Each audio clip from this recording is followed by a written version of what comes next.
You're traveling through another dimension. A dimension not only of sight and sound, but of mind.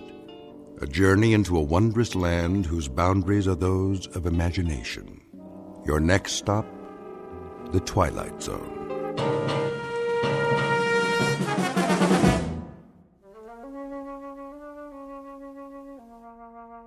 There. Nice and creamy. Anthony? Hi, Aunt Amy. I just knew that was you. What's that in your hand? My Jack-in-the-Box. Oh, yes. That's such a funny toy.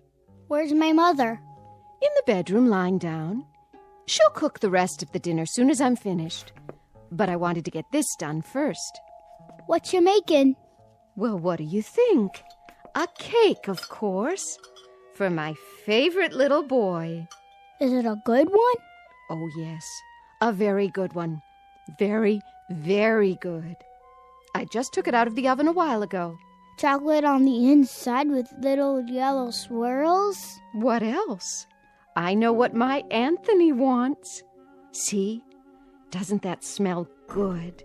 Where's the frosting? Right here in the bowl. It's chocolate, too. I blended in a lot of butter to make sure it's smooth. 100 times. By hand. Milk chocolate? You bet. We don't like that dark chocolate, do we? Ugh. No. Hurry up, Aunt Amy.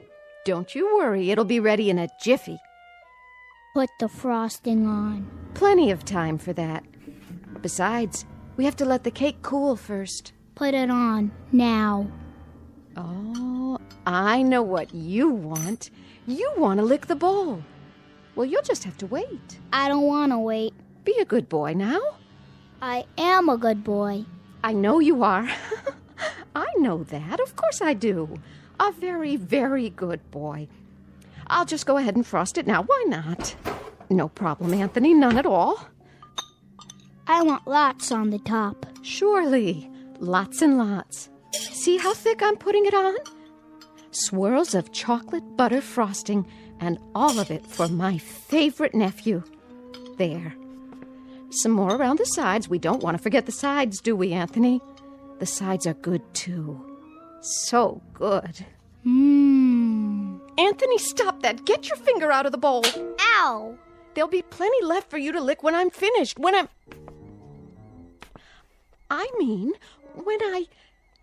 You hit me. Oh, I didn't hit you. I barely touched your hand. You're a big boy, aren't you? That hurt. Why, it didn't. I only meant for you to wait till I've finished frosting the cake. Then I'll give you the entire bowl. All of it. Everything's for you. It always is. You know that, don't you, Anthony? I don't think I like you anymore. Well, I like you. I love you. You're my favorite boy in the whole wide world. I mean it. I really, truly mean it. Come and give your Auntie Amy a kiss. No. Then I'll give you one. I'm going outside now. Yes. Yes, you do that. Go outside and play. Playing is good. Here, take the bowl with you. Anthony? Anthony, come back! Don't you want your frosting? You can have the whole bowl. Everything all right? Oh, Anthony. Nice day, isn't it, Amy? Very nice. Something the matter? No, nothing's the matter. Nothing at all. Did anything happen? Oh, I was just frosting the cake, and Anthony couldn't resist tasting it. Well, who could? I used to love frosting when I was his age. Didn't you? It's good, isn't it? So good. Why wait? We can go ahead and have the cake now if Anthony wants. It's perfectly fine with me.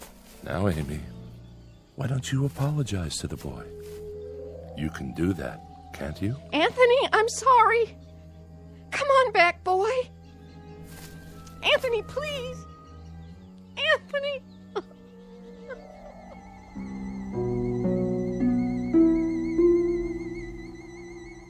Welcome to Peaksville, Ohio on a hot July afternoon. At first glance, you'd think this is a farm like any other, and the little boy, Anthony by name, is like any other little boy. But Peaksville is a place not found on any map, and those fields of wheat and barley, they're not the only crop. Something else grows in Peaksville, and for want of a better term, we'd call it horror. One day, exactly 6 years ago, a boy was born. And as far as the people are concerned, that's all that matters. There isn't anything else. Because Anthony controls it all.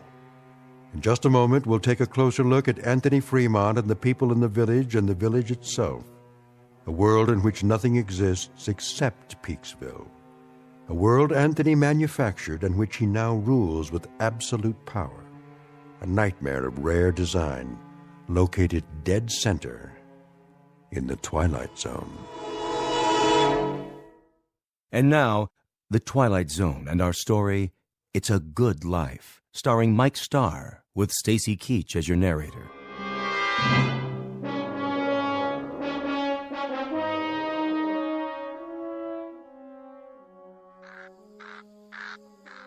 I'll see he gets it, Amy. Would you? Don't you worry none. Look, boy. Look what Aunt Amy's got for you. Your own bowl of chocolate frosting. You like chocolate, don't you, Anthony? I know I do. Chocolate's good. I don't like her. Of course you do.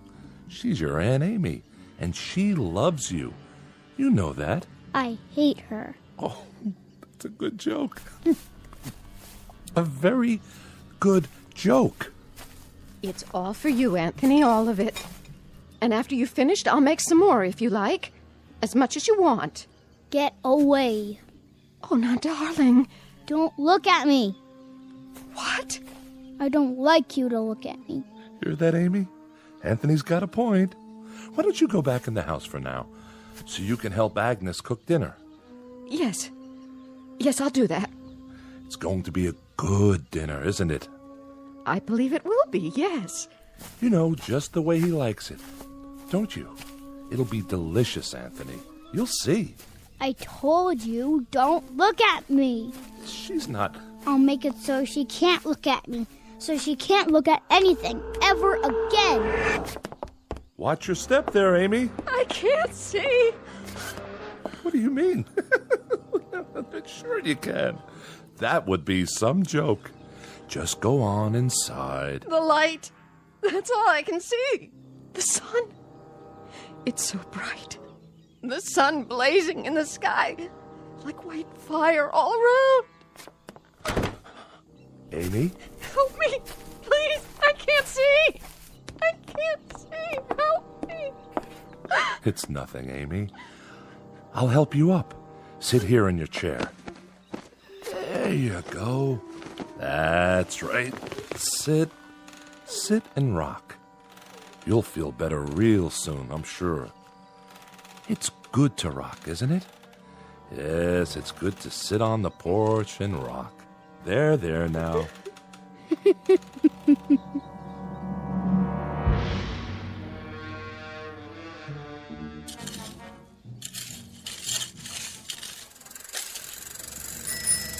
Hi there, Bill. Afternoon, Mr. Fremont. I brought the groceries from town.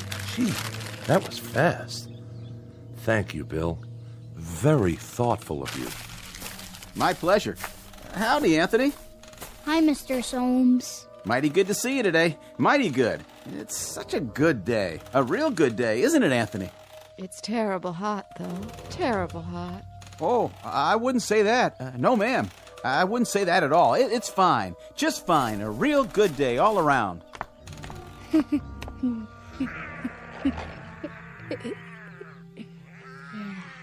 What are you doing, Anthony? Playing.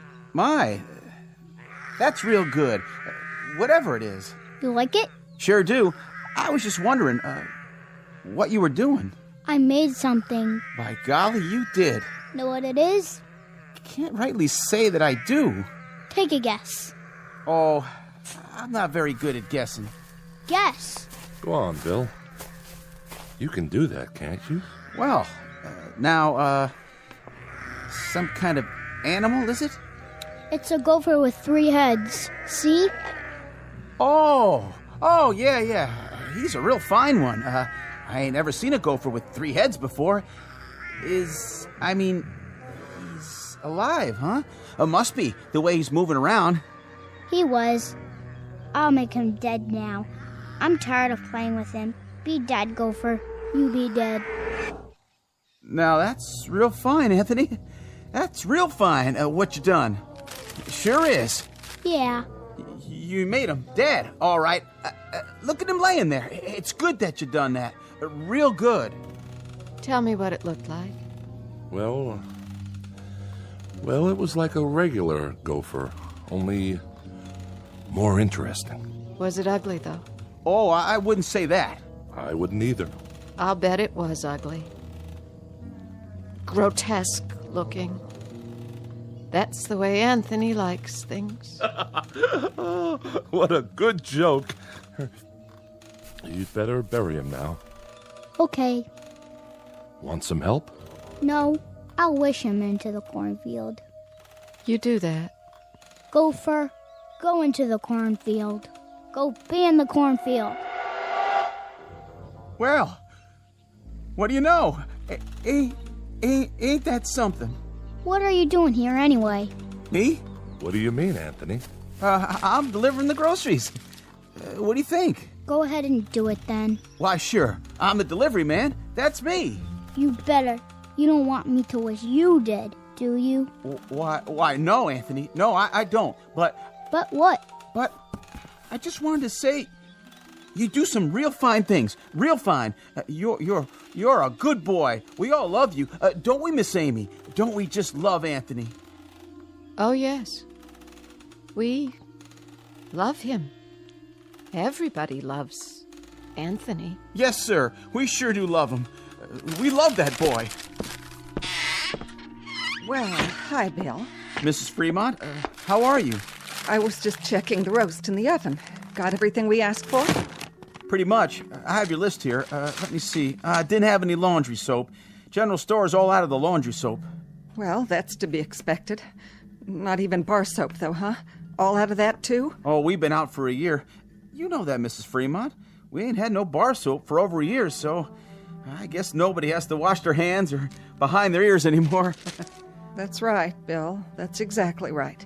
I got a couple of cans of soup in there. That's nice, huh? Didn't even know we had them on the shelf. And I remembered Anthony loves tomato soup, doesn't he? So I brought that. How thoughtful.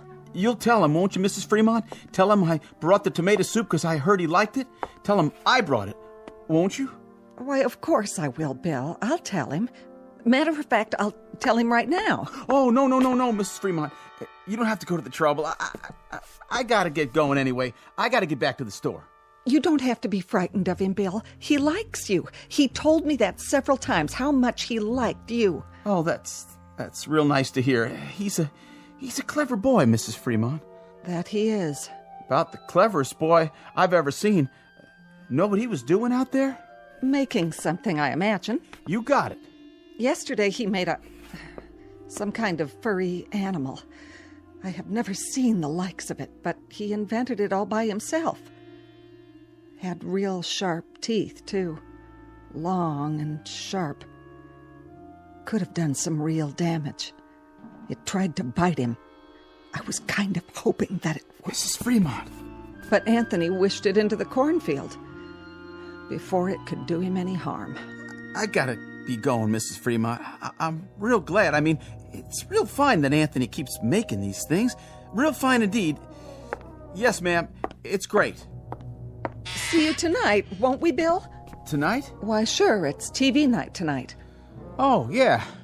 Anthony's going to put pictures on the television, and we're going to have a surprise party for Dan Hollis.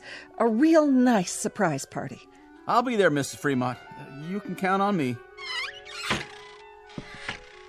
Where? What? Nothing.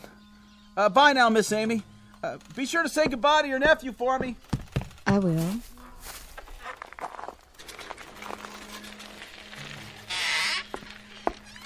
Where's Anthony? I think he went into the barn. Oh. Leastways, I heard the door open. I keep telling him he shouldn't go in there, but... Amy, Why, it's real nice that Anthony goes into the barn. A real good thing. But Agnes, he isn't even around now. You don't have to say that. But even so, Amy, even so, it's nice that he goes into the barn when he wants to. It's real nice. We mustn't even think anything bad about him, Amy. Do you understand? But he isn't around. Amy, dear, you know as well as I do, sometimes he can hear what we're thinking, no matter where he is. He doesn't even have to hear it with his ears. It's like when you lost your temper. That was only for a second. 1 second. I know, but look what he did to your eyes. Now you can't even see. So you just think nice things, Amy. Real nice things about how good it is that Anthony's going into the barn to do whatever he does in there. And tonight we'll have Dan Hollis's birthday party, and we'll have a nice time. A very nice time. But it's such a hot day. I hope it cools off tonight. Oh, I wouldn't say it was hot, Amy. It's just right. It's a good day. Don't you think so, too? A real good day.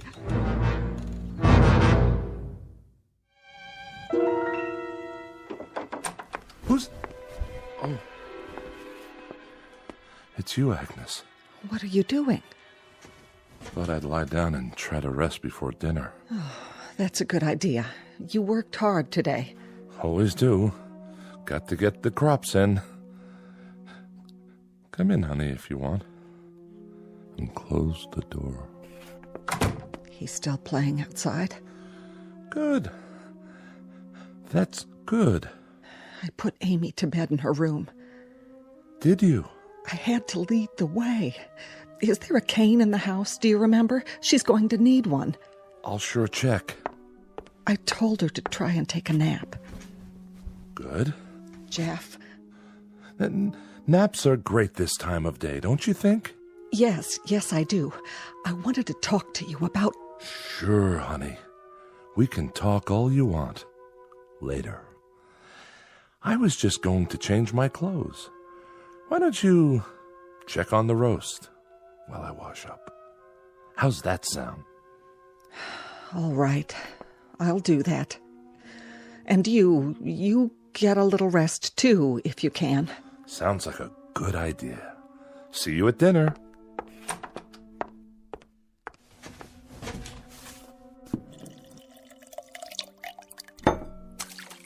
Oh. Well, howdy, son. You crept up on me. You look funny. Do I? You need a towel. Well, by gosh, I sure do. I was just about to dry my face. I was looking for you a while ago. What for? Your mama said you was out in the barn. Yep. Did you have fun? I was looking at the cow. Oh, that's good. That's real good, Anthony, that you were looking at the cow. Now, you wouldn't be playing any tricks on your dad, would you? Tricks? I mean, well, you remember a year ago when we had the pigs? Oh, yeah. And what happened to the pigs? You remember that, too? I turned them into monsters. Oh, doggone if you didn't. Real odd-looking things. They were funny. That's it. Real funny looking. But good things, Anthony. Real good things. And it's good that you did that. It's real good. Like tonight. Yeah? It's television night. I'm gonna make television for everybody. It'll be real funny. It sure will be. Everybody's looking forward to it, too, just like they do every week. And then we're going to have the surprise party for Dan Hollis. It'll be so much fun. Yeah. I can hardly wait. So, are you looking for something? Can I get anything for you now, son? No. Don't you want to play some more? I don't like playing alone all the time. Well, I can understand that. No kids came over to play with me today. Is that right? Not a single one. I wanted someone to play with. Well, now, Anthony, you remember the last time some children came over? Mm-hmm. The little Fredericks boy and his sister? I had a real good time. Oh, sure you did. Sure, you had a good time, and that's great. Great. It's just that... It's just that what? It's just that you wished them into the cornfield when you didn't like the way they played. That's okay. But I hear their mom and dad were real upset. About what? If you wish people away like that, pretty soon there won't be no one left. So maybe next week we'll talk to some of the folks about having their children come over. We'll do that, won't we? Talk about it first. Yeah, and when they come over, I can make some of those funny animals. That's fun, isn't it? That's a lot of fun. That's Bill Soames's collie. Is it? Yep, that's the dog that always comes around. Yeah, that does sound like Bill Soames's dog. Not many dogs left now, Anthony. You wish them all away. I didn't like them. They didn't like me. I hate anybody who doesn't like me. But everybody loves you. They love you, son. You're everybody's favorite. I heard somebody think one time. Somebody thought I shouldn't have wished away all the automobiles and things. And the electricity. They said it wasn't good that I did that. Somebody thought it one time. Who? Who thought that? Was it Teddy Reynolds who thought that? He owned the farm up the road. Oh yeah, I remember. He shouldn't have thought those bad thoughts. That's why I made him go on fire. Sure, that was why... That dog, that collie, he doesn't like me. Oh, I don't know about that. He's a bad dog. Well, now, Anthony, did you do something to Bill Soames's dog? Guess you must have. He isn't outside anymore. I put him in the cornfield. I'm gonna go out in the yard now. Bye. No. Bill Soames's collie was out by the tree just now. I heard him barking, and then he just... Well, why Anthony done that? It was a good thing that Anthony done that, wasn't it, honey? Wasn't it a real good thing? Oh, yes, indeed. It was a real good thing that Anthony did it. Well, I've got to get back and get supper ready. Stay a minute. Ethel's bringing over the candles for Dan's cake. Amy already made it. She got the last box of cane sugar there was to be found. Agnes? The very last box. And Dan hasn't got one single inkling that there's a surprise party for him. Not one. Glad to hear it. And you know how much Dan likes music? Well, last week, Thelma Dunn found a record in her attic. That a fact? Yes, and she's going to give it to him tonight. Isn't that a wonderful surprise? It sure is. A record. Imagine. That's a real nice thing to find. What record is it? Perry Como singing You Are My Sunshine. Well, what do you know? I always liked that tune. How did Thelma happen to find it? Oh, you know, just looking around for new things. Or old things. The ones that are still left. Say, who has that picture we found a while back? I kind of liked it. That old clipper ship sailing along. The Smiths.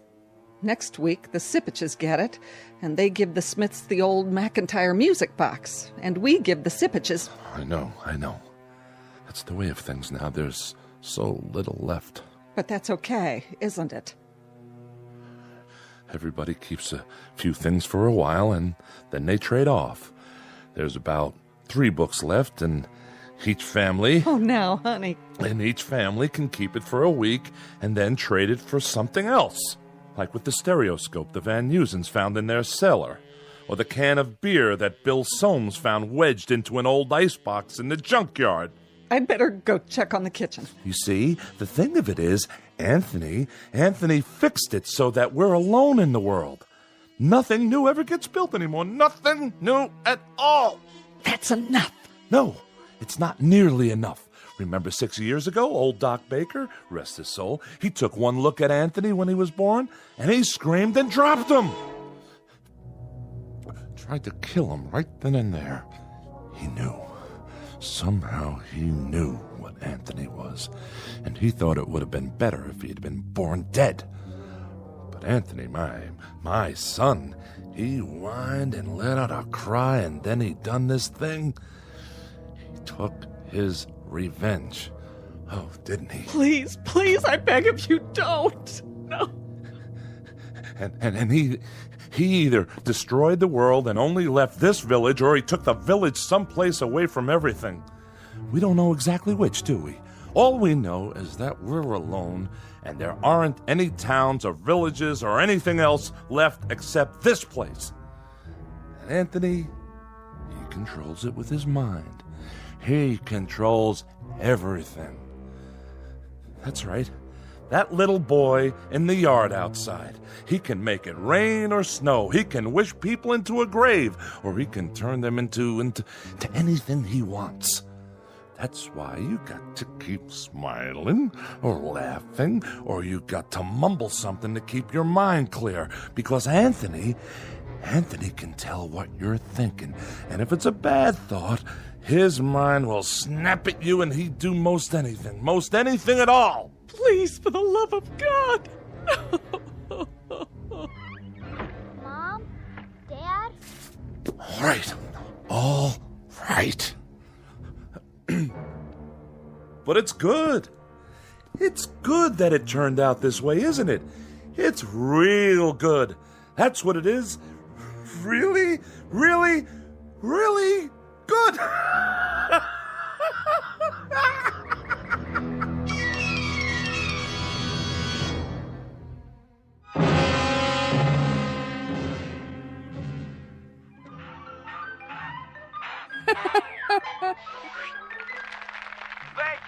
Thank you, ladies and gentlemen, and especially you kids.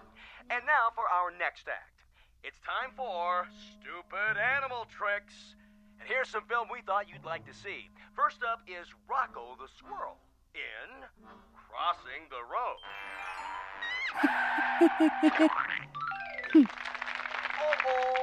Oh, poor Rocco.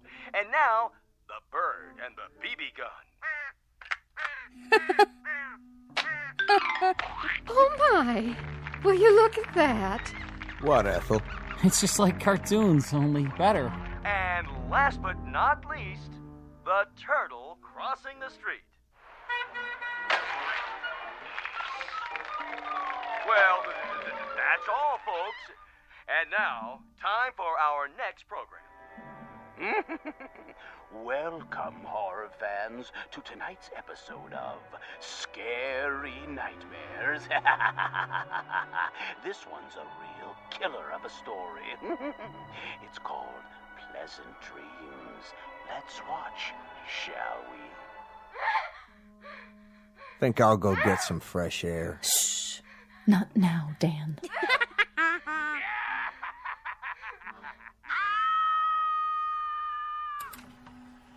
That's all the TV there is.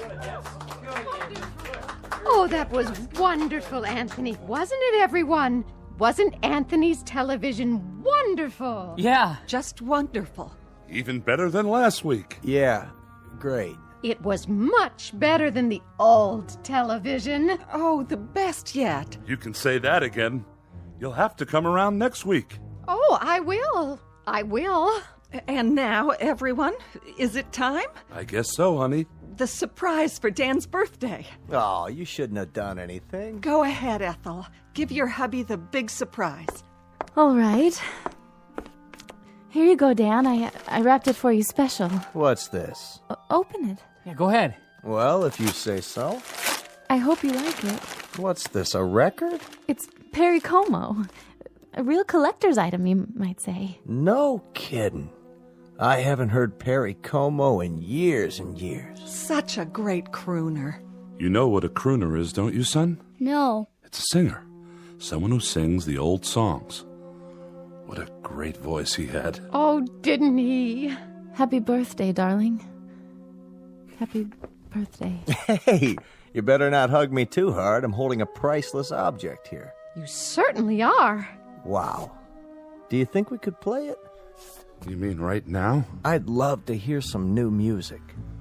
Well, what I'd like to hear is the first part, just the orchestra part, before Como sings. Would that be all right? I don't like singing. I don't think we'd better, Dan. After all, we don't know where the singing comes in. It would be taking too much of a chance. Better wait till you get home. Put it on the table for now. But we don't have a Victrola at home. That's all right. Better to keep it safe. These old records break so easily. I guess you're right. Of course I am. There. It's good that I can't play it here. And now I think it's time for Pat Riley to play some piano for us. How about it, Pat? Would you? That's a great idea. Well, then, it'd be my pleasure. Move right in, Anthony, so you can watch him. It's great what he can do with those fingers of his. I'm a little nervous. Oh, don't be. You play beautifully. Okay, then. Here goes. Guess I'm out of practice. It'd be good if you told me what to play, Anthony. It'd be real good if you tell me what music you like. Just play. Play anything. All right. I'll play Night and Day. That's a nice old tune. It sure is. That's always lovely. Yeah, go ahead.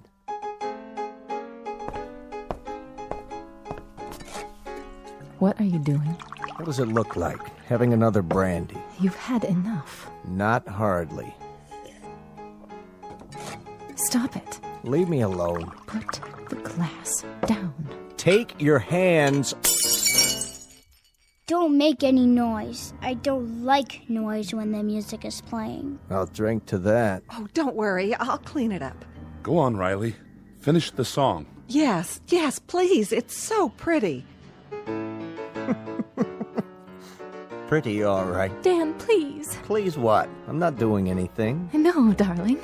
But I'm just drinking this peach brandy on my birthday. That's all I'm doing. Please, Dan. For the love of heaven, please don't say anything else. Who's saying anything? I'm not saying anything. I'm listening. Shh. Play, Pat. This is real good brandy. Real good. You people know something? There's only 5 bottles of real liquor in the whole village. 5.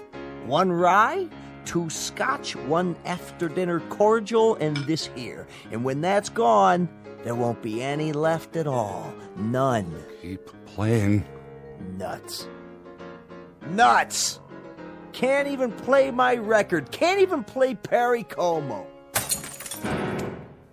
Don't play that anymore, Pat. That's not what I want you to play. Play this. Happy birthday to me. Happy birthday to me. Dan! Happy... Please, stop! Oh, please, Ethel, be quiet! Dan! Ethel, you have to stop now. Happy birthday, dear Danny. Happy birthday to me. Play it, Pat. Play it so I can sing it right. You know, I can't carry a tune unless somebody plays it. I'll do my best. That's enough. I said that's enough. Go outside for a while, Dan. Get a breath of fresh air. You and her, you had 'em. You had to go have 'em, didn't you? If there's any fault, it's yours. You are my sunshine, my only sunshine. You make me happy when I am blue. You monster. You dirty little monster. You murderer. Hey, what you thinking, Anthony? You go ahead. You think about me. You think bad thoughts about me and maybe some man in this room. Some man with guts. Somebody who's sick to death of living in this place and is willing to take a chance. Maybe he'll sneak up behind you and lay something heavy across your skull and end this once and for all. You're a bad man. You think that, Anthony. You go ahead. I'm a bad man. Keep thinking that. Somebody get behind him. That's all it takes. Somebody end this now. Pick up a bottle or a stick or something, anything, and... You're a very bad man, and you keep thinking bad thoughts about me. But now you can't anymore. You can't even see me. My eyes? Your eyes aren't real. They're like a toy. That's all you are now. A toy Jack-in-the-Box.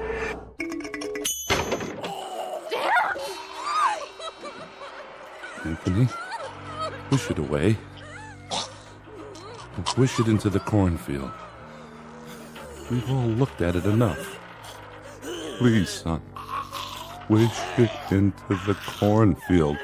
All right. That's better. He was a bad man, so I turned him into a clown Jack-in-the-Box. A clown that still had his face. You shouldn't think bad thoughts either, lady, or I'll do the same thing to you.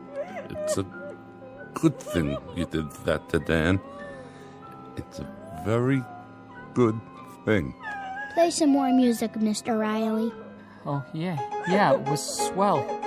Just swell. A real good thing.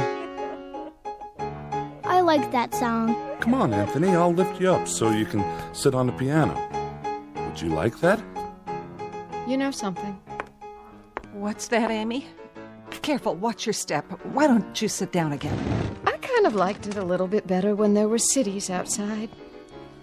And we could get real television and radio and things like that. Didn't you? Why, Amy, it's good for you to say such a thing. Very good, but you must be making a joke. Anthony's television is much better than anything we ever used to get. Oh, yes. It's fine. It's fine. Anthony's are the best shows we've ever had. Yeah. Very best. Look at that, will you? It's snowing outside. Anthony, are you making it snow? Yeah, I'm making it snow. I like snow. So do I. We all do. But that'll kill off half the crops. That's what it'll do, Anthony. And then we won't have anything to harvest or eat. Did you know that? Mm-hmm. But I guess it's good that you're making it snow. It's real good. And tomorrow will be a good day. No matter what. A very, very good day.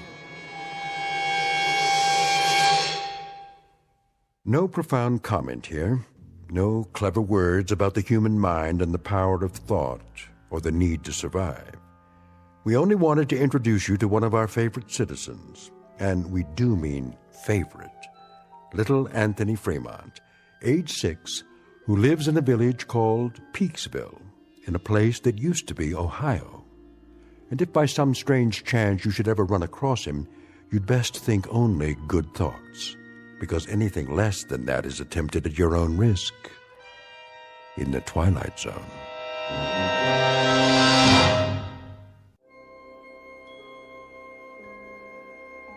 Hi, this is Carl Amari, producer of the Twilight Zone Radio Dramas. I'd like to take a moment to tell you about our official website at twilightzoneradio.com, where you'll get the latest news and information on these Twilight Zone radio dramas. Plus, at twilightzoneradio.com, you can digitally download 3 free episodes or any of our episodes for only $1.95 each. In this age of ever-changing technology, we've decided to make these episodes instantly available to you by making the Twilight Zone radio dramas a digital download-only series. This means that this series will no longer be offered on CD. The CD collections at our website are now being offered while supplies last at buy one, get one free. So be sure to get your favorites before they're sold out. Be sure to visit us often, and I'll see you in the zone.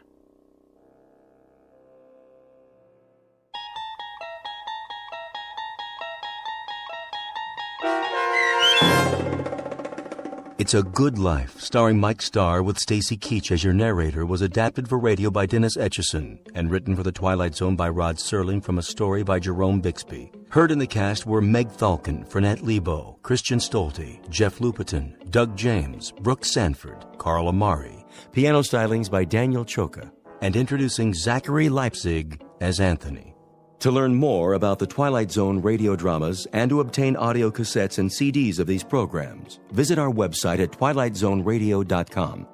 The producers of The Twilight Zone wish to thank CBS Enterprises, Carol Serling, Dennis Etchison, Dick Brescia Associates, Claire Simon Casting, Terry Jennings, XM Satellite Radio, Sirius Satellite Radio, our sponsors, and our radio affiliates for helping make this series possible.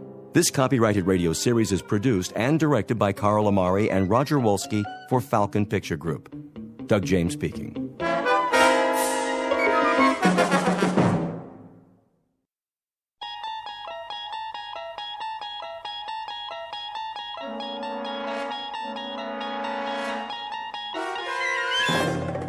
You unlock this door with the key of imagination.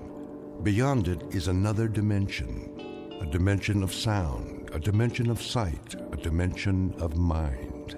You're moving into a land of both shadow and substance, of things and ideas. You've just crossed over into the Twilight Zone.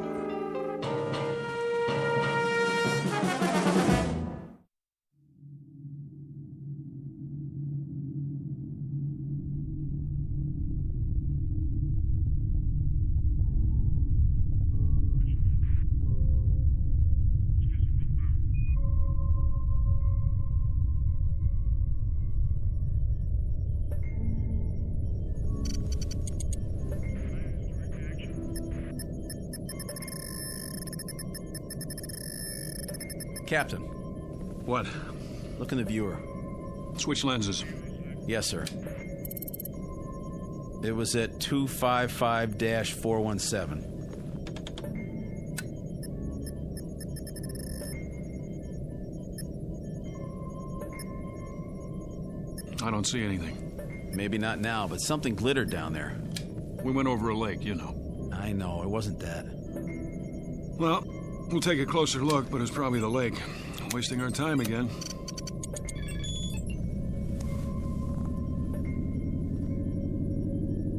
What are we turning for? I saw something. What? Something metallic, Carter. Yeah?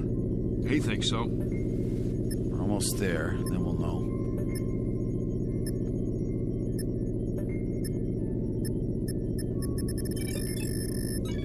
Look at that.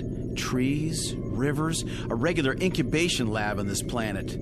I know what you're thinking. Don't. It's gotta happen sometime. Yeah? Who says? Only the astrophysicist, the biologist, and... Mason, you've got aliens on the brain. You're contact happy. Maybe we've been out too long.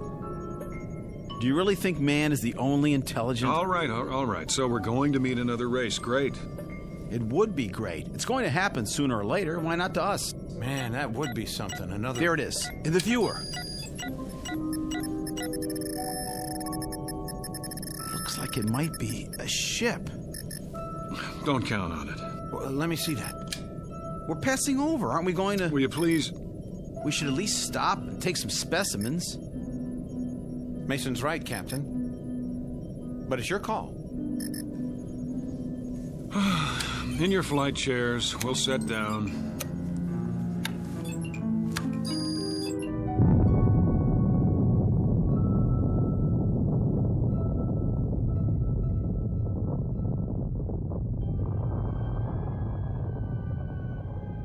Captain Ross, Lieutenant Mason, Lieutenant Carter, aboard spaceship X-89, cruising above the 13th planet of Star System 51.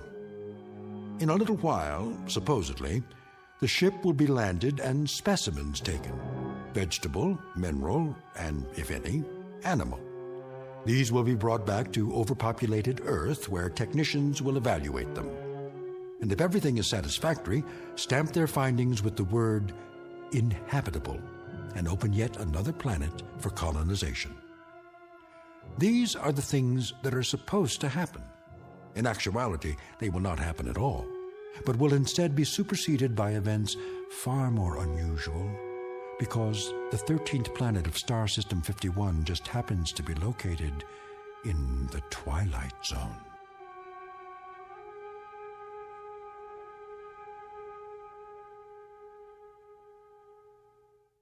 And now, The Twilight Zone and our story, Death Ship, starring John Schneider with Stacy Keach as your narrator. You heard the man. Strap in. We're going down. What's the matter with the captain? Beats me. I can hardly talk to him anymore. He has been acting pretty strangely. You said it. As if he's fighting something. Yeah, us. You really think it's a ship? If it is, I don't see how it could be from Earth.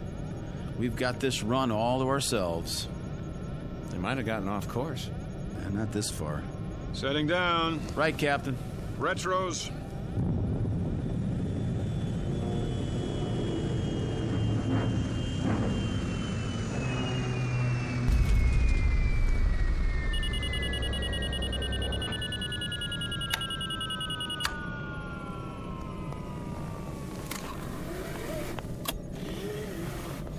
Porthole. Mother of God. It's a ship, all right. Or was. Now it's a bunch of metal, twisted and... Easy. Don't open the hatch till we check the atmosphere. I'll take a reading. Put your suits on. We won't need helmets. Air's good. Let's go, Mike. Can't get out there fast enough, can you? What does that mean? It means I don't like impulsive behavior. Impulsive? Have I made any mistakes? You're on the verge. Well, then you let me know when I cross the line, won't you? Oh, I will. Don't you worry.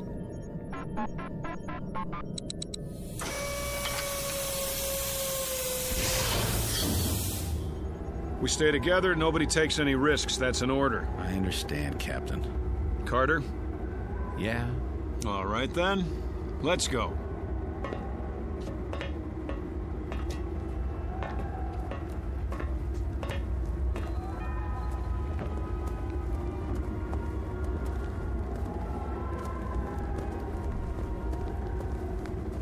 Looks like one of our ships. Don't jump to conclusions. Well, doesn't it? From what I can see of the markings, it does. Construction could be standard everywhere. Sounds like you're arguing both sides. You don't mean it could be from another species, do you? I don't mean anything yet. It is one of ours. How could it get so far off course? Go aboard, Captain? I don't like it. We have to find out who they are, don't we? How will we know if we don't... All right, but stay together. Let's put our gloves on. Sure thing.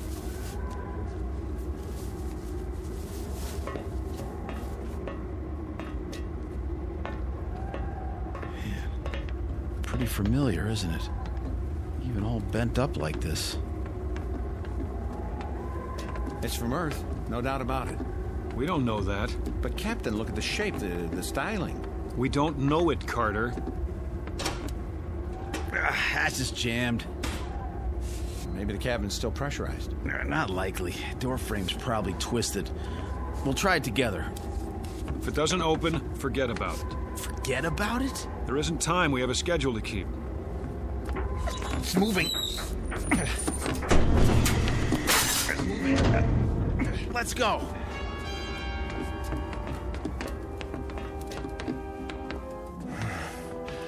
Well, this must be the main cabin. Looks like our ship. Use your flashlights. Over here. What? It's a body. Turn him over. Don't. Give me a hand. Dear God.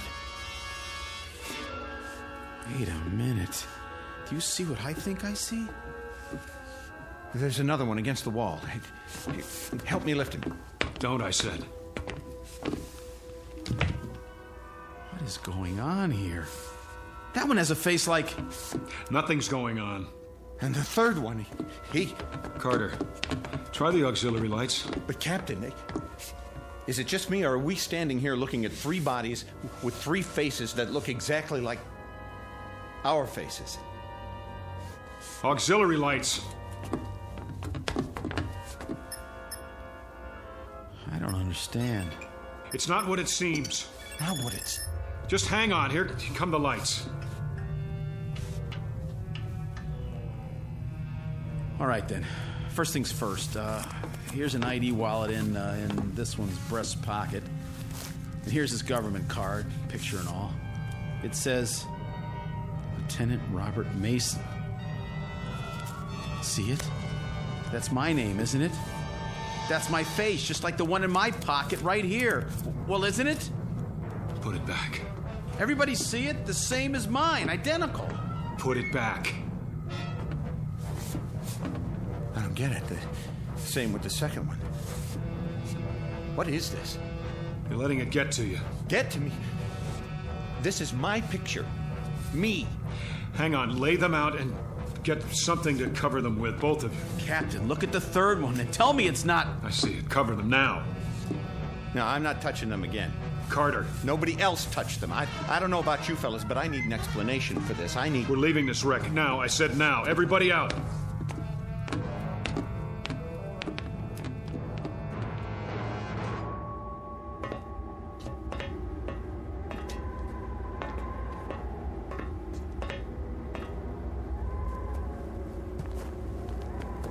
That's us in there.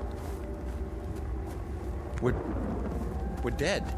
Our ship is where we left it, just as we left it. Look ahead of you, 50 yards. What do you see? That's our ship over there, the same place we left it a few minutes ago. Not this one. And those bodies aren't ours. But they are. No. You saw them. I don't know what I saw, and neither do you. You agree with him, Mason? What? We're going back to our ship and radio the base. They'll tell us what to do. Will they? Shouldn't we... What? Bury our... dead? They're not ours. Get that through your head. Now let's go. You too, Mason. Right. Move. We're alive, I tell you. Alive.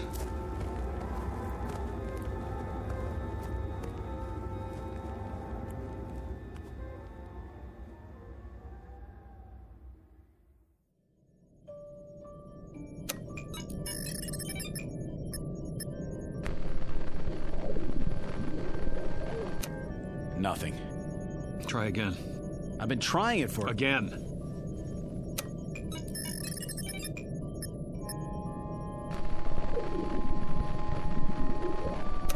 Captain, there's no point if it won't... What is this? It was working before. Maybe it's this planet. What are you talking about? Maybe there's an interfering field of... That's ridiculous. Try the radionic signal. Captain, it's not going to. It's... Will you do as I say? Yes, sir.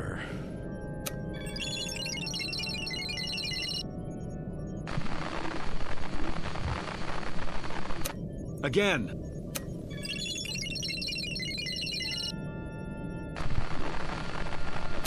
Again. If it doesn't work the first time... They didn't hear us. The return signal is automatic. Do I have to tell you that? All right, let's go over this again. There's an answer here somewhere. Those bodies in the other ship aren't ours. That much we're sure of.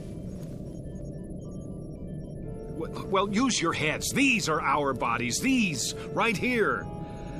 Agreed? I don't know anymore. Neither do I. Listen. You both remember what they told us in training?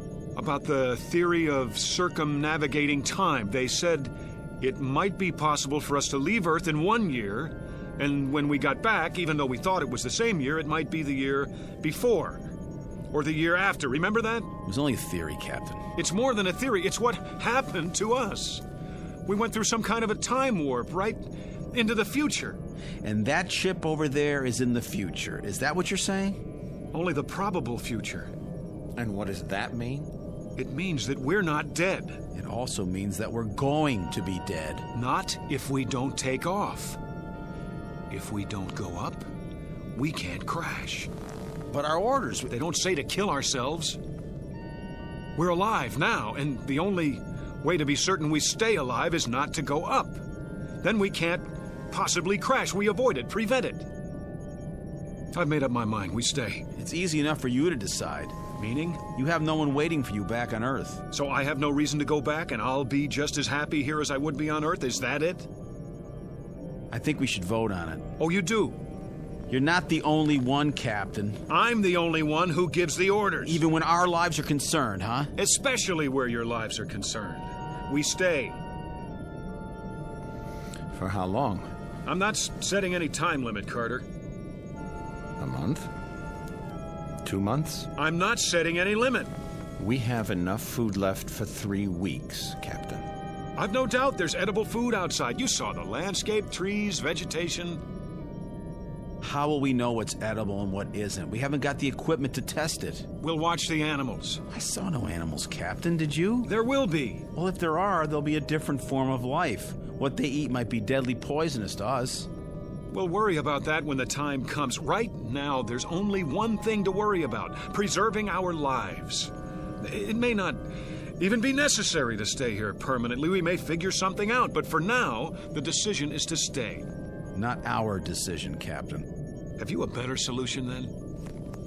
Working at minimum capacity, the ship's electrical reserve can hold out for months. It won't be working at minimum capacity. Why? We're going to need heat. Lots of it. But it's only twilight, and already the temperature outside is minus 13 degrees. Would you rather lift off? Take the risk of duplicating that ship over there? How can we duplicate it, Captain? How can there be 2 crash ships? 2 of me dead, 2 of Mason, two of you. We'll go over it again until we find an answer. Because we have to. I think I'll lie down. Me too. It's been quite a day. And it's getting dark out fast. Very, very dark.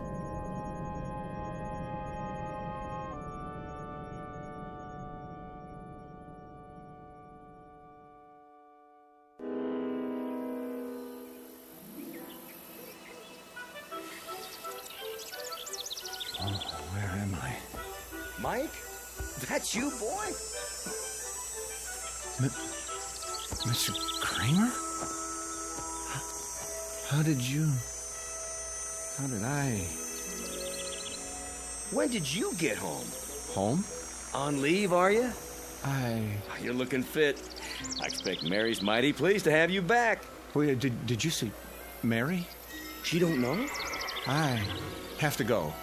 Oh, wait up. I'll walk you. I don't understand. How long you been home? I just got here. Oh, you rocket boys sure travel informal these days. Mary know you're coming? I don't think so. Gonna surprise her, huh? Yes. Surprise her. How long you got? I'm not sure. You all right, Mike? Hello, Mike. Mrs. Nolan? Home on furlough? I don't know. Old Mrs. Nolan still makes that long walk to town every day. She'll go on forever. Forever. Hey, maybe we can do some hunting while you're home, huh, Mike? Got my shotgun with me. Always carry it now in case I see something. Not that I ever hit anything, but... Hey, where you going? Oh, I get it. In a hurry, huh? The house. Mary! There's a car still parked in front. Mary! Mary, I'm home. In the living room, the kitchen. Mary! Where are you? Mary! Mary! Are you upstairs?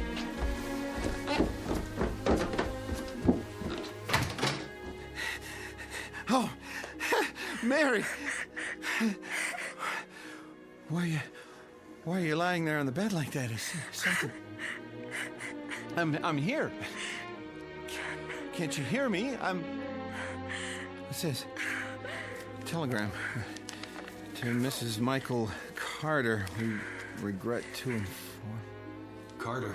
Regret to inform... Carter. What is this? I'm talking to you. What are you? What's the matter? Captain? What's the matter with you? I was home. Where? Home. My home. You were here. You are here. No, I swear it. I saw Mary. She was there with a telegram. It said that I'd been killed. You're alive. Those people I know, Kramer, Mrs. Nolan. I just remembered they're dead. Stop it, Carter. Kramer was killed in a hunting accident. Mrs. Nolan was... It never happened. There's an explanation for this. What explanation? I don't know what, but we'll find it. We'll find it, Carter. We'll go over it again and again until we do. You, me, Mason. Where's Mason? He was in his bunk. Well, he's not there now, is he? I've been here the whole time. The hatch is still locked. Mason! Mason! Where is he? Well, where'd he go? You tell me. There's nothing but his blanket.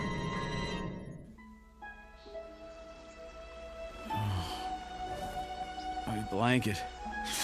My blanket. What's it doing on the grass?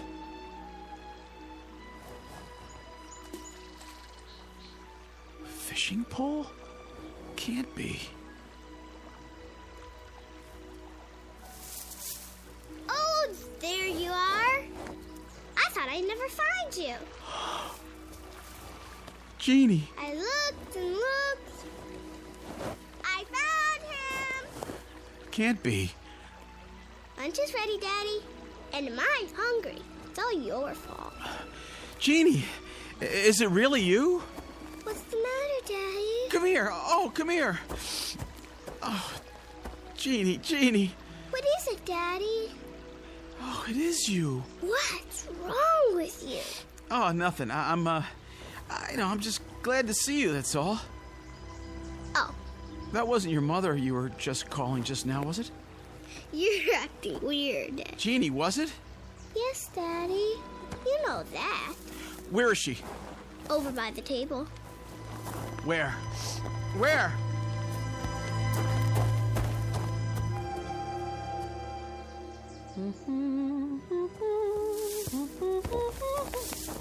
Bob? Oh, you scared me, honey. Bursting out of the bushes like that. I was just setting out the fried chicken. Oh, God, Ruth. Oh, God. Bob, what is it? Sweetheart, what's wrong? Nothing now. Are you sure? Yes, yeah, oh, yes. All this for lunch? Yes. My goodness, so emotional over a little potato salad and chicken. Where's Jeannie? Back there, by the pond. Were you asleep? Are you still asleep? This is a dream. I hope I never wake up. I just hope I go on dreaming and... Mason! Bob? Ruth? Bob, who's... Let's go, Mason. Why is he here? Stand behind me. But... Just do it. Get out of here, Ross. I said, let's go. Get away from us. You're coming back with me. Back? Where you belong, on the ship. No, Bob. You're having a hallucination, Lieutenant. No, it's real. It isn't, and you're leaving with me. No! Oh, you think you can take me? Stop it! Oh, you take me back! You're coming back! I'm staying here. You can't! I won't let you! No! Yes! Back! Back! Back! I don't want to be here. I don't want to be here. Take it easy. Ruth. Ruth. There was no Ruth, no Jeannie. You lie. Let go of me. Oh. Oh.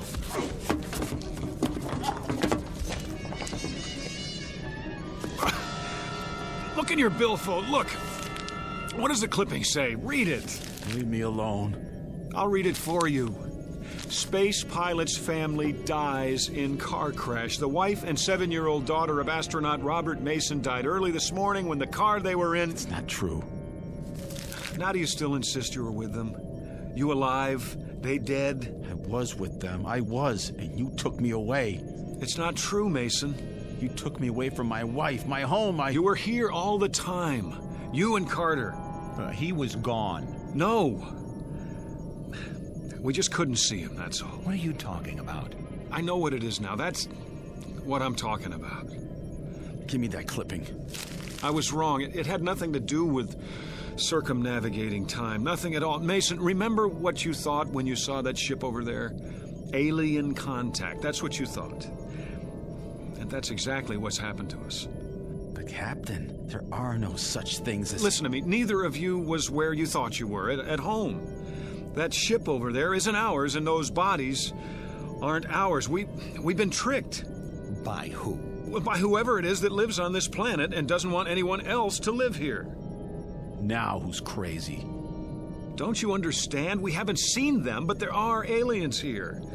But aliens who aren't strong enough to chase us away by force or kill us. So what can they do? How can they keep their planet from being colonized? By mind control, that's how. By picking at our brains and finding the death fear and making use of it by showing us our ship crashed and us dead inside of it, scaring us so much that we didn't dare take off again and therefore haven't been able to make our report about this planet. They even know that we can't radio or report to Earth because there's too much interference. You didn't believe there was interference before. I believe it now. Everything that's happened to us since we landed on this planet has been a delusion. No, it happened. I was home. It was a delusion. Even Mason's disappearance? Well, why not? If they can make us believe we saw a crashed ship, saw our own bodies inside that ship, they can make us believe anything. That ship over there, that pile of twisted metal, it's not real. Is that your theory? You may see it, even think you touch it. That doesn't prove it exists. What's going to prove it doesn't exist, Captain? What's going to prove that everything you've said is true? I'll tell you what's going to prove it, Lieutenant Mason. Us. Going up, taking off, and going all the way back to Earth. Proving that there's nothing holding us back but fear and delusions. Now take your positions and let me at the controls. Wait a minute. In your seats, shoulder straps. What if you're wrong? I'm right. You thought you were right before. You were ready to keep us here indefinitely. You were so sure. Then, in a few minutes, we really will be dead. Flight seats, now.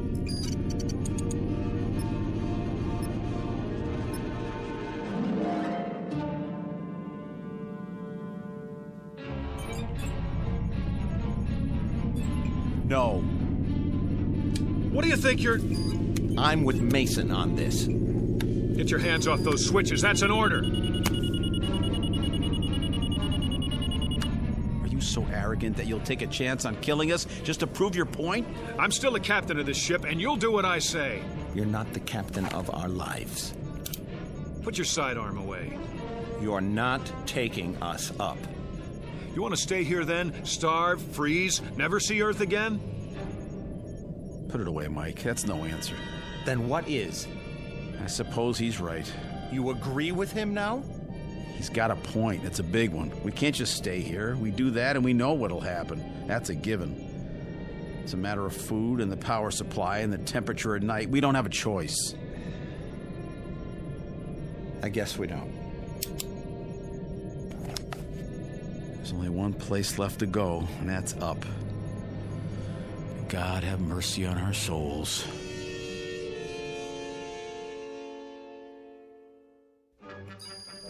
Pressure. Rising. Drive reactor. Check. Coordinates. Check. Gyro stabilizer. Active. Vertical thrust. Energized. Then prepare for liftoff. Check.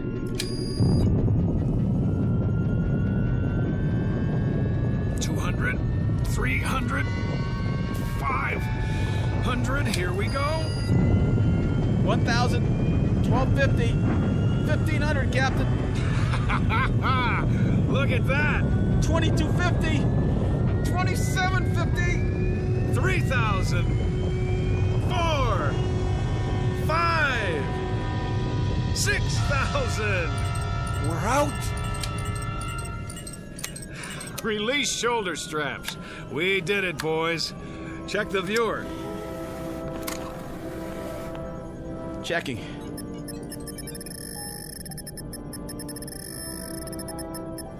Well, see anything down there now? You were right. If I ever see anything glitter in that viewer again, I'll keep my mouth shut. I was right. Captain? What are you doing now? Taking her down. We're landing. What? Say that again. Now that we know what it is, there's no reason we shouldn't go back, is there? No reason? Are you out of your mind? Captain, for God's sake! Think. The other ship, the bodies that looked like ours, all an illusion. That's what we were afraid of, but none of it was real. Maybe. That's still a hypothetical. Yeah, we have to get out of here while we have the chance. Now stand aside. Get your hands off the controls. We have orders, Carter. Pick up specimens for analysis. We are going to pick them up. No, we're not. You're not going to... Now you've done it. Now you've done it. Let me at the main controls. You were right the first time. That was us down there. We're gonna crash. Now. No. We're going to die. We're not going to die. I'm not going to let us die. Auxiliary thrusters. It's no use. The stabilizer. The stabilizer! Heck!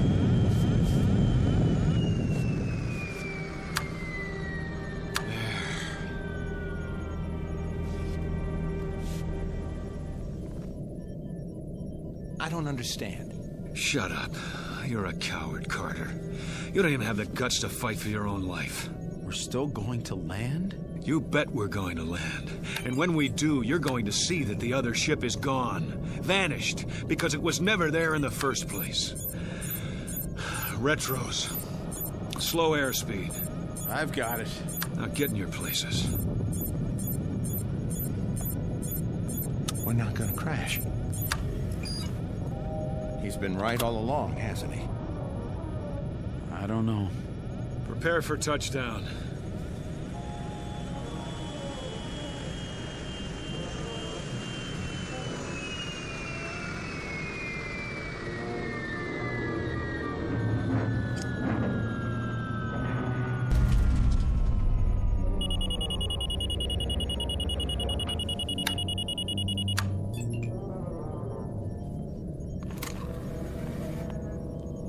Now, take a look out the port.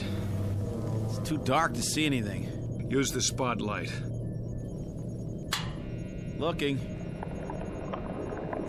Well? Landscape looks the same.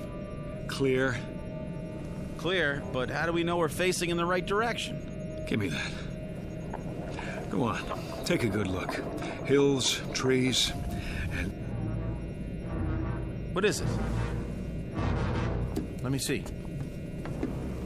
Oh, no. No, no. Gone, Captain? Vanished? Is that what you said? All right. It's still there. I'll say it is. The same wreck. That doesn't mean... I'll tell you what it means. It means you're wrong. Dead wrong. Hang on. There's an explanation for this. And that would be? I don't know yet, but... You'll never know. And neither will we.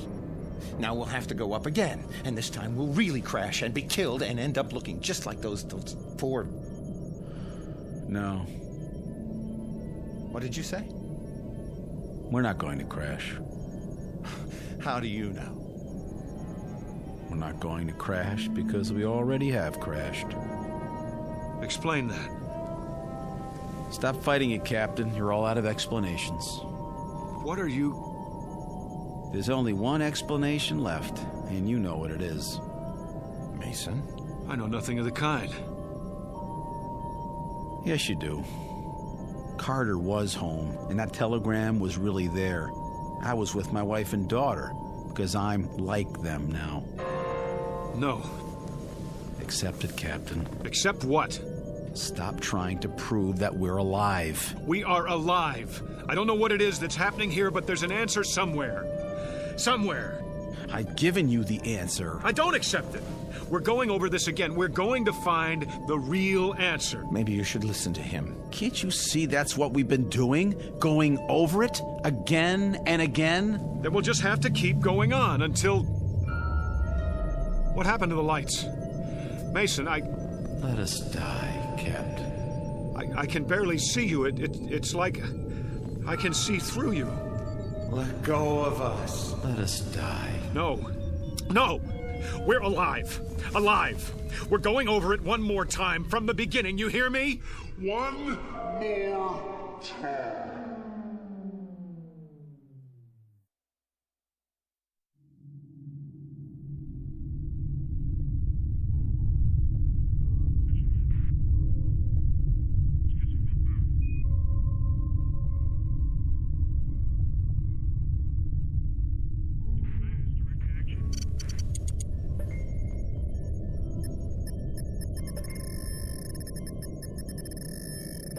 Captain. What? Look in the viewer. Switch lenses. Yes, sir. It was at 255-417. I don't see anything. Maybe not now, but something glittered down there. We went over a lake, you know. I know, it wasn't that. Well, we'll take a closer look, but it's probably the lake. Wasting our time again.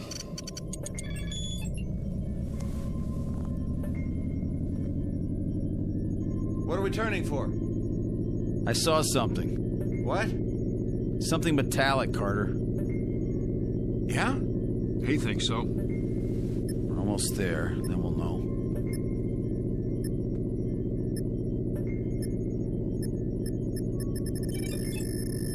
You look at that. Trees, rivers, a regular incubation lab on this planet. I know what you're thinking. Don't. It's gotta happen sometime. Yeah? Who says? Only the astrophysicist, the biologist, and... Mason, you've got aliens on the brain. You're contact happy. Maybe we've been out too long. Do you really think man is the only intelligent... All right. So we're going to meet another race. Great. It would be great. It's going to happen sooner or later. Why not to us? Man, that would be something. Another... There it is, in the viewer. Looks like it might be a ship. Don't count on it. Well, let me see that. We're passing over. Aren't we going to... Will you please... We should at least stop and take some specimens. Mason's right, Captain. But it's your call. In your flight chairs, we'll set down.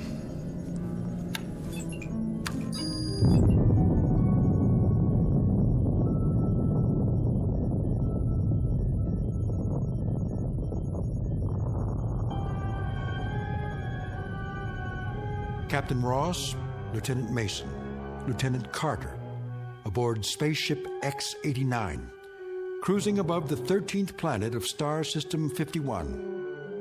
In a little while, supposedly, the ship will be landed. Picture of a man who will not see anything he does not choose to see, including his own death.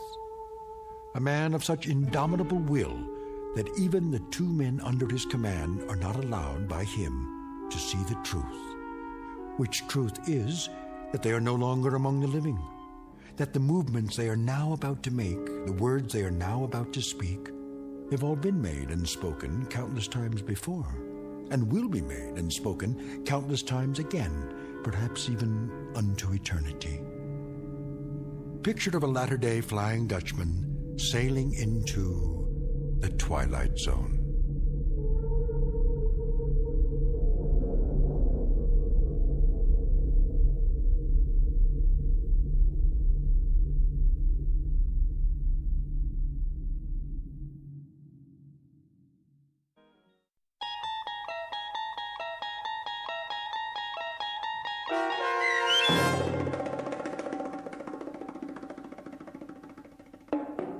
Death Ship, starring John Schneider with Stacy Keach as your narrator, was adapted for radio by Dennis Etchison and written for The Twilight Zone by Richard Matheson.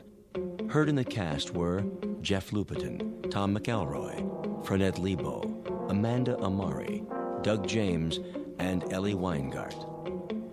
To learn more about the Twilight Zone radio dramas and to obtain audio cassettes and CDs of these programs, visit our website at twilightzoneradio.com.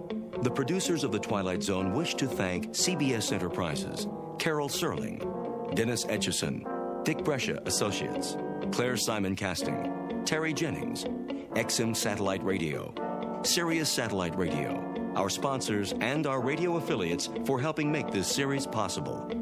This copyrighted radio series is produced and directed by Carl Amari for Falcon Picture Group. Audio editing, sound design, Foley effects, and mix for the Twilight Zone radio dramas are by Cerny American creatives Craig Lee, Michael Slaybach, Bob Benson, and Jason Rizzo. To learn more about the Twilight Zone radio dramas and to contact us, visit our official website at twilightzoneradio.com. Doug James speaking.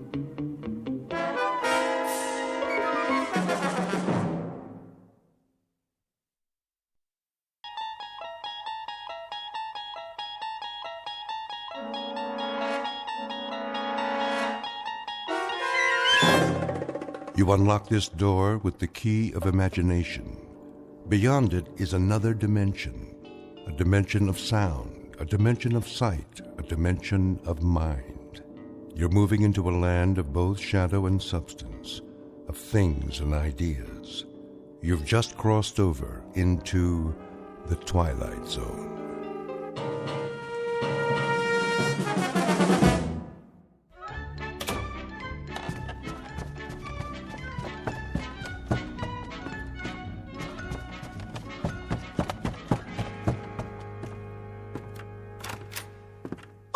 Morning, Mr. Poole. Morning, Mrs. Sullivan.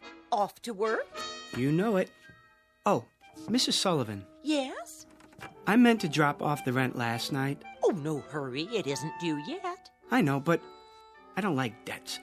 I'll make sure you get it this evening. That will be just fine. Well, have a good day at the bank. The same as every other day. Oh, excuse me. Were you going out? Just to bring in the paper. Oh, let me get it for you. You don't have to do that. No problem.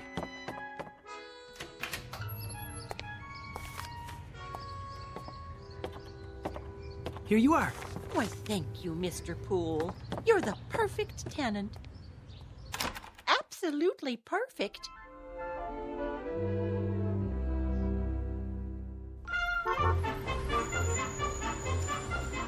Paper, get your paper. You have the morning sports final? Sure thing. 25 cents, $1/4 of a dollar. Here. Thanks, pal. Paper, get your paper.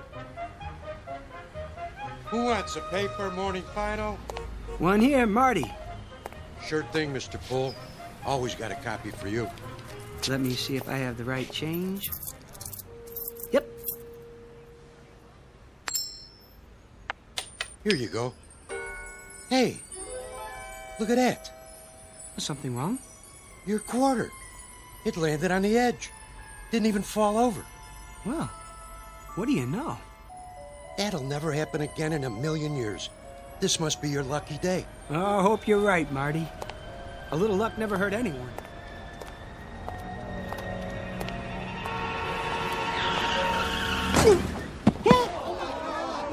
Oh, that poor man. What happened? That car, it hit him. Did you see it? Somebody call an ambulance. Mr. Hector B. Poole, resident of the Big Apple, the Glass Canyon, hoping to survive an assault on his senses, all 6 of them. Flip a coin and keep on flipping it. What are the odds? Half the time it will come up heads and half the time tails. But in one wild, freakish chance in a million, it will land on its edge. Mr. Poole, a bright human coin on his way to the bank in the Twilight Zone. And now, The Twilight Zone and our story, A Penny for Your Thoughts, starring David Eigenberg with Stacy Keach as your narrator. Stand back! Look what you did! I didn't see him, honest. He just stepped off the curb. Where's the ambulance? Oh. Whoa. What happened? Easy, mister. You all right? Oh, I think so. Oh, just give me a hand. Look, lie still. I'll get a doctor. Oh, no. I don't need a doctor. I mean, if you'll help me get up. You sure? You ought to take it easy. Yeah, at least get an x-ray. Why? No scrapes, no scratches, no broken bones. I seem to be fine. You should stay down. I would. Something like that, he could sue the guy's pants off. Pardon? Oh, I just said, wait till you get to the hospital. You never know. No need for that, really. Oh, you don't know how sorry I am, sir. Oh, no harm done. I swear, I didn't see you step off the curb. If you were hurt, I could never forgive myself. You clumsy idiot. I wish you'd broken your fool neck. What did you say?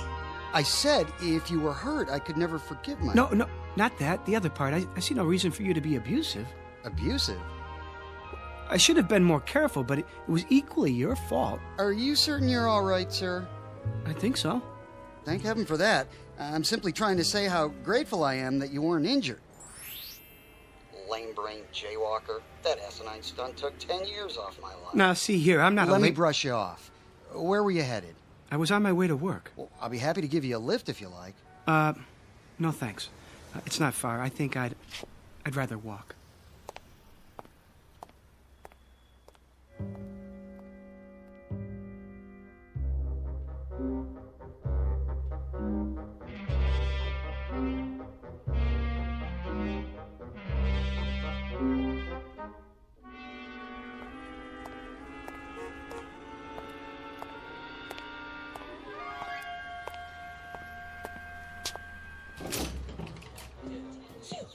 Why do I always pick the line with the slow telling? I've got to borrow against the life insurance as long as they don't call my husband. Wow, I hope they don't check my credit history. Did I turn the iron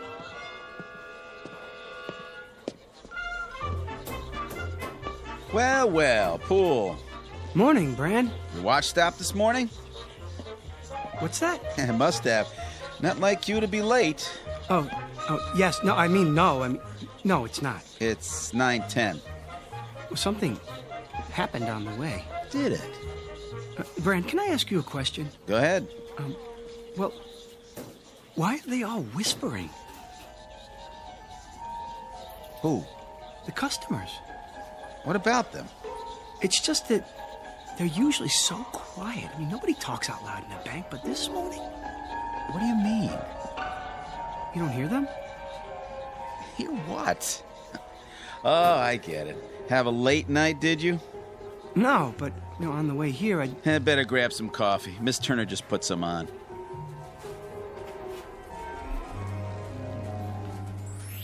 Boy, look at him. Like he doesn't know which end is up. Oh, if Bagby sees him this way, he's finished. Good riddance. Oh, where is he? Huh? Mr. Bagby. In his office. Where else would he be? Oh, thank you, Brand. Well, I better get started. Yes, you do that. Oh, I knew he'd crack sooner or later. Mr. Perfect.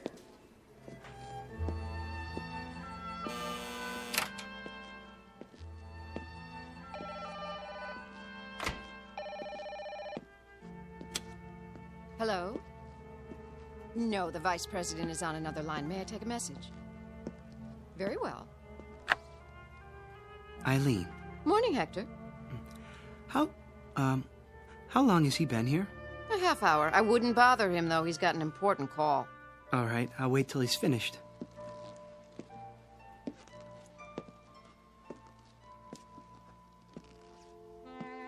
Oh, Felicia, baby, you know I care. But how would it look? And besides, Gladys has a nose for these things.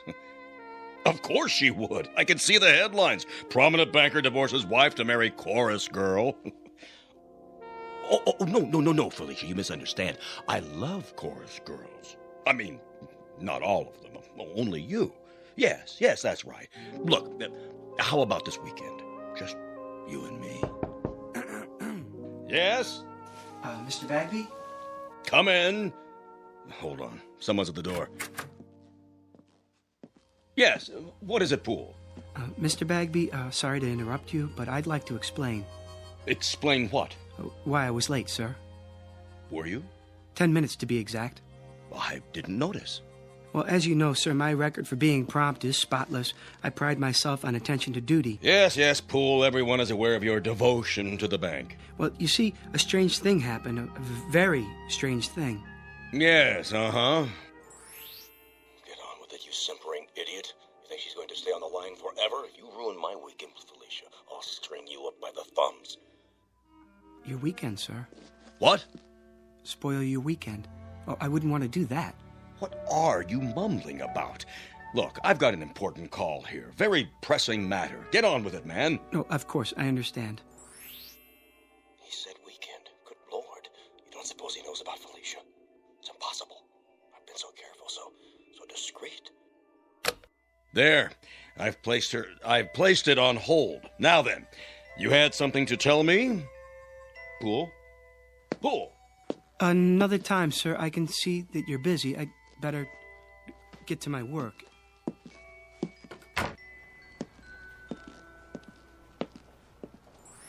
Poor Mr. Poole. He looks so tired and pale. I'm all right. Oh, good morning, Mr. Poole. Good morning, Miss Turner. Did you say something? I didn't know I looked that bad. Oh, you don't. You look very well today. As do you. Oh, why, thank you. Would you like some coffee? Not just yet, but thanks for asking.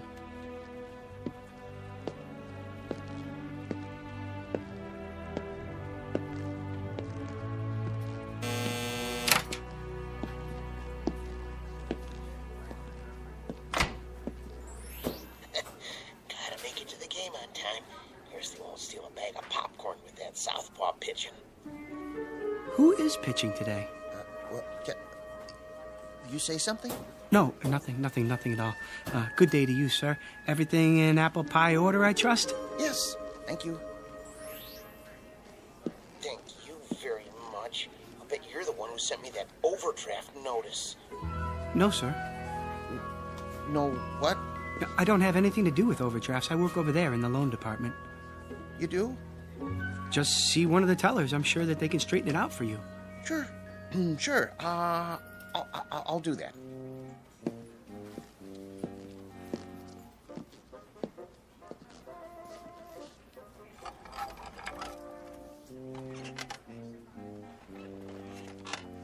Poole? Yes? You know Mr. Sykes of Ajax Cement? Oh, yes, Mr. Sykes. How do you do? His loan has been approved. Will you see that the papers are in order? Of course. When do I get the check? Mr. Poole will take care of that for you. Here's the file. Certainly, Mr. Brand. Won't you sit down, Mr. Sykes? Everything's there. Oh, I'm sure it is. The check's for $200,000. I see. A loan for $200,000. That's quite a sum. Expanding the business, Mr. Sykes? That's right. Wrong. Well, which is it? Huh? You are aware that this loan must be repaid within 90 days. Sure I am. In full. Yeah. If I put the money right, it'll come out to over $1 million. $1 million? No, 200,000. That's all I need. Put half on Lucky Lady in the 6. Split the rest between Nimble Runner and Crinoline at 5 to 1. Nobody will ever know I can pay back the loan with enough left over to save the company. It's gotta work. There's no other way. Or what? Bankruptcy? What did you say? Nimble Runner and Lucky Lady. Now look here, young man. And Crinoline at 5 to 1? What? That's a funny name. I don't have time for this. Am I gonna get the check or not? Everything all right here? It better be. I'm not sure. What's going on, Poole? Something wrong, Mr. Sykes. I don't know, Mr. Bagby. I signed everything. Well, then what's the problem? He just told me he's borrowing the money to bet on the horses. What? That is what you said, isn't it, sir? I said nothing of the kind. Well, and then he said that Ajax Cement was bankrupt. Ah, he's mad. Poole! Doubtless there's been a mistake. There certainly has. If you'll come with me, I'll correct it at once. I'll talk to you later, Poole. But Mr. Beck... In my office. Yes, sir.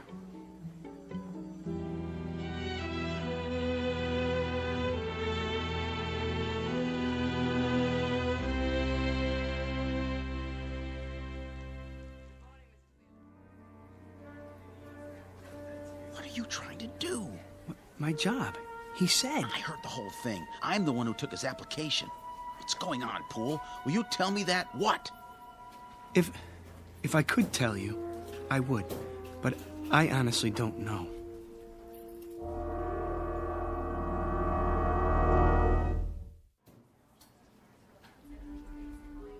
How would you like that, ma'am? Can I have it once, please, and some quarters for the laundromat? Of course. 180, 190, 200. Just a moment, I'll get your receipt. I want it in the form of a cashier's check. Oh, I'll need to get it countersigned. Money order, then. Yes, sir.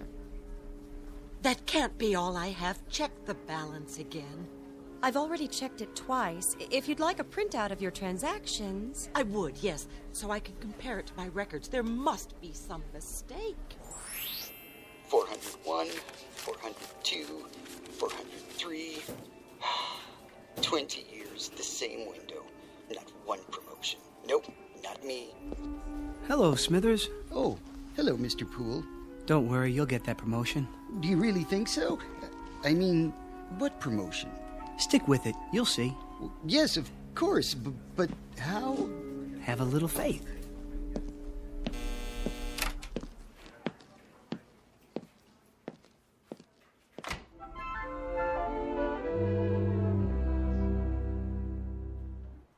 It's finally happening.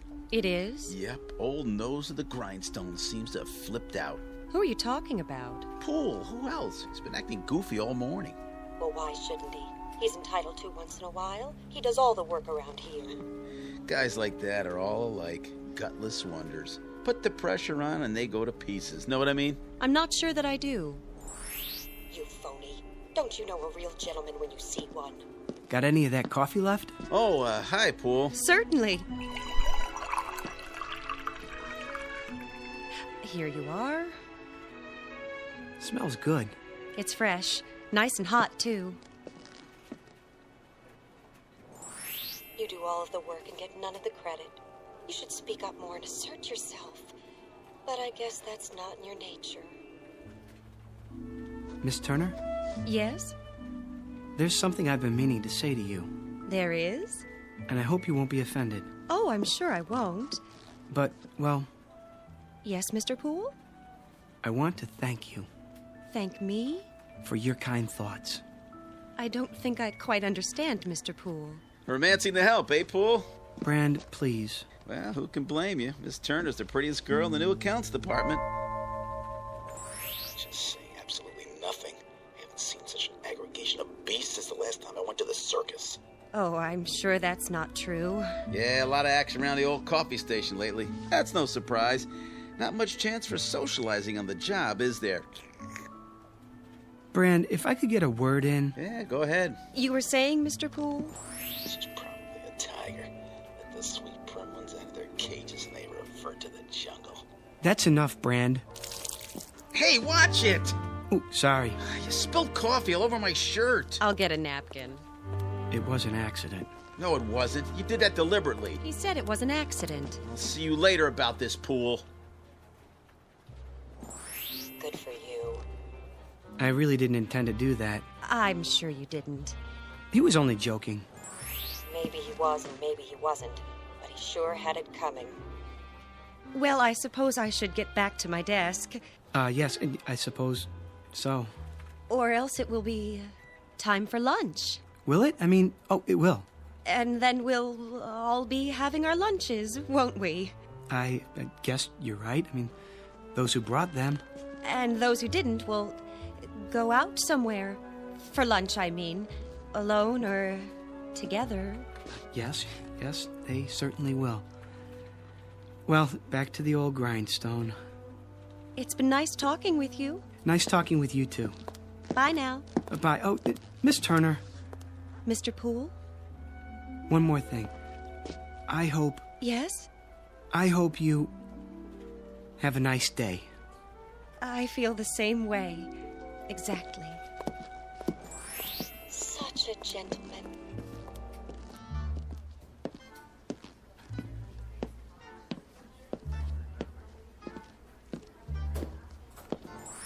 It isn't fair. It just isn't fair. I said, don't worry, Smithers. Who? Oh, Poole, were you speaking to me? Mr. Bagby's a fair man. Mr. Bagby? Yes, I'm sure he is. Good things come to those who wait. What's he watching me for? Oh, no reason. Don't let it distract you. They'll be sorry. Not much longer now. At 4:30 this afternoon, I go into the vault like I always do. I'll take my briefcase with me. No one will suspect a thing. I'll fill it with currency and be on a ship to Bermuda by nightfall. Yes, indeed. All that money. As much as I can carry. I wonder how long it will take them to discover it's gone. It's not possible. Smithers?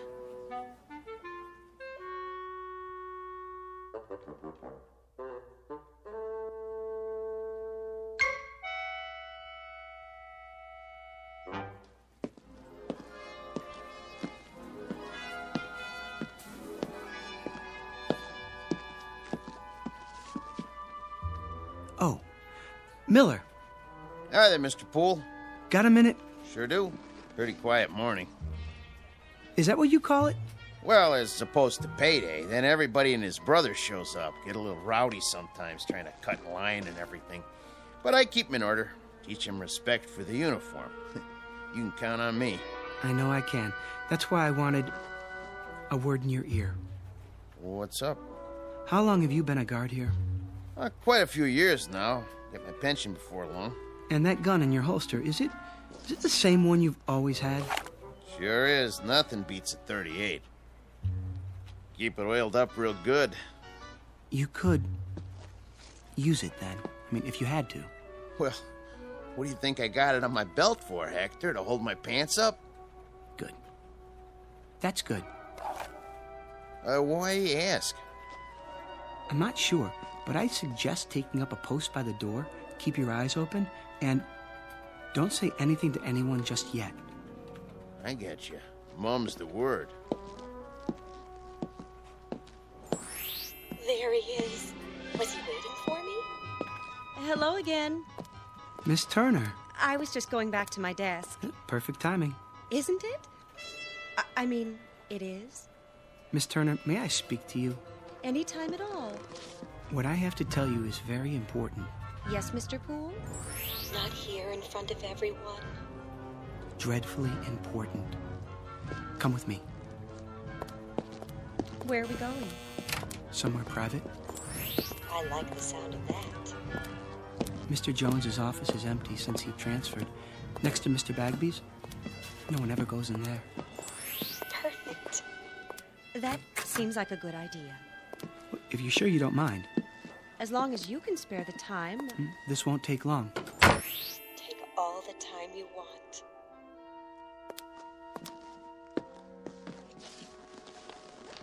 Well, what is it? You'll think I'm crazy. Is something wrong? Terribly, and I don't know who else to talk to. I'm here. Miss Turner, I keep hearing voices. People talking, their lips don't move. But I can hear their voices clearly. I've got this ringing in my head. Oh, no. Well, it's not what you think, Miss Turner. I mean, I can read people's minds. I don't know if I can help you with a thing like that. I'll prove it to you. Think something, anything at all. Well, I have to hand it to him. This is an original approach. Why did it take him so long to gather up his courage? Because it only happened this morning. What did? At least that was the first time I noticed it. He didn't notice me until this morning? No, not you. The voices. Mr. Poole... They won't stop. Perhaps you should lie down for a few minutes. Maybe later. I'm trying to tell you something. I know you are. No, this is serious. Do you think I enjoy hearing people's thoughts? I'm sure I have no idea. Well, try to imagine. It's like seeing people with their clothes off. Which people would that be? Well, Miss Turner, I have reason to believe that someone may try to rob the bank this afternoon.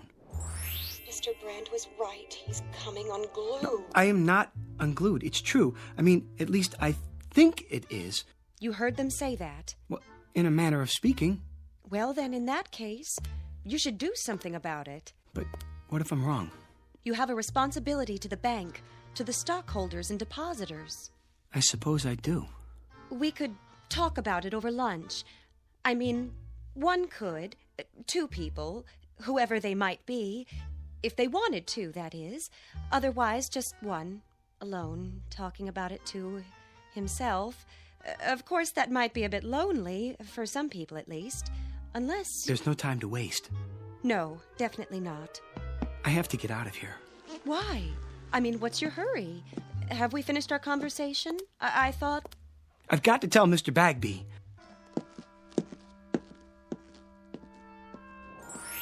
From now on, Mr. Poole, you may call me Helen.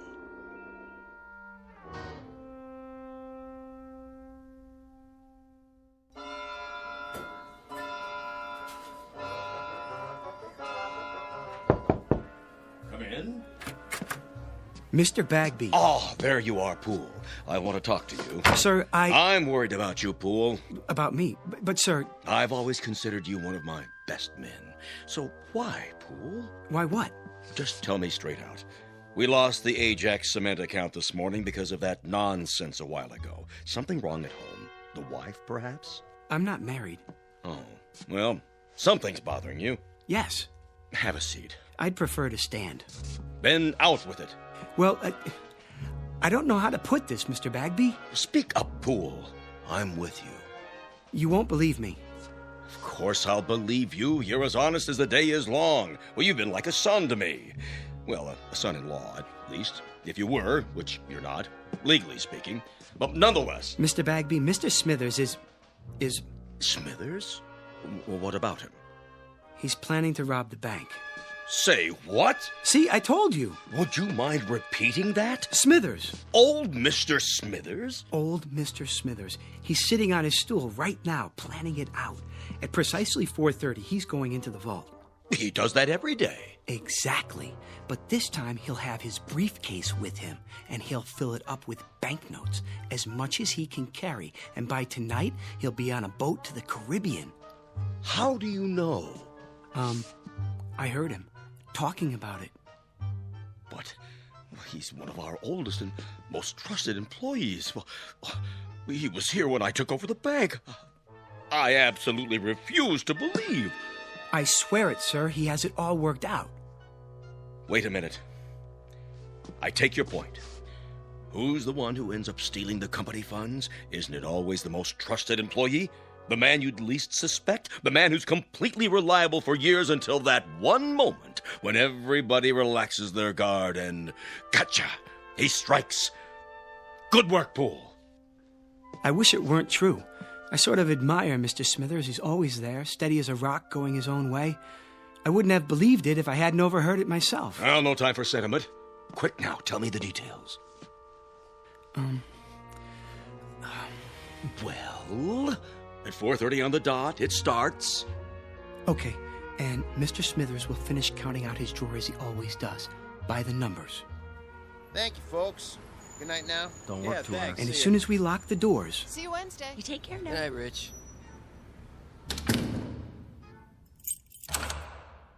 He'll close up his cage, count down the drawer. 73, 74... 75, plus the bills. He'll stand up and go to the vault with the deposit, as he always does. The last teller, with his briefcase. He'll be back there alone to lock up the vault. Only this time, things will be different. When he comes out, his briefcase will be heavy. Very heavy. Miller, may I see you a moment? Yes, sir. Rich, let me out, please. Okay, be right there. I'm waiting. Gotcha. What? I'll take that briefcase. Here. What? Shall I cuff him? Not till we see the evidence. Looks pretty heavy to me. Dump it on the desk. I'm your witness. Sure thing. What do you think you're doing? What does it look like? Your mistake, Mr. Smithers, was in assuming that we were all asleep. A great mistake. But nothing gets by this institution. As a matter of fact, I've had my eye on you for a long time. You sure this is his briefcase? Of course it is. Duly noted. He admits it. 1/2 sandwich. Clip-on necktie. Change of socks. Comb. 1 book. How to Profit from Armageddon. And, 7 ballpoint pens. Where's the money? Has everyone gone insane? What money? Pool! Where's that idiot Pool? Here, sir. So he was going to steal the money. He was going to take a trip to Bermuda. That was his story, huh? Mr. Bagby, I heard him. And who was he talking to, Mr. Poole? Well, he wasn't talking to anyone, not exactly. Oh? What was he doing? Sending smoke signals? He was thinking. He was what? He was thinking. Well, that explains everything. Mr. Smithers, please forgive us all for this unfortunate intrusion. Well, I guess we all make mistakes. I should have known that what I was told was impossible on the face of it. Poole, do you know what I'm thinking? I'm fired. Kindly clear out your desk at once. Mr. Smithers, I don't know what to say. I'm very sorry. Return Mr. Smithers' possessions and let him pass. Right away.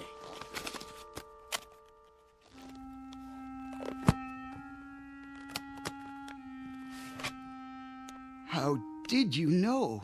What? It's true, of course, Mr. Poole.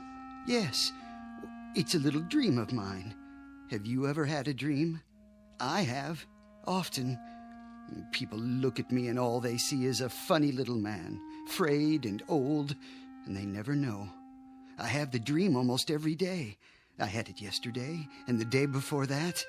Well, I don't always plan on Bermuda, though.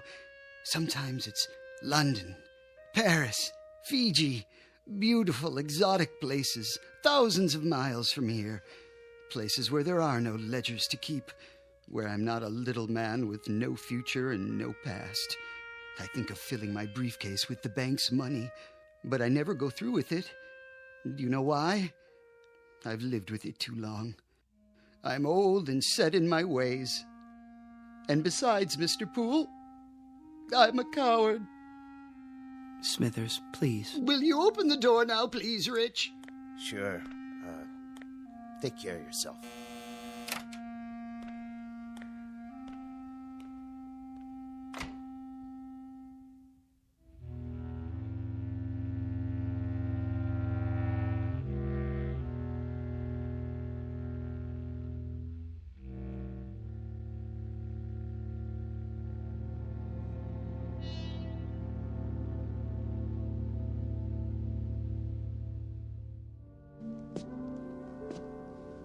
Can I help you with anything? I've got it. I guess this is goodbye, Miss Turner. It may be a blessing in disguise. For your career, a man with your abilities. Much more than mind reading. Strange delusion. But with the proper medical care, it'll go away. It's not a delusion, Miss Turner. There, you see, I can read your thoughts. But how? Well, until this morning, everything was normal. I was happy. Well, at least I wasn't unhappy. I had my friends, my job, and now this. I thought it was a gift. Well, it's no gift. It's an embarrassment. It's been nothing but trouble to me. I never imagined people were the way they are. You know, we do things without thinking about them, and we think things without the slightest intention of doing them. I've learned one thing. People are not what we think they are. Pool! Oh, thank heaven I caught you. That was the Ajax Cement Company on the phone. Mr. Sykes has been arrested. I know, for gambling with the company money. I tried to tell you that earlier. $200,000 if that loan had gone through. Mr. Poole, about your job. It's still yours, if you're interested. Why, that windbag. Mr. Poole, if you can really hear me, you're wasted in that job. If you let him take you back on the same terms, you're crazy. Everybody knows you should be in charge of the accounts department. Well, what do you say? Well, everyone knows I should be in charge of the accounts department, Mr. Bagby. In charge? Good. That would mean he'd move into Mr. Jones's old office. That would mean I'd move into Mr. Jones's old office. Now, really, Poole. This is absurd. What am I standing here wasting time for? Don't let him bamboozle you. Felicia's waiting. Man, oh man, what a weekend this is going to be. Stand up for yourself. He needs you more than you need him. Would you excuse us, Miss Turner? We have some business to discuss. All right, if you're sure. I'm sure. Business? What business? The business of Felicia and your wife, Gladys. What? I know all about it. I know where you're meeting her and when.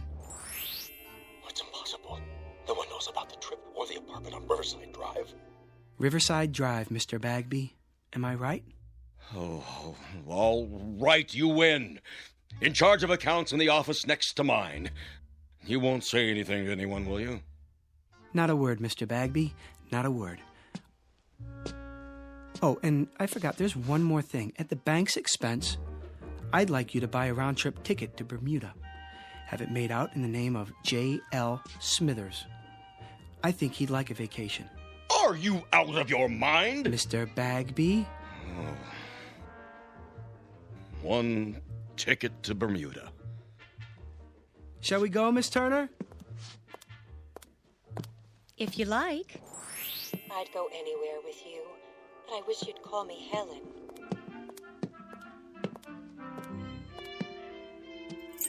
Have a good night, folks. We'll try.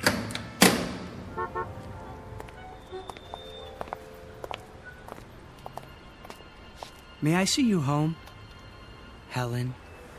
Well, I don't know. Of course you can, Hector. What do you think I've been waiting for?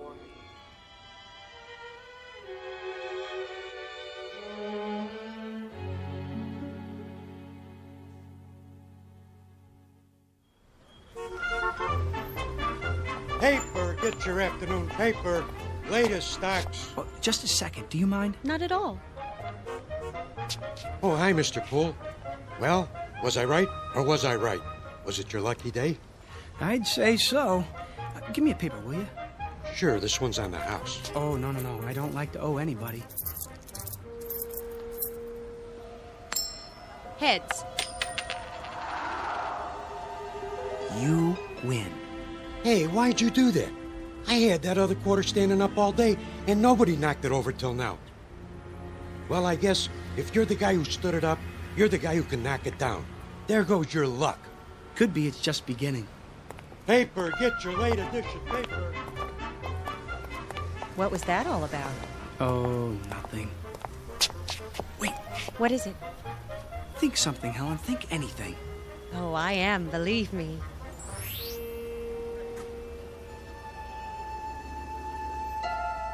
Did you get that? No, I didn't. I didn't hear anything at all. It's gone. Isn't that wonderful? If you say so, dear. Toss a coin, any coin, and one time in a million, it will land on its edge. But all it takes to knock it over is a slight vibration, a light blow, or even a vagrant dream. Mr. Hector B. Poole, a human coin on edge for a brief time, in the Twilight Zone.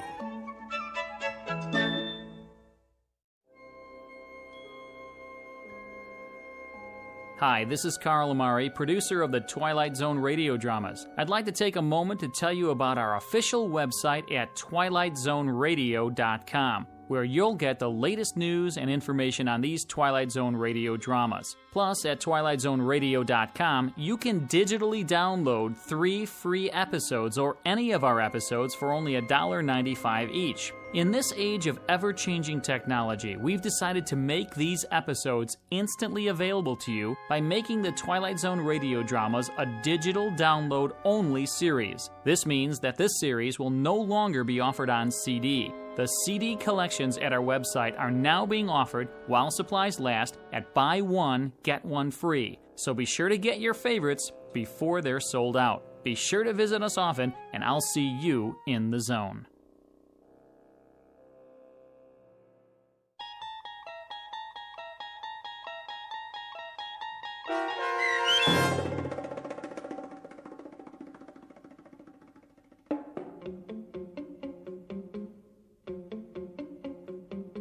A Penny for Your Thoughts, starring David Eigenberg with Stacy Keach as your narrator, was adapted for radio by Dennis Etchison and written for The Twilight Zone by George Clayton Johnson. Heard in the cast were Michelle Graff, Doug James, Jamie Barron, Jeff Lupetin, Kurt Nabig, Joby Cerny, Frenette Lebo, Peggy Roeder, Alex Sopner, Carl Amari, Karen Olson, Tracy Hernandez, Christina Verba, and Vince Amari. This copyrighted radio series is produced and directed by Carl Amari for Falcon Picture Group. Sound design and custom Foley effects for The Twilight Zone by Cerny American creatives Bob Benson, Craig Lee, Michael Slaybach, and Matt Sorrow. To learn more about the Twilight Zone radio dramas and to contact us, visit our official website at twilightzoneradio.com. Doug James speaking.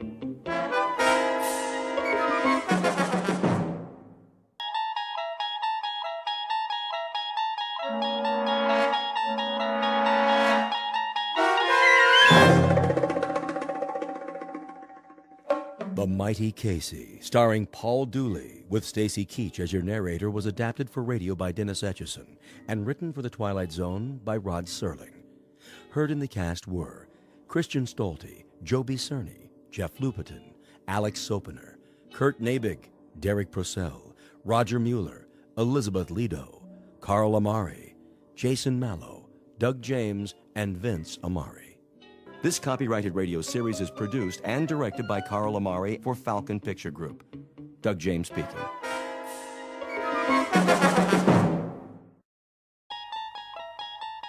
There is a fifth dimension beyond that which is known to man. It is a dimension as vast as space and as timeless as infinity. It is the middle ground between light and shadow, and it lies between the pit of man's fears and the summit of his knowledge. This is the dimension of imagination.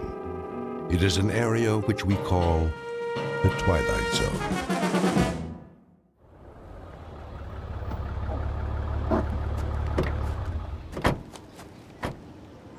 Okay, Pete, let's mark it off. Starting where? The dugout. Run a chalk line in front of the fence all the way to the gate so they can bulldoze it flat. Wait, what's the dugout? Where the team would wait. They'd sit on the bench, shoot the bull. Sometimes McGarry'd chew 'em out but good. Oh, I know what a dugout is. But why'd you call it that? I don't see any bench. Not now, you don't. Used to be right over there, under the bleachers, near home plate. Okay, I get it. This place used to be a ballpark. Of course, that was before my time. Yeah, I'll bet it was. I always thought this was a track for motocross and monster trucks. My old man used to take me before it was a swap meet, I mean. That right. There was this one truck, the Grave Digger. Oh, man, you should have seen it. Big old tires, roll right over anything. How old are you, kid? Me, 22. 22? I was out of high school before you were born. You know what? You really missed a lot. Yeah, Pops, back in the day. Hey, you ever see the monster trucks? Afraid I missed that. Ever see the Zephyrs? The what? Only the greatest ball club there ever was. Sure. That's why I never heard of them. Yeah, World Series champs, huh? They could have been. Let me tell you. And they almost did.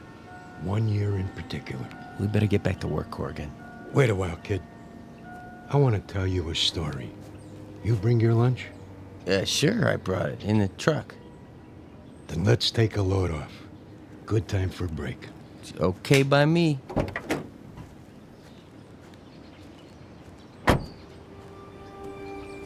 We can sit over there in the pitcher's mound. Of course, you can't see it anymore, but it was there. Fletch was the regular pitcher. He was a nice guy, but he had an arm like an old lady. Then one day out of the blue. Oh, you're not going to believe this. Oh, one day what? Well, it was, must have been July. Yeah, that's it. Middle of the season, everybody was talking about the Giants, how good they look, what a lineup, blah, blah, blah. The Zephyrs were stuck in a toilet. Then one day, McGarry, that was the manager, he called for open tryouts. Why not? Couldn't be any worse than what we had. And that was when he came along. Didn't look like much. But when he wound up, man, what an arm. Who? I'm getting to it. Better start at the beginning. It was a hot one that year. No rain, the sun beating down.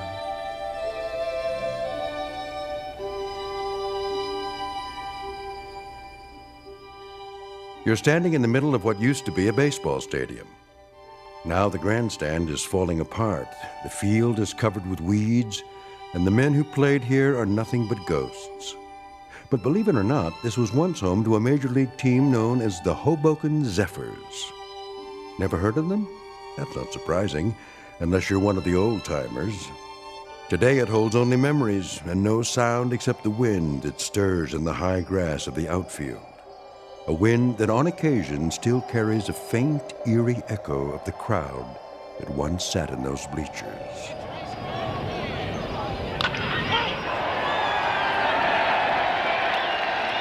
We're about to travel back in time to a day when the Hoboken Zephyrs were still a part of the National League, and this mausoleum of memories was an honest-to-Pete attraction.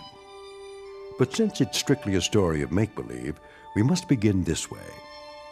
Once upon a time, in New Jersey, a most unusual event happened on the way to the ballpark. In a moment, you'll meet the cause of that event, a left-hander named Casey. Not the most original of monikers, but that's what he was called. So sit back, grab a hot dog and a bag of peanuts, and get ready for the playoffs.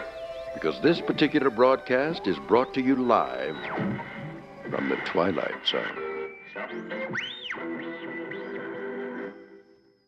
And now, The Twilight Zone and our story, The Mighty Casey, starring Paul Dooley, with Stacy Keach as your narrator. All right, new guys, let me see what you got. Give me 50 jumping jacks. Make it 100. Make it 100. Then take a lap around the field. 2 laps. You got it, McGarry. Of course, if we burn them out too fast... They better learn to hustle or they're out of here. Okay, Mouth, you say so. Let me hear you count. 9, 10, 11, 12, 13, 14, 15. Morning, McGarry. Beasley. 4 great-looking boys, huh? The one with the black socks and the Florsheim's brought a note from his mother. Who are you expecting, the All-Stars? Post a sign for open tryouts in a last-place club that happens to be 31 games out of first place, and this is what shows up. You never know, I guess. Might be some talent out there. Yeah, and you might be Yogi Berra. I can't make something out of nothing. You're the owner of the club. You gotta give me some ball players. Think you'd know what to do with them if I did? 20 games out of 4th place, and the only big average we've got is a manager with the widest mouth in the business. When the Zephyrs win 1 game, we gotta call it a streak. Buddy boy, when contract time comes around, you don't have to. Sure, you let me go. Who you gonna get? Now think of something. You can always manage the team yourself. One more time, Fletch. Ugh, trying to get it over the plate. You okay, Monkey? I must have slept funny on my arm last night. How's the team doing? Are you kidding? Last week, Fletch pitched 4 innings and only gave up 6 runs. That makes him our most valuable player of the month. Hey! Okay, let's see some sweat out there. New guys, take a lap. We gotta do it. Jeez, it just goes on forever and ever. I get it. Dugout. What? Who? Just a minute, I'll ask him. McGarry! Yeah? You want to look at a picture? You mean someone besides Fletcher? Now, why would I want to do that? Send him down. New boy? Gotta warn you, he's a lefty. Lefty, schmefty. If he's got one arm that works, he's for us. Hey, Monk. Yeah? Fletch can take it easy now. I got a new boy coming in. Catch a few for him? Yeah, sure, Moth. Yeah, okay, Fletch. Go on, shower up. Check.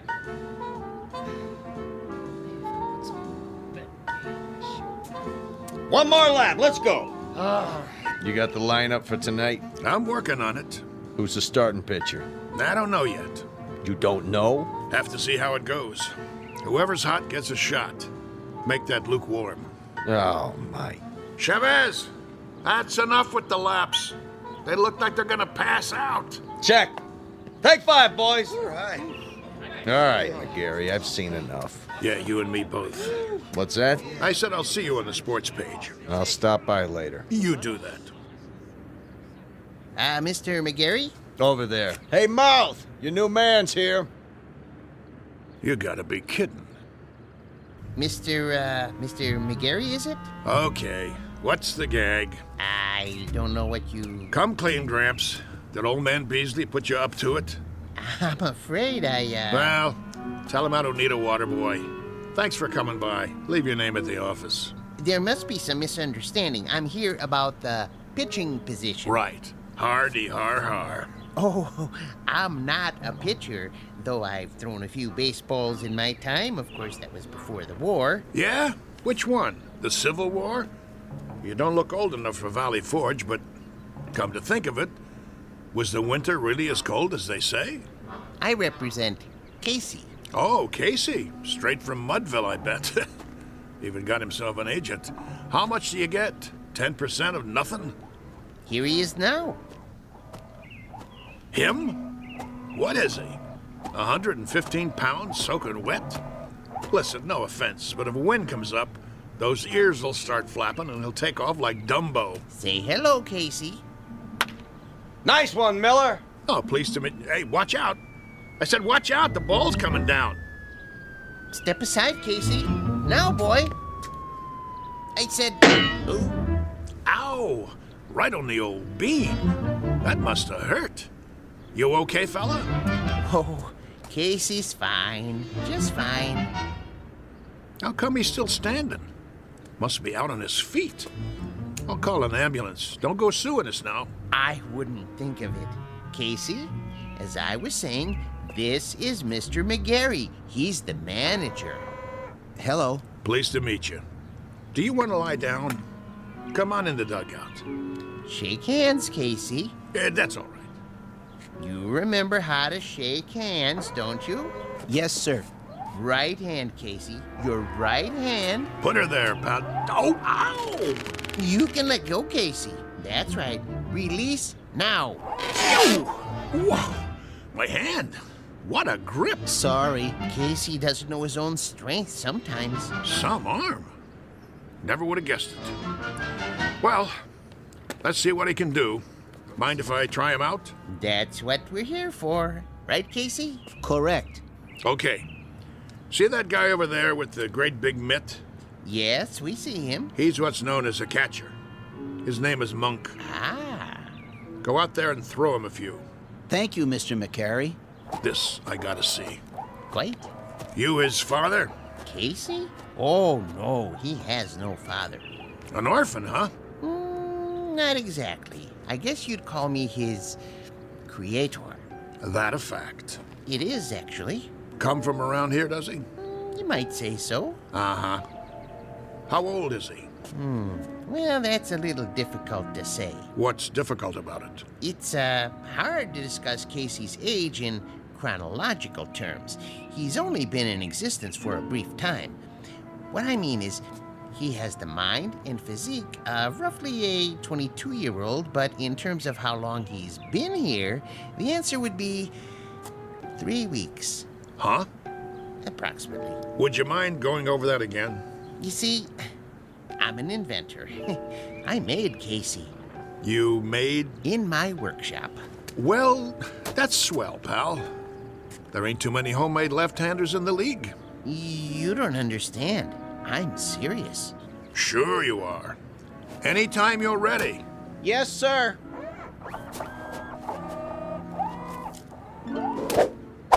Oh, jeez Louise. That's his fastball. Try a curve now, Casey.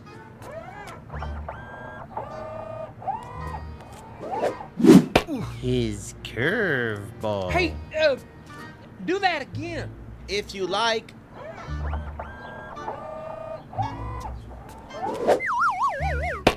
Hey! What was that? We don't have a name for it yet. Go ahead now, Casey. Don't hold back.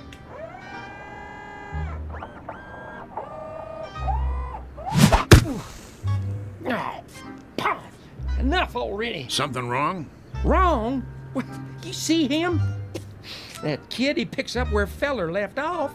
He's got a fastball almost went through my glove. And a curve, and a hook, and a knuckler, or whatever you want to call it. He got control like he uses radar. Oh, it's the best pitcher I ever caught in my life. Thanks, Monk. That's enough for today. I swear, I never seen anything like it. He don't even pitch like a human being. Precisely. Well, he's still rough, Gramps. He's plenty rough, but I might give him a try.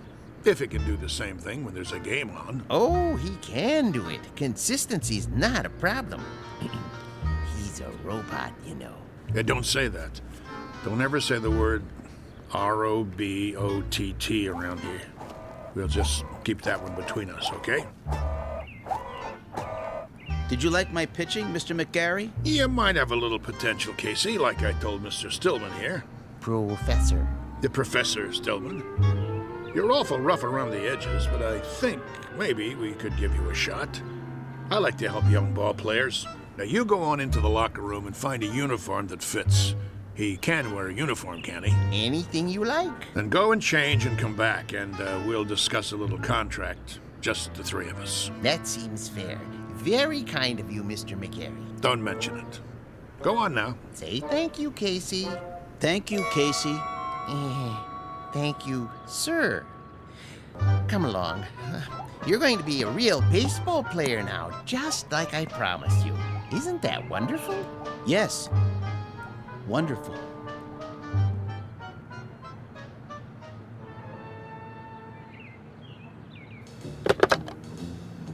General Manager's office? This is McGarry. Now listen. Draw up a contract. New pitcher, name of Casey. No, I don't know his last name. Leave that part blank. Just do it. The only thing that's between us and a pennant now is if this guy's battery goes dead or he rusts in the rain. Never mind what I mean. Draw up the contract before he gets away.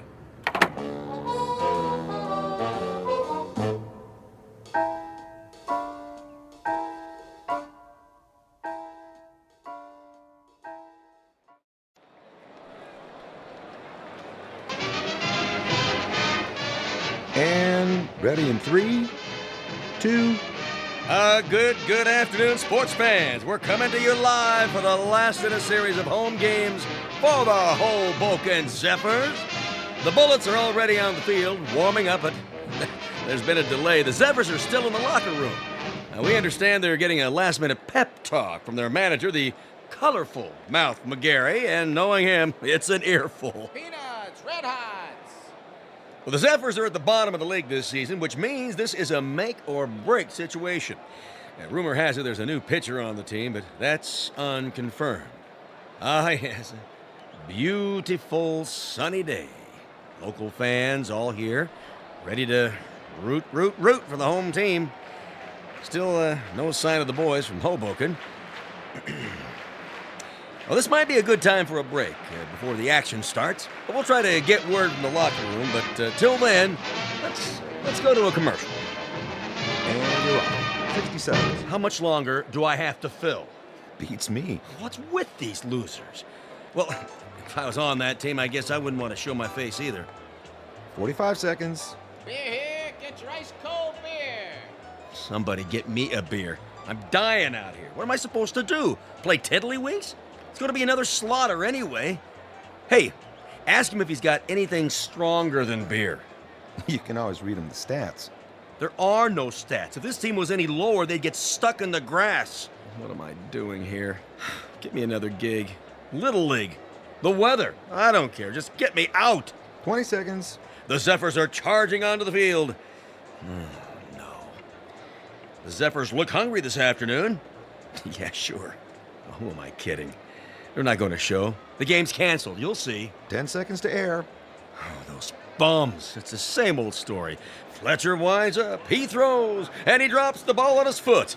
They should send out a bunch of chimpanzees. 5, 4, 3, 2. And welcome back, ladies and gentlemen, to more thrilling baseball action.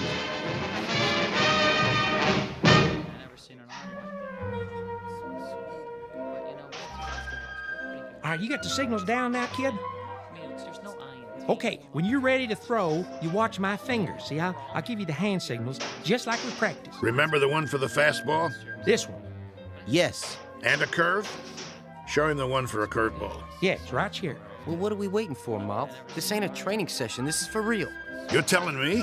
All right, kid. You got the signals down. Look, the main thing is walk out there like you own the place. But be cool. Nice and steady. Cool? He means don't be nervous. Nervous. Yeah, that's right. Whatever you're feeling, don't let it show. Pull your cap down over your eyes like this. You got nerves of steel. You know what I mean? Not steel, exactly. You know what nerves are, Casey. Oh, yes. Neurons, axons, and dendrites. This case, nerves means ill at ease. As if one of your electrodes were corroded and, Nervous, Casey. Like as if it's 2 out in the 9th and you're 1 up and you're pitching against Joe DiMaggio. He comes up to the plate, looking intent, eyes straight ahead. That wouldn't make me nervous. No? Why not? I don't know anyone named DiMaggio. What? He never heard of... I know what he said. He's a great kidder, ain't he? I love this guy. All right, fellas, this is it. Let's get going. It's time, Casey. Yes, sir. Mr. McGarry? Yeah?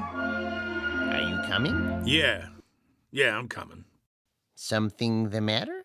I was just, thinking about the Giants. We're not playing the Giants today, are we? No, but I can't wait to knock them off. For that matter, I'd love to knock off the Phillies and the Cards, too. Or the Braves in Cincinnati. Or even the Hanksville Bullets. Them especially. Those bums beat us 11-0 in spring training. I think that will happen. Casey will come through for you, Mr. McGarry. Most definitely. You never told me. What have you got riding on this? What's your angle? With Casey? My interest is purely scientific. I know he's a Superman of sorts, but I need to have that proven under test conditions. You mean you can't guarantee he'll work? Oh, I have no doubts. Once I built a home economist to run my house. Marvelous cook. I gained 46 pounds before I had to, dismantle her. Now, with a model such as Casey, with his strength and accuracy, I knew he was destined to play baseball. And in order to prove my point, I had to have him pitch in competition. As an acid test, I settled on the absolute worst team I could find. Nothing personal. Nah, of course not. Very nice of you to think of us, Mr. Stillman. Professor Stillman. Professor, I really appreciate it. No kidding.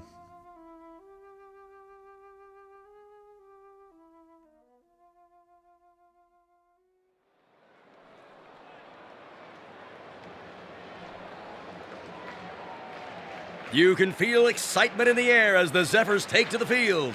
Hey, you bums, do something. The pressure's on the home team, tensions are high, and there's a groundswell of support as this new pitcher approaches the mound.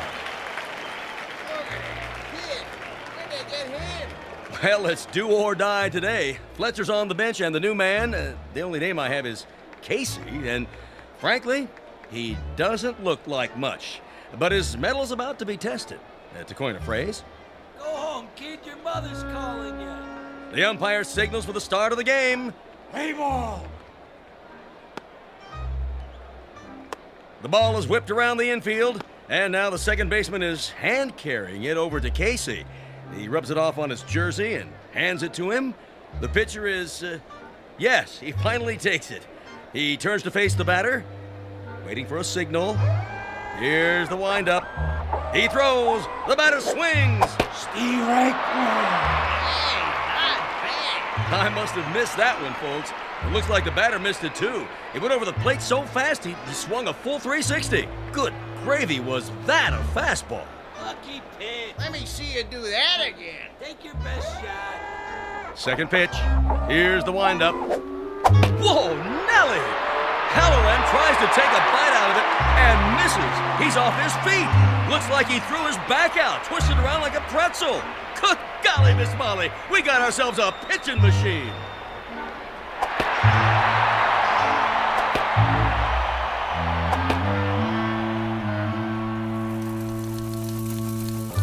In baseball news, here's a cutie for you. Seems there's a rookie in Hoboken who's pitched 3 straight shutouts. They said it couldn't be done, but with a blistering performance to sew up 9 in a row. In a stunning comeback, the Zephyrs zoom to 4th place in the National League as Casey gets ready for number 14. And that makes 3 more no-hitters for the mighty Casey. The Zephyrs are locked into 1st place. Questions in the news this morning about the mysterious Casey. Where does he get his superhuman ability? Playoffs temporarily suspended as the Baseball Commission orders an investigation. Today's headline, the mighty Casey. Is he on steroids? Good day.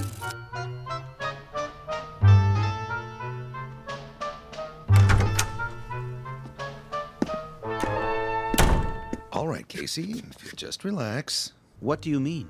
He's relaxed. Let's get this over with, Doc. I'm going to sit down in front of you and strike your knee with this little rubber hammer. Why? It's a test, Casey. Nothing to get shook about. You mean shaken? Here we go. Casey, watch where you're kicking. Well, I'd say his reflexes are 100%. That it, Doctor? Not quite, Mr. Beasley. Just let me check his pulse and do a blood test. Oh, no. What's the matter? If Casey doesn't pass his physical, there goes the pennant. There goes the series. There goes my career. But why are you worried? He doesn't take anything illegal, does he? Absolutely not. You may rely on it. Then... there's something I haven't told you, Beasley. What? Now to take your pulse. Hey, Doc, you really need to do that? Oh, a mere formality. He seems to be in A1 shape. Absolute perfection, if I do say so. Quiet for a moment, gentlemen, while I listen through the stethoscope. Oh, boy. Here it comes. Breathe, please. Once more. What's wrong? Nothing. Not a thing.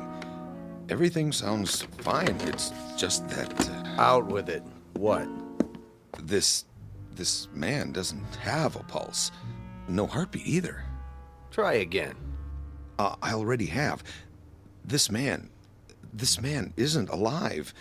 He can't be. That's pretty funny, Doc.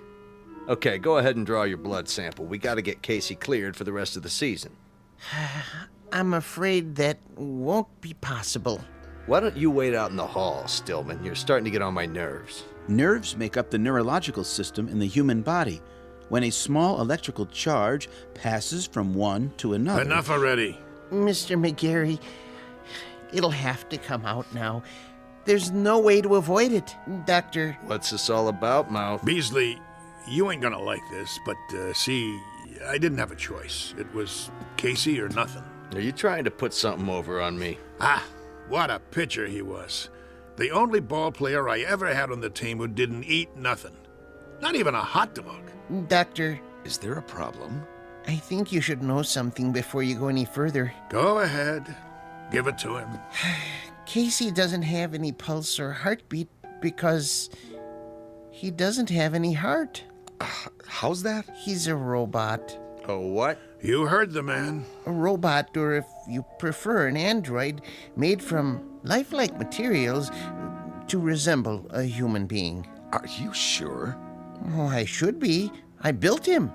And he's been pitching for the Hoboken Zephyrs? Doctor, this is the first I've heard of it. Well, under the circumstances, I have no choice but to notify the baseball commissioner. Move over, Casey. I don't feel so good. Doc, you got anything for a splitting headache?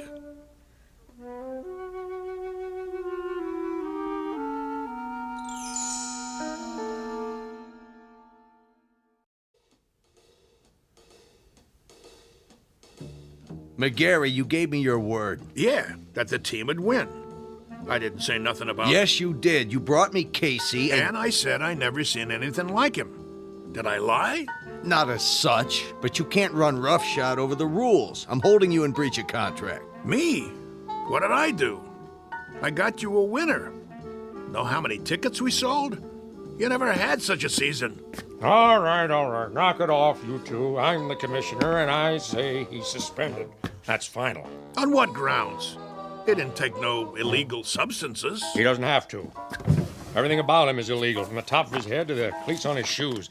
He's a machine. So? Article 6, Section 2 of the Baseball Code, I quote, "A team should consist of 9 men." End quote. Men, understand?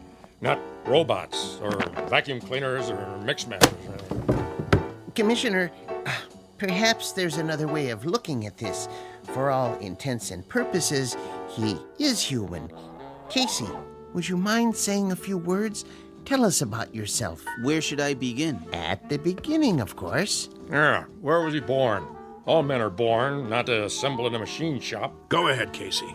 What state? I was born in a state of ignorance. There you go. My point exactly. Well, he can talk, can't he? He talks as good as me. That means he's got to be alive. I wouldn't count on it. But he is not human. Easy for you to say.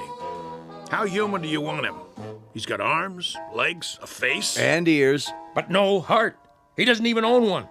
How can he be human without a heart? Beasley don't have a heart either. He owns 40% of the ball club. That's it, gentlemen. He doesn't have a heart. Ergo, he isn't human. And that's a violation of the baseball code. Therefore, he doesn't play. Mr. Commissioner, suppose this, just for the sake of argument. Supposing I gave him a heart. You gave him? Where will you get one? At the local parts store? Hear me out. If that essential is the only thing that renders him different from the norm, I could try an operation. I think I could do it. In fact, I'm sure I could. Supply him with a self-contained mechanical heart, that is. Now you're talking, Prof. How about that, huh? What do you say? Well, it would be very irregular. If he were to be given a heart, would medical science classify him as... what I mean is, could he then be called He had the doc fooled even without one. All right. With a heart, I'll give him a temporary okay until the league meeting in October. Then we'll have to take it up in session. The other teams will scream bloody murder. I can see DeRocher now. Then it's all settled. Casey gets a heart and accreditation as human, and the Zephyrs... Take it, Mouthy. With pleasure. Hoboken wins the pennant for the first time in 23 years.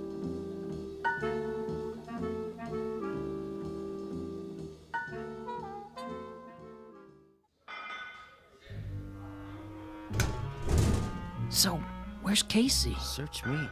He's supposed to be here. Yeah, well, thank you very much, operator. Well, how's Casey? Is he coming? I don't know. What do you mean you don't know? The operator can't get an answer at Stillman's house. Well, maybe he's in the middle of the operation. So he's in the middle of the operation. What's the matter? He can't use one hand to pick up the phone? We can't wait no longer. I gotta turn in the starting lineup.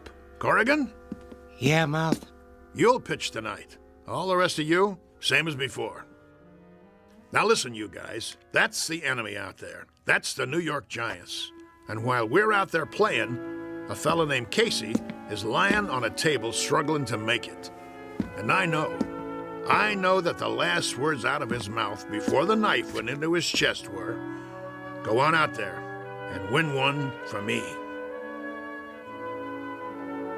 And I'm going to tell you something else, fellas. From now on, there's going to be a ghost in that dugout. Every time you pick up a bat, look over to where Casey used to sit, because he'll be there in spirit, rooting for us, cheering for us, yelling, "Go, Zephyrs, go!" Hello. Oh, hi there, Professor. And I'm going to tell you something else about him. He has heart. Not a real heart, maybe, but that guy who's lying there with a great big hole in his chest, he... Hello, Mr. McGarry. Hello. Now, as I was saying... Casey? Hey, how you doing? Hey, welcome back. All right. Knock it off. Quiet in here. Sorry we're late. Well, you got something to tell me? Go ahead, Casey. Listen, Mr. McGarry. I'm listening. He means his chest. Put your ear against it. Go ahead. Okay. Hear it, sir? I hear it. Casey, you got heart. And look at that smile on his face. That's the one thing I could never get him to do. Smile. How do you feel, boy? I feel... Well, frankly, I feel wonderful. Just wonderful. I feel togetherness with everybody. Then, let's go team! Yeah. Casey starts tonight. The new Casey. Now let's get out there and show him what we're made of.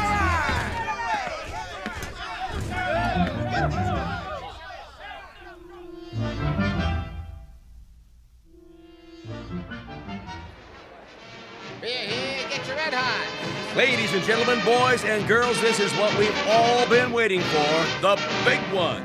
Oh, there's joy in Hoboken tonight, let me tell you. I wouldn't miss this one for the world. One of the greatest comeback streaks in history. Casey takes the pitcher's mound. The umpire signals the start of the game. Casey winds up. He throws. And it's a high fly over the wall and out of the park. That's a home run for the Giants. What a way to start the game. Well, that'll be a big one on the scoreboard. What's he doing? Cool it, guys. Casey's just playing with him, making it more exciting. Know what I mean? If you say so, Mouth. Another run for the Giants. Now it's 3-0. What's wrong with the mighty Casey? That's what fans want to know.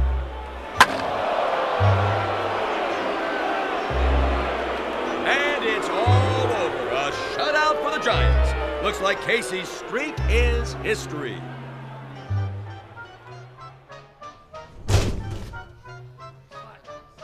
Well,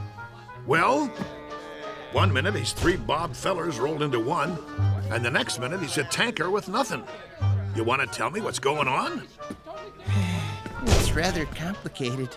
Then you tell me, Casey. Start by explaining how one pitcher can throw 9 balls and give up 4 singles, 2 doubles, a triple, and 2 home runs. I don't know what to say, Mr. McGarry. Shall I tell him? Tell me what? It's because Casey has a heart now. So? He has heart. Big deal. The thing is, Mr. McGarry, I just couldn't strike out those poor fellows. I didn't have it in me to do that, to hurt their feelings. He felt compassion. What? That's what he's got now. Compassion. See that smile on his face? Give an individual a heart, Mr. McGarry. Particularly someone like Casey, who hasn't been around long enough to understand things like competitiveness or drive or ego. And it's bound to happen. Oh, my aching back. I'm sorry, Mr. McGarry. I just couldn't hurt their careers. Professor Stillman thinks I should go into social work. I'd like to help people.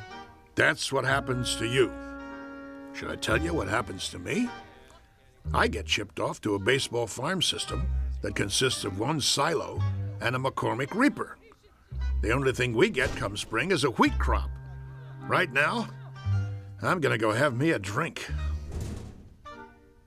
Oh, Mr. McGarry. What do you want? I was wondering if I might come with you. What for? Do you mind, Casey? Oh, don't worry about me, sir. You go ahead. Good. Now, Mr. McGarry, I've been doing some thinking. About what? The characteristics necessary to make a great baseball player. I figured out the mechanism for hooks and curves and sliders.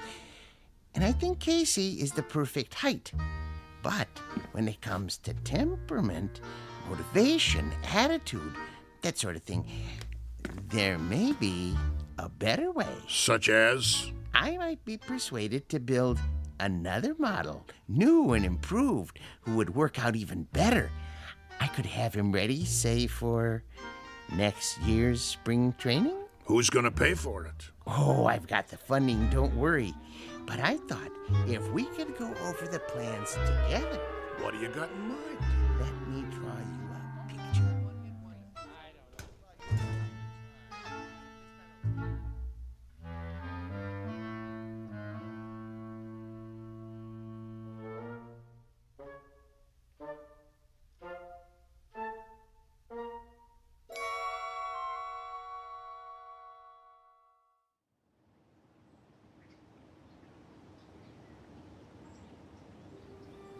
Jeez, that's a heck of a story. Yep.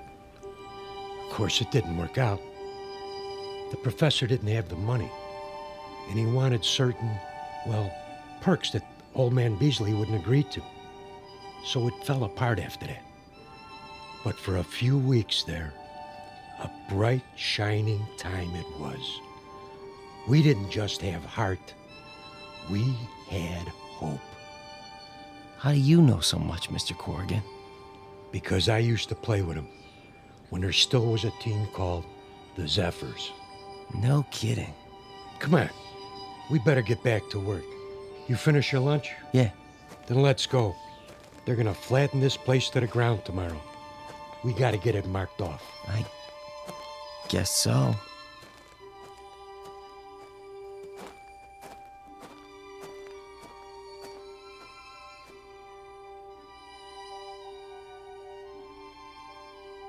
Once upon a time, there was a Major League Baseball team called the Hoboken Zephyrs, who, during the last year of their existence, wound up in last place and shortly thereafter were consigned to oblivion.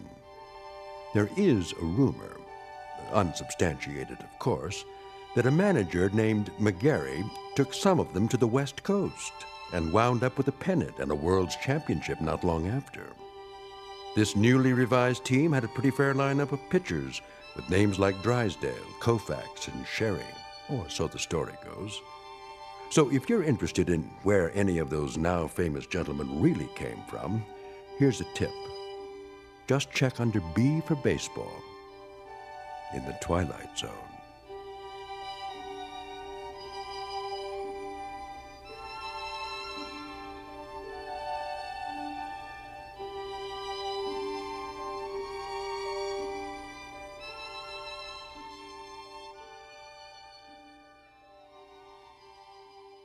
We'll return to the Twilight Zone in just a moment. You are about to enter another dimension, a dimension not only of sight and sound, but of mind, a journey into a wondrous land of imagination. Next stop, the Twilight Zone. Hi, this is Stacy Keach. I'd like to take a moment to tell you about our Twilight Zone website at twilightzoneradio.com. At twilightzoneradio.com, you'll find the latest information on these Twilight Zone radio dramas, including behind-the-scenes photographs, plus the newest product releases, trivia contests, ways to contact us, other Twilight Zone-related info and merchandise, plus links to other fascinating websites. So make your next stop twilightzoneradio.com. Visit twilightzoneradio.com to purchase these Twilight Zone radio dramas on cassette and CD, or call toll-free 1-866-989-ZONE. That's 1-866-989-9663.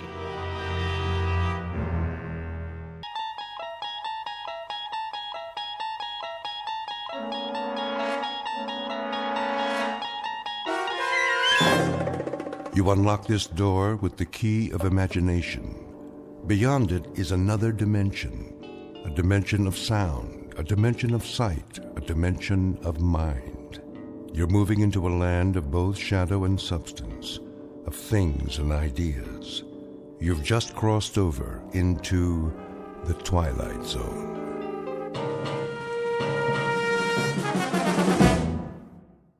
Like another wet one, folks. Get your umbrellas and your booties if you're going out. Possible thunderstorms over Margaret? 2 hours. cloudy tomorrow with a 50% chance. Margaret? Yes, Miss Alva? Come here, please. I'll be right there. Now, it's important. The dishes are all done. Do you need something? It's getting late. It's not that late, is it? We can play a game of cards if you like. A storm is coming. Is it? Well, that's what they said on the radio. A very serious one. The sky was clear this afternoon.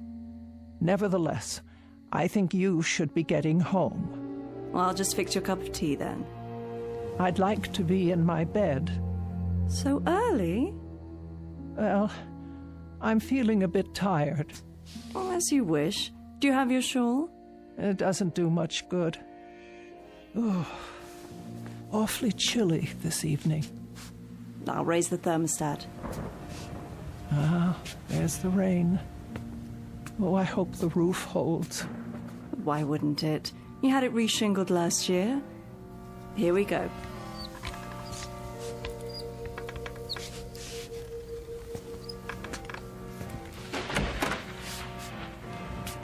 I'll turn the bed down for you. Now, take my hands up and out of your chair. Oh, thank you. Thank you, Margaret. I don't know what I'd do without you. Oh, you do just fine. You'll be walking again soon. Have you been doing your exercises like Dr. Mays told you? It's no use. These legs simply don't work anymore. Oh, Margaret, I'll never leave this house again. Now you stop that. There's a big, wide world out there. Places to go and people to see. The only way I'll see them is if they come here. And there's not much chance of that. Most everyone I know is passed on. Surely not. You have a phone right next to the bed. Call some friends. Keep in touch. Oh, it's been too long. I don't know if the numbers work anymore. Of course they do. If they don't, talk to Miss Finch at the telephone exchange. She'll look them up for you. Now, wait right here. I'll get you pills and a nice cup of hot tea. Hurry, Margaret, the rain. You'll never get home. Oh, don't you worry about me, Miss Selva. I'll be back with your tray. Oh, my. Such a terrible, terrible storm. Miss Elva Keene, who lives alone on the outskirts of Linden Fleet in Maine. Her world has shrunk to the size of the small house she owns and may never leave again. For some years, the pattern of Miss Keene's life has consisted of sitting in her wheelchair or lying in her feather bed, knitting, reading books, listening to the radio, eating modest portions of food, napping, taking her medication, and waiting. For exactly what? She's not sure. Perhaps for something different to happen. Something small but significant that will make all the difference.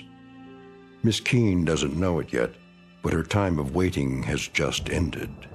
For something different is about to happen, by way of an unexpected phone call in the middle of a stormy night. A telephone call routed directly through the Twilight Zone.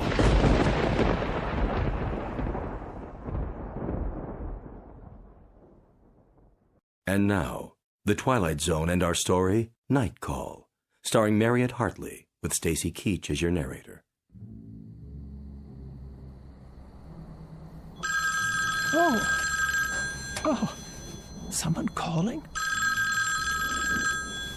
At this hour? Oh. Hello? I'm sorry, I didn't hear. The thunder. Hello? Hello? Who is on the line, please? Oh, no one, apparently. How odd. Perhaps I was dreaming.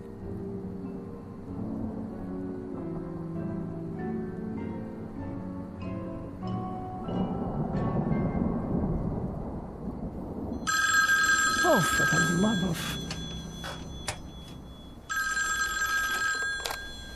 Hello? Hello? I can't hear you. If you wish to speak to me, please say something, or I'll hang up. Hello? Hello?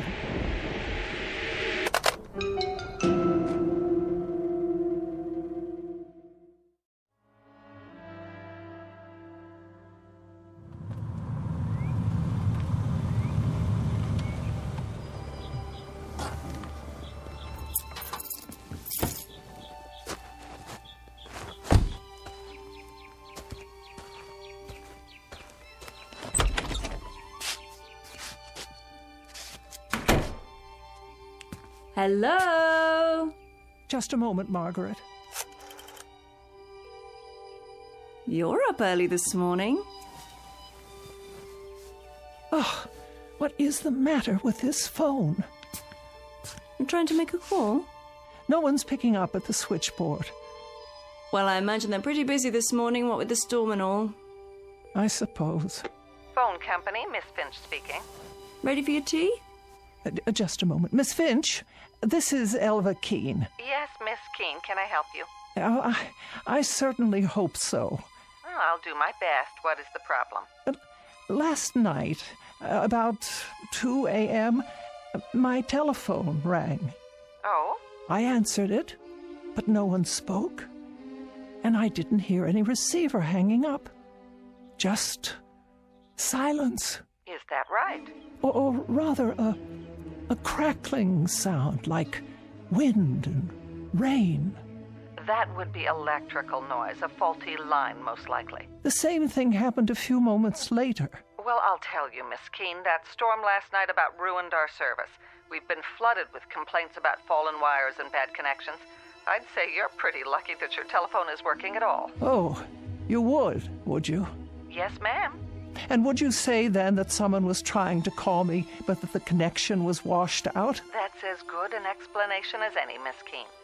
But who would have tried to call me in the middle of the night? I'm sorry. I wish I could be of more help, but the way things are right now... Is it likely to happen again? I really couldn't say. It might. Were you expecting a call? Not at that hour. It depends on what's causing it to happen, of course. Could you find out? If there's a breakdown somewhere, our crews will find it and repair it. And what am I to do in the meantime? If it does happen again, you just call me and I'll run a special check on it. Will you do that? Well, if that's your only suggestion. I'm afraid it is. I'll be here in any event. Well, goodbye, Miss Keene. Goodbye. All taken care of? I'm not sure. I'll start your tea, and then we'll move into the living room. Would you like that? Margaret. Yes, Miss Alva? Did you call me? When? Last night. At 2 a.m? No, ma'am, not me. Oh. I thought you might have tried to check on me because of the storm. But then I don't pay you for nights, do I?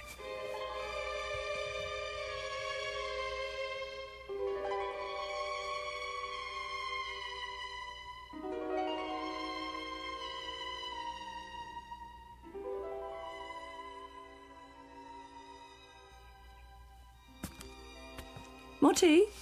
No, thank you. Have you taken your pill? Yes. Don't I always? Never missed one yet. The highlight of my morning. The mail should be here by now. Shall I check the box? Why don't you do that? With multiple injuries in the 5-car pileup, so take caution while driving in these slick conditions. The storms are still very strong in the north and northeast, while the rest of the city, the severe storms seem to have passed over. Several areas were still without power last night due to fallen wires. Workmen restored electrical service shortly before dawn.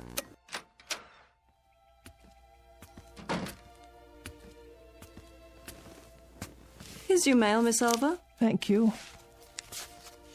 Anything interesting? Oh, an advertisement. Another advertisement.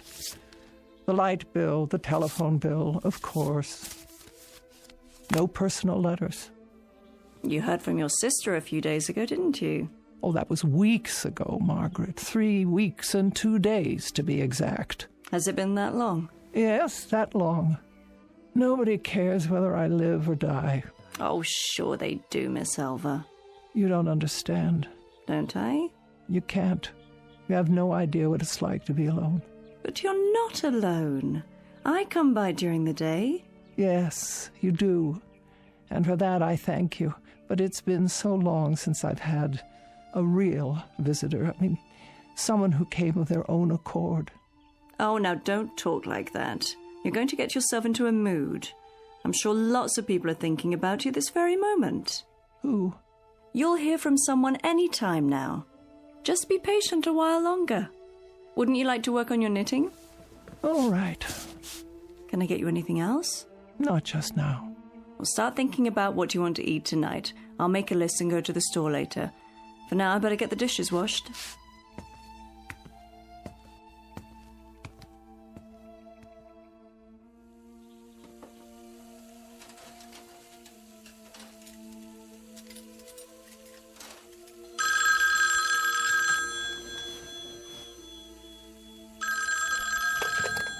Hello? Hello? Margaret? Yes? Come here, quickly.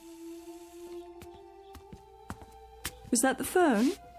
See, someone's calling you now. Take the receiver. What for? I want you to listen. If you like. Well? There's no one on the line, Miss Elva. Just listen. See if you can hear whether anyone's there. There's nothing. But you heard it ring, didn't you? Yes. Tell me if someone hangs up. Not a thing. The line's dead. Wait. What's the matter? Oh, well, it doesn't matter. I'll call Miss Finch and have them check on it. You really think that's necessary? Yes, I think it's necessary. Am I to suffer calls like that at all hours of the day and night? Calls like what? There was no call. Then why did it ring? It was a mistake, that's all. How could it be a mistake? Someone must have dialed my number. Not if it's a malfunction. Something's wrong with the equipment. I'm sure they'll... What are you doing? Reporting it. Phone company, Miss Finch speaking. Hello, Miss Finch. I thought you should know. I've received another one of those calls.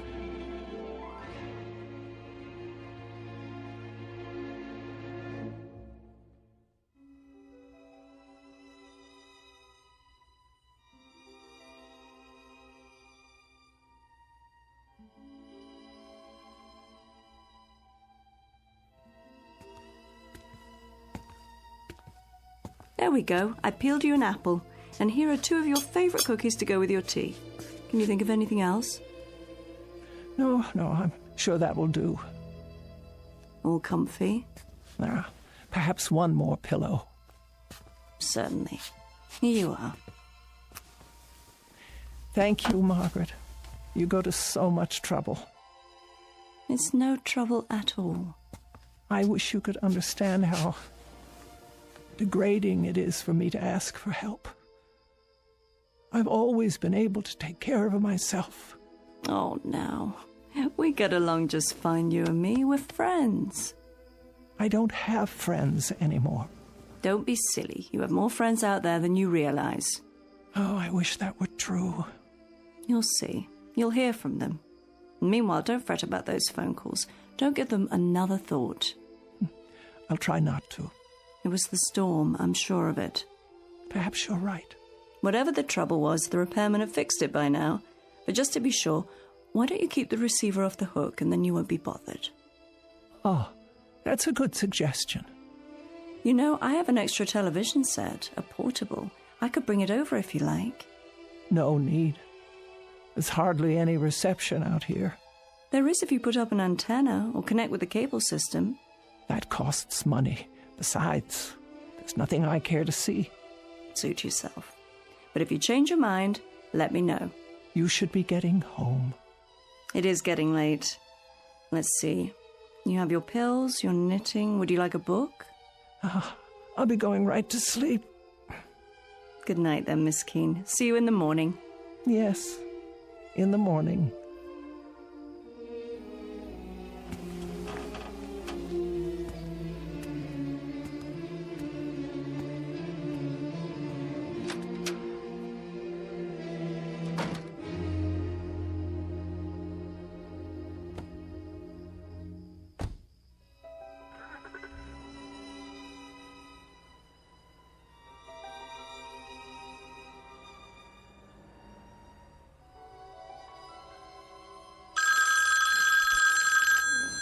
Oh, Margaret, there it is again. What should I do?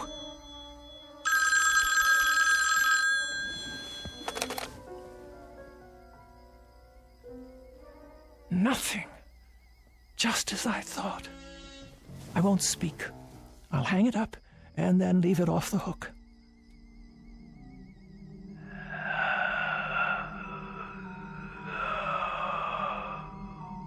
Yes. Who's there? Who is it?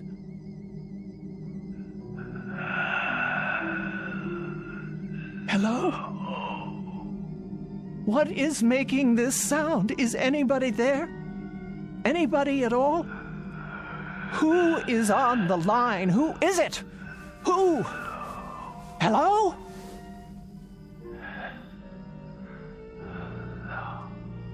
What is that? Please, please leave me alone.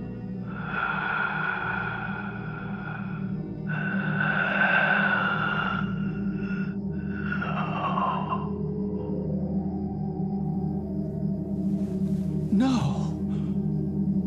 Please. No.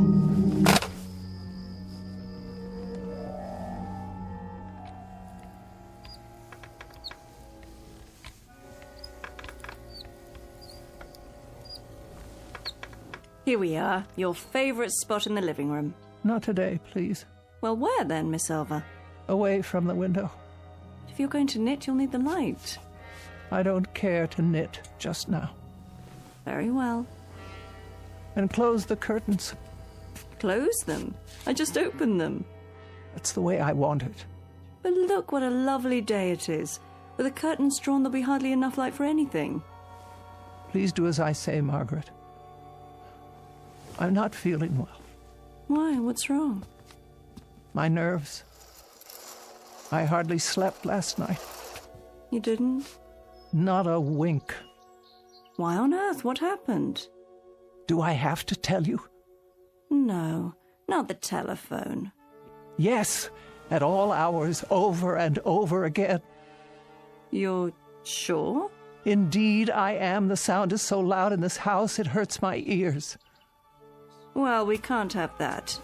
And this time, he spoke to me. He didn't. Margaret, I simply can't bear it. Shush, dear, don't you worry. We'll do something about that right now. Call Miss Finch and clear it up. She won't listen. Of course she will. She doesn't take me at all seriously. Well then, I'll have a word with her. We can't have you going without your sleep.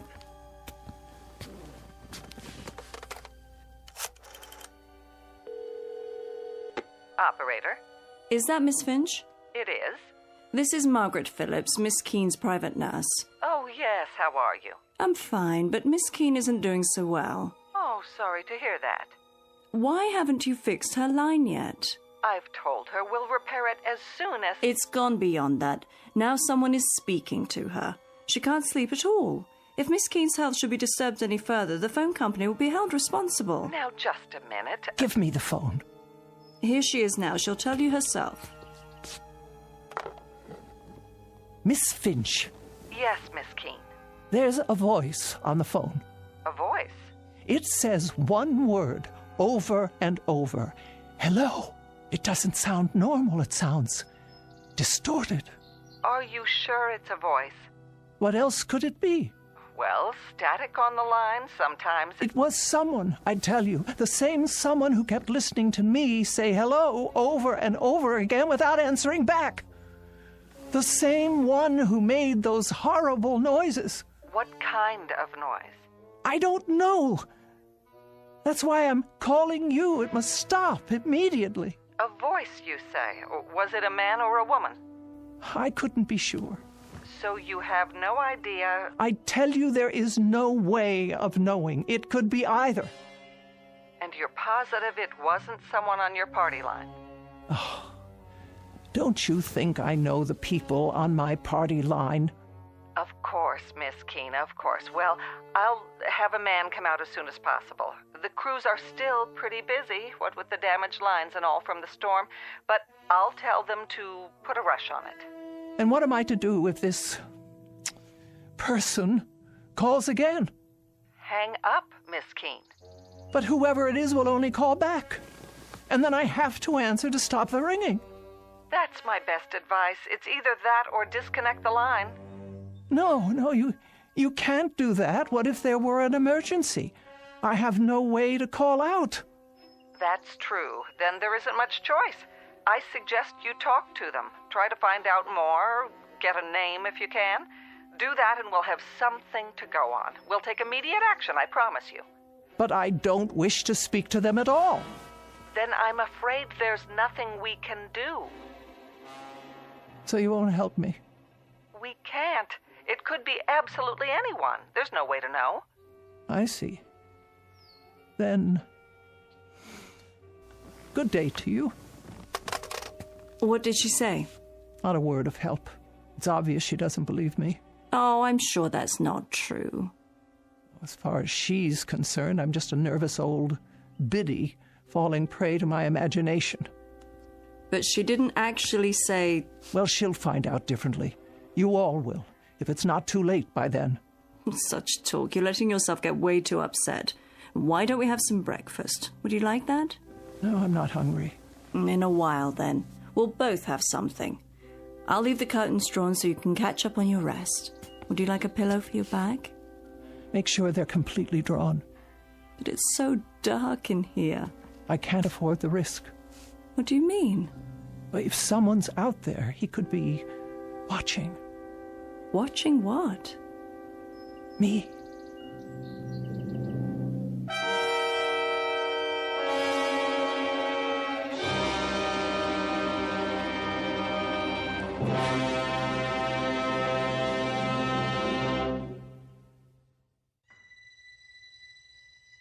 Oh, nothing tastes right today, not even tea.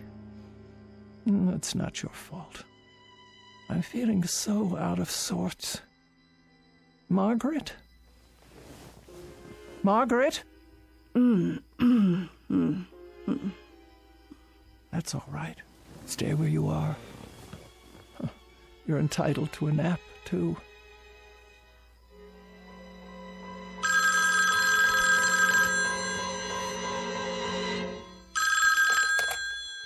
There. That will stop it. I won't put it to my ear. I won't. But if I don't take the call, I'll never know who it is. Oh. All right, I'll leave it on the hook. And the next time it rings, I'll force myself to speak to them and find out what they're up to.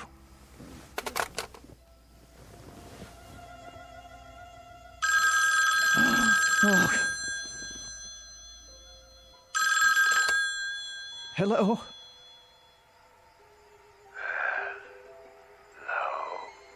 Who is this? Who's calling, please? Hello? Who's calling? I've had quite enough. Stop this at once. Hello? Why do you keep saying that? Can't you hear me? Please. Hello. Hello. Margaret! Margaret! Margaret! Yes? Oh, Miss Alva. I was just resting my eyes. Is everything all right? No, it is not. Then what? The telephone. Oh, did it ring? I thought I heard something. It's a man. I'm sure of it. How do you know? Because he just called again. I heard the tone of his voice. It was deep and hoarse, like there was something wrong with him. What did he want? I don't know. Then how? He just keeps saying hello, over and over. That's all he says. Hello. Hello. Hello. Now you've got to stop this, Miss Keene. I've got to stop. I'm not the one who... You're working yourself into a state over... Over nothing? I didn't say that. You didn't have to.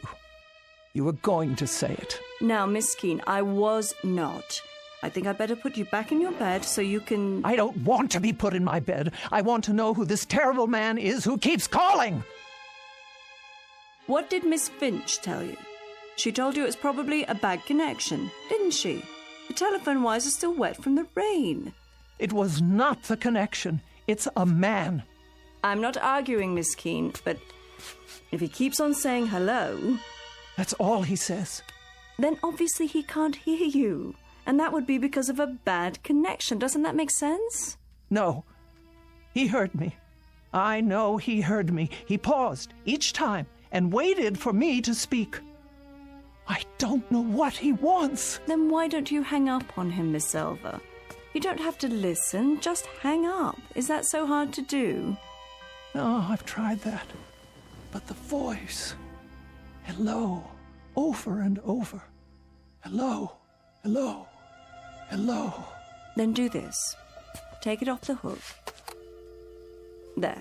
Now he can't call you, right? Nobody can call me.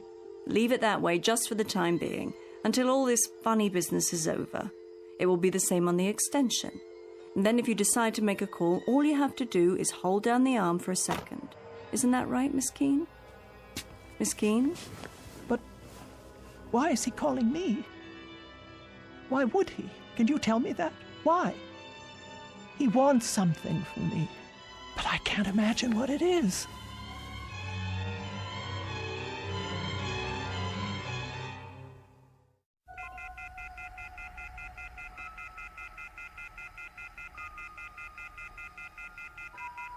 Oh, I can't bear that sound. Try putting a pillow over it. There. No.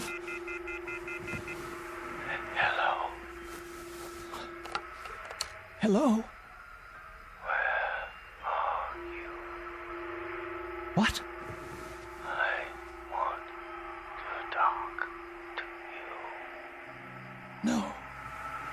Where are you?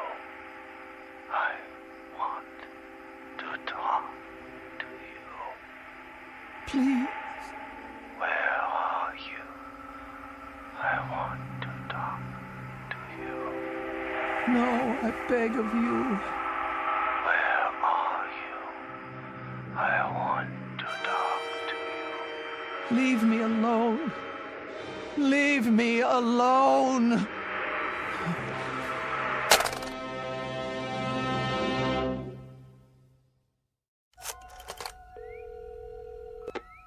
Phone company. Miss Finch, the problem is getting worse. Oh, hello, Miss Keene. I tell you I won't have it. Have you tried leaving it off the hook? No, it doesn't do any good. He just waits for me to hang up so he can call back. I left the receiver off last night, but I can't do it anymore. Even when I bury it under a pillow, the noise keeps me awake. I haven't had any sleep in 24 hours. Then perhaps, Miss Keene, we should disconnect it after all. No, I am an invalid, Miss Finch. I must have telephone service in case of emergency. I'm sure you must. Now, I want the line checked. Do you hear? This terrible thing must stop right away. All right, Miss Keene, I'll put a man on it right away, and this time we'll get to the bottom of it. Swear to it. I give you my word. Oh, good. Thank you. You don't know what this means to me. I'll call you as soon as we find out the problem.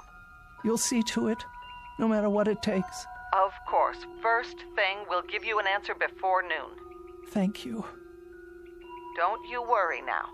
Oh, bless you. That's what we're here for.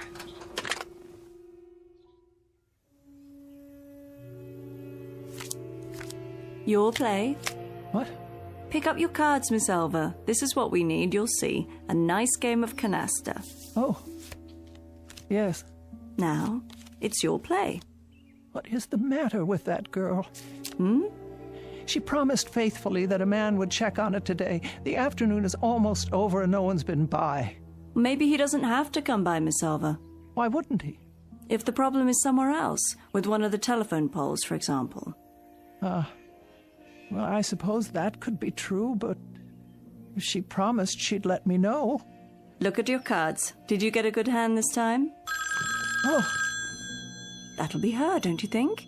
Want me to answer it? Oh, yes, if you would. Hello? No, this is Margaret Phillips. Would you like to speak with her? Who is it? Just a moment. You see, it's Miss Finch. Now everything will be fine. Oh, yes? About those calls you say you've been receiving, Miss Keene. Say I've been receiving. Why don't you believe? We sent a man out to trace them. I have his report here. And? He says he followed your line through all its connections. He found the problem. Well, what is it? A fallen wire on the edge of town. Fallen wire? Yes, Miss Keene. The weather blew it free of the pole. I don't understand. One end was on the ground, so no signal at all was getting through. Are you telling me that there were no calls?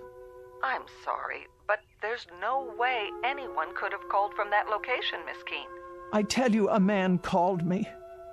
There must be a phone there. There must be some way for him to call me. Miss Keene, the wire is lying on the ground, unattached. Tomorrow our crew will put it back up and you won't have any further trouble. There must be a way that someone got through. But there is no one out there. No one at all. Out where? Miss Keene, it's the cemetery. Oh. Miss Keene, are you there? What is it, Miss Elva? Miss Keene? Miss Keene? Why have you dropped the phone? Will you tell me what's wrong? Miss Keene, for heaven's sake, what is it?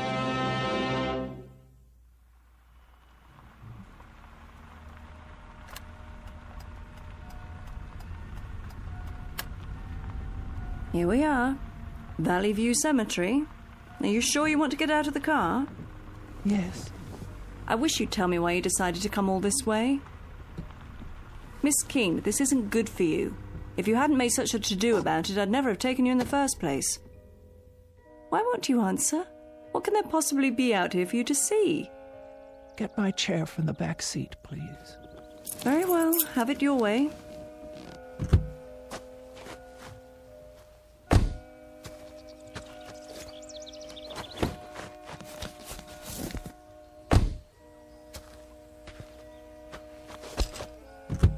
Careful.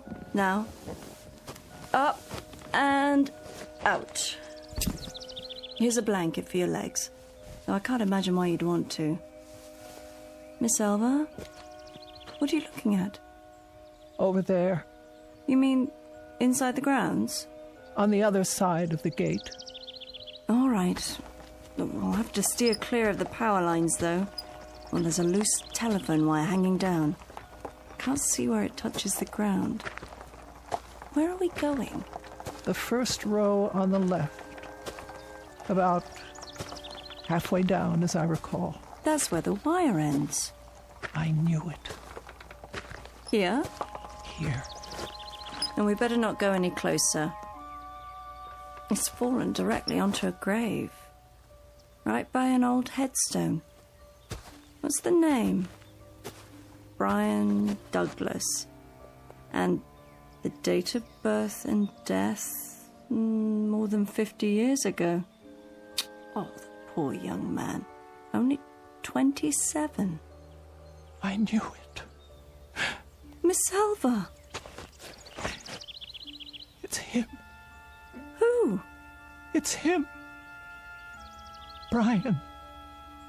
Oh, Brian. You knew him? Brian, my fiancé. He died a week before we were to be married. Oh, Miss Alva, I didn't know. We were in a car together. I insisted on driving. I was always insisting on things, telling him what I wanted, dominating him in my way, and he always did what I said, always. I lost control of the car, steered it right into a tree. Brian went through the windshield. He was cut to pieces. I was left crippled, and now he's trying to reach me, I'm sure of it. Don't you see? He's trying to reach me. So many years out here alone, in the sun, in the wind, in the rain. And now, at last, I can talk to him. I won't be lonely anymore.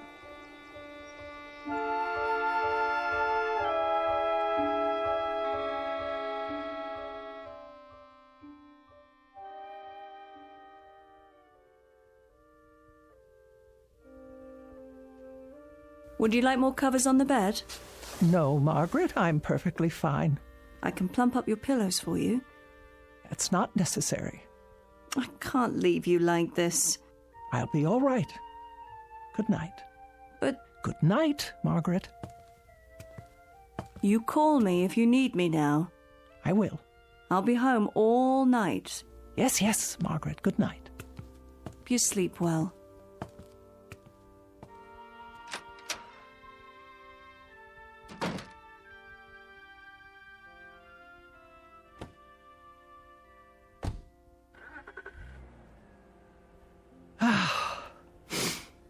Now then, you may call me any time at all. I'm waiting. Oh, this is ridiculous. Now that I want you to call. Brian? Brian? Are you there? Can you hear me? It's Elva. Elva! Oh, Brian. Brian, my dear. Brian, where are you? Where are you, Brian? Can't you hear me at all? Brian! Are you there, Brian? If you are, please speak. It's Elva. Elva! You can speak to me now. I didn't know it was you. I thought... Brian, please, I know you're there. It's Elva. Talk to me, Brian, please. I beg you. You said leave you alone. No, but I didn't mean... I always do what you say. Oh, God, but I didn't mean... Brian, I didn't mean that. Not this time. I didn't understand. I only meant... Oh, Brian. Brian, speak to me. No, Brian, don't go. Don't leave me here. I didn't know it was you. I didn't understand. I tell you, there were so many things I didn't understand. I didn't mean to say. Brian, please. Please. Oh, please. No. Oh. According to the Bible, God created heaven and earth. But it is every man's prerogative and every woman's to create their own particular and private hell. Case in point, Miss Elva Keene, who in every sense has made her own bed, and now must lie in it. Sadder but wiser, by dint of a rather painful lesson in responsibility, transmitted from the Twilight Zone.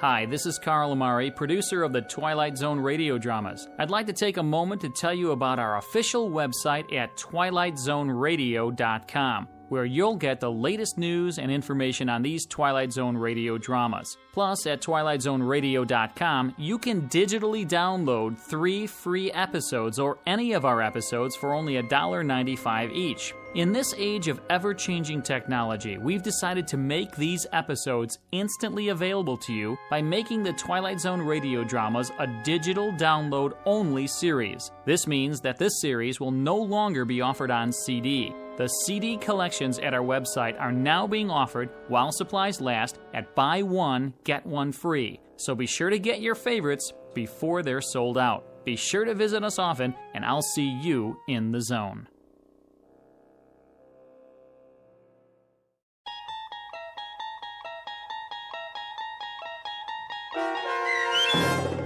Night Call, starring Marriott Hartley, with Stacy Keach as your narrator, was adapted for radio by Dennis Etchison and written for The Twilight Zone by Richard Matheson. Heard in the cast were Sarah Wellington, Meg Thalken, and Doug James. The producers of The Twilight Zone wish to thank CBS Enterprises and the Rod Serling estate for making this series possible. This copyrighted radio series is produced and directed by Carl Amari for Falcon Picture Group and Westwood One. Sound design and custom Foley effects for The Twilight Zone by Cerny American creatives Bob Benson, Greg Lee, Michael Slaybach, and Matt Sorrow. To learn more about the Twilight Zone radio dramas and to contact us, visit our official website at twilightzoneradio.com. Doug James speaking.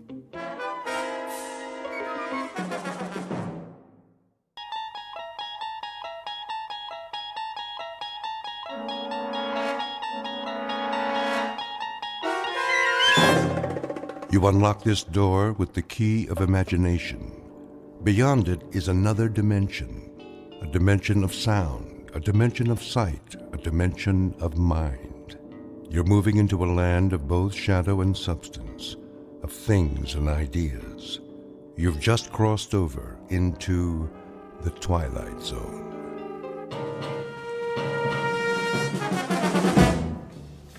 Westbound monorail will be departing on track 10 in 3 minutes. Hurry.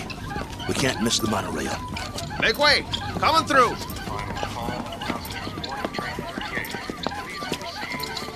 Keep pushing. I'm doing my best. Ah, wait a minute. One of the wheels fell off again. Get it while I hold him up. Okay, I got it. Here. Let me slip it back on. Hurry. Will be departing on track 10 in 2 minutes. All aboard for all points west. Excuse me, conductor. Yeah? Is this the monorail to Kansas? Sure is. Better get on board, though. But you know, you should have checked your cargo. This ain't cargo. It's a B-2. A what? A B-2. Whoa! What is that? Is that a man? Is he alive? That, sir, is a B-2 boxing robot. Wow. He sure looks real. Yeah, he looks even better in the ring when we activate him. Westbound monorail will be departing on track 10 in 1 minute. Conductor, we bought a ticket for him. Here you go. He's fighting tonight.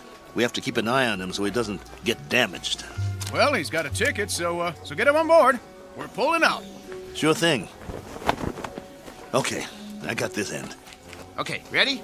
1, 2, 3, lift. Come on. Oh, my goodness. How much does this guy weigh?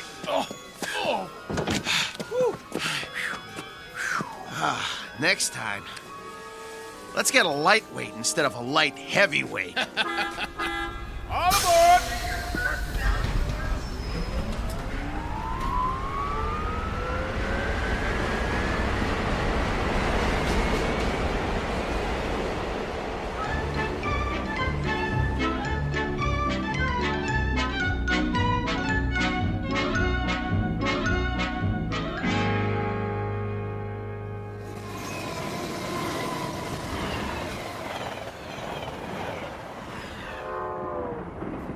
Ladies and gentlemen, kindly observe the no smoking sign and ensure that your seatbelts are securely fastened.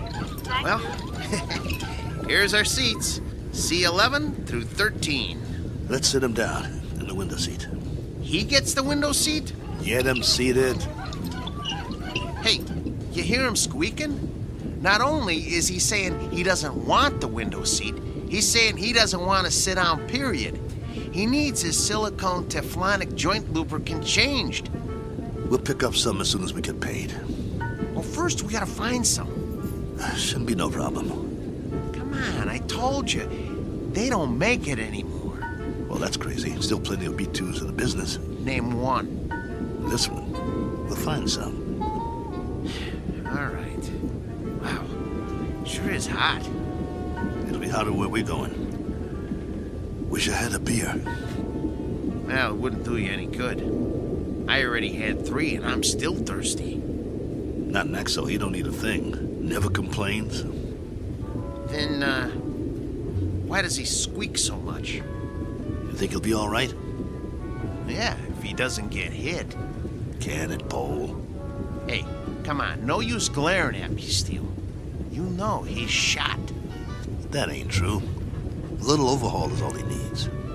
Well, yeah, a little 10 grand overhaul with parts they don't make anymore. When you talk, you think he was ready for the scrap heap. Ain't he? No, he ain't. Just because he's a little old? Well, try ancient. Plenty of fight left in him. Well, you think he's okay or not? Steele, I don't know. And that's a fact. He needs work. Like what? Well, for starters, the trigger in his left arm. It's been rewired so many times it's just about had it. He's got no protection left on that side. Plus, his eye lens is cracked. Leg cables are worn out, no tension left in him.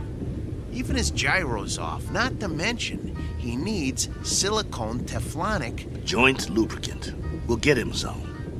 Where? I'll find it. Yeah, after the fight. What about during? He'll be creaking around that ring like an antique steam shovel. This ain't 1940. It's 2040. Be a miracle if he goes 2 rounds. It ain't that bad, Pole. Actually, it's worse. Wait till the promoter gets a load of battling Maxo from Philadelphia. We'll be lucky to get monorail fare back home. The contract is signed. You can't back out. Well, the contract is for battling Maxo in fighting shape, not this bucket of antique hardware. Just you wait.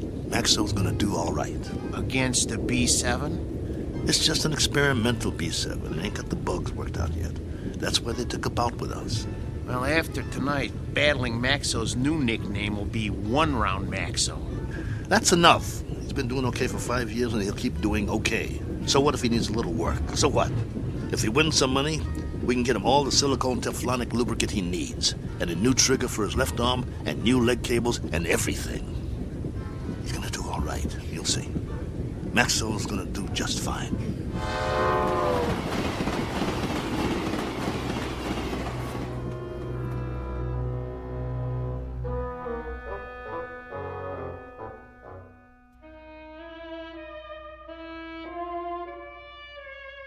Sports item from the not-too-distant future. Battling Maxo, B2, light heavyweight, accompanied by his manager and handler on his way to Maynard, Kansas for a scheduled 10-round bout. Battling Maxo is a robot, or to be exact, an android, resembling a human being.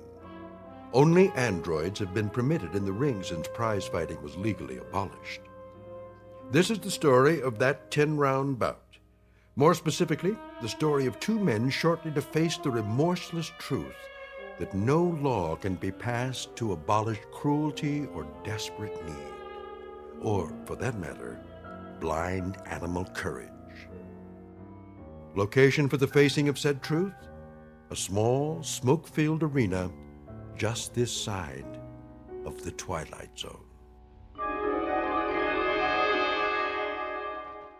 And now the Twilight Zone and our story, Steel, starring Lou Gossett Jr. with Stacy Keach as your narrator. You were right. It is hotter here. Told you. Hey, taxi. What are you doing? It's 6 o'clock already. We better get a move on. Well, we got no money for a taxi. We can't push him through the streets. We don't even know where the stadium is. What are we supposed to eat with then?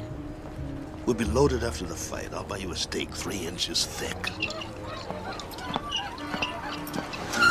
Hey, fellas, need a taxi? Thanks, pal, but no thanks. Oh, come on, where are you headed? Stadium. The stadium? That's 6 miles away. You can't push that thing that far. He's right.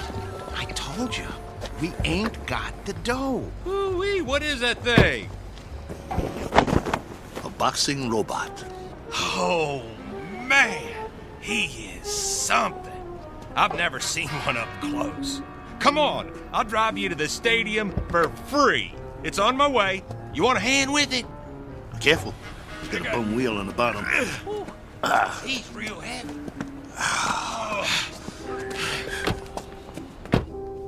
Oh boy, this is a real honor taking a fighter to the stadium. Well, thanks. Hey, which robot is that? This is Battling Maxo from Philly. Maybe you heard of him? No, but, you know, I'm no expert. He was almost light heavyweight champ once. No kid. Yes, sir. You ever heard of Dimsy the Rock? Don't think so. Why don't you give it a rest? Dimsy was number 3 in the light heavy ranks, on his way to the top. Well, my boy took him out in the 4th round. Left cross, bang! Almost put Dimsy to the ropes. It was beautiful. No kid. Yeah. Used to be in the game myself. Light heavy. Before they passed the law. Called me Steel Kelly because I never got knocked down. Not once. I was number 9 in the ranks before they outlawed human boxers. Wow. That's something. Anyway, tonight is going to be a good fight.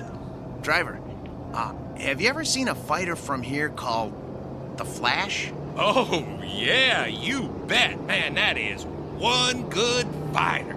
Won 7 straight. He's riding a bullet to the top of the rankings. You just wait. Matter of fact, he's fighting tonight, too. They're bringing in some heat from back east to fight. Flash is gonna slaughter him. Oh, where'd you guys say you were from? Philly. Oh, man, you're not. We are. Oh, look, I didn't mean nothing. I didn't know. Skip it. Forget it, pal. Doesn't matter. You're right. Why don't you shut your trap for once? Look, fellas, I'm sorry. Well, you guys need anything else? Anything? Do you know where we can get some silicone Teflonic joint lubricant? Oh, do they still make that stuff? No, they don't. Just trying to be funny. They haven't made it in years. Hey, look! They got the fight card posted for tonight. You guys are the 3rd fight out of 7. Woo! Your fighter must be pretty good. Oh, the Maynard Flash, B7 versus Battling Maxo, B2. You got a B2? Yeah. Well, at least you're not at the bottom of the card. We do have that going for us. Drop it, Bo. You'll see. You'll all see. It's nothing personal, Kelly. It's just the way it is. Well, it'd be a miracle if he wins. Hey, if he does, can I have his autograph? Sure thing. Thanks for the lift. Good luck, fellas. You're gonna need it. Steele, you know, Maxo's not programmed to sign autographs, right? I know. Let's roll him inside.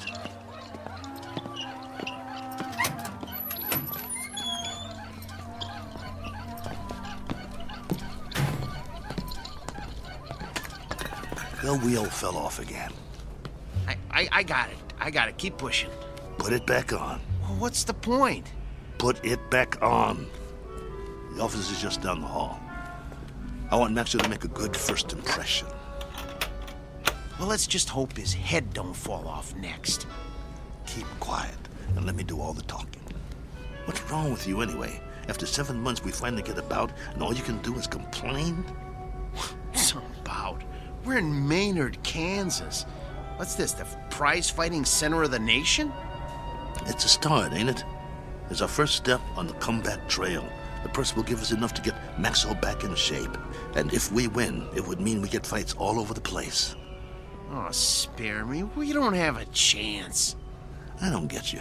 He's our fighter, and we stick behind him no matter what. Why are you writing him off before he even gets in the ring? Don't you want him to win? I'm a Class A mechanic, Steele. I'm not some daydreaming kid. I know machinery. We got a piece of dead iron here. Technology always moves forward. We got a B2, not a B7. No way he's gonna win this fight. Shh, keep your voice down. It's simple engineering, that's all. Maxwell will be lucky to get out of the ring with his head on. Bull! It's an experimental B7. It's probably full of bugs, full of them. They always are. That's why they take a first fight in the middle of nowhere. We've got a chance. Yeah, sure we do. Remember, keep your mouth shut. Yeah. Mr. Nolan? Nah, I'm Oscar. Mr. Nolan will be back in a couple of minutes. I'm Steele Kelly, battling Maxwell's owner. Oh, yeah, I heard of you. You were one of the last human fighters. This is Paul, Maxwell's mechanic. Hi. It was getting late. We were wondering if you'd make it. Never missed a fight. Yeah, pull up a chair. I got some paperwork to do. Thanks. What was that? It was this folding chair. Okay. Sign on all the X's. You heard of my fighter, Mr. Oscar? What's his name? Battling Maxwell. You must have heard about him. Can't say as I have. He knocked out Doomsday the Rock, a ranked fighter in his prime. Uh-huh. Sign here, too. It was all in the East Coast papers. New York, Boston, Philly. Got quite a spread. Biggest upset of the year. Good. Initial here. And here. And a couple more here. Right here. And over there. He's the B2, you know. That's the second model Mauling put out. The B2 is one of the best fighters they ever built. The best in my opinion. Maxwell was still going strong. I don't go for these new ones, you know. The ones made out of steel, aluminum with all the doodads. Too flimsy. Nothing solid. Nah, Mauling don't make them like Maxwell anymore. Oscar, who are these guys? Mr. Nolan, I'm Steele Kelly, and this is... Is that your fighter? Yes, sir. Battling Maxwell. Fighter in shape? You bet. Prime condition. Paul, my mechanic here, is a Class A mechanic, and he took Maxwell apart and put him back together just before we left Philly.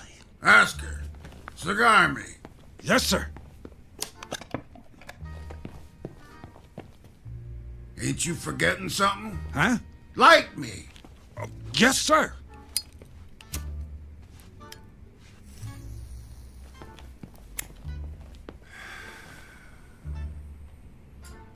You know, Steele, you're lucky to get this bout. We ain't staged a bout with nothing less than a B4 in must be 2 years now.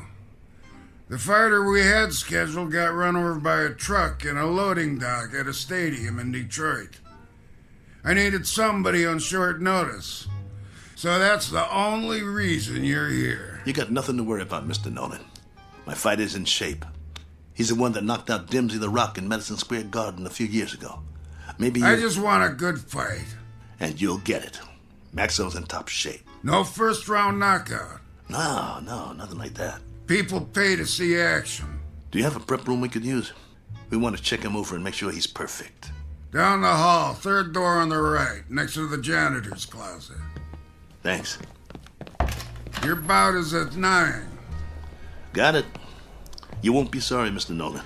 I don't like guys that are late. Understood. Poe, let's get Maxwell to his prep room.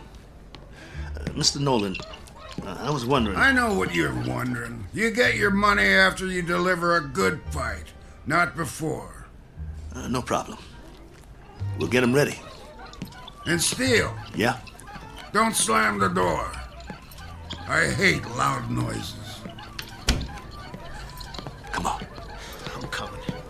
Oh, my stomach hurts. Don't be scared. It'll be okay. Oh, I ain't scared. I'm hungry. I haven't eaten all day. How could you think of food at a time like this? This one counts. It's our chance for a comeback. We've got to get him in that room. We've got to check him out real good. What time is it? I'm busy pushing. Come on, check your own watch. I don't have a watch anymore. I had to pawn it. The one your wife gave you? Ex-wife. Hey, look, we got 2 hours before the bout begins. Have we got time for a sandwich? I want you to check him out real good. His arm, his gyro, everything. What for?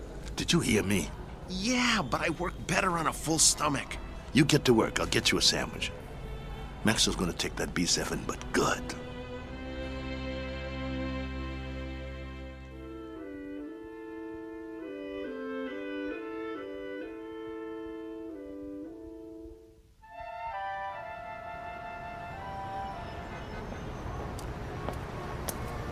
Excuse me, sir. Do you know where I can get a Philly cheesesteak? Try Philadelphia. Just kidding you. Oh, there's a nice little place around the corner, but I doubt they'll have something like that there. You new in town? Yeah. Where you from? Philly. Well, that figures. What brings you to town? I got a fighter in a third fight tonight. Really? Well, you must have one good fighter if you brought him halfway around the country for a fight. He's a great fighter. He's fighting an experimental B7. A B7 fighting a B6 could be interesting. He's not a B6. A 5 might stand a chance. He's better than a 5. He's a classic B2. A B2? Oh, well, I've never seen one of those, but I hear they're great bleeders. Good luck. Oh, by the way, at the diner, I recommend the roast beef on rye. Bloody rare.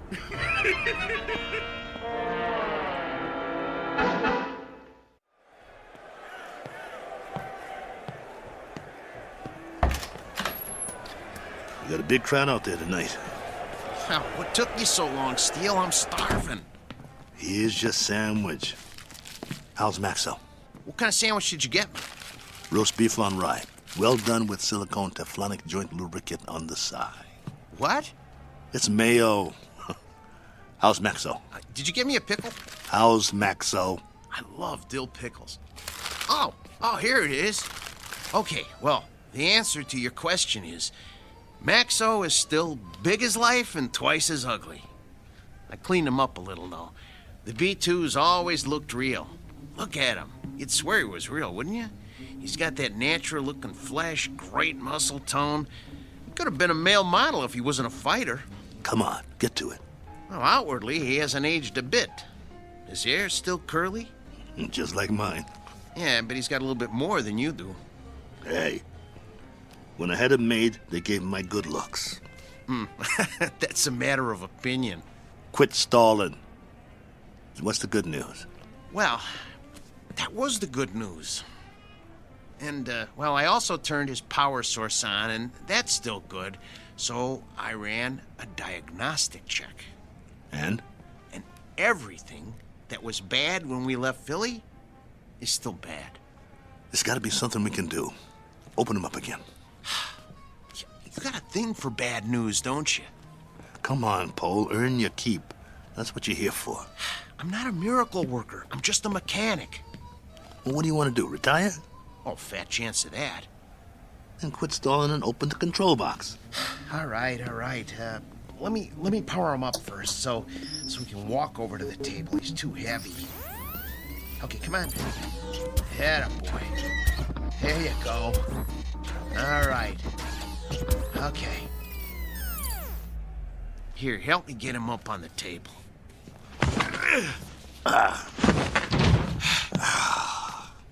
That's my boy. The doctor will see you now. Lift his arm.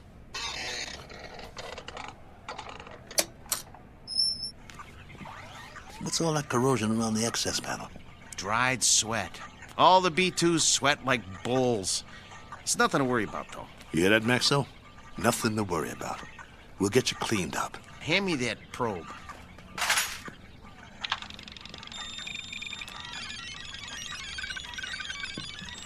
Well?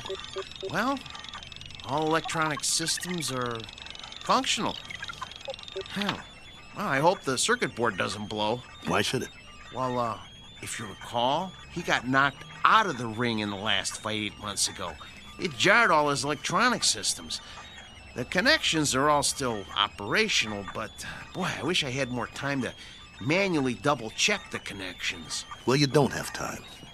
Sometimes you just have to suck it up and have some faith in your fighter. All right, then. Okay.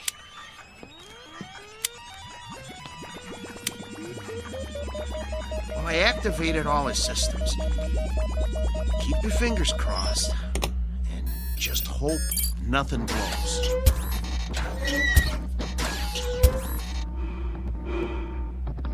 See, his breathing sounds good. His arms are creaky, but they'll quiet down when he warms up. Look, beads of sweat are forming on his forehead. I told you these were good sweaters. Can you hear me, Max? Relax, boy. Let him warm up good, Paul. I'll tell you, the mechanical part is what worries me. I need to check his reflexes. Look, Steele, go put on the gloves, will you? Let's see if he can zero in on you, okay? Maxo, get your legs loosened up. Move around a little. Loosen up your jab, big boy. Don't rush him. If it don't work now, it won't work in the ring. All right. But just enough to check the jab. Set his controls so he doesn't counter punch. Good idea. Okay, hold still, Maxo. This won't hurt a bit. Okay. That's as low as it'll go. I don't think his systems like it, though. You know, if that cracked eye quits, he'll be very vulnerable. Look, Steele, start circling him and see if he can follow you. Come on, Nexo. Look at me. I'm moving in. Want to get you? Block my punch. Oh, man, they're gonna hear that in the back row. That's good enough for now. We know it works. Steele, he's gonna get more than one punch thrown at his head. He'll outdance him to keep clear. Give him more power to his legs. Those cables are bandy. I don't like doing this. There's not much tension left in him. He seems to be moving all right. Yeah, but, boy, a heavy wind might knock him over. Put him on automatic. Oh, no. Come on. Let's not push our luck. Do it. All right. Here goes nothing. Maxo, gloves up. That's it. Beautiful. Now, let's see if he can move in for the kill. Kelly, Steele, no. Leave his systems on defense. He might have a couple of rounds if we leave him on defense. It takes less energy. You know, he's gonna get beat to pieces if we let him move in. No, do it. You use your head? He's a B2. He's gonna get slaughtered anyway. Look, if we let him go on defense, we might be able to salvage him for pieces. Nolan paid to see him on offense. It's in the contract. Activate his jab. Come on, it doesn't have any lubricant in it. Do as I say. All right. Activating the jab. Shut him down. Shut him down.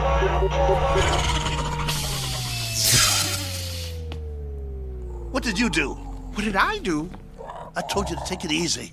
It was on the lowest setting. I told you to check the arm. What's the matter with you? So help me, if you broke that arm? If I broke it? Yeah, you. Look, Steele, I kept this heap running on borrowed time for 3 years now. Before we left Philly, I told you we needed to fix things and replace parts. We couldn't let this chance go. Please, open him up and see what you can do. Steele, you know, try finding another mechanic that could have kept this antique working as long as I have. I dare you to. Please, see what you can do. Hold the arm up. Oh, man. Oh, no. Come here. Take a look. You see that? The trigger spring came right off. Can you reattach it? I can try, but, you know, it's just gonna pop off again. That's what happens when a joint doesn't get enough lubricant. Well, I'll try to stretch it.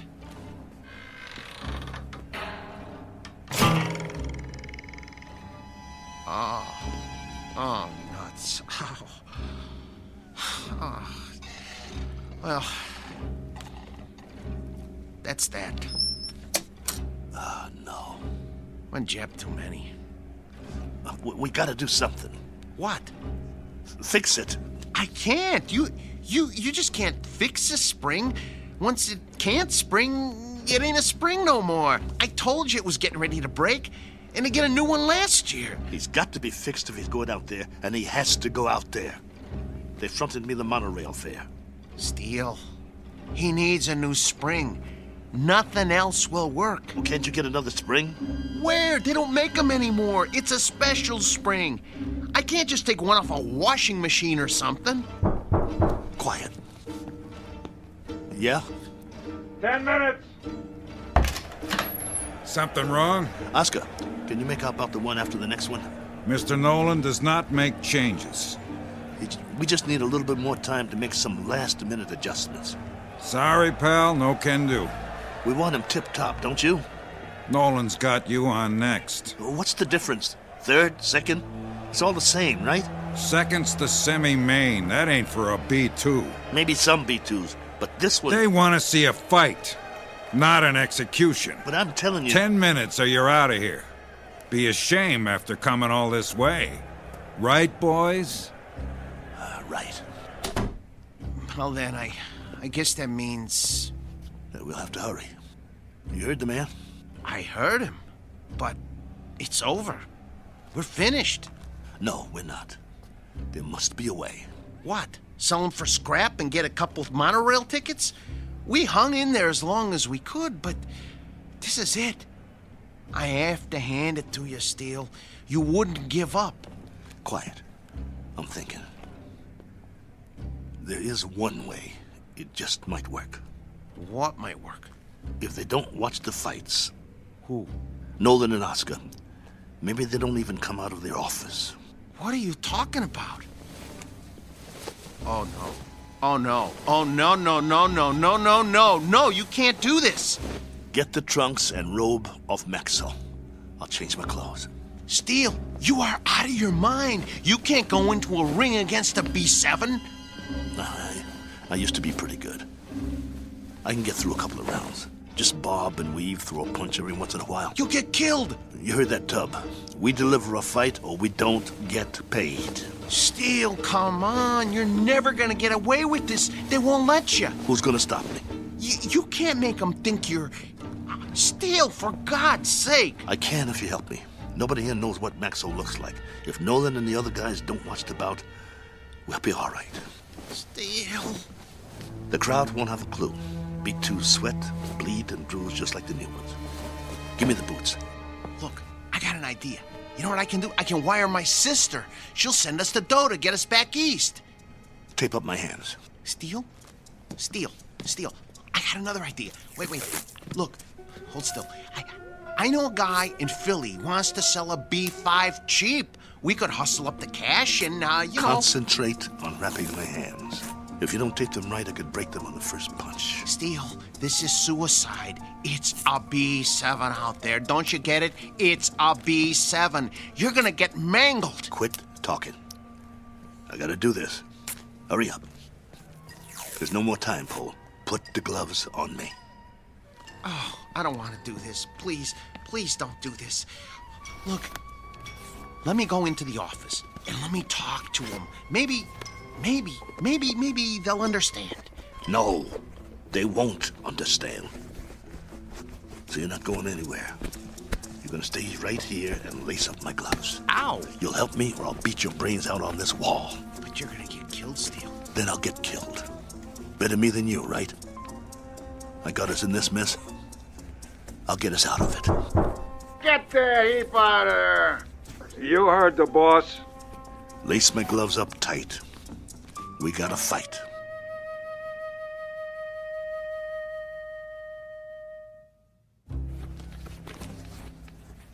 That's it, Paul. Tie him off tight. Oh, you really want to go through with this? Yes. Let's go. How do I look?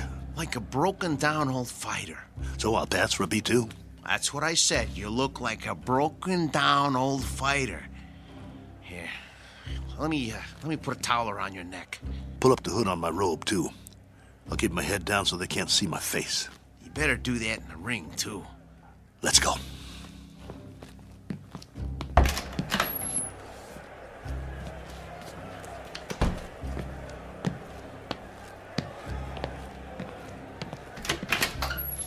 You're late. Just gamesmanship, Mr. Nolan. Making a late entrance, trying to get Maxo the edge. Just like the old days, huh? Maybe I underestimated you guys. Nice robe. It's old school, you know? Genuine satin. No more stalling. I got a full house out there. Right. Come on, Maxo. Let's show him what you can do. Hey! What? Where's that... What's his name? The owner. Oh, you mean Steele? He's already out there. We're one step ahead of you. I didn't see him pass my door. Well, he went a few minutes ago. He likes to check out the crowd. You boys better put on a good show. Yes, sir. Let me know when we get to the stairs. I got sweat in my eyes. I should have told him. If you had, I'd killed you. Okay, first step. Careful, Steele. Grab my waist. Wipe my eyes. Can't see my feet. Gee, Steele. You're already sweating like a pig. You'll have to towel me off between rounds, just like a real B2. Between what rounds? You won't last long. Whose side are you on? Steele, you're not up against some punch-drunk fighter. You're up against a machine. I said shut up. You're not gonna get away with it, though. They ain't seen a B2 in years. Nolan said so. Steele, you're never gonna pull this off. This is your last chance. Just get me to the ring.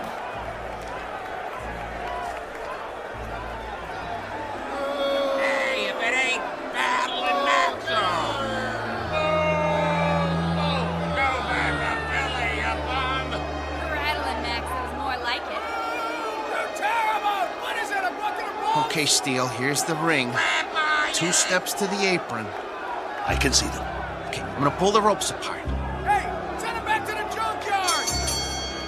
Ladies and gentlemen, the next contest of the evening, a 10-round light heavyweight bout featuring out of Philadelphia, the B2 Battling Maxo!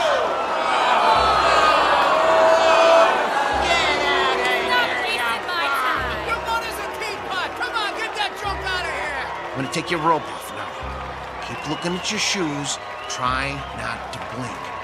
Stay in my corner. Of course I will. Breathe through your mouth. Come on. Little breaths. Come on. Breathe. Not too fast. I need a drink. Sorry. The water bottle is filled with B7 hydraulic fluid. And now, entering the ring, his opponent, our own B7, the pride of Kansas, the Maynard Flash!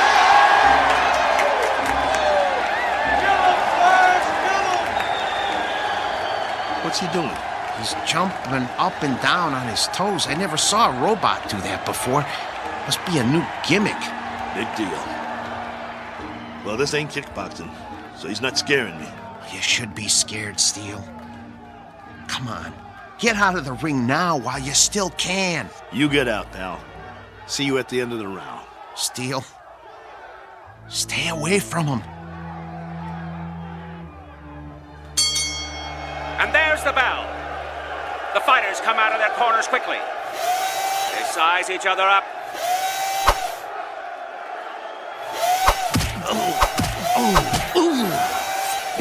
Oh, the Flash landed a vicious right. And another. And another. Come on, get away from him. Get away from him. Maxo backs away. Come on, I got money on this fight! Come on, I can take it. The Flash is the aggressor. He backs Maxo into the ropes. Hey, no holding. Get your B2 off the ropes. See how you like this? Bring it, you bum. I can take it. There's thunder in those punches. Your mother's scrap metal! Maxo, backpedal. The Flash swings wildly. If he lands one of those, he'll take Maxo's head off. The Flash is coming in for the kill. That one was lethal. Stop the fight. Come on, somebody stop it. Stop it. Oh! Maxo is down. It's over. It's over. It's over. Come on, stay down. It's over. Just get me up. I've never been knocked down. I'm Steel Kelly. In the time of 1 minute and 22 seconds of the first round, your winner, the Maynard Flash! That's it. Haul him out of here. Move it! Is he broken or what? No, he's okay. Just a second, okay? Steel, can you stand? Come on. Talk to me. Are you bleeding? Put the towel over my face. Yeah, sure. Get the robe. What? The robe. I want to walk out of here like a man. Come on, before they start throwing things.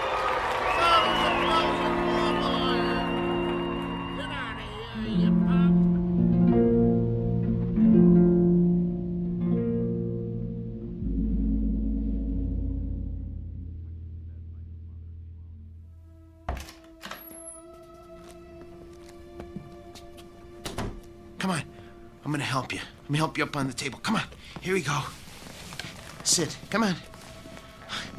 Steel, I'm gonna try and get you some ice. Forget it. But your eye. It'll be all right. I think right now you need a good stick man instead of a mechanic. That eye looks terrible. Actually, I think you need a doctor. Oh, man, you are really a mess. I don't have nothing with me. No needle, no thread, no iodine. That's not what I need. All I got is a couple of Maxo shop rags. Well, maybe we can stop the bleeding with them. Go. What? Where? Go get the money. But I can't leave you now. All right.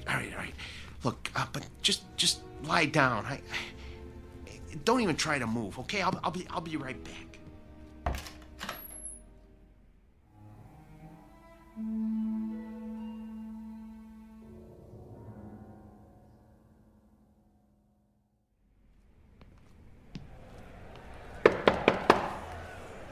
Yeah.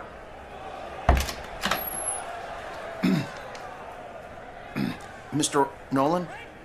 Over that quick, huh? Yeah, I guess. Maxo did the best he could, though, Mr. Nolan. Your strategy didn't work. Did you really think arriving in the ring late would upset a robot? Well, you never know, huh? But that B7, it must have been tweaked or something. I never saw anything like that. Me neither, and I hope I never do again. Get your boy and clear out. Yeah, we will. Only first... You heard the boss. Well, you see, my boss Hiding out, huh? Don't even want to show his face. Something like that. Come here. What? Mr. Nolan says you should come over to the desk. Okay. I want you to deliver something to your boss. Yeah? Piece of advice. Can you handle that? Yes. Now listen real close.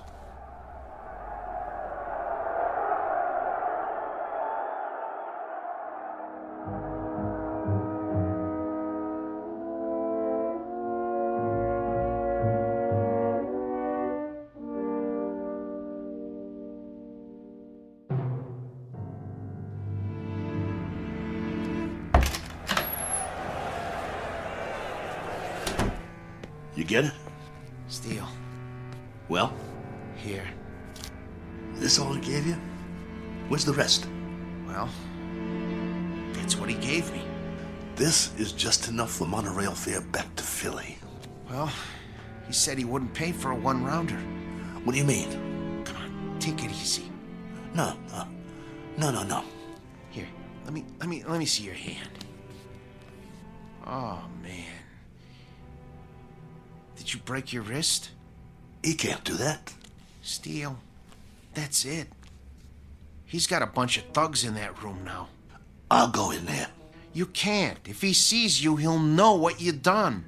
But the contract says... I'm supposed to deliver a message to you, too. He said to tell you. You're lucky he doesn't run us out of town on a monorail. And if you ever show your face in town again, he said you won't be so lucky the next time. Help me up. Just stay seated. I'll get you a drink of water. I don't need water. That's all there is. Look, we gotta get that wrist set. I can make you sling. For now, just try not to move it. We'll go back by bus. By bus? Come on, you're not listening to me. Look, just hold still. If we go by bus, we'll save money. We'd have enough to get Maxo a new trigger spring and a lens for his eye and some silicone Teflonic joint lubricant. He'll be good as new again. All right, Steele. Anything you say. Then we'll be all set. Maxo will be in shape again, and we can get us some decent bouts. That's all he needs. A little work, huh? That'll shape him up. We'll show him what a top B2 can do. Old Maxo will show him. He'll show everybody. Right? Right? Sure, Steele. Sure. Now let's get out of here. Take it slow. I can walk. I know you can. You're a tough guy. But put your hand on my shoulder. That's it. Don't worry about Max. I can pull.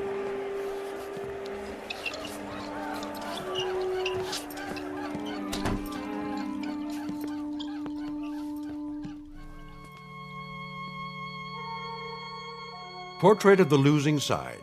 Proof positive that you can't outpunch machinery. Proof also of something else. That no matter what the future brings, man's capacity to rise to the occasion will remain unaltered. His potential for tenacity and optimism continues, as always, to outfight, outpoint, and outlive any and all changes made by his society. For which 3 cheers and a unanimous decision rendered in the Twilight Zone.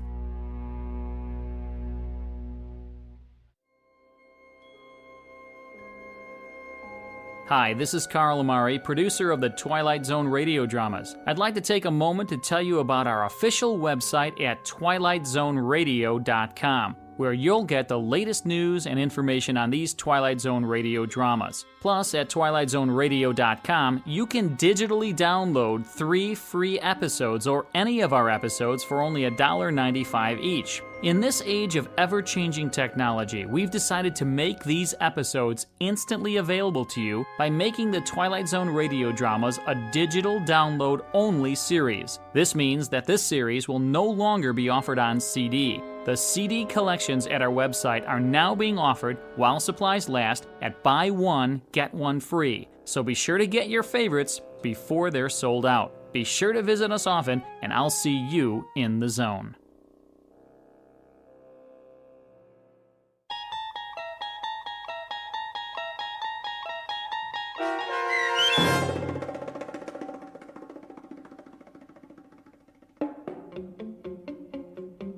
Steel, starring Lou Gossett Jr. with Stacy Keach as your narrator, was adapted for radio by Dennis Etchison and Joby Cerny, and written for The Twilight Zone by Richard Matheson.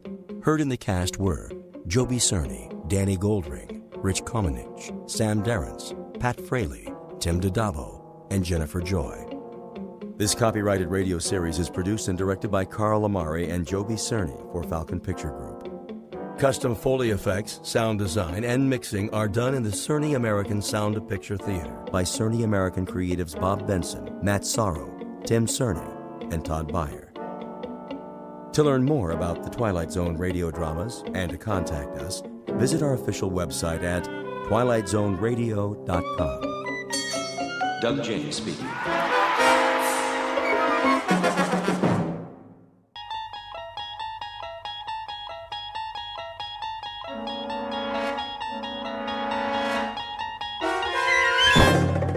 There is a 5th dimension beyond that which is known to man, It is a dimension as vast as space and as timeless as infinity. It is the middle ground between light and shadow, and it lies between the pit of man's fears and the summit of his knowledge. This is the dimension of imagination. It is an area which we call the Twilight Zone.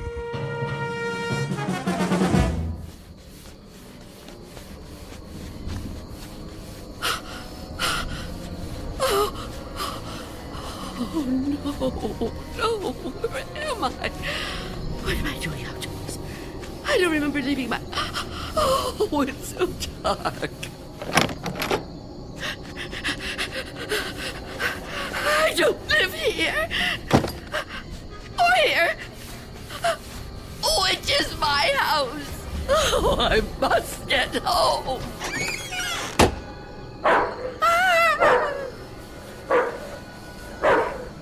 May I assist you, madam?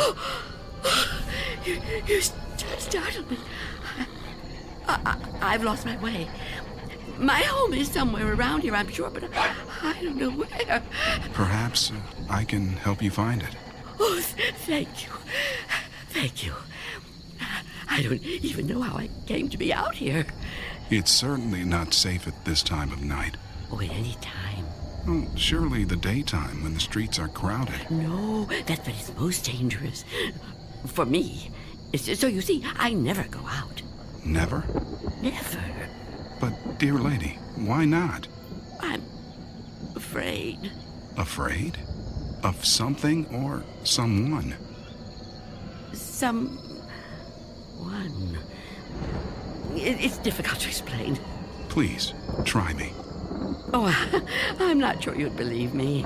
You'd think I'm just a senile old woman. I'd believe you, Wanda. What did you call me? Wanda. That is your name, isn't it? Yes, but I didn't tell you that. You didn't? Are you certain? Yes, I'm certain. How do you know my name? Because I've been looking for you for a long time, Wanda. Oh, no. You've kept me at bay for many years, but no longer. No. Get away from me. There's nowhere to turn, Wanda. You don't know where you are, remember? You certainly couldn't run from me, a frail old woman like you. Please. No, I won't let you. Say that again. It amuses me. You won't let me? How do you imagine you're going to stop me? You really have no choice, Wanda. There's nowhere for you to go now. Come to me, old woman. Take my hand. No.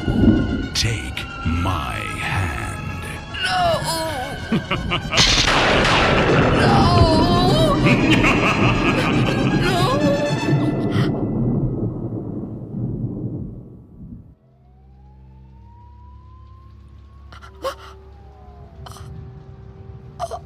Oh,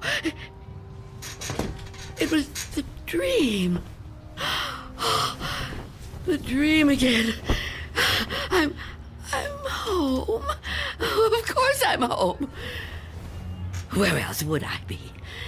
But is it night or day? Oh, that's right. The clock is broken. It's been broken a long time. Can't get it repaired, can I? Not without going... No, I can't. I mustn't. I have to resist every temptation. Oh, really, Wanda? How could you be so careless? How could you fall asleep before... Oh, I must check. Oh. Yes. The boards and the windows are still secure. Is that... Can I feel a breeze? Is there a gap? Oh, not enough. Not enough. He still can't get in. Oh, what about the door?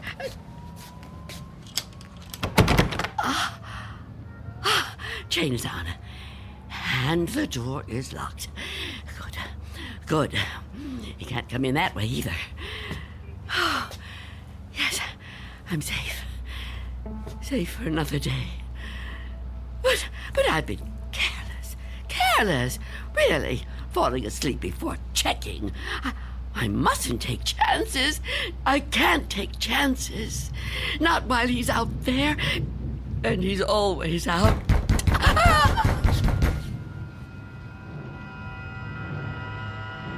Miss Dunn? Miss Dunn, are you all right in there? Who are you? It's Barry. Mr. Fabian, you know, from the grocery store. I know we've actually never met, but, well, we've spoken on the phone, Miss Dunn. At least we used to. Do you even have a phone anymore? Anyway, you know me, right? What do you want? I'm delivering your groceries, Miss Dunn. You remember? Charlie, the kid who works for me, was supposed to bring them, I know, but he called in sick. Yeah, kids these days, huh? No sense of responsibility.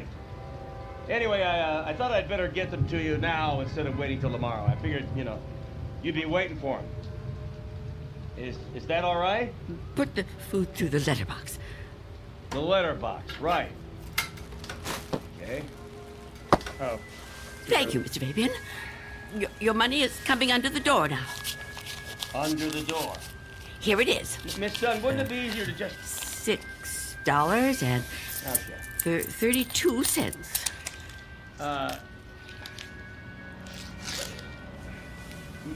Many thanks, Miss Dunn, but, Good day to you, Mr. Fabian. Miss Dunn, are you still there? Yes? What is it? I've been thinking. I just wonder, Miss Dunn, does anybody else bring you food? I really don't see what business of yours that is, Mr. Fabian. Well, no, it's nothing like that, I promise you. I mean, this hasn't anything to do with business. I'm just concerned for your well-being. I mean, it seems to me a person can't live on food big enough to fit through a letterbox. I can assure you, Mr. Fabian, I'm in no danger of dying as long as I observe this strict regimen. Oh, well, I'm glad to hear you talk like that, but I don't know. Maybe if I could come in for a minute. Come in? Yeah, I just want to talk, Miss Dunn. I mean, I can't do that so well out here. I really think you need to see a doctor. Out of the question. No one is coming in here, Mr. Fabian. Not a doctor and not you. Miss Dunn, could you open the door, please? Go away! Miss Dunn, I just want to help you. I know what you want. Leave me alone. Miss Dunn, all I know who you are. You do? Well, that's good. That's very good. Myself, I have a very bad memory. Every morning, you know, my wife gives me a pen. Every day I lose it somewhere. So, will you let me in? Stop trying to get in here. You won't get me. Just go away and leave me alone. Come on, Miss Dunn. Look, I've got other deliveries to make. I just want to help you if I can. I think you could use a little help. The heck with it. Good luck living here in this neighborhood. What's left of it.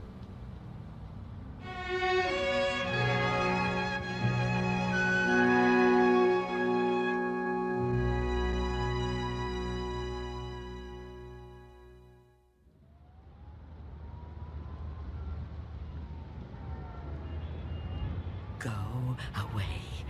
I won't let you in. I won't let you get me. Leave me alone. I don't want to die. I don't want to die. Please, freeze!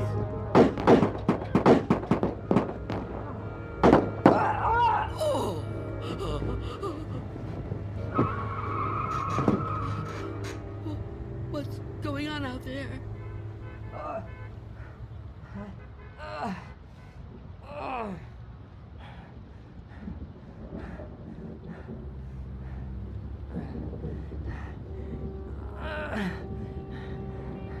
Help! Is anyone in there? You gotta help me. What is it? Go away! I've been shot. I need help. Please. Please do something to help. Who are you? Officer. I'm a police officer. Please, you have to open the door. I need help. I've been shot. You're lying to me. I know you. You can't fool me. No, I'm not trying to fool you. Please. I think I'm dying. You can't trick me so easily. You're no policeman. Why can't you just leave me alone? I know who you are. I know what you are.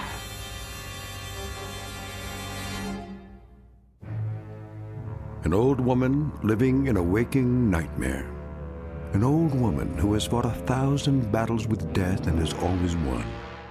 Now she's faced with a grim decision. A decision that might to others seem the simplest in the world.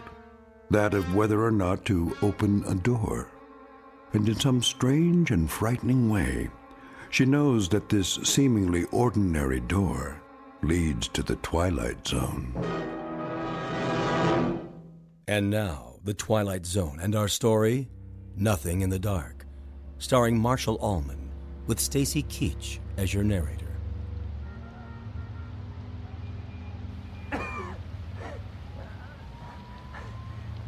Please. Why won't you help me? Stop this! Why must you do this to me? I'm losing a lot of blood. It's so cold out here. Listen to me.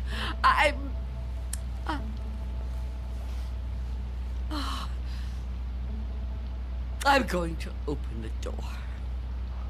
Oh, thank you. Thank you. But I'm leaving the chain on. Don't even try to touch me. I won't let you. Don't worry. I'm not gonna hurt you. I couldn't hurt anybody. Oh. You're so young. Almost a child. Unless you help me, I'm gonna die. I don't think I can even move very far. Oh, don't say that. Oh, it isn't fair. No, it just isn't fair. You keep trying to trick me. I don't know what you're talking about. Don't move. Don't do that again. Or I'll close the door. What? Listen, lady. I've been shot. I'm bleeding to death. Do you understand? Do you understand? Please. My name is Harold Belden. I need a doctor. I need a doctor right away. Please, call the hospital. I can't get there myself. I can't call the hospital. I haven't got a telephone. Not anymore. Then let me come inside. You can't just leave me. I'm begging you, I'm freezing. I have to unlock the door. You can't ask me to do that. You can't. I don't want to die. You understand? So you're not gonna help me? You're just gonna let me die out here? I know who you are. No, I told you who I am. My name is Belden. Officer Harold Belden. That's not her name. There is no such person. Stop trying to trick me. I don't understand why you keep saying that. Look, it hurts. It hurts, okay? Please, lady, please. Stop! Stop! Oh, why are you torturing me like this? I tell you, it isn't fair. I don't want to die. Well, I don't want to die either. If I could get help for myself, I would, but I can't move. I've been shot in the side. You see? Look. Look. I'm bleeding. Oh, it isn't fair. It isn't fair.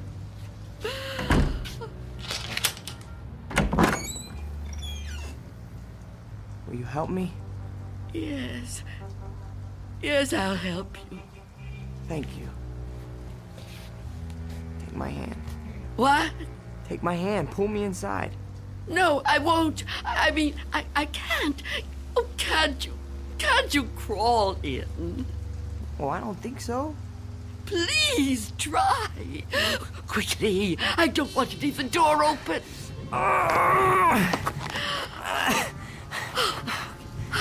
That's it.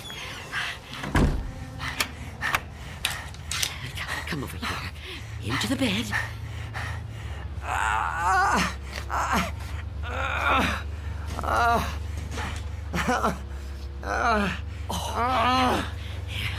You just rest. Rest. Oh, what have I done? And what am I going to do?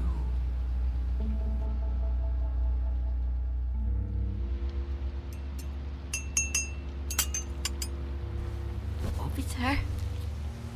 Officer? Officer? Oh, I'm so sorry. What a... Oh.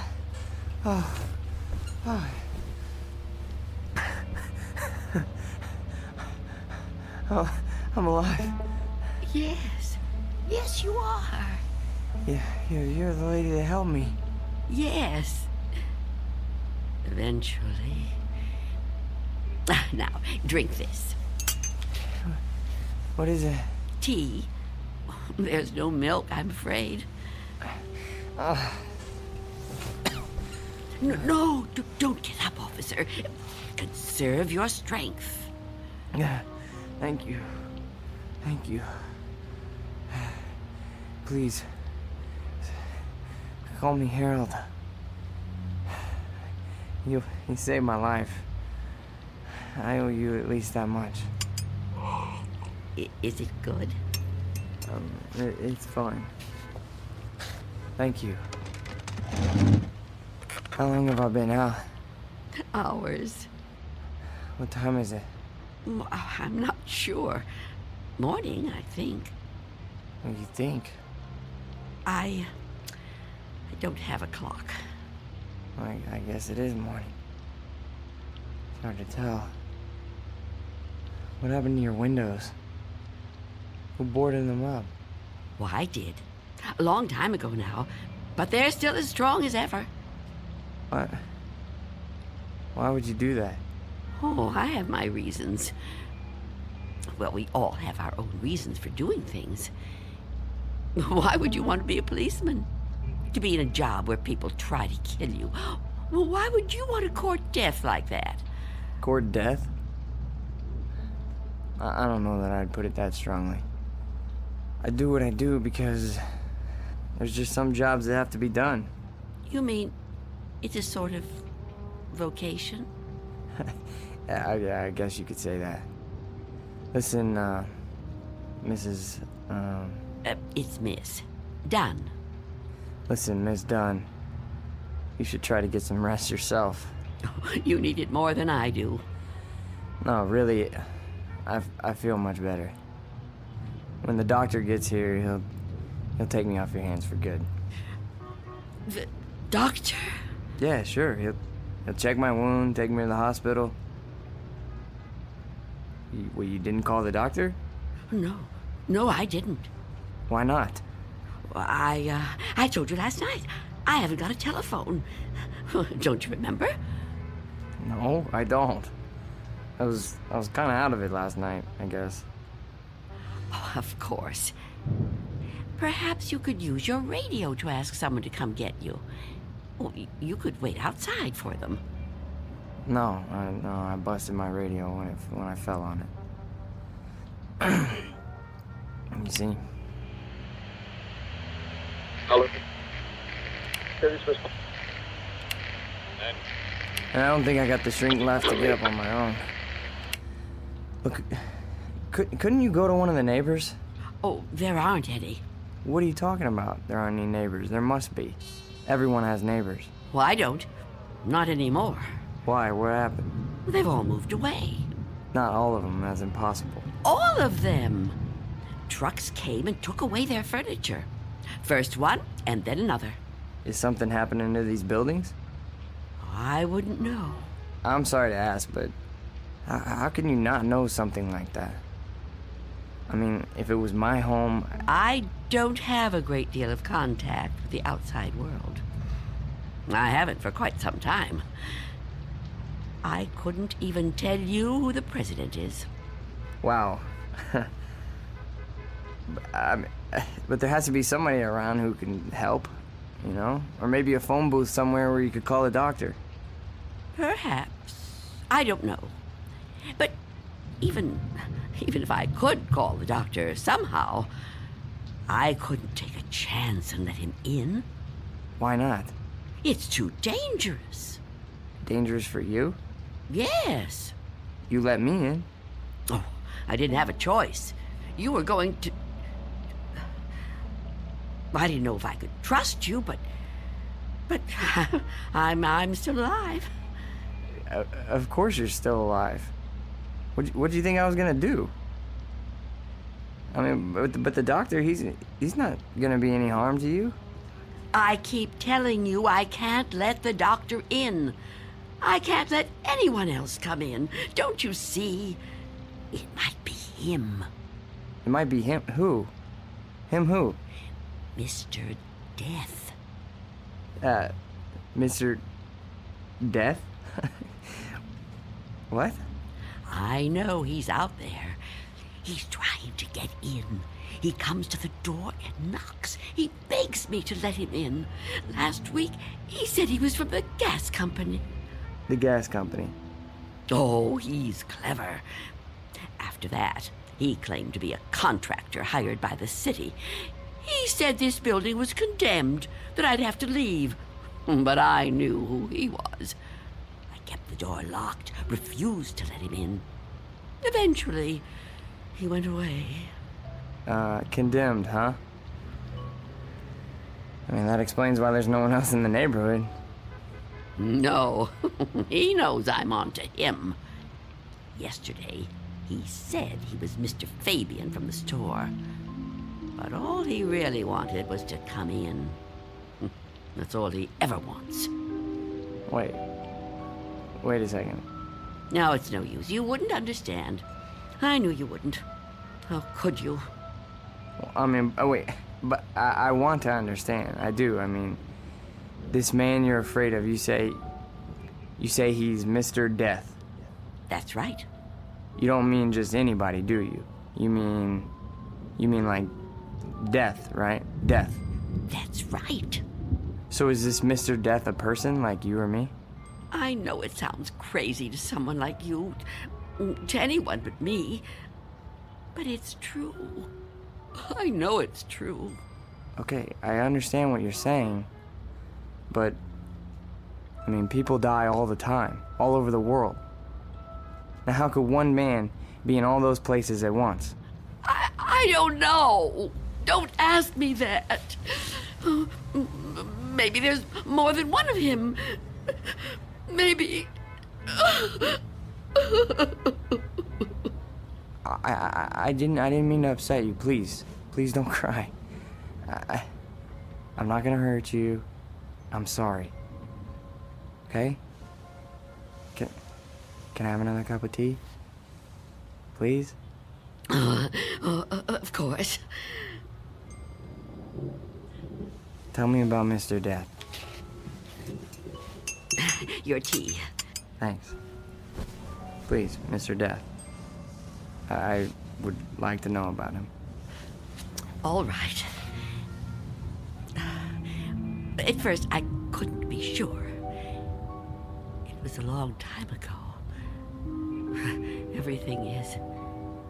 It's been so long since anything happened to me. But I was on a bus. There was an old woman sitting in front of me, knitting a scarf, I think. There was something about her face. I felt I knew her. Then a man got on the bus. He wasn't special in any way. Not short, not tall, not fat. Just a man. I remember that there were empty seats, but he sat down right next to the old woman. He didn't say anything to her, but I felt that his being there upset her in some way. I couldn't understand why. He seemed like such a nice man. When the old woman dropped her ball of yarn, he bent down and picked it up, right in front of me. He held it up to her. I saw their fingers touch.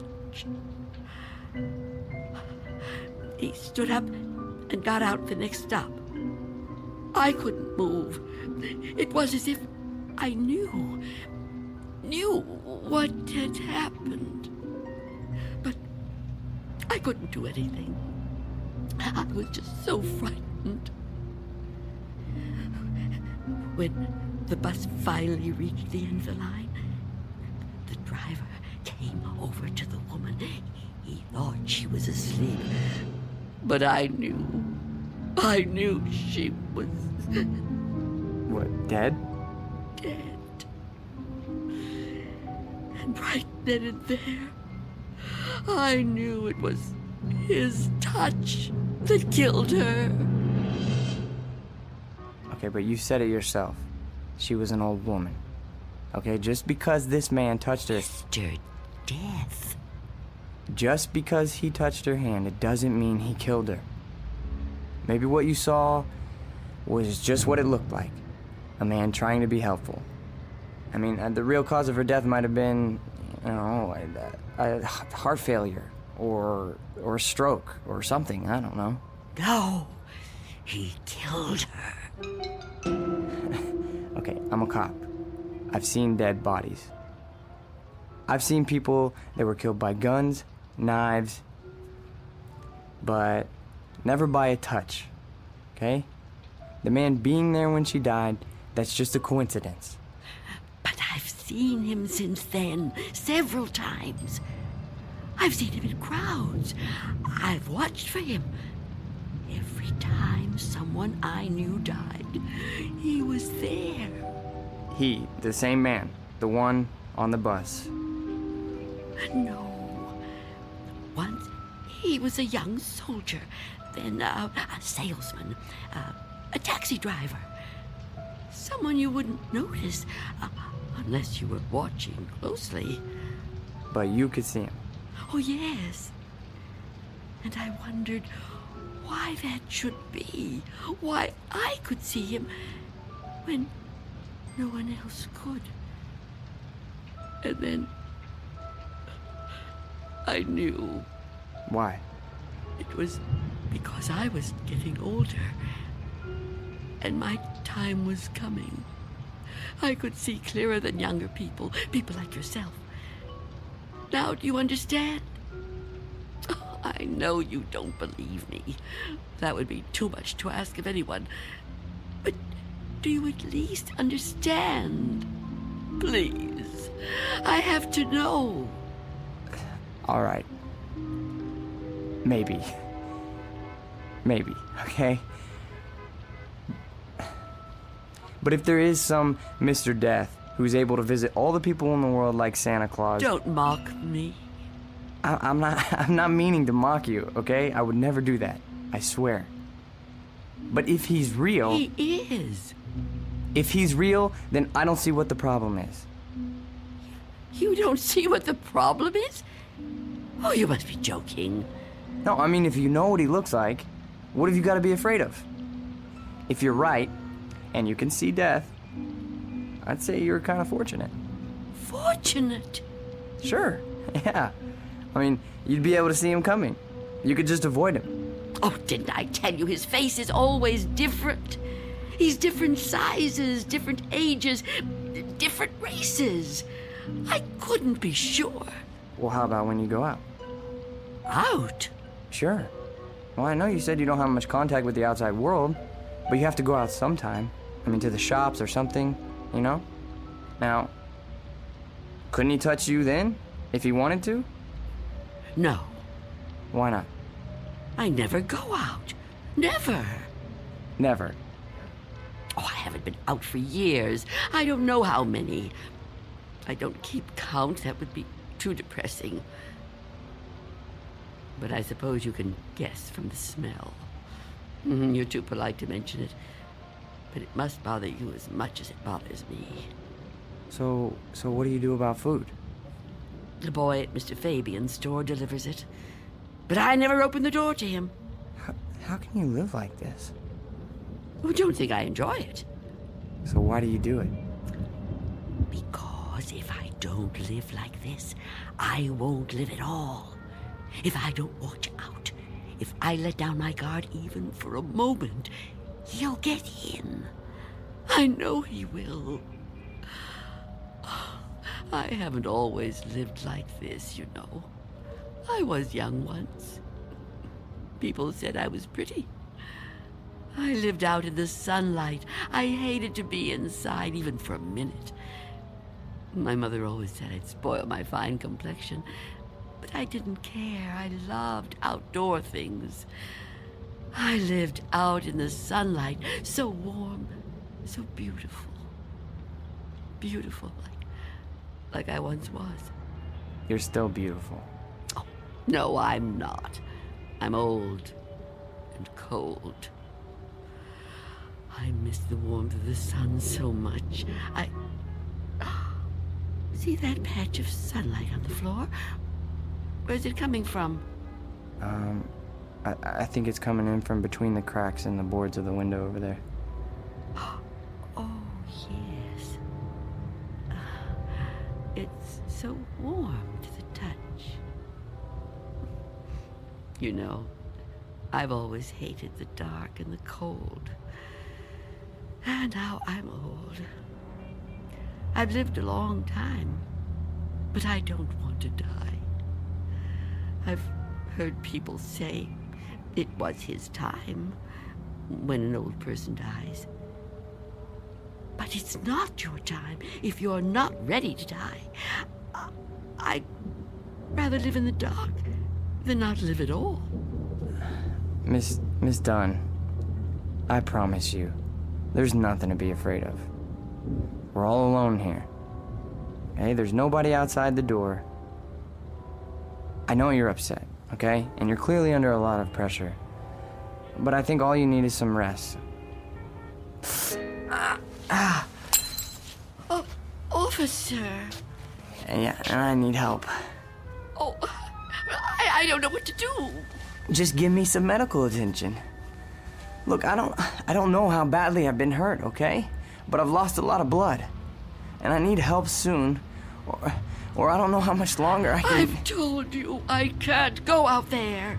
You can't ask me to do that. Look, this whole Mr. Death thing, I promise you, you don't have anything to worry about. Shh. Someone's coming. Well, get them to help me. No! There's nothing to be afraid of. Please, answer it. Go on. That's right.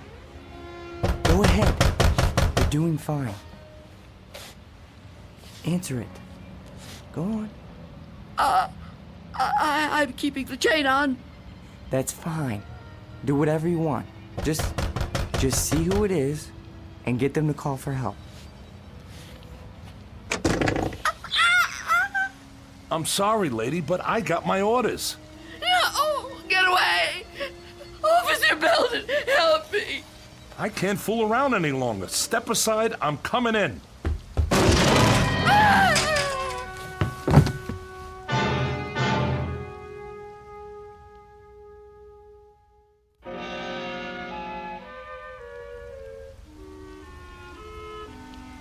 Take my hand.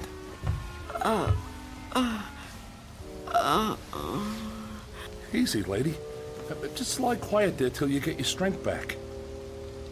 What? You gave me quite a scare there when you fainted like that. Sorry I pushed you when I put my shoulder to the door. You started to faint and I offered you my hand, but you passed right out. For a second I thought that... Well, I don't even want to talk about that. But I'm glad you're okay. And still, I live. Huh?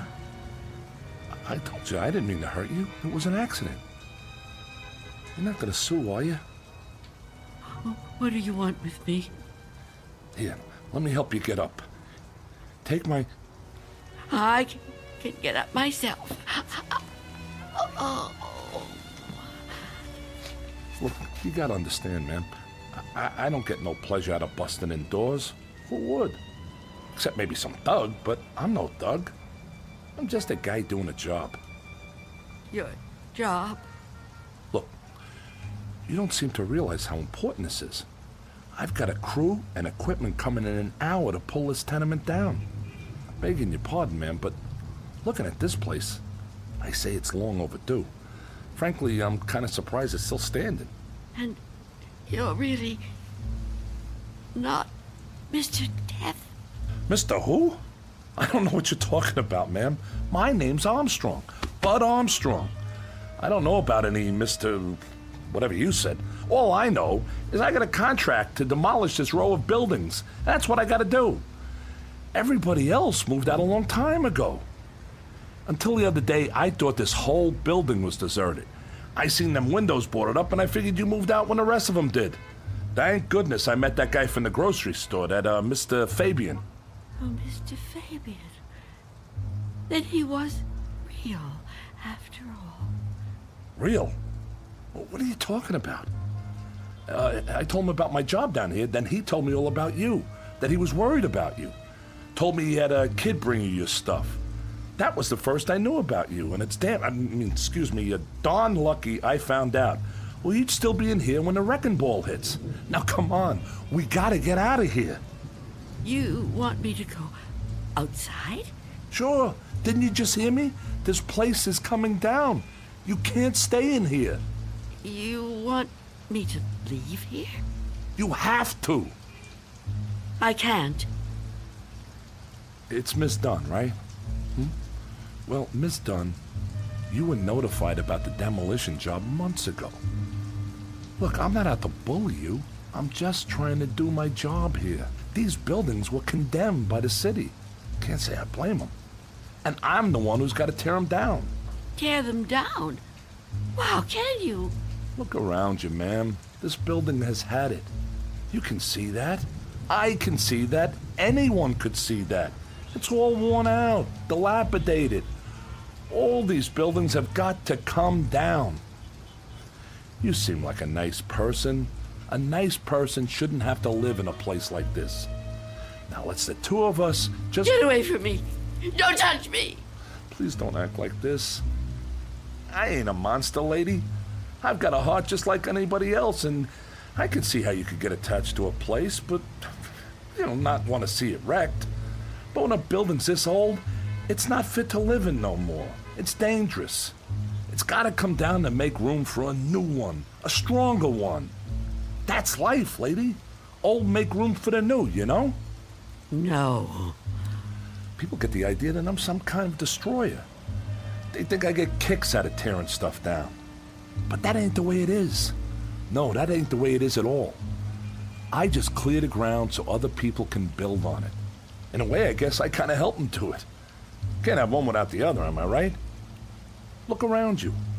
It's just the way things are, like when a big tree falls in the forest and a new one grows right out of the same ground. Old animals die and young ones take their places. It's just nature. That's how it is. Even people step aside when it's time. I won't. When I finally kick the bucket or when I get too old to contribute, my son-in-law will probably take over the door! What about it?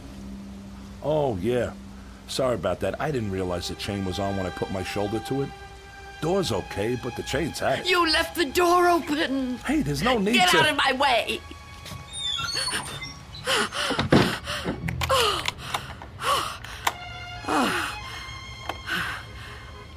You don't have to do that.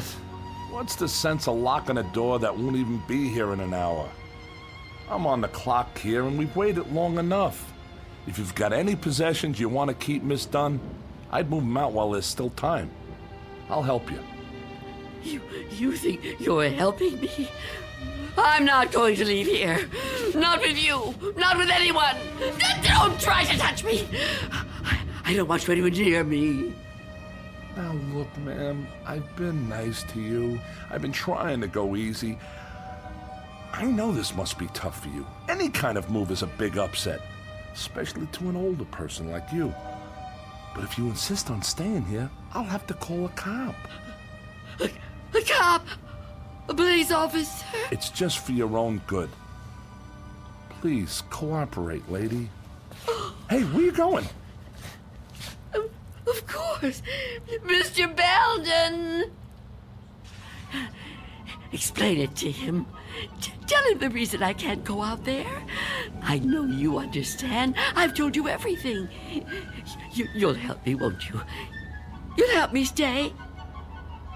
Well, say something. What are you doing? Who are you talking to? Oh, Mr. Belden is a policeman. Mr. Belden? Who the heck is Mr. Belden? Is he your pet? You got a cat in here? Please tell him. Lady, I think maybe you're sick. You should come with me. I'll get you to a doctor. I don't need a doctor. Mr. Belden, won't you tell him? Okay, I get it. I see how it is. Hey, I'm sorry, but if you're still here when the crew arrives, I'll have to call a cop. I'm sorry. I wanted to make you understand, but... Okay.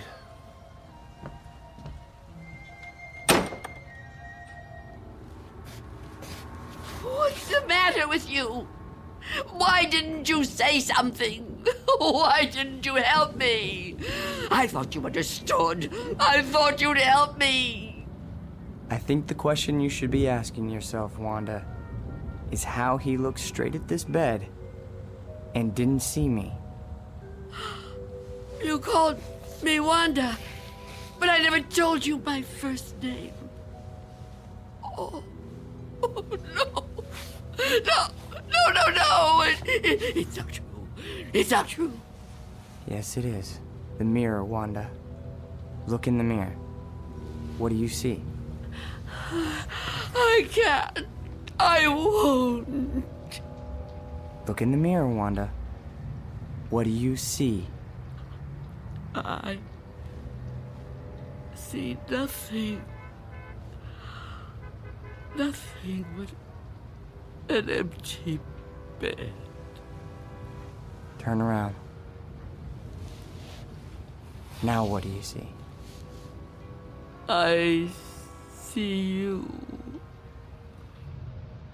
Mr. Death.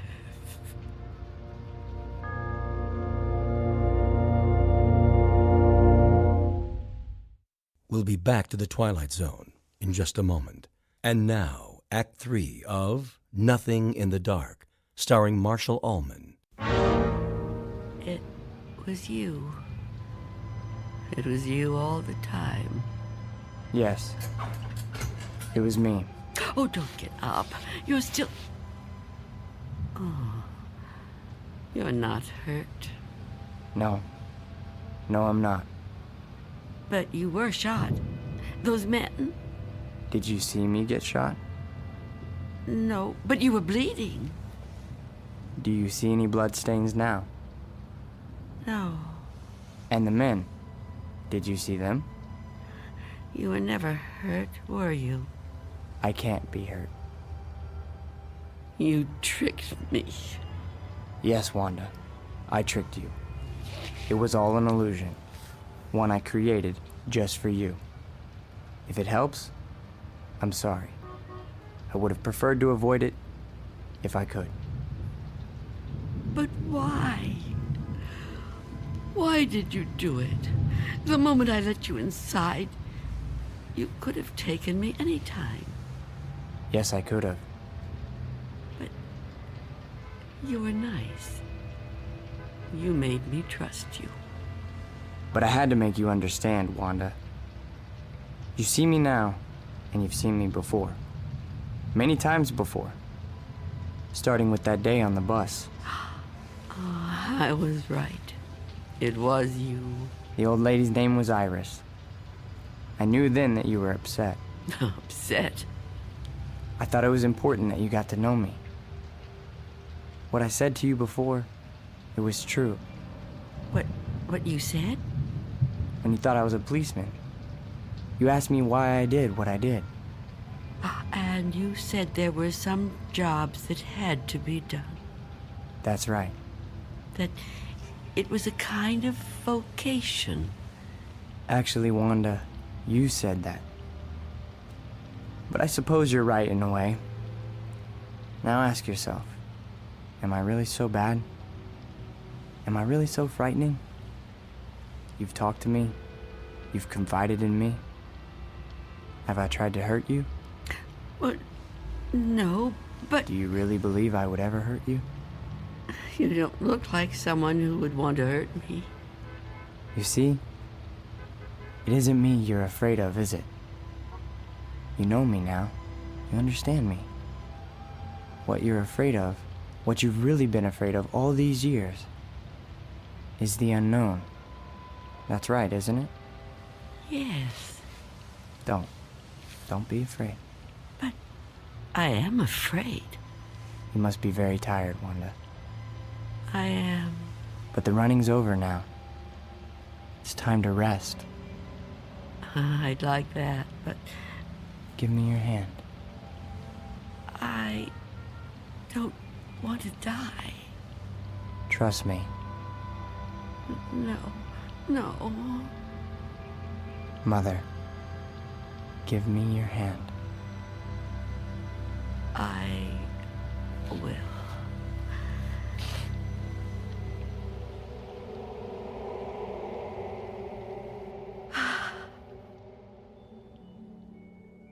There. You see? See? See what? No shock, no engulfment, no loud thunder. What you feared would come like an explosion is like a whisper. What you thought was the end is the beginning. When will it happen? When will we go? Go? Yes. I'm ready now. Look over there, on the floor. What is there to... Oh. Now do you understand? It's me. It's you. My body. I look so calm. You see? We have already begun. Come with me. Yes. Please. I'd like to.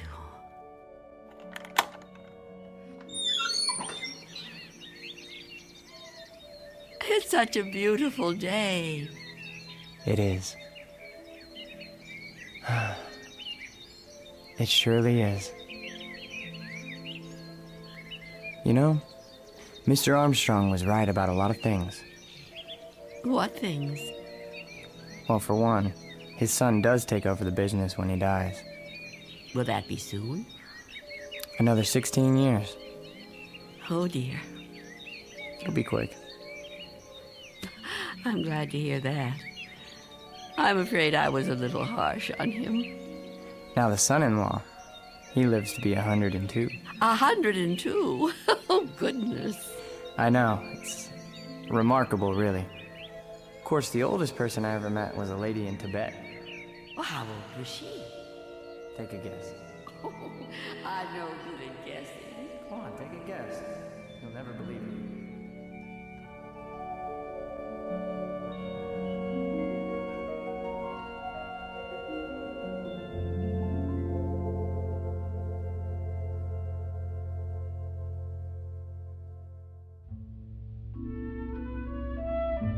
There was an old woman who lived in a room, and like all of us, was frightened of the dark, but who discovered in the minute last fragment of her life that there was nothing in the dark that wasn't there when the lights were on.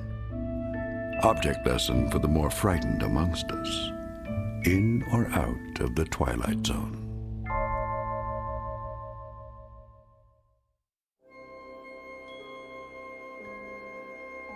Hi, this is Carl Amari, producer of the Twilight Zone Radio Dramas. I'd like to take a moment to tell you about our official website at twilightzoneradio.com. where you'll get the latest news and information on these Twilight Zone radio dramas. Plus, at twilightzoneradio.com, you can digitally download 3 free episodes or any of our episodes for only $1.95 each. In this age of ever-changing technology, we've decided to make these episodes instantly available to you by making the Twilight Zone radio dramas a digital download-only series. This means that this series will no longer be offered on CD. The CD collections at our website are now being offered while supplies last at buy one, get one free. So be sure to get your favorites before they're sold out. Be sure to visit us often, and I'll see you in the zone.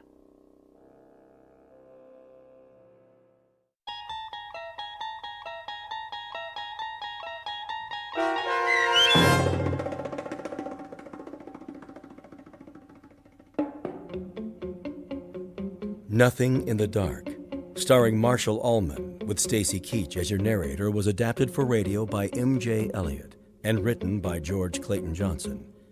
Heard in the cast were Roz Alexander, Jeff Morrow, Doug James, and Mike Starr. This copyrighted radio series is produced and directed by Carl Amari for Falcon Picture Group and Westwood One. Custom Foley effects, sound design, and mixing are done in the Cerny American Sound to Picture Theater by Cerny American creatives Matt Sorrow, Bob Benson, Todd Beyer, and Tim Cerny. To learn more about the Twilight Zone radio dramas and to contact us, visit our official website at twilightzoneradio.com. Miss Dunn, it's Doug James speaking.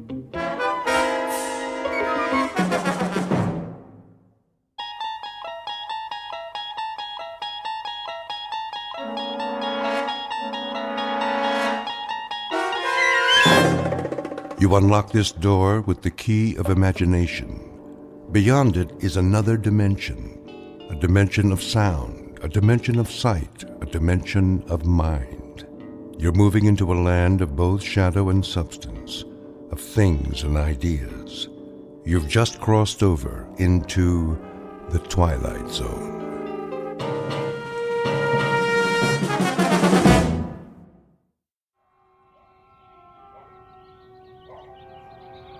Letitia?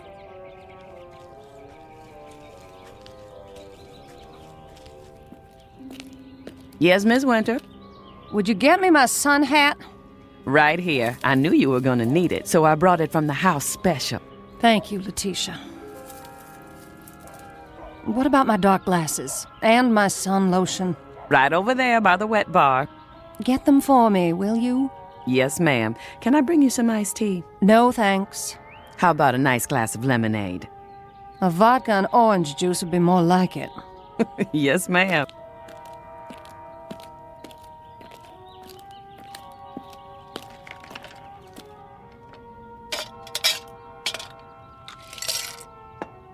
Where are the children? Still in their rooms? Well, now they were. Just changing into their swimsuits after school. They should be down in a minute. That's nice. Is my book over there? Sure is, right where you left it this morning. Bring it to me. Coming right up.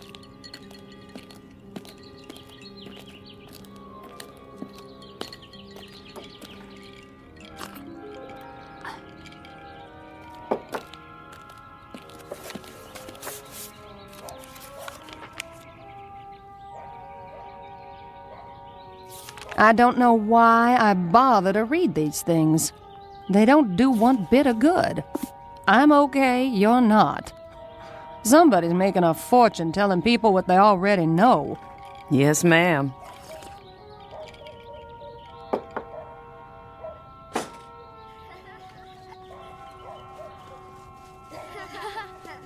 No running now. Whatever you do, children, do it quietly. Mother has a king-size headache. Okay. Sport, where are you off to? Down to the pool. Jeb and me are going swimming. Jeb and I. Don't you two have any homework? Nope. Jeb? Well, just a little, Mama. But we can do it after supper. Promise? We promise. Can we go now? Yes, you may. Be careful. Your brother's not as good a swimmer as you. Am too. Come here, young man. Aw, Mom. Kiss your mother hello. All right.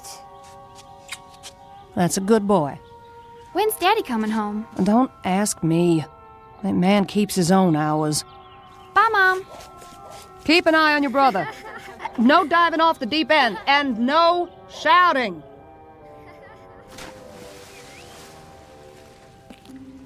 Will there be anything else, Miss Winter? Just one. Yes? Make me another drink. Yes, ma'am.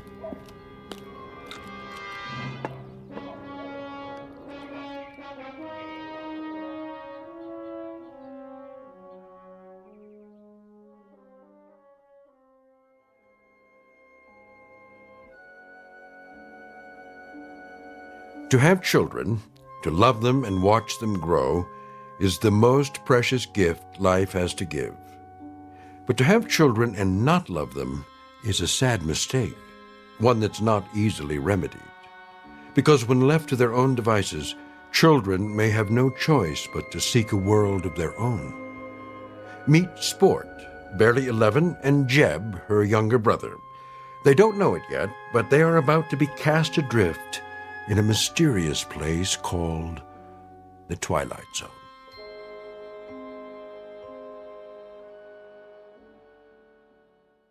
And now, The Twilight Zone and our story, Bewitching Pool, starring Karen Black with Stacy Keach as your narrator.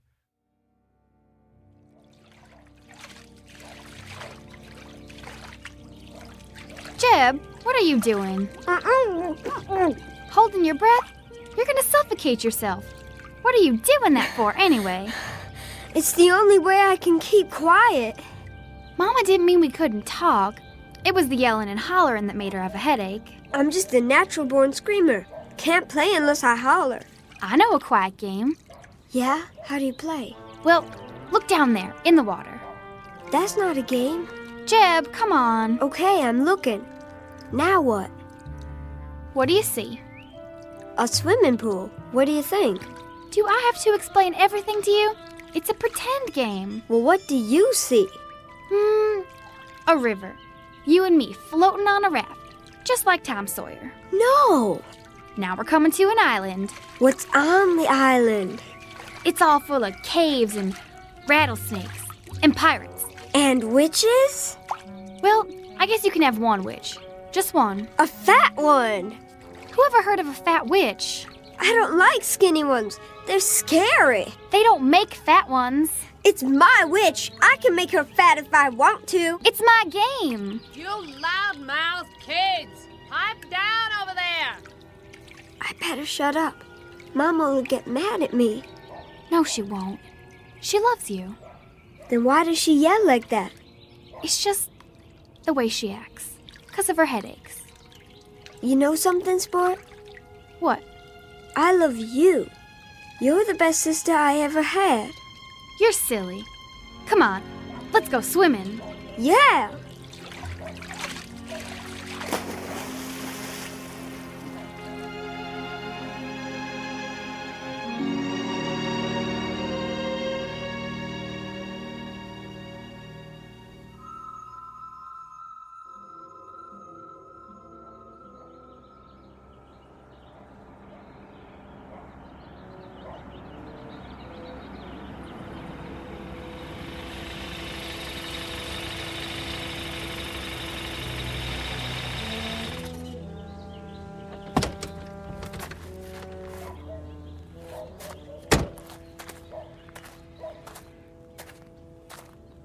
You're home early. What? I said, you're home early, darling. Where are the kids? In the pool. Who's watching them? Nobody. Is that right? Sport's an excellent swimmer. They don't go in the deep end. What were you doing in town today? Oh, now I'm being followed. I saw your car in the parking lot next to the TV station. I had an interview. Anything wrong with that? An interview? For what? I'm tired of my talent going to waste. Your talent? Show me one high-fashion model who can hold a candle to me. Is that what you are this week? A high-fashion model? Seems to me last week you were an artist. If they call me, I'm taking the job. You'll see. You've got a job right here, taking care of the 2 kids. Then what's the maid for, sugar? What are you for, Gloria?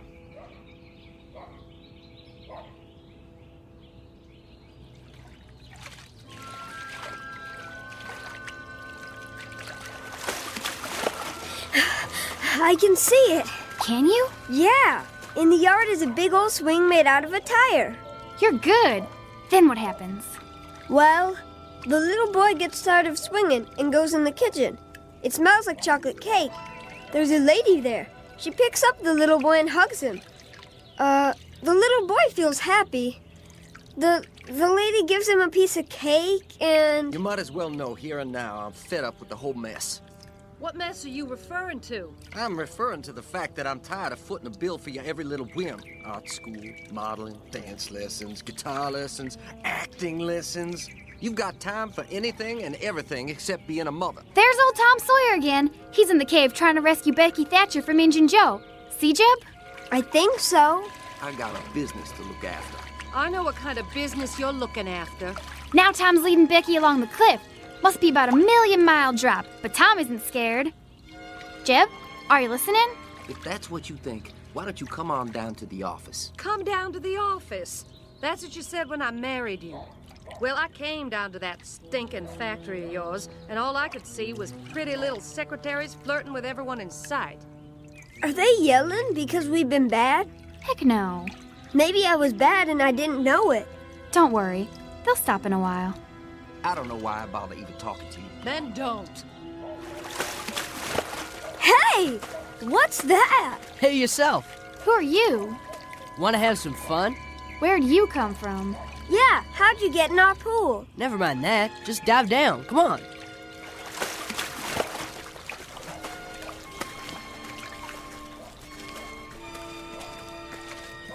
What is going on over here? Nothing. I can't even have a conversation without you brats yelling. We were just talking to this boy. What boy? In the water. He was here and then he was gone.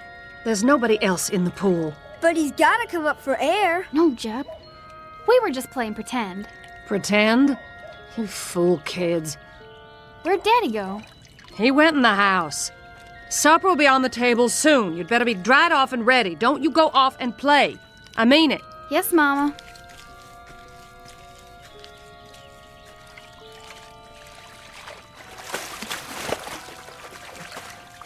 What's the matter with you guys? You coming or not? Where? A secret place. Secret? Where's that? Who are you, little boy? Where'd you come from? You'll find out. Let's go. Do we have time? Well... I'll have my supper now. You think I'd cook for you after the way you talk to me? You can drink your supper. Oh, like you? I wish I'd left you years ago. Well, what's keeping you? Come on, Jeb. Let's go with that boy. She said not to leave. When I think of the career I gave up for you, it makes me sick. Career? That's a laugh. I hate this house and everything in it. I hate you. They don't care what we do. What if they hurt each other? I'm older than you, and you have to do what I say. Now follow me.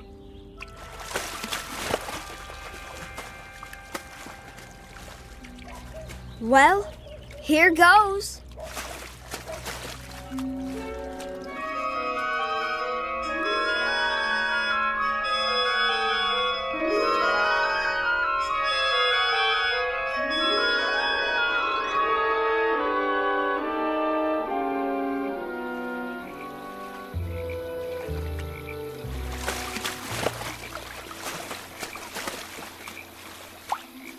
There he is, sitting on a rock.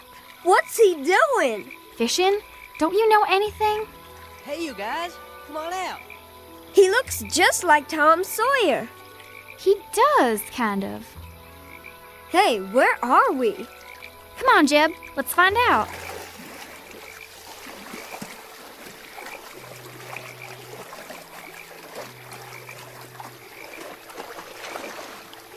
Grab my hand.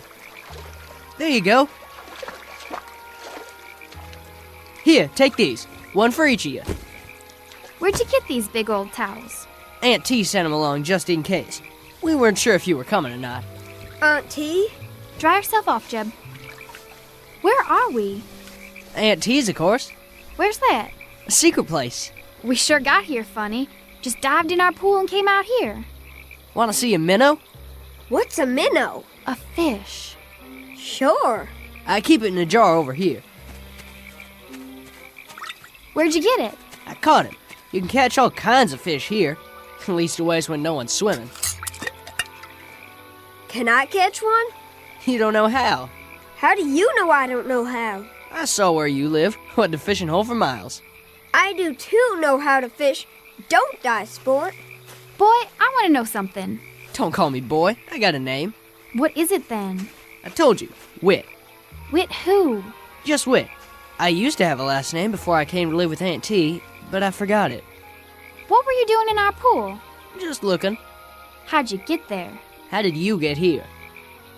I can't figure that out yet. I'm studying about it. Can I catch a fish, please, sport? We gotta find our way home. Aunt T will be mighty disappointed. Better stop in and say howdy. Well, I got no time to go around saying howdy to people. Sport, I'm cold. Yeah, the sun's going down. We can't be far from home. We'll get back there somehow. Sport, how did we get here? Well, the way I figure it, there's a hole in the bottom of our pool that nobody knows about. Maybe we got caught in the tide. That's a good one. Don't you laugh at my brother. I will if I want to. And don't you laugh at me either. You're just a girl. I'll chew you up and spit you out in little pieces, boy. Ha, let's see you. All right, then. You better put your hands up, boy, because I'm going to sock you right in the jaw. Ha, can't catch me. Just you watch.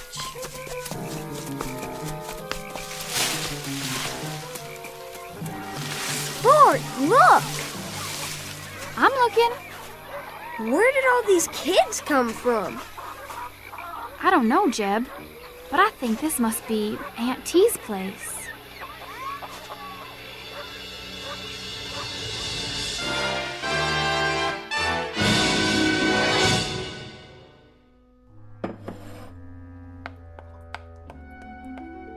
There. Lots of frosting. And a fine cake, if I do say so. Aunt T! Aunt T! Why, whatever's the matter with it? She's gonna beat me up, Aunt T. I sure am, boy. She'll do it, too. Will you really, child? I aim to. Yes, ma'am. Very well. But I'll have to ask you to fight outside and not in my kitchen. You're liable to break something here. Aunt T, it ain't fair. It is if it's a fair fight. Here now, you both take these boxing gloves. I'll keep some put away just in case. And remember, don't hit a man when he's down. No hitting below the belt. You know the rules. I do, but maybe she doesn't. My sister knows everything. Is that right, little man? What's your name? Jeb. Well, Jeb, I'll tell you what. While they're settling their grievances, you can finish icing the cake. Would you like that? Can I? And then, if those two have any teeth left in their heads, they can help us eat it. Go on outside now. Jeb and I have work to do. Is this real chocolate? Why, it sure is. Nothing but the best in my kitchen. Chocolate's my favorite. Mine, too. There you go. Use a knife and smear it right on. You're very accomplished. Have much experience frosting cakes? No, ma'am. This is my first one. Do tell. I'd never have guessed. Why, what are you two doing back here? Back already? We didn't go yet. No. Why not? May I try that too? And me? I thought you couldn't wait to beat each other up. Later. We'd rather do this. That right, Whit? Yup. I mean, yes, Auntie. Very well. Here's a knife for each of you. Take your time, Jeb. Do it right. I am. My, you are such solemn children. Don't you know how to laugh? Sometimes. But not now. What's there to laugh at? Oh, you have eyes? Take a look around. I'm a rather ridiculous old party, wouldn't you say? You could laugh at me. You're not funny. You're nice. Thank you. Out of the mouths of babes. Riddles, then. Who knows a riddle? I do. I do. Me too. You. Let's hear it. Why wouldn't the mommy horse let her baby go outside and play? That's a good one. Why? Because he had a sore throat and he was feeling a little hoarse. That's a good one, Jib. Me next. Me. Young lady. What is the laziest mountain in the world? The laziest mountain in the world? Who has the answer? Give up? The laziest mountain in the world is Mount Everest. Oh. My turn. All right, Whit. What do you call someone who crosses the ocean twice and doesn't take a bath either way? Oh, that is a hard one. Somebody who crosses the ocean twice and doesn't take a bath. A dirty double-crosser. Oh. Aunt T, all the frosting's gone. And just in time. What a handsome job you've done with the cake.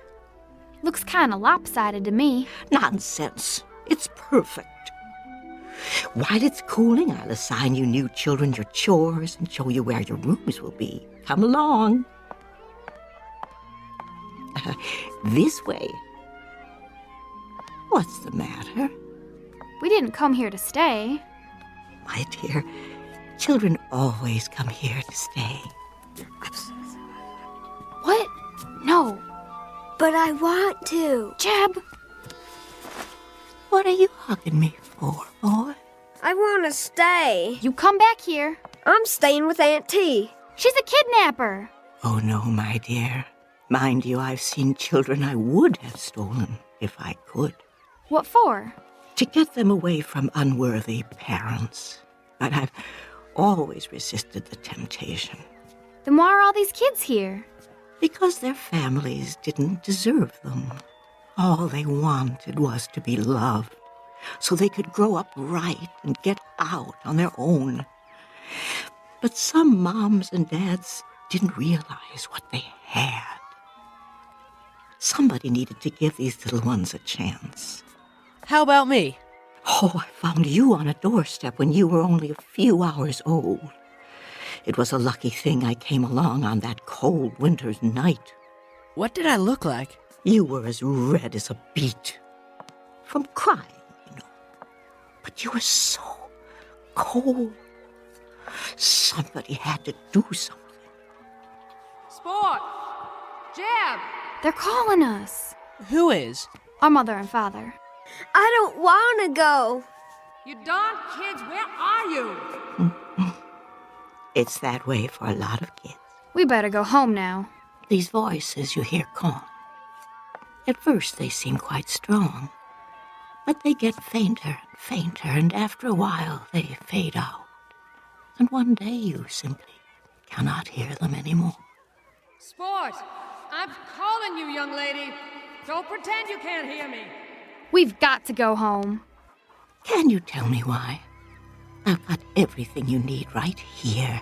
Why, there's the swimming hole down by the creek. And the days are long, with all manner of things to do and see. And then there's always a hot meal and lots of children to play with.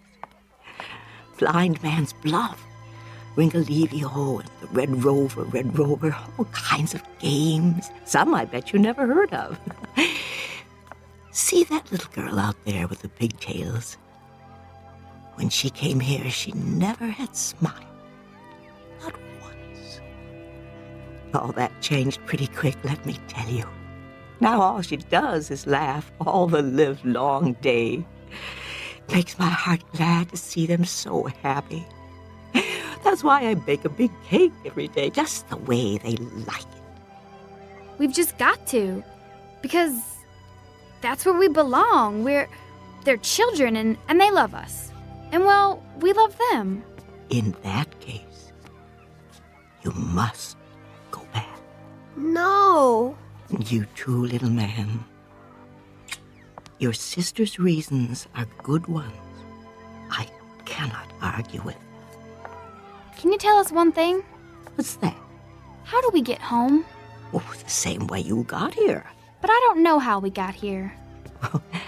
I think you do. Try to remember.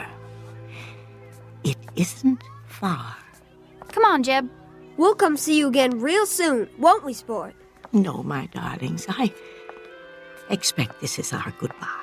Finding your way back here would be difficult, if not impossible, but I want you to know that I consider it an honor to have met you, however briefly.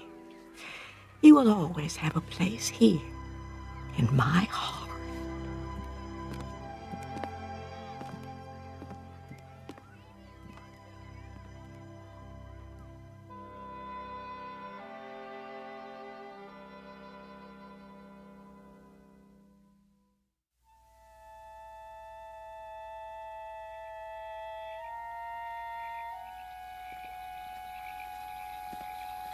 Here's where he came out of the water. It's a good place to dive.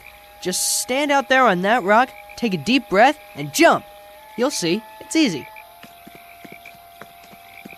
Stand next to me, Jeb. Do we have to? I'm your big sister. You have to do what I say.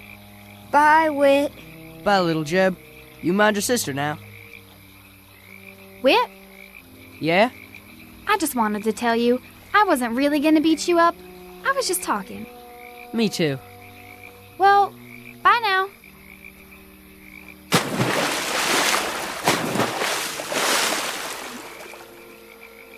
Bye, sport.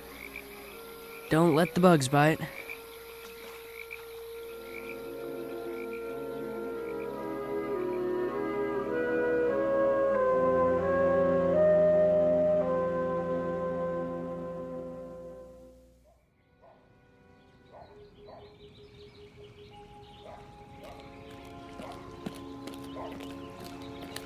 Have you found them? Not a sign.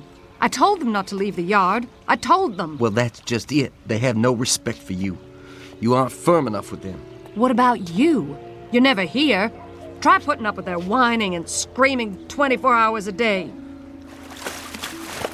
Gloria, look! Mama? Sport, where's your brother? Here.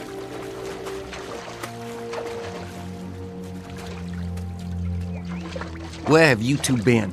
We've been calling you for an hour. In the pool. You're lying. I looked in the pool. We really were, Daddy. And we came up on the other side, and we helped make a cake with Aunt T. What's he talking about? And we caught a fish. He's not making things up, Daddy, honest. He's lying to cover up whatever devilment the two of you have been into. Jeb, come here. But it's true, Daddy. Come here, I said. Look at me. I want the truth out of you. No more lies. You understand? It wasn't a lie. It wasn't. Now you listen to me. Get in your room and stand in the corner till you can tell me where you've really been all this time. Do I make myself clear? Yes, Daddy. He understands now. It was a game, Daddy, that's all. Just a game. We were pretending. There isn't any Aunt T. I should hope not, but I want to hear it from him. Do as your father says. Go to your room.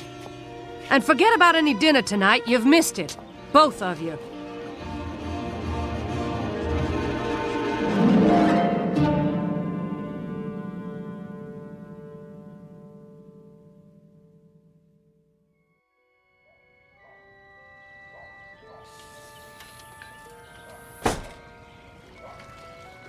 Sport? Jeb? Over here, Mama. What are you doing by the pool? I got up early. I couldn't sleep. Where's your brother? In his room, I guess. No, he's not in his room. I checked. He's nowhere in the house. Well, I haven't seen him. Is breakfast ready? Not yet. Your father is waiting to talk to you. What about? I'll let him explain it to you. But there are going to be some changes around here. What kind of changes? You'll see. Things are going to be different. Will things be better? You bet your sweet life they will. Now find Jeb and hurry. All right, Mama.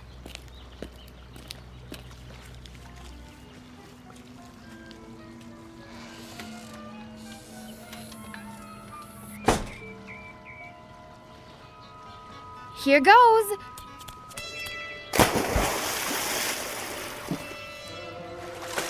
Wit, where are you? Auntie? Help me get back. I don't know how.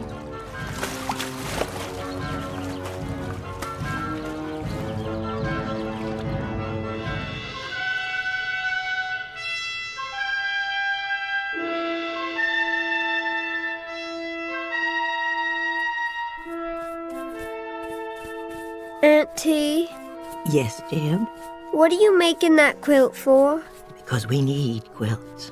Lots and lots of them. To keep the children warm and snug at night. Don't you know anything? Sure I do. I know lots of things. When you finish cleaning the shoes, your next chore will be to help Whit bring in the wood for the stove. Auntie? Hmm? Why do they have to be chores? Every child must have chores to do. It teaches the value of work, the self-respect of doing a job well. Makes big muscles, too, like mine. Let's see. Roll up your sleeves. I told you. Big, ain't they? Wow. Keep working, boys. You have more shoes to clean. What are all the shoes for anyway? They're for the children, too, of course. Think of it, you and your sister didn't have any shoes at all when you came here yesterday. They all got holes in their swimming pools too, Auntie? Oh, dear me, no. Some of them don't have swimming pools. Some come down the chimney, or you open the door, and there they are. Sometimes you find them on street corners or on a doorstep like Whit here. What's that? Oh, why, someone's outside at the window. It's my sister. Sport, dear. Come in. Oh, come in. I can't. I'm dripping wet. Wait a minute. I'll get a towel from the cupboard.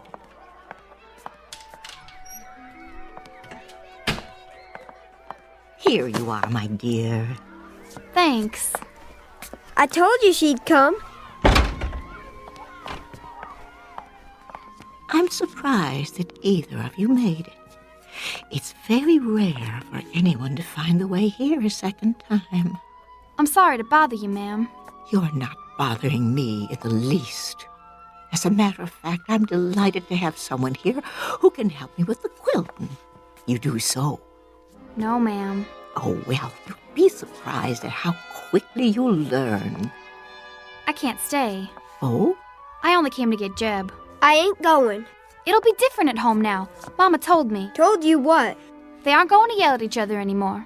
Is that all? We're going to take trips together. Where? Oh, everywhere.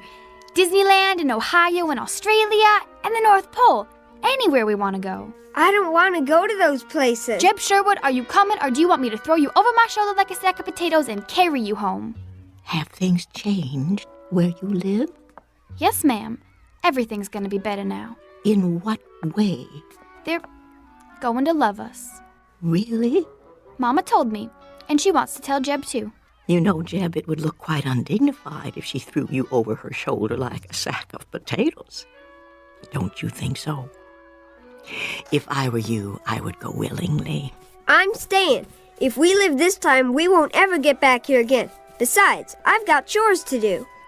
If what Sport tells us is true, Jeb, then you're not meant to be here at all. You are meant to be home with your mother and father. Do I have to go? I strongly advise it. You'll see, Jeb. It won't be so bad. Jeb, listen closely. There is only one truly precious thing a person can give, and that is love. If I were a young person on his way to receive such a wondrous gift, I do believe I would go with a smile on my face. Much better. Now, don't dawdle. If love were waiting somewhere for me, I would run to it as swiftly as the wind. You ain't kidding me? I ain't kidding. Then, bye, Whit. Bye. Don't worry about us, Aunt T. Everything's gonna be just fine. I sincerely hope so. Goodbye, love.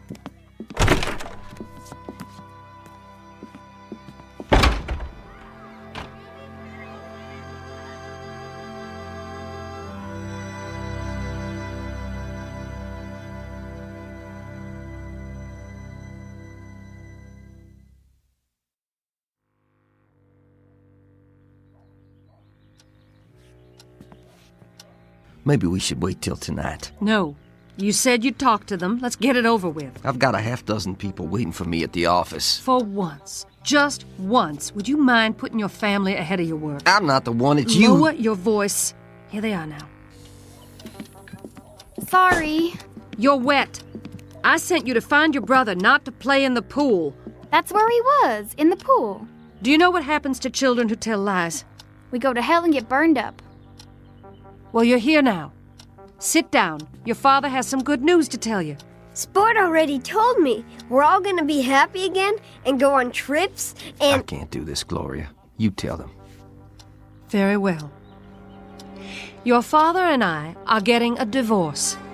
If you don't know what that is, it means he's going to live in one place and I'm going to live in another. Where? As far apart as we can get. But... What we want to know is, do you kids want to live with me, or do you want to live with her? I suppose we could split you up if you'd prefer. No! I want to be with Sport. It's up to you. Make up your own minds. We want it the way it was. Well, you can forget it. I'm into that. We'll be good. This time we really will. We won't fight or cry or make noise. We'll be so good. Won't we, Jeb? What are you talking about? It's all our fault. You hate each other because of us. Oh, that's not true. I'll tell you one thing. We wouldn't have stuck it out this long if it hadn't been for you two. You might show a little consideration. I don't have to stay with either of you. Me neither. Come back here. We're not through with you. Hurry, before they catch us. I can hold my breath a real long time. I've been practicing. I know you can. Get ready. On your mark. What do you think you're doing? Stop them. What if we can't get back? We've got to. Get set, go. Come out of there right now. This time you're gonna get what you deserve for good. Are you coming out, or do I have to drag you out? Aunt T, help us. Help us, please. Auntie, I need you. Take us now. Get out of that pool. I am not going to tell you again. Do you hear what Daddy said? He means it. Aunt T.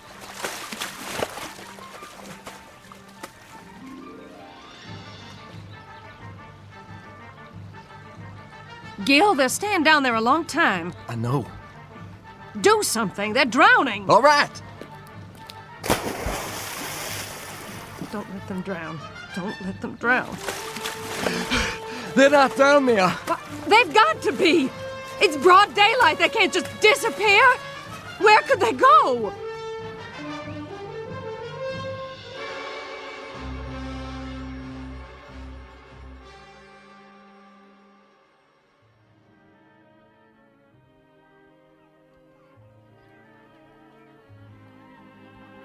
Jeb!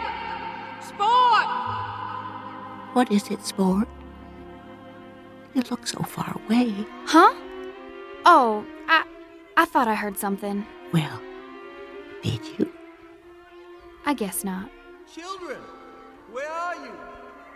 Come back. Please come back. Don't you want any? What, Auntie? Oh, I asked you, child, if you'd like a piece of chocolate cake. Oh, yes. May I, please? Why, you certainly may. Me too.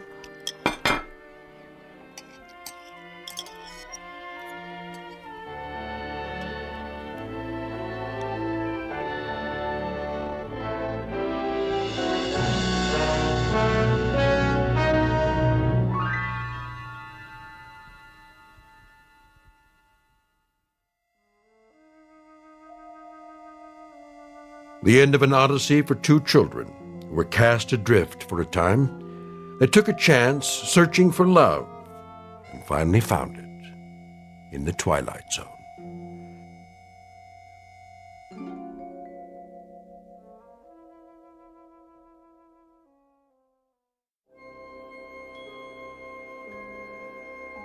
Hi, this is Carl Amari, producer of the Twilight Zone Radio Dramas. I'd like to take a moment to tell you about our official website at twilightzoneradio.com, where you'll get the latest news and information on these Twilight Zone Radio dramas. Plus, at twilightzoneradio.com, you can digitally download 3 free episodes or any of our episodes for only $1.95 each. In this age of ever-changing technology, we've decided to make these episodes instantly available to you by making the Twilight Zone Radio Dramas a digital download-only series. This means that this series will no longer be offered on CD. The CD collections at our website are now being offered, while supplies last, at buy one, get one free. So be sure to get your favorites before they're sold out. Be sure to visit us often, and I'll see you in the zone.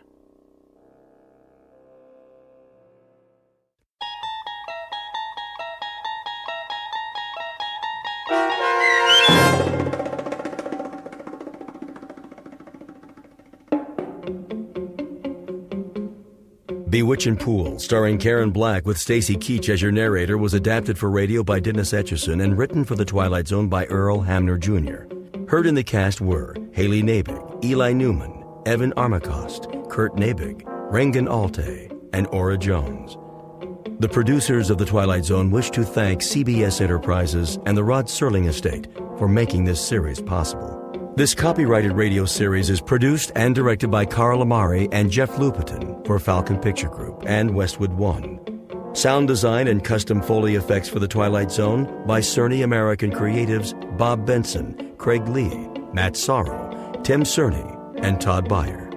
To learn more about The Twilight Zone radio dramas and to contact us, visit our official website at twilightzoneradio.com. Doug James speaking.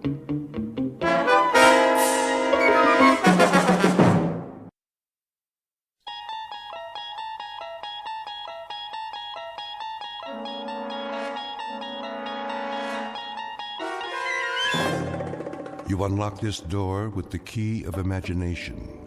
Beyond it is another dimension, a dimension of sound, a dimension of sight, a dimension of mind.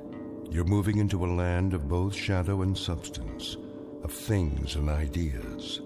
You've just crossed over into the Twilight Zone.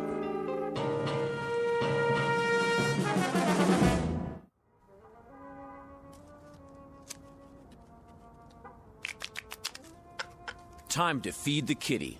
I've been feeding it all night. Yeah, that baby's hungry.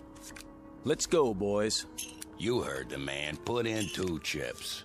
2 times how many hands? The auntie's eating me alive. You got some cards coming. I can feel it. Yeah? That a money-back guarantee? You pay your money, and you take your chances. Dealer antes.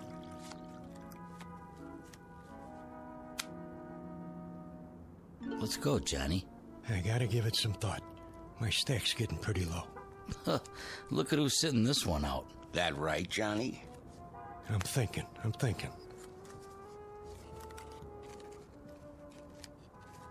I know one thing. Takes money to win money. Yeah. Listen to the man. Are you in or out? Give me 1 minute, all right? Take it easy, John. Hey, you don't look so good.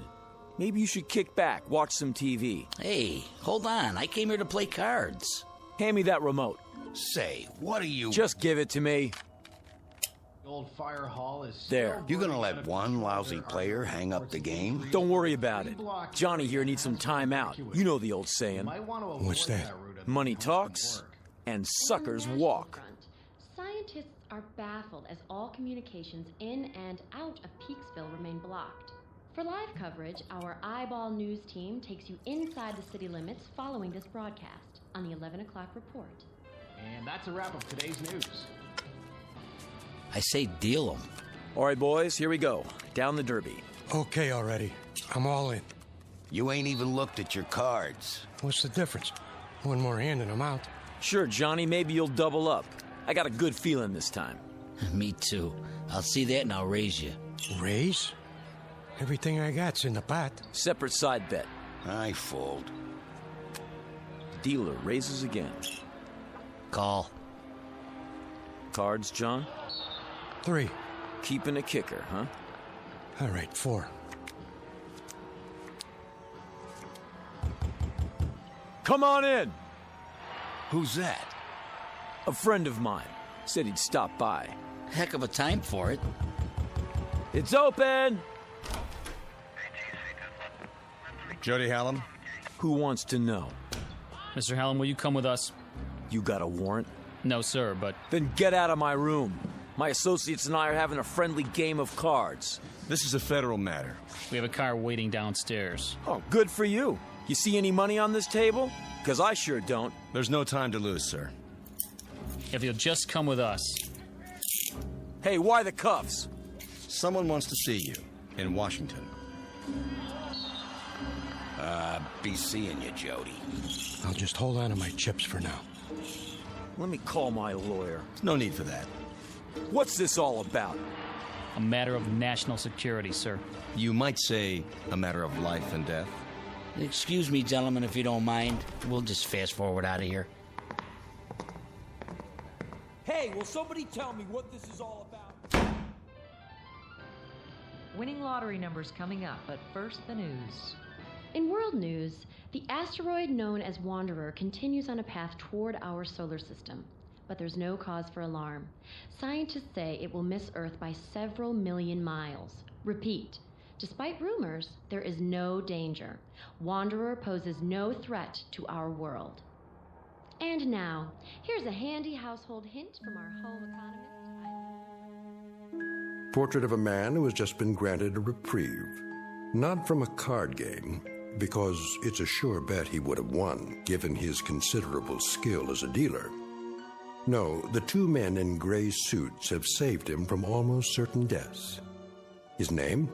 Jody Hallam, a gambler and con man who lives by his wits, and wants above all else to go on living.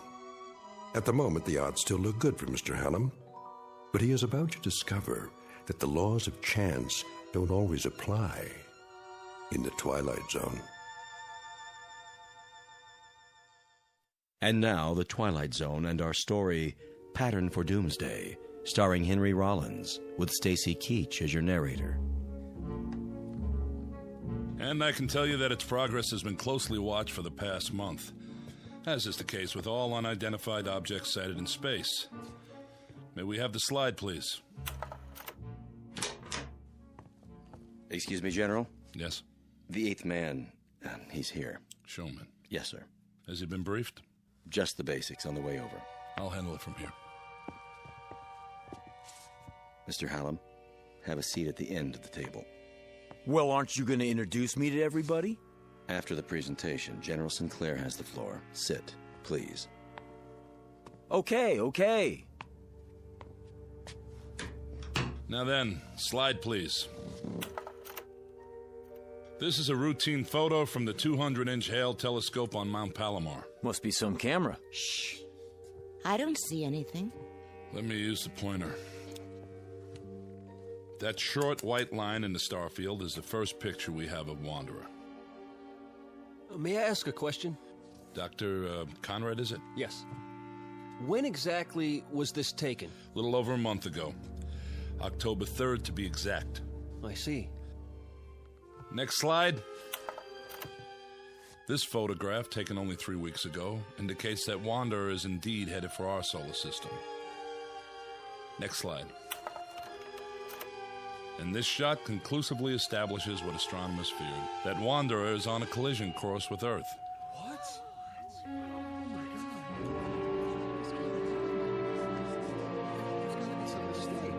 Next. This picture from 2 days ago allows astronomers to accurately measure Wanderer. It is about 2,000 miles in diameter, a little less than our moon. Can we have the lights, please?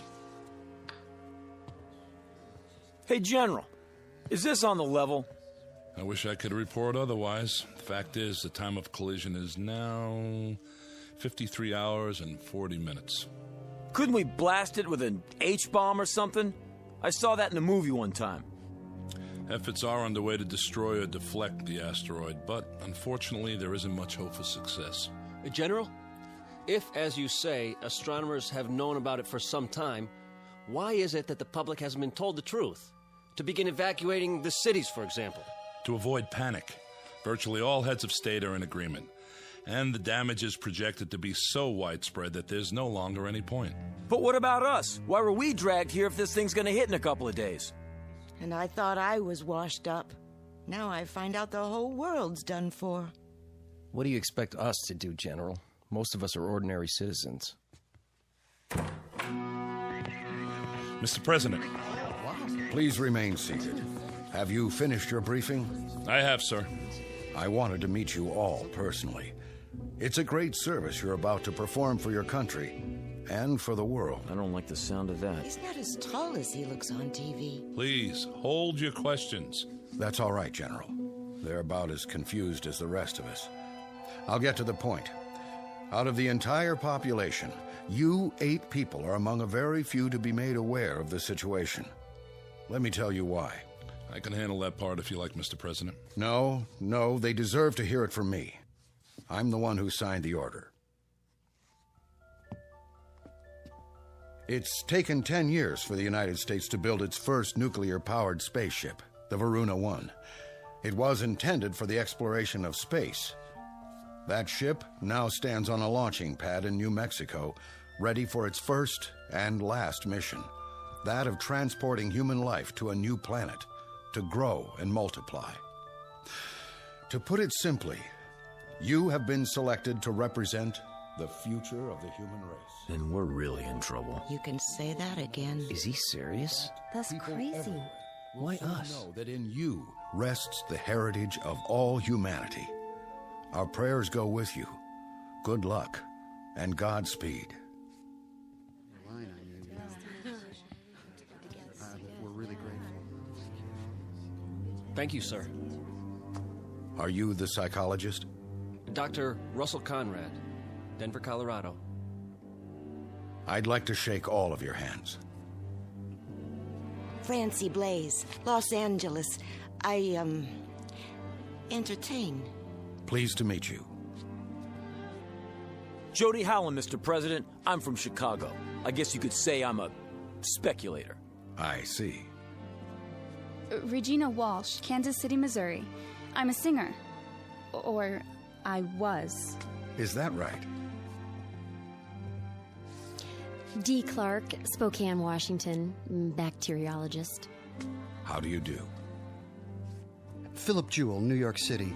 Mr. President, I'm not sure I approve of all this. I don't understand. You're Dr. Jewell? Yes. I've read several of your books on philosophy. Thank you. But about what's happening here... General Sinclair will fill you in on the details, Doctor. Lily Wong, San Francisco. I am an artist. Hello. Harvey Winterroth, Traverse City, Michigan, and just an auto mechanic. Don't say that. You all have very valuable skills, chosen to complement each other. Believe me, the hopes and aspirations of the world go with each and every one of you. Try to bear that in mind. And now, goodbye, and good luck. Thank you for taking the time, sir.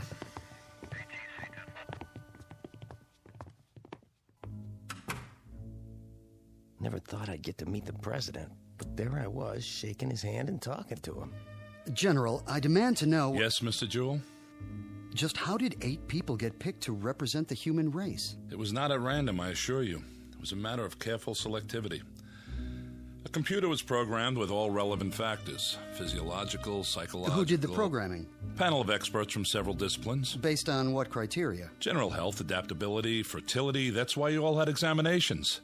Varied backgrounds, genetic history, immunity to disease, long-term stability on the cellular level. Out of what sampling? The entire population, Doctor. At least those we had preliminary data for. General, how come the president isn't going? He's a very important man. I would have thought... He's married, which was one of the disqualifying factors. For those of you who are interested, the criteria are listed in the background report. I have copies if you like. I'd like to see that report. On the table at the back of the room. There's a packet for each of you.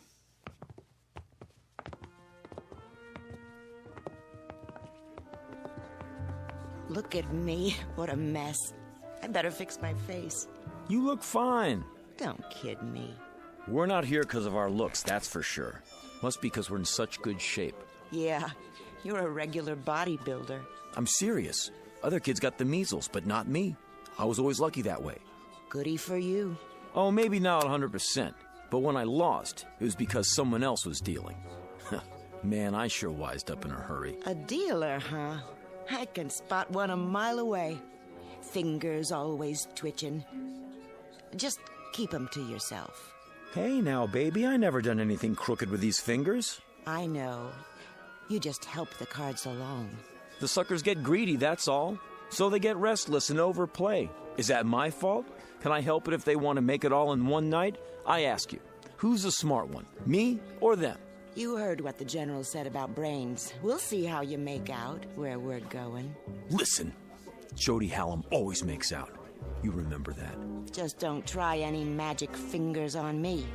Ha! Don't flatter yourself. Come on, I want to get the lowdown on this game.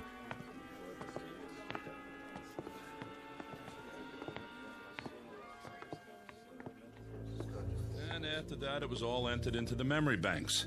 The results were collated and sorted until we had it down to this number. Ah, so we have a machine to blame for being here. Blame? You should be happy the machine picked you. Should I? Then why do I feel as if I'm deserting humanity in its hour of need? General, how soon will the Varuna leave Earth? In less than 24 hours. We will all be flown to the launch point. What about food on the ship? It will be stocked with bread, soup, meats, even ice cream, in a concentrated form. Enough for a lifetime if necessary. You won't be hungry. How can I get that much chow on one ship? It will be made from continuously harvested tanks of chlorella, a fast-growing, single-celled plant. A plant? That doesn't sound very palatable. Hey, General, where are we supposed to land? There's an area on Mars if we can confirm it's suitable for a small colony. How about if it's not? Ship's nuclear power pack can take you all the way to Alpha Centauri if necessary, using a new form of hyperdrive. That's the nearest star system with habitable planets. Maybe there'll be people there like us. I read a story about a princess on Mars. Then you can go into your dance and knock their eyes out, if they have eyes. Who's kidding who? I was never a very good dancer. I was never very good at anything. But I got along because people would pay for it. All that's over with now. You better believe it. I'll start over up there. Be me this time. I'll be what I want to be, not what they want me to be. Right. Keep that attitude. I have a question. Who's flying us to where we are going? We've assigned a crew of 2. That should be sufficient. Captain Gerald Vickers and Lieutenant Robert McKenna. You will meet them when... Oh, excuse me. Sinclair? Yes. Right away. Limousine is downstairs, ready to take you to the airport. No calls for us? To say our goodbyes? I'm sorry, Doctor. We can't risk breaching security. Now, if you'll all come with me, please. You have a great adventure ahead of you. Perhaps the greatest in the history of mankind. Oh, wow. This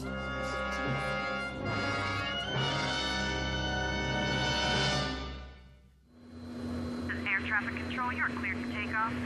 In position. Clear to start.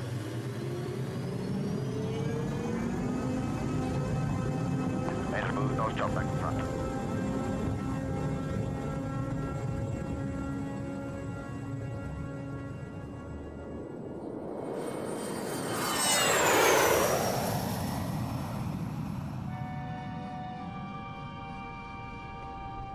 Ladies and gentlemen, although the fasten the seatbelt sign has been switched off at this time, I hate that. I really do. Hate what? When airplanes take off. Oh, don't worry about it. The odds are on our side. Are you serious? This crate could fall out of the sky at any time. Relax. You got more chance of being hit by a car. Yeah, sure. I mean it. You see the giant seal? What? There ain't no animals. Are there? The seal of the United States of America. This is some kind of official plane. They're not going to take any chances. What if we get hijacked?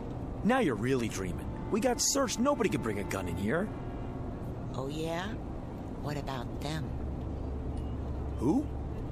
The guys up front. With Sinclair. Take a look. They both got pieces under their coats. How do you know? I know. You don't think I ever saw a shoulder holster before? Well, if they got him, it must be okay. Secret Service or something. A lot of good they can do us now. Easy, baby. Easy. Ladies and gentlemen, in a few moments we shall be landing. Thank you.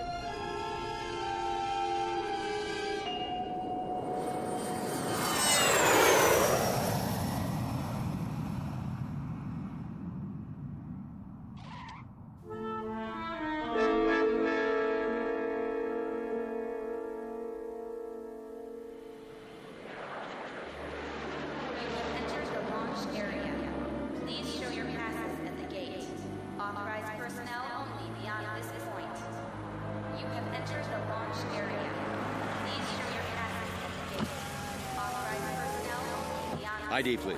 General Sinclair and Company to operations. Oh, right, General. Operations is the first building, straight ahead. I know where operations is, son. Yes, sir. Open the gate.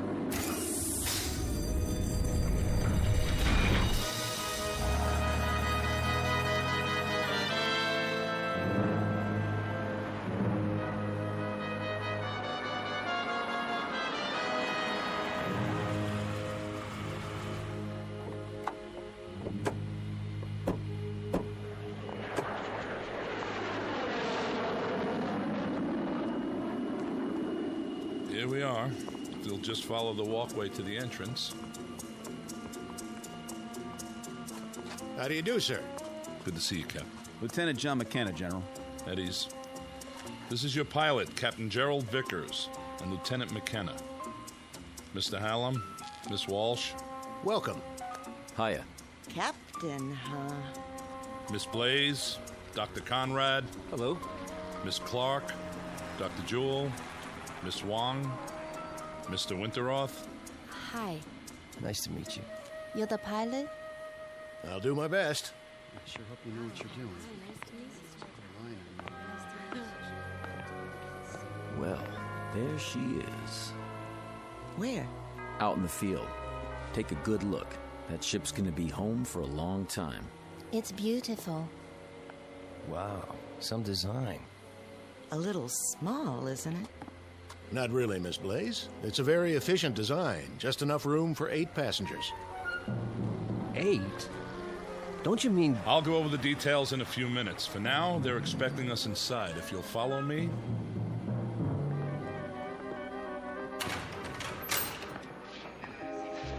General Sinclair? What is it? General, I have a communication from the Pentagon. Priority A. Very well. That will be all. Yes, sir.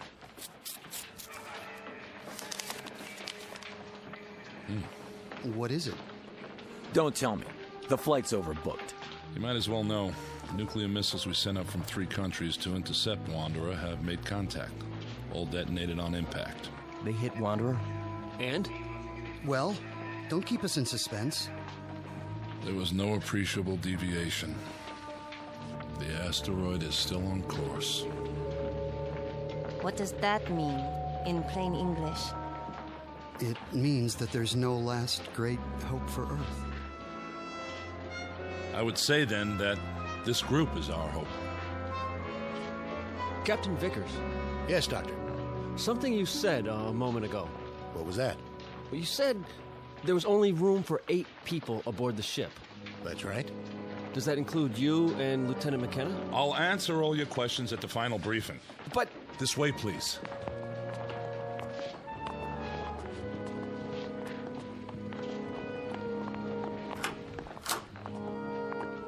Sit down, if you will. How many more hours do we have?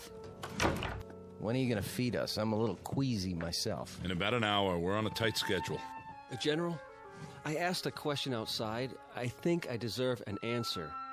We're 8 people. The captain and the lieutenant make 10. But if the ship will only hold 8... I have an announcement in that regard. When this group was organized by presidential order, 2 reserves were included. Who?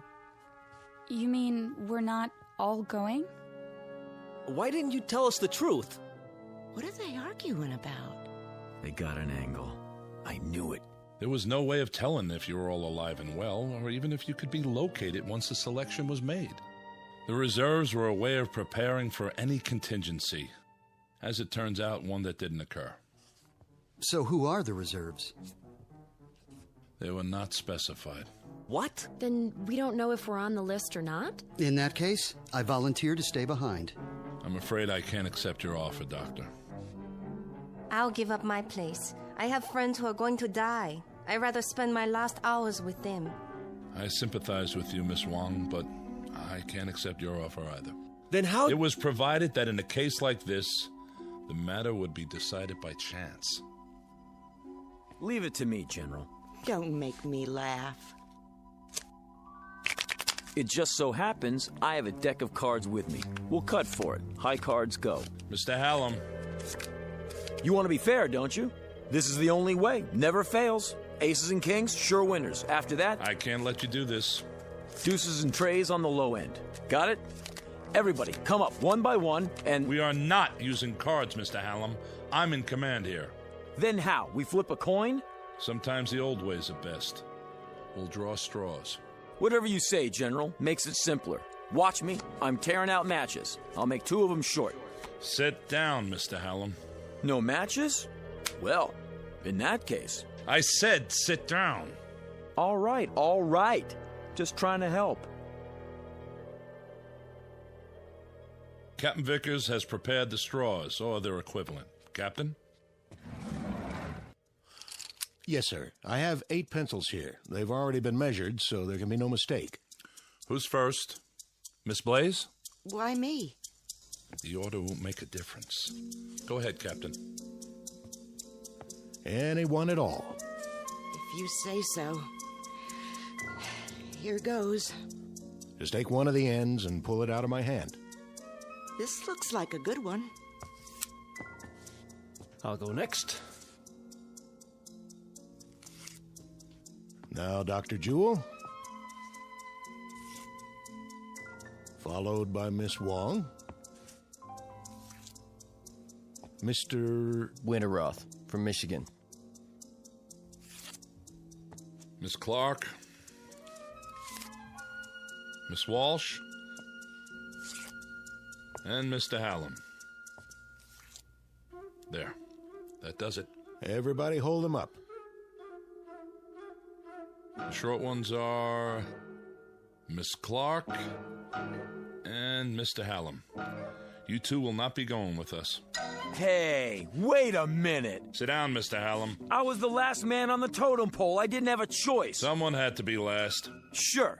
Give everybody a break, but me. Statistically, it doesn't matter. The result was random. All I'm asking for is a fair shake.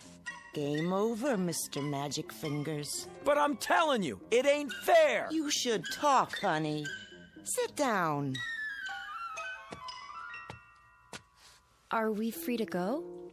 You are, Miss Clark, with my profound thanks. You may go to the bunker with the rest of the personnel to observe if you like, or I can have you transported any way you choose. I'll have to think about that. Of course. There's a rest area down the hall. Lieutenant McKenna will open the beverage machines for you. Thank you. And goodbye to you, Mr. Hallam. And thank you, Mr. Hallam. Yeah, thanks for nothing. Come on, let's get out of here.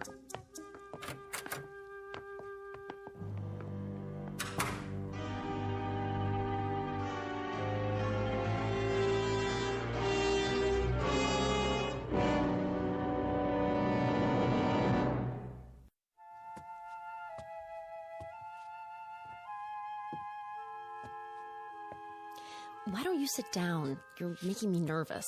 Yeah. Miss Clark's right. Would you like a cup of coffee? I'd like a shot of scotch if you want to know the truth. Cream and sugar? Black.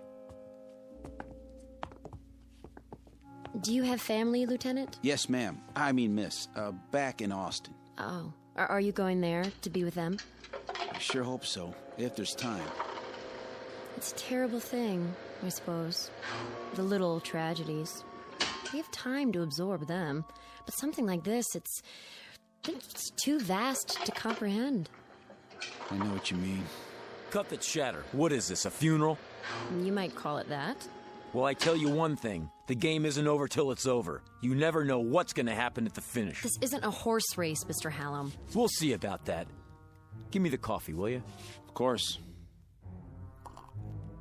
Yeah, tastes like mud. If you'd rather have a soft drink. Forget it. Sorry you didn't care for it.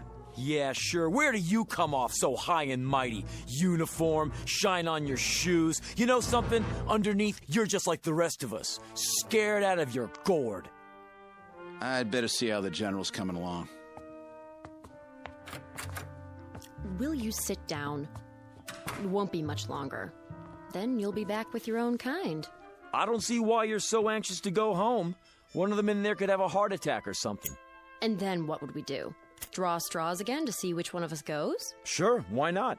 At least try to face reality and make peace with it.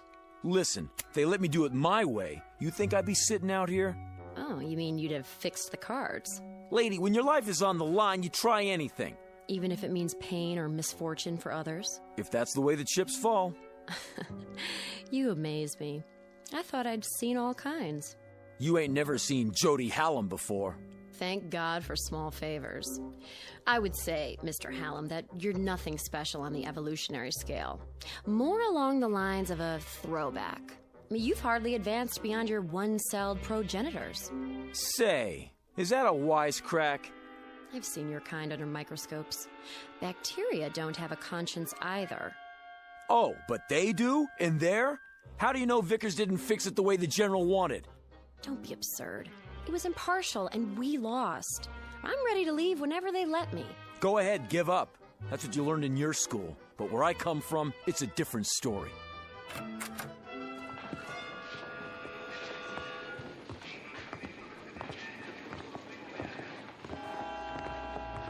General? Yes? General, I'm sorry I blew my stack before, but, well, it's a hard thing to take. It really hit me, you know? Believe me, I understand. Everybody all set? They've had their final instructions. Everything worked out, huh? No hitches? Ladies and gentlemen, you'd better get ready for the pre-launch. Look, do you think it would be all right if I see him to the ship? Wish everybody good luck and everything? I don't see why not. That doesn't sound like you, wishing everybody but yourself good luck. No? Why the change of heart? Can't win them all. You ought to know that. That's not what you told me before. Well, that's what I'm telling you now. Miss Blaze? Yeah. I mean, yes, sir? We're going to the ship now. Follow me. Sure thing.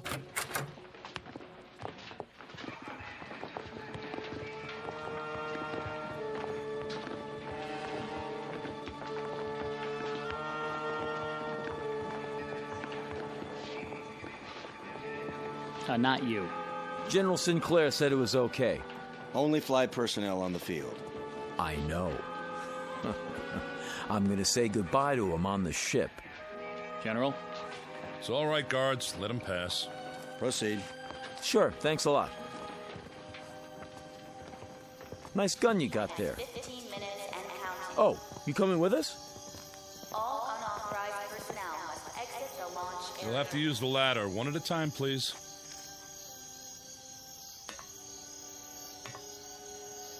Well, this is it.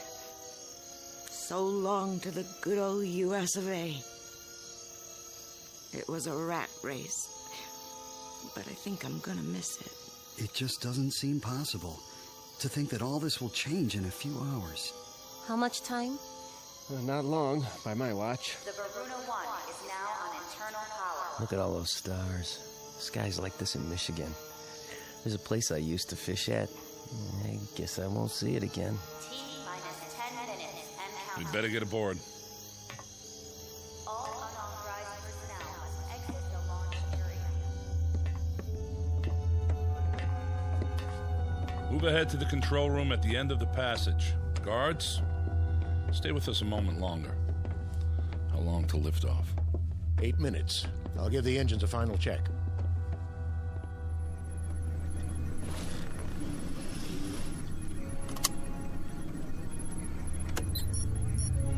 Main thrusters powered up. Retros all clear. Gyro stabilizer charged. I feel like a sardine already. Relax, baby. This is one tin can nobody's gonna open. Aren't you supposed to wave bye-bye now? Let me have your attention. This is it, Mr. Hallam. Shh. I want to hear what he says. The President has asked me to extend his blessings and his hopes for a safe journey. Also, he's aware of the hardships that lie before you.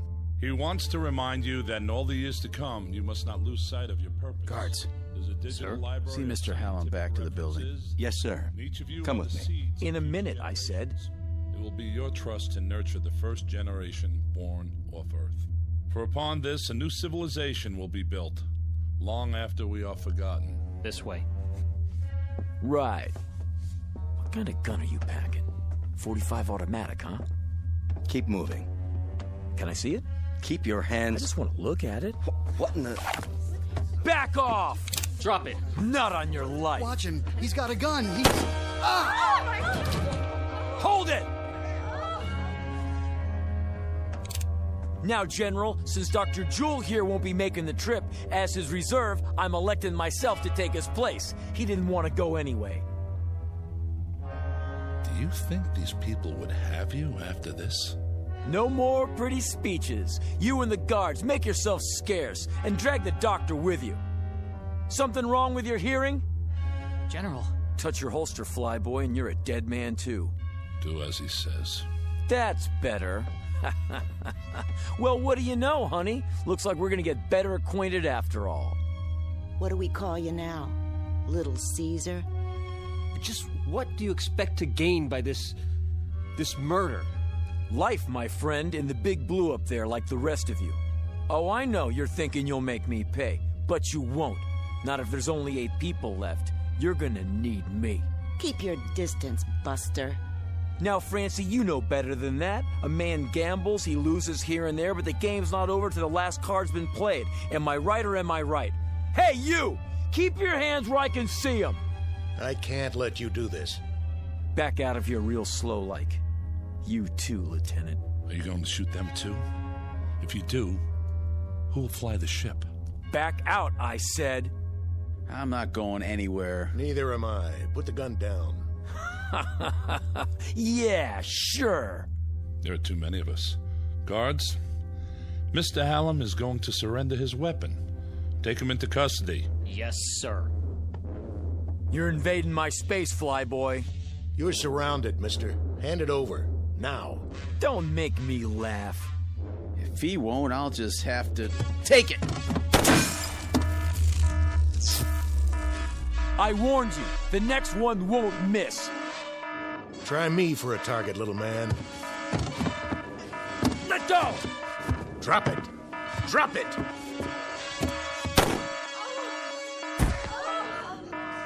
Now look what you've done. That ain't in the rules. Does he have a pulse? No, sir. Dr. Jewell, are you all right? It's just my shoulder. The bullet passed through. Guard, get the medical kit. Right, General. We won't be going anywhere, General. The second shot took out the control panel. Can it be repaired? Not the telemetry system. Then replace the module. There is no replacement. It would take days to assess the damage. He's right, General. Is that true? You mean we can't take off? How can we? What are we going to do? Yeah, what are we gonna do? I wish I knew what to say to you. Damn him! Just because he wasn't going... He was right. What? He always said he was lucky. And maybe he was. Now he won't have to face the odds. What's that? Whatever it is, he's sure in a hurry. General, up here!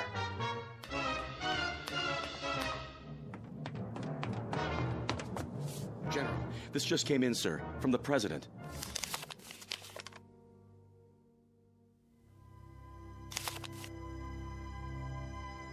I am happy to tell you all that the danger is past.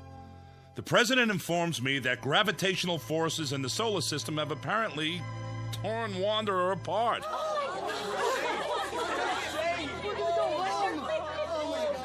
You mean it's not gonna hit Earth? Initial reports are that it is broken up into 5 pieces.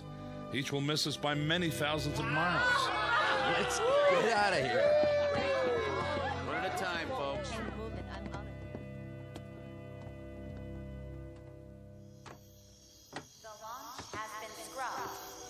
Can I give you a hand, Miss Blaze?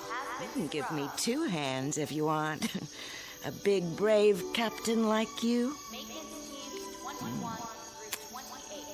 Call me Francine. Okay. Francine, I'll help you down. What about him, Mr. Big-Time Gambler? There'll be an ambulance on the way. He doesn't need an ambulance. He needs a hearse. Jody Hallam from Chicago. I got 3 words for you. So long, sucker.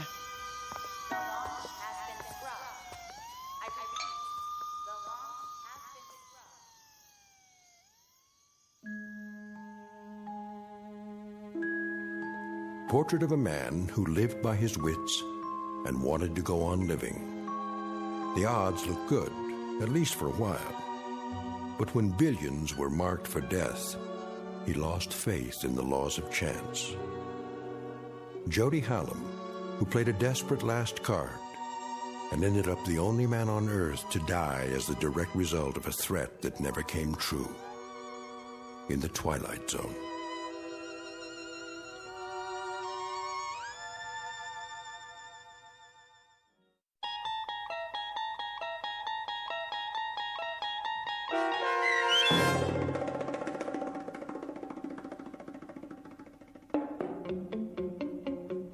Pattern for Doomsday, starring Henry Rollins with Stacy Keach as your narrator, was adapted for radio by Dennis Etchison and written for The Twilight Zone by Jerry Soule. Heard in the cast were Mike Starr, Linda Ryder, Richard Hensel, Roderick Peoples, Jeff Lupetin, Jamie Barron, Steve Key, Nikki Lindgren, Elaine Robinson, Kurt Nabik, Jennifer Joy, Doug James, Carl Amari, Alex Sopener, and Vince Amari. The producers of The Twilight Zone wish to thank CBS Enterprises and the Rod Serling Estate for making this series possible. This copyrighted radio series is produced and directed by Carl Amari for Falcon Picture Group. Sound design and custom Foley effects for The Twilight Zone by Cerny American creatives Bob Benson, Craig Lee, Michael Slaybach, and Matt Sorrow.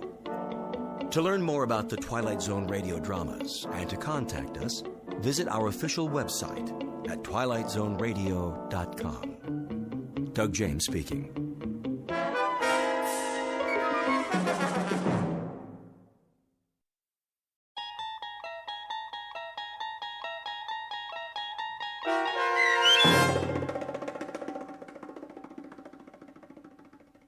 Black Leather Jackets, starring Marshall Ullman with Stacy Keach as your narrator, was adapted for radio by Dennis Etchison and written for The Twilight Zone by Earl Hamner Jr. Heard in the cast were Elizabeth Lido, Jason Bradley, Christian Stolte, Doug James, Fernette Lebo, Jeff Lupetin, Roger Mueller, Meg Thalken, Vince Amari, Alex Sopener, Carl Amari, Kurt Nabig, and Jason Mallow. To learn more about the Twilight Zone radio dramas and to obtain audio cassettes and CDs of these programs, visit our website at twilightzoneradio.com. The producers of The Twilight Zone wish to thank CBS Enterprises, Carol Serling, Dennis Etchison, Dick Brescia Associates, Claire Simon Casting, Terry Jennings, XM Satellite Radio, the American Forces Radio and Television Service, Sirius Satellite Radio, our sponsors, and our radio affiliates for helping make this series possible. This copyrighted radio series is produced and directed by Carl Amari and Roger Wolski for Falcon Picture Group. Doug James speaking.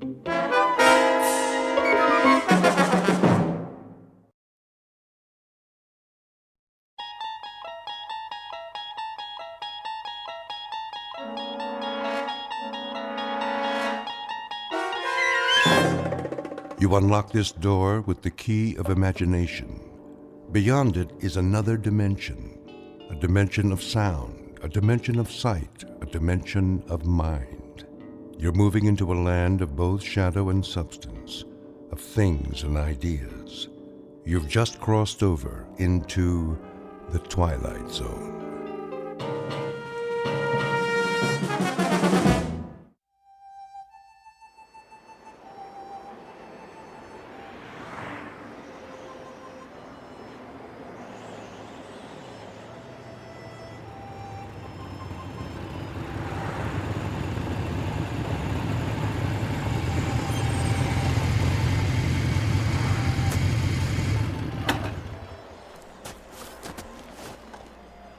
Why here?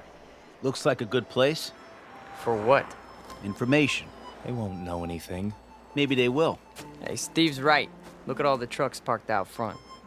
I say we wait till we come to a town. Last sign said 35 miles. Let's go in. This is Nowheresville. That's what we want, Freddy, isn't it? We need to fit in, disappear. If we draw attention... I checked the map. It's mostly small towns. You think they won't notice us? They'll know we're not from... I said, let's go.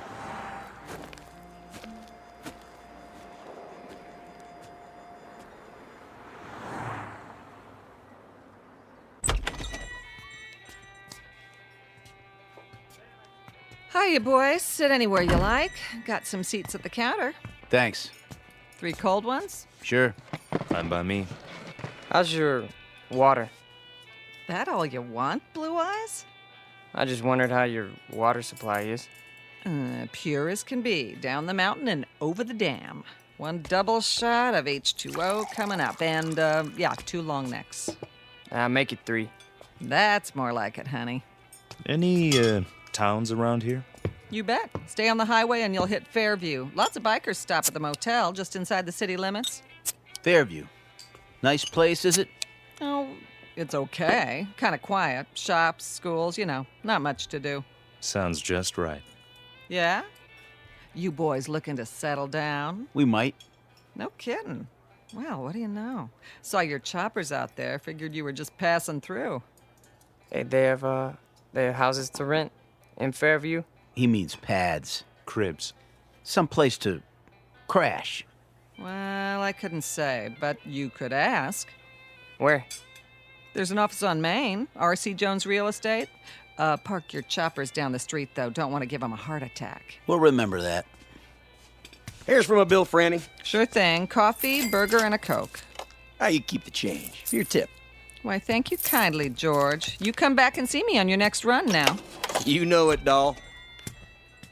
You boys need menus? I got a burger basket special with fries. No, thanks. Sure? Strong young fellas like you.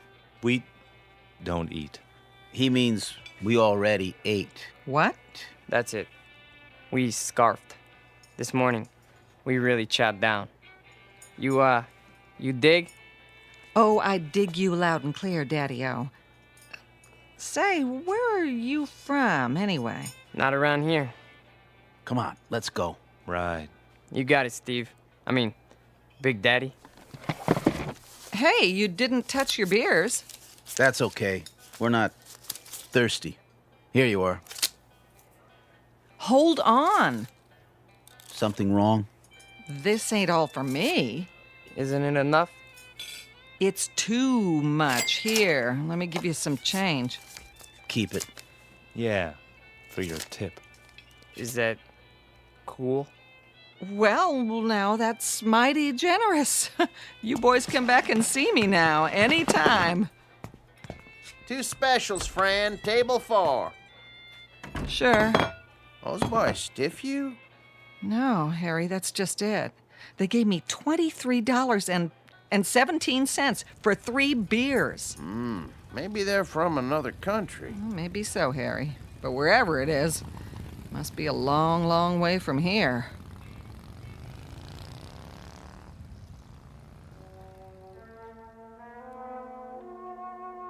Three strangers on motorcycles dressed in black. We call them Steve and Scott and Fred, though their names aren't important.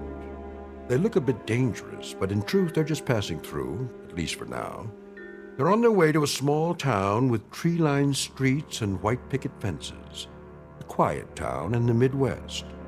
But take a look in the eyes of these young men, and you'll see something deeply mysterious. Because they are most definitely not from around here. The truth is, they have arrived to lead us all into the Twilight Zone.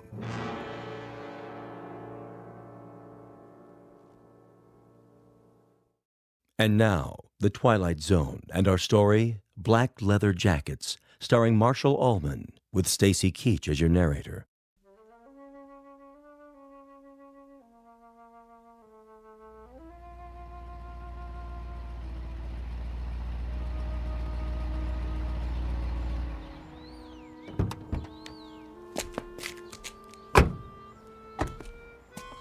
Well, this must be the place. Amanda Drive. That's what Jones said. The old Anderson's house. Knock on the door and tell them we're here. I'll open the truck. Don't look like anyone lives here. The for rent sign's still up. That's because they're just moving in. Probably going to meet us. What if they don't show? Well, we wait an hour, put it in storage, cost them extra. Go on, knock. Okay.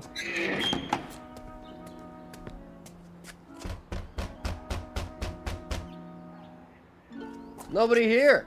Give it another try. Locked up tight as a drum.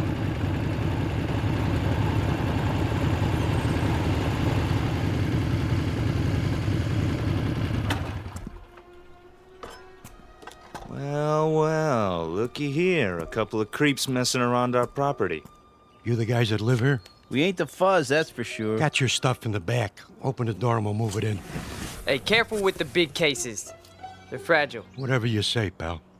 Somebody got the key to the house.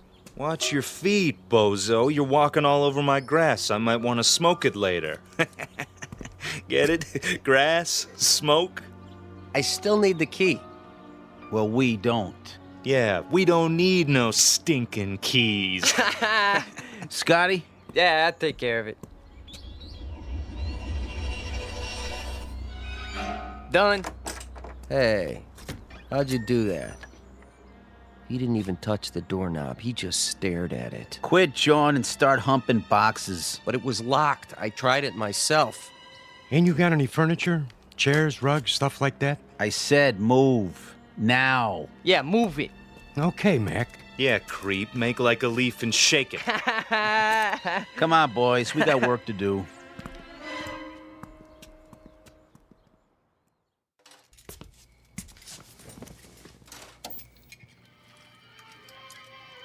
Martha? Yes, dear. Here's that movie you wanted to see. Be right there.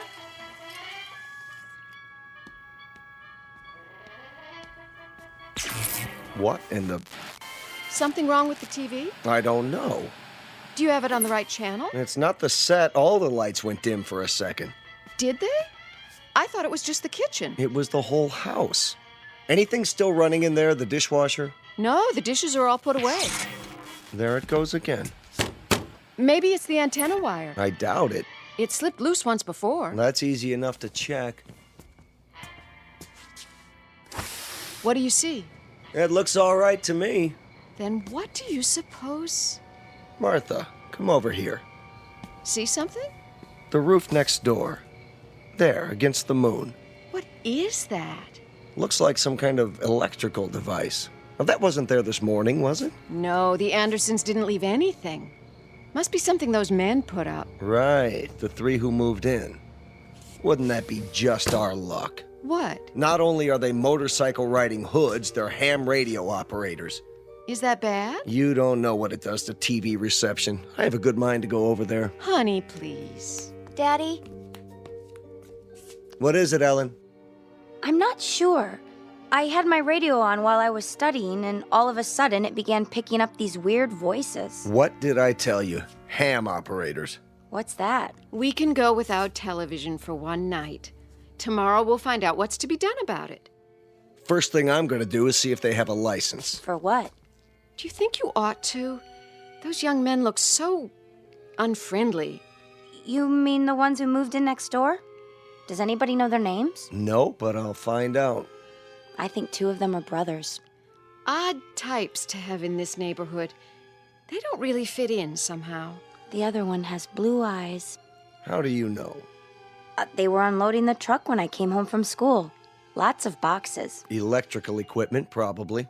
And these long silver metal things like giant tanks or capsules or something. You stay away from them, young lady. You make it sound like an order. It is. But you don't even know them. Your father's just concerned for your safety, dear. Go upstairs and finish your homework. I'm not going to wait till morning. I'm going over there right now. Stu.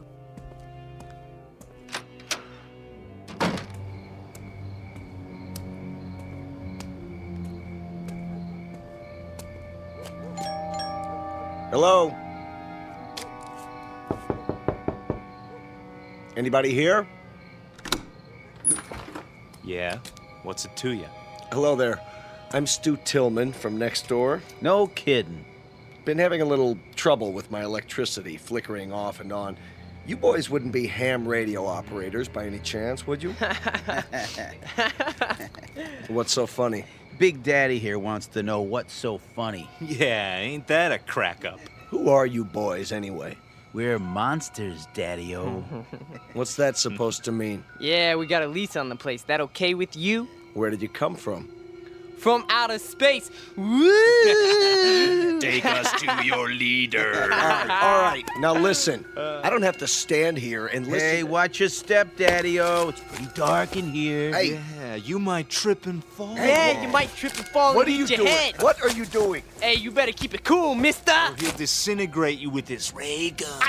Take your hands off of me. Ah, look at him go! Stop it. Hey, this cat can really dance. A real cool cat. Yeah, move it. I said let go of me. Go, Daddy, go. Not to worry. Spaceman won't hurt Earth creature. Earth creature. Crazy man! Real crazy. All right. I'm calling the police. Then I'm calling my lawyer. No, you're not. That would be uncool. Definitely. Just you watch. You're some kind of hoodlums. Cool it. The police probably have warrants for your arrest. They'll be very interested to know where you are. I told you to cool it. Stay away from me. Look in my eyes. You're gonna be plenty sorry for this. Just wait till I... Forget it. What? Forget everything. There.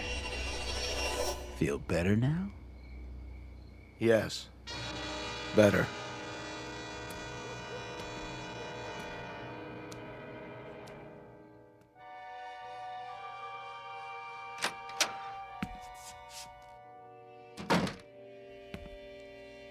Stu? Stu, I was worried. Did something happen? Martha? What happened over there? Nothing. Nothing at all. Those men next door, did they do something to you? No. But you were going to talk to them about the television interference. Oh, that. Well, did you find out anything? It's not them. They're nice boys. 3 very nice boys. Definitely.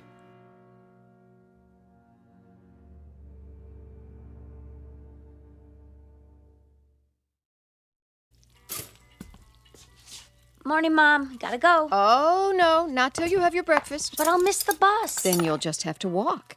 The exercise will do you good. I can't walk in these shoes. Here, I'm eating my toast, see? And your juice. Where's Dad? He decided to sleep in. I think he's coming down with something. Well, kiss him for me. Bye. Not so fast, young lady. I've got some scrambled eggs here. That girl.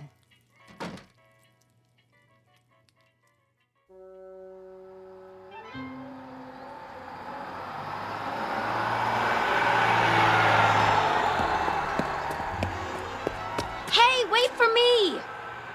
Oh, darn you anyway. Hey, trouble? You see that bus? Yes. I mean, yeah. I checked it out. What gives? drove off right in front of me. It's a game with them. They just love to make people suffer. Why would they do that? Beats me. Definitely, uncool.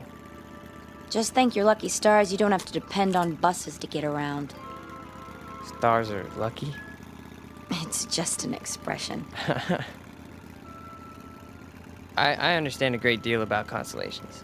That is, the nature of galactic structure. But as to... Huh?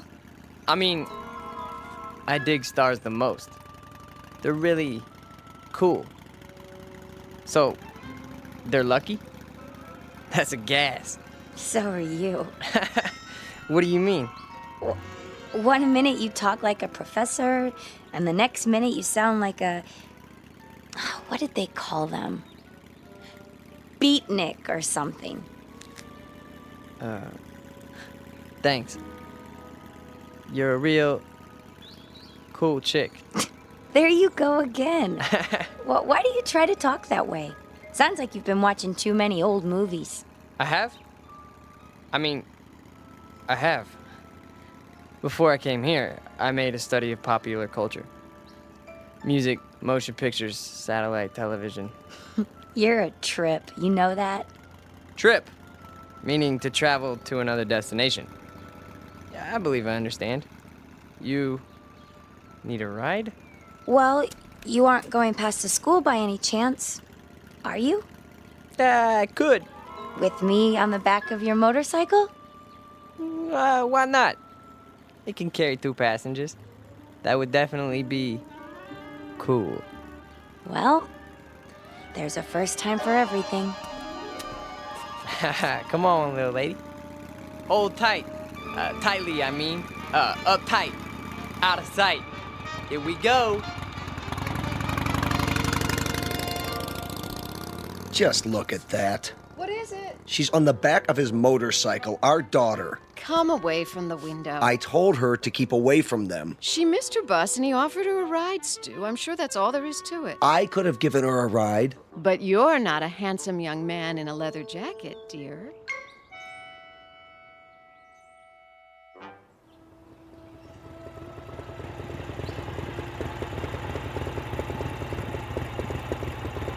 Here!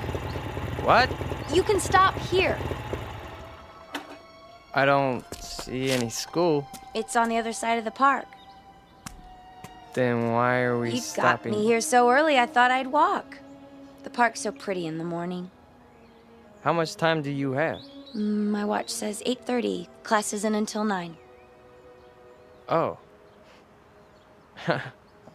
Would you like to take a walk? Sure. That bench over there is my special place. We could sit for a while if you want. Okay. It's nice here, isn't it? I guess. I sit here sometimes and think. Try to figure things out. Like what? Oh, I don't know. For one thing, did you know you've lived next door to me for over a month and you've never even said hello? Hello. My name's Ellen, by the way. I'm Scott. Hi, Scott. So, where are you from? Why do you ask? I just mean, where did you live before? It's hard to describe. A long way from here. What city? I doubt that you've ever heard of it. Could be. Geography is one of my worst subjects. Did you graduate already? Graduate? Have you finished school? Yes. 10 years ago. 10 years? You're not that old. I'm older than you think. My people don't show their age. My family's the same way. My grandmother lived to be 90, and you'd have taken her for 60 right up to the day she died. That's beautiful. It is, isn't it? She was such a sweet, happy person. Not that. I mean, Your hair. My hair? The way the sun's shining through it. I've never seen anything so beautiful. Now you're putting me on. Putting on? Teasing me? Don't you know that? What old movies have you been watching? I don't know. I like the wild one. It's our favorite. Never heard of that one. May I touch it? Your hair. It's like gold. Thank you. I'd better be getting to school. Already? It's getting late. No, it's not. How do you know? Look at your watch. You're right. It says it's still 8:30. How can that be? Has it stopped? No. See? Time is relative. It can slow down or even stand still. It can? Hey, take the long way. So we can talk some more. All right. Tell me more about yourself. Okay? But only if you walk on this side of me. Why? So I could see the sun shining through your hair.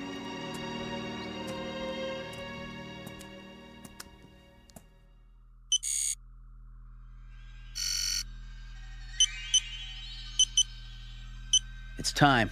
I know that. Where is he? He got delayed. He'll be here. I'm not interested in excuses. Neither is the controller. We could try to pick up his image with the eye. Don't try. Do it. There he is, on the screen. Looks like he's walking in a park with a human female. Has he no sense of time? What do we do? Proceed without him. We can't. The controller told us. It's my responsibility. I'll make the decision. Sir. Reporting in, sir. Be at ease. Where's your brother? We can no longer trust him. What has he done? He's formed an attachment for one of the beings here. What sort of attachment? I'm not sure yet. A kind of alliance. He's with a young human in spite of our orders. Continue without him. I'm sure he's on his way now. I said continue. We have been in touch with all units. Good. The second wave has landed successfully and are now concealed as planned. With the arrival of the third wave, we will be in key positions throughout the continent. Excellent. The locals, are they suspicious? Not a bit, sir. They're a stupid race, exactly as our research told us. An inferior breed given to hatred, cruelty, making war, and killing one another because of greed. The universe can well do without them. You will receive your instructions for the final move in a few Earth days. Very well, sir. I'll tell brother as soon as he gets here. No time for that. We have to bring him in, now.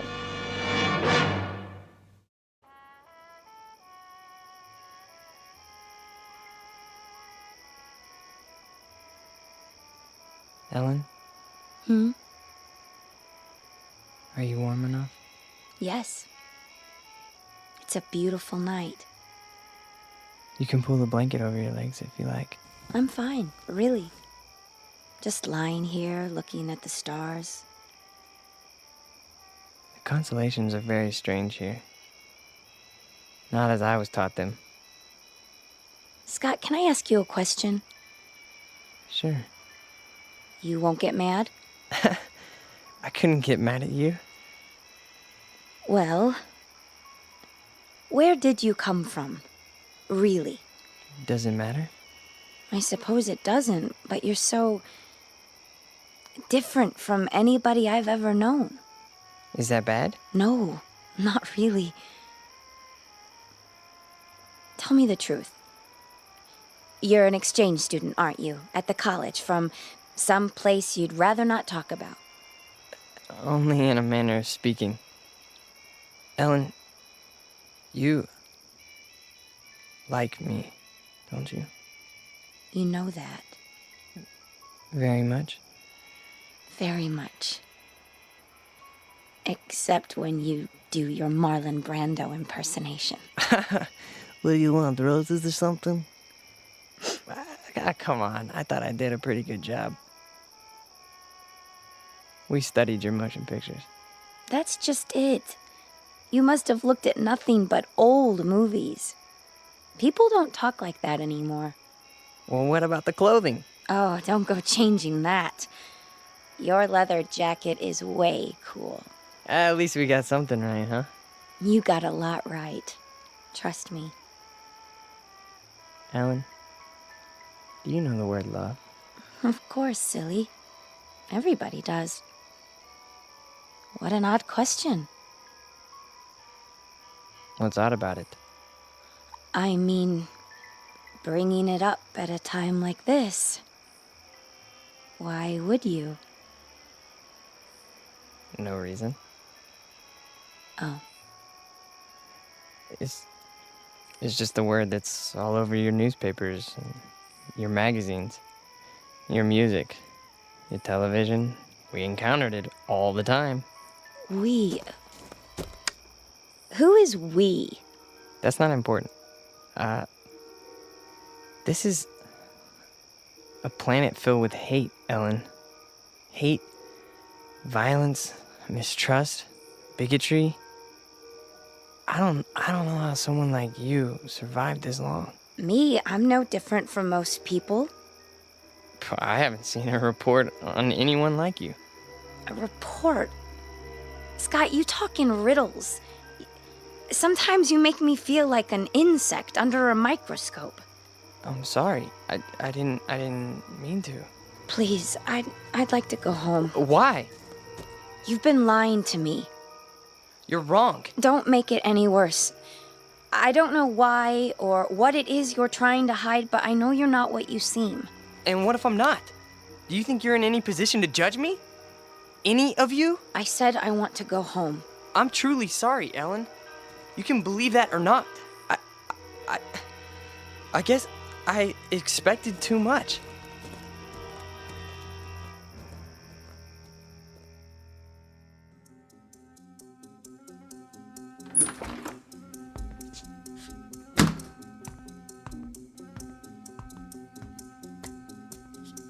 Where have you been? I told you, I was riding around. Every day for the last 5 or 6 days? Yesterday when I sent you to the ship for food? Or last night when you were supposed to be on guard? You think I don't know? I've had the eye on you every minute. If you know, then why are you asking me? I told them before we came you were too young. You'd lose your head, run into situations you couldn't handle. There's too much at stake. I've done no harm. Haven't told her a thing yet, huh? No. Well, now you won't have the chance. We're too close to finishing this mission. Yeah, well, you better go to the control room. Your master's calling. You're a master, too, and don't forget it. From here on out, you're just along for the ride. You're not a good enough risk.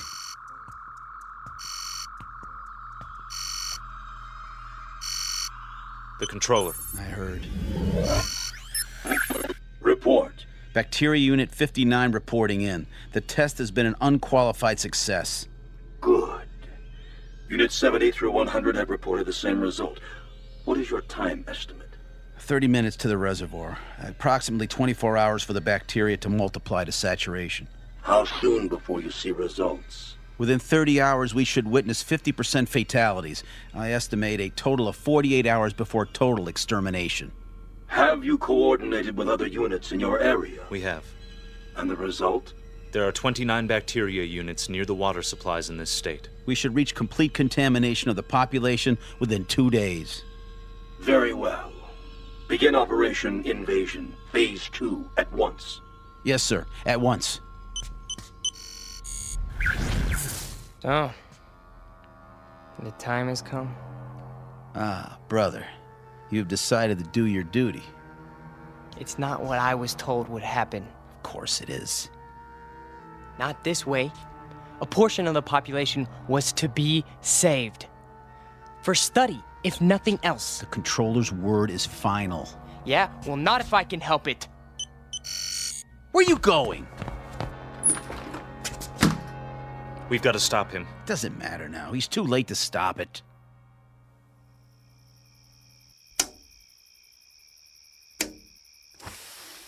Who's down there? Come down. Now? I've got to talk to you. It's late. This is important. All right.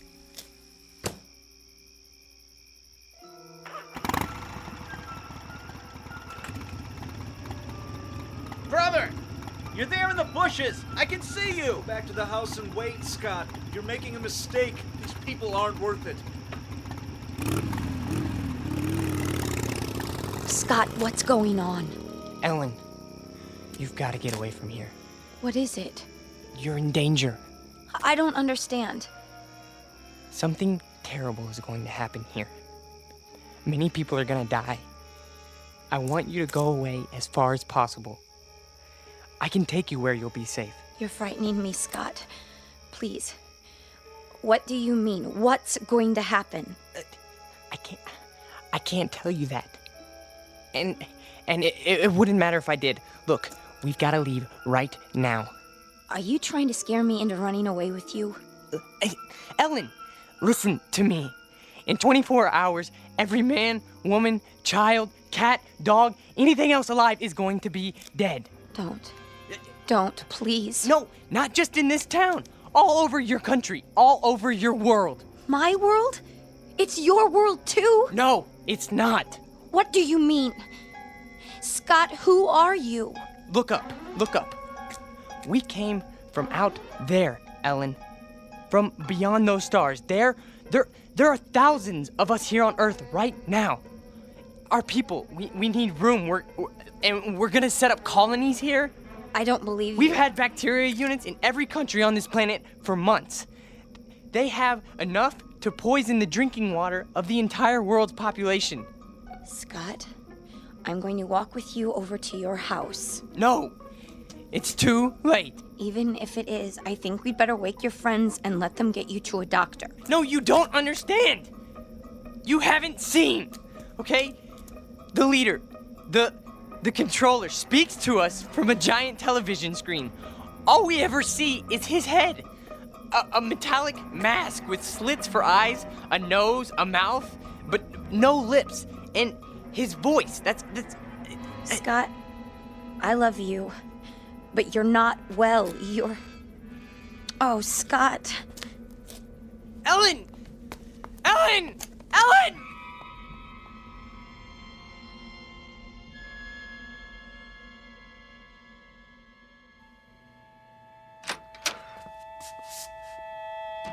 All right, Ellen, what's this all about? Oh, Daddy, I don't know what to do.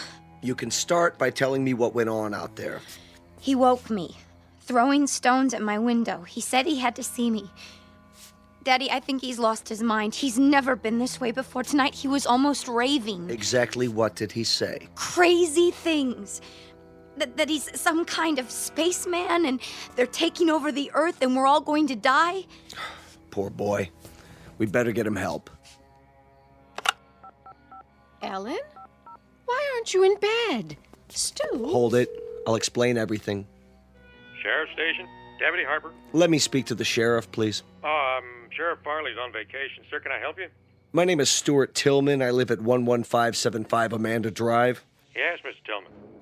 There's a mentally disturbed boy living next door. That right? And before he does any harm to himself or anyone else, I think he ought to be picked up. Honey, what's happened? Oh, Mother. There now. What makes you think he's mentally disturbed? He's been scaring my daughter with some kind of man from Mars story. Claims he's part of an invasion force that's going to take over the world or some such nonsense. All right, Mr. Tillman, let's you stay right where you are. We'll take it from here. In fact, I know exactly what to do. Definitely. Hey, Red? Yeah? Yeah, we got control on Amanda Drive. Sure do. We'll be right there, Mr. Tillman. Thank you. Are the police coming? Yes, in a few minutes. That's good.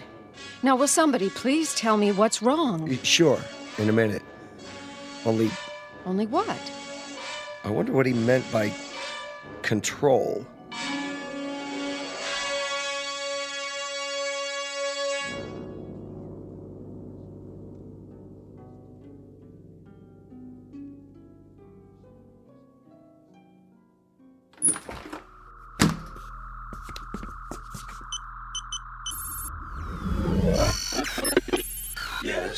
Please, sir.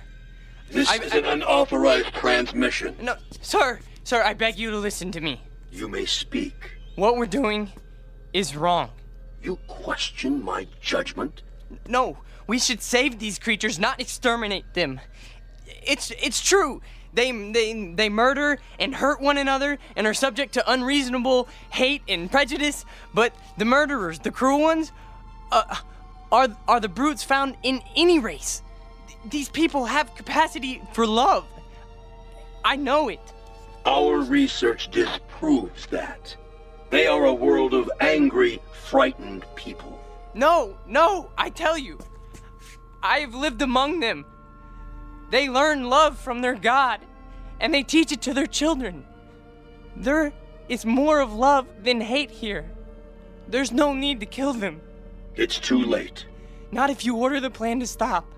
For you, a defector, a traitor to your own kind. No, I'm not. You are a traitor. This transmission is ended.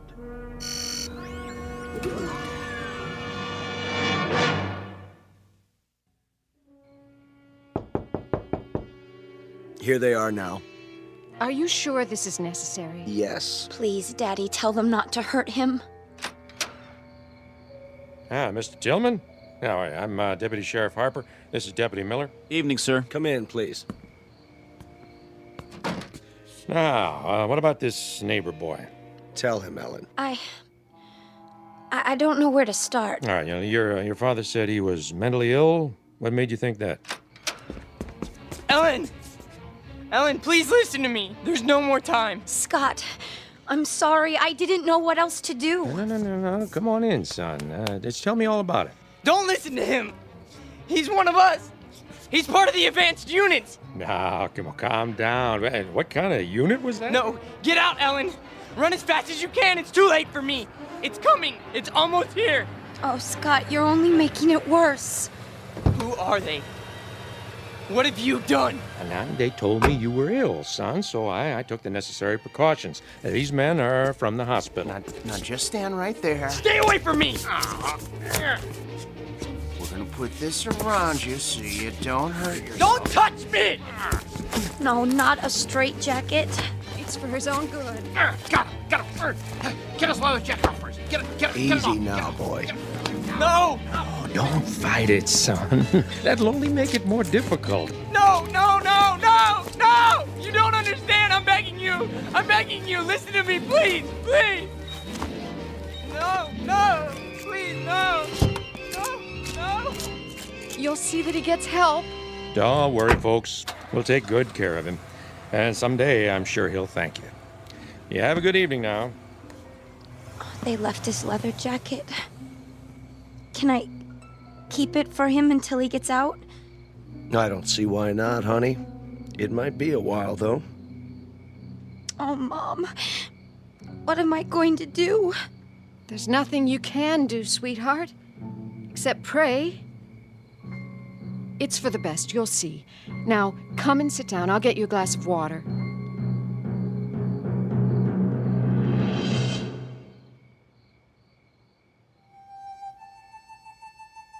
Portrait of an American family on the eve of an invasion from outer space. Of course, we know it's only fiction. And yet, you might think twice when you drink your next glass of water.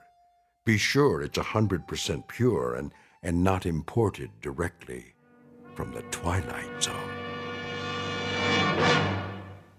We'll return to the Twilight Zone in just a moment. You are about to enter another dimension. A dimension not only of sight and sound, but of mind. A journey into a wondrous land of imagination. Next stop, the Twilight Zone. Hi, this is Stacy Keach. I'd like to take a moment to tell you about our Twilight Zone website at twilightzoneradio.com. At twilightzoneradio.com, you'll find the latest information on these Twilight Zone radio dramas, including behind-the-scenes photographs, plus the newest product releases, trivia contests, ways to contact us, other Twilight Zone-related info and merchandise, plus links to other fascinating websites. So make your next stop twilightzoneradio.com. Visit TwilightZoneRadio.com to purchase these Twilight Zone radio dramas on cassette and CD, or call toll-free 1-866-989-ZONE. That's 1-866-989-9663.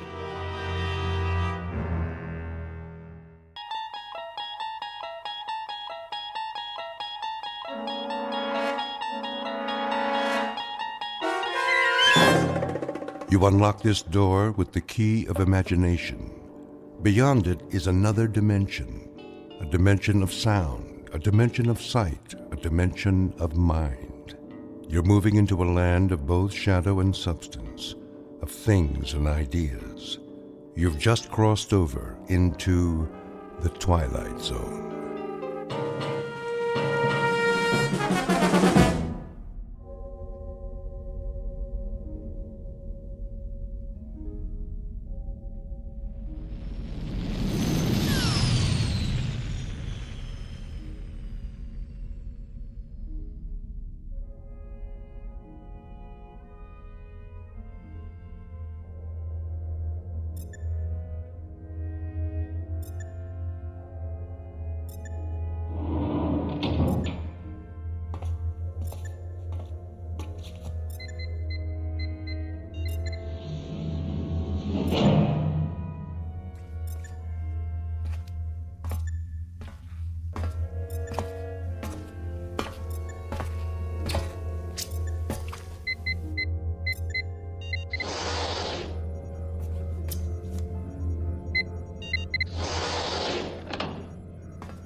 Probe 7, log entry 1411.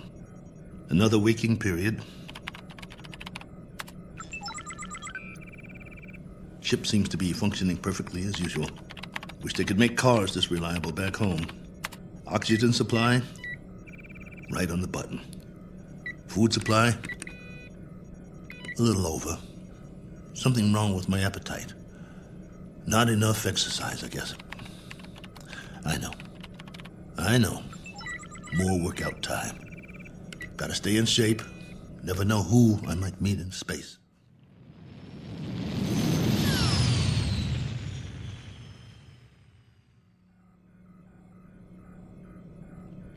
Coordinates on autopilot. Propulsion system humming like a top.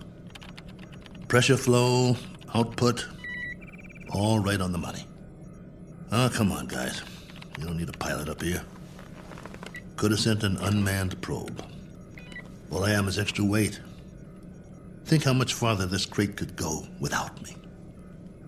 Of course, you wouldn't have my brilliant observations. Boredom followed by prolonged disinterest, with periods of great loneliness. Must be fascinating. Here's an observation. All these blinking lights in the cockpit. They remind me of stars, or candles, or cigarette lighters. That's it. You remember cigarettes? Did you know at concerts people had these little lighters, and sometimes they'd hold them up and it looked like a sea of stars out there in the dark? I want to write a book, not this diary. Doesn't have enough plot. Just me remembering. That's who I am, boys. He who remembers. Oh, well. Better send you the numbers. Here goes the download. Transmitting now. Till next time, this is Colonel A.L. Cook. Over and out.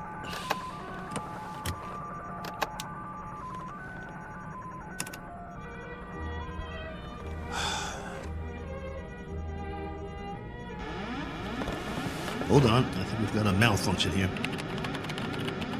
Some kind of overload. Yep, there's a power drain.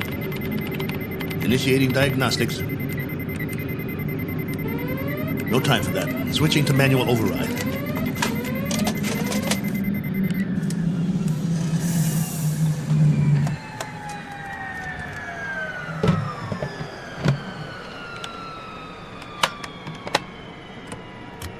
Base, this is Probe 7.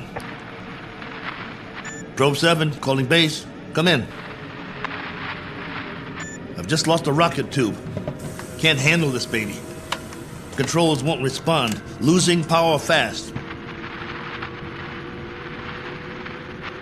Have to set down on the nearest planet.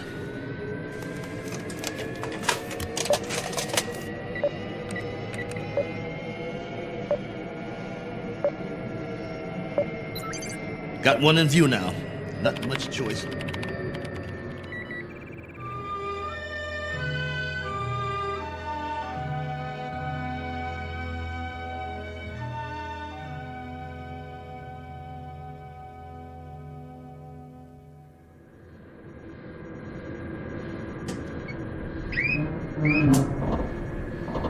Entering atmosphere.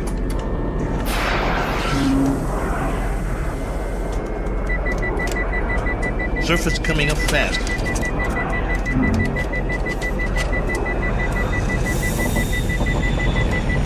Can't slow down. No retro rockets.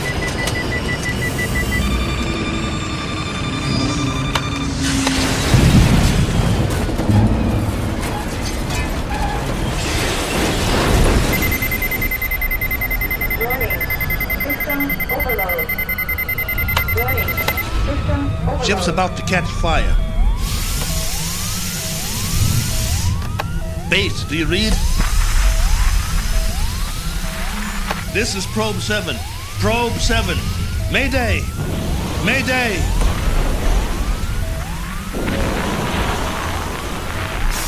Mayday! Mayday!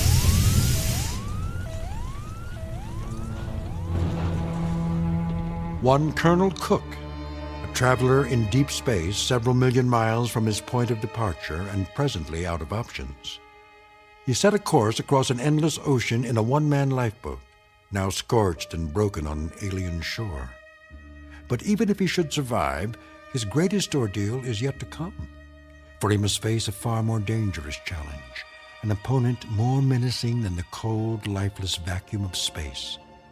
He must face what awaits him on the other side of the bulkhead and do battle with the unknown. As soon as the dust settles, he will take stock of his plight with very little effort, a single 360-degree movement of head and eyes. For Colonel Cook has come to rest on a small, undistinguished planet not on any chart, one that is actually an outpost in the Twilight Zone. And now, The Twilight Zone and our story, Probe 7, Over and Out, starring Lou Gossett Jr., with Stacy Keach as your narrator.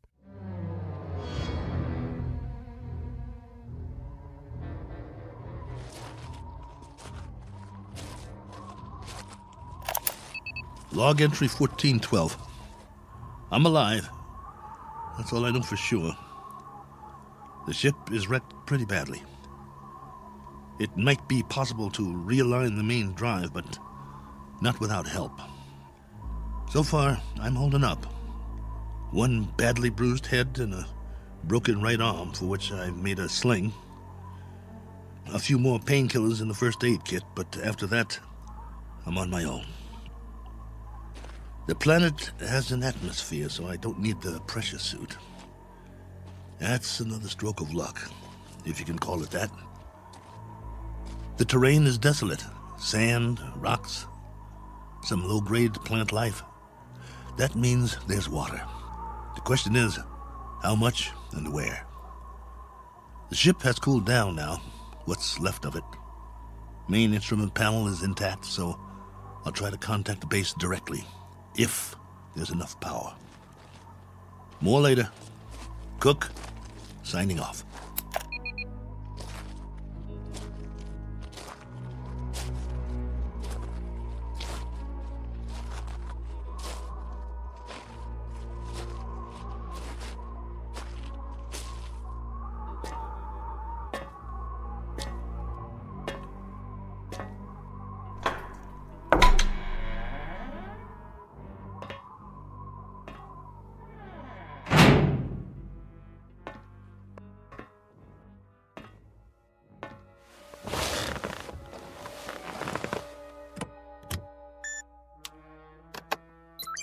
This is Probe 7. Do you read? Probe 7. This is Probe 7, calling base. Probe 7, with a landing report and damage assessment. Over to you, base.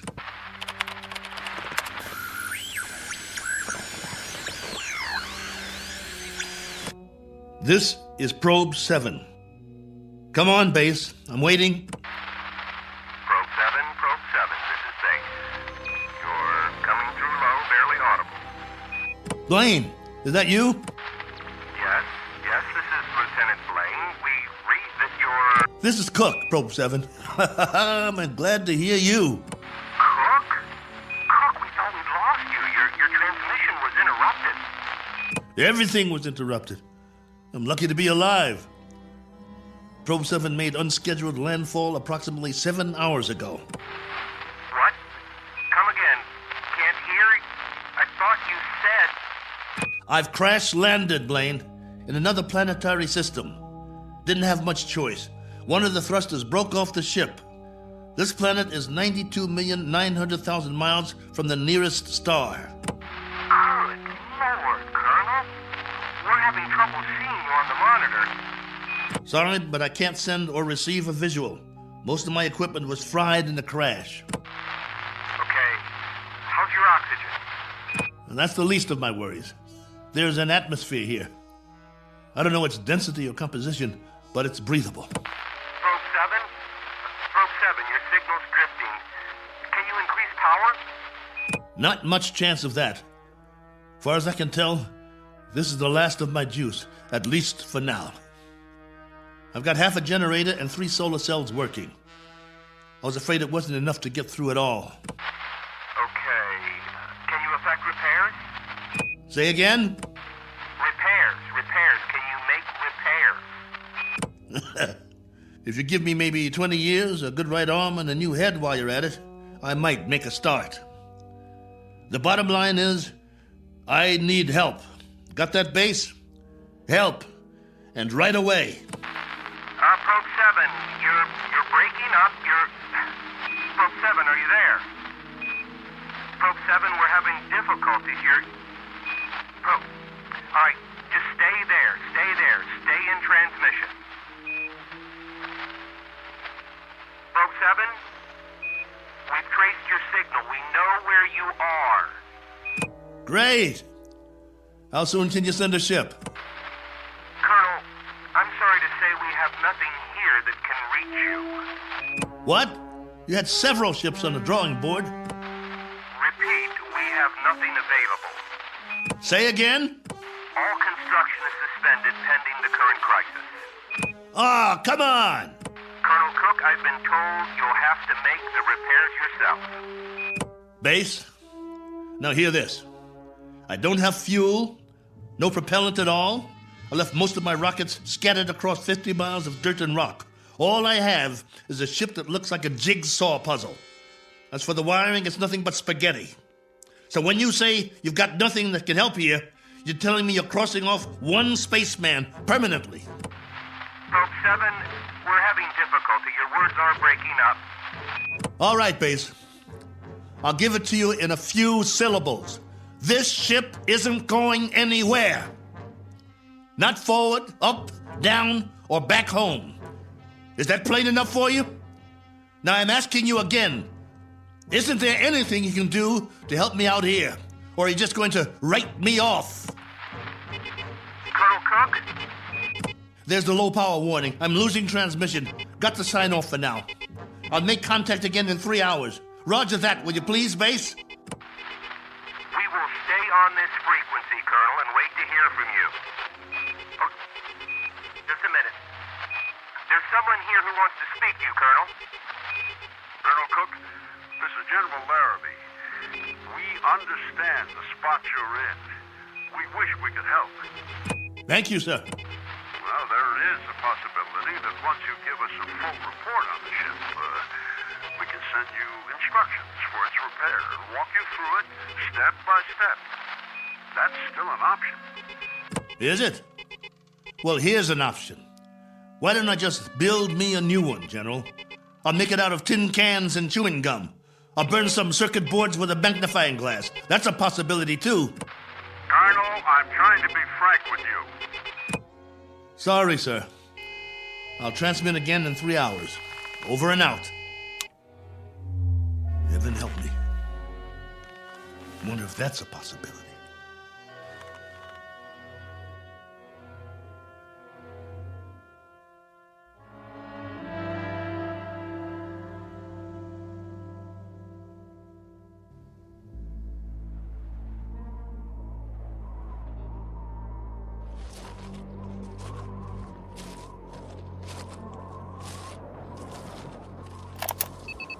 Log entry 1413.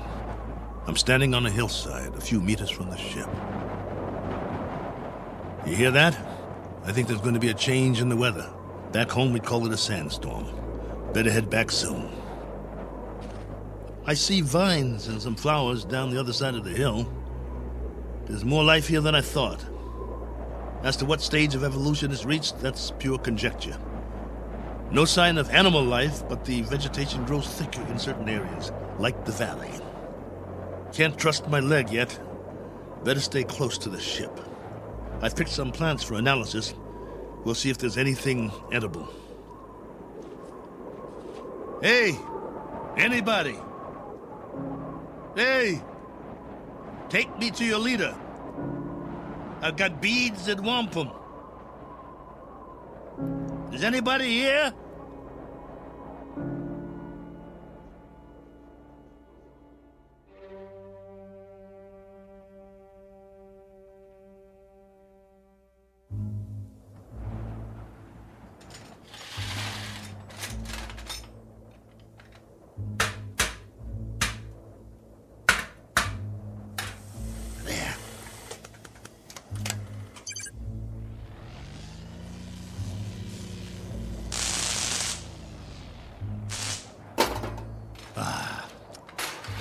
That's just great.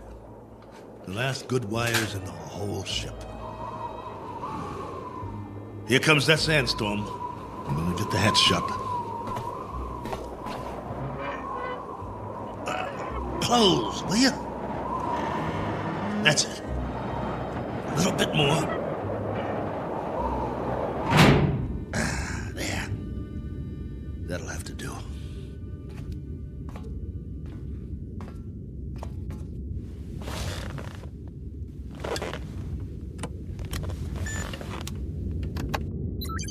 This is Probe 7, calling base. Probe 7, calling base.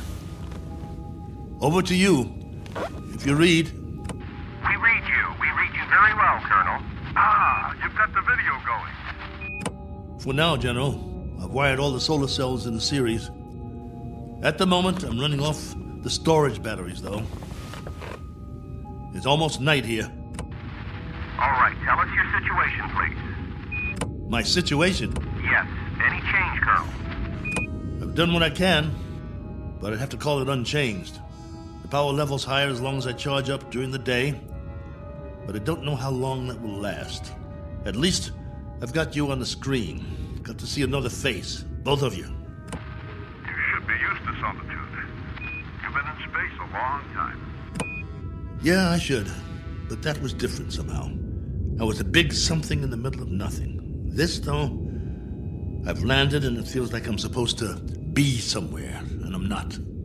My memory of home is fading fast. Colonel, and the condition of the ship, still a total loss.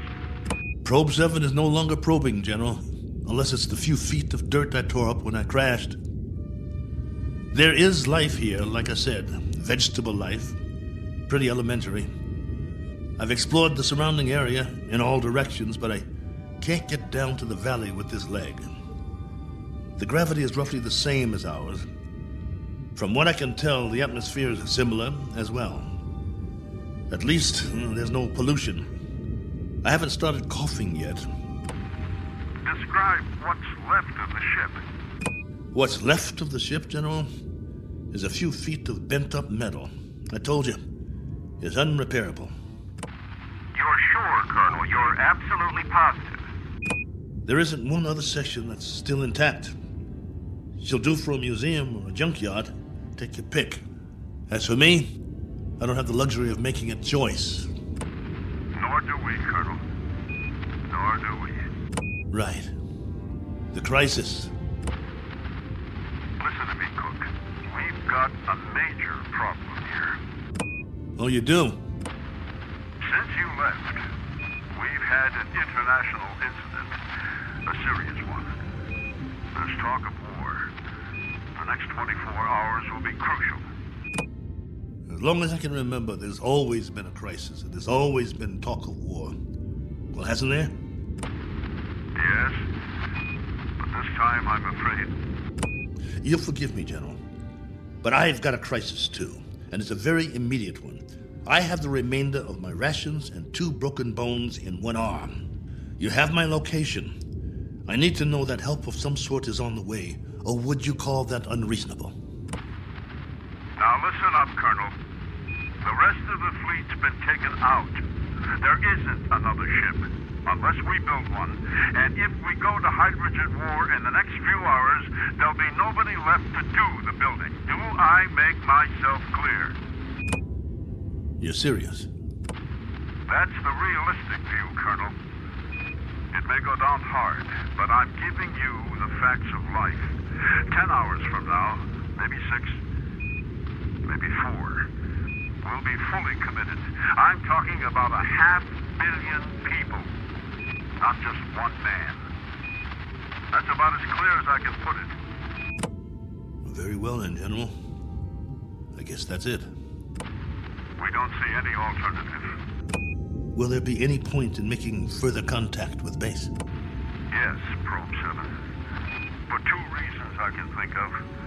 Both of some benefit to you. One, so you'll know that you're not alone up there. And 2, to confirm that your own world still exists. Though the latter is a moot question at this point. Over to you, Colonel. I can't think of anything else to say at the moment. Feel free to keep the signal open, if you like. Can't do that, General. I need to charge the batteries when it's light again. Here's that storm. Don't know how strong it'll be or how long it'll last. But I'll try to get through it. Nothing else I can do. Then for whatever it's worth, know that we're still here. For now. Over to you, Probe 7. Roger, base. And out.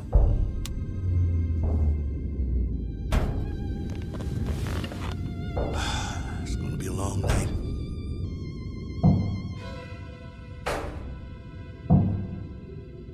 Wait. What's that? Hold on. Blaine? General?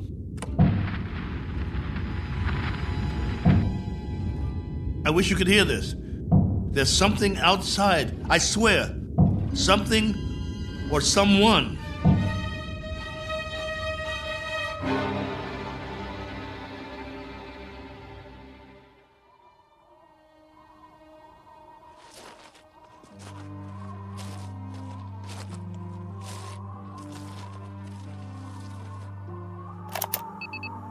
Log entry 1414. Just in case anybody ever hears this, I didn't get much sleep last night. I was waiting for the wind to die down. As soon as it did, I opened the hatch sometime around dawn. You see, I thought I heard something pounding on the hull, over and over. It couldn't have been an accident. It had to be something intelligent trying to signal me, to let it in from the storm. That was what I thought. Funny the way the mind works. I've never been so glad to hear anything in my life. And at the same time, so afraid.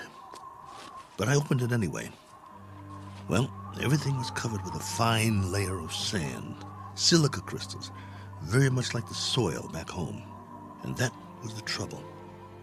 Whatever had been outside, there was no sign of it now. If there were tracks, the sandstorm had wiped them out.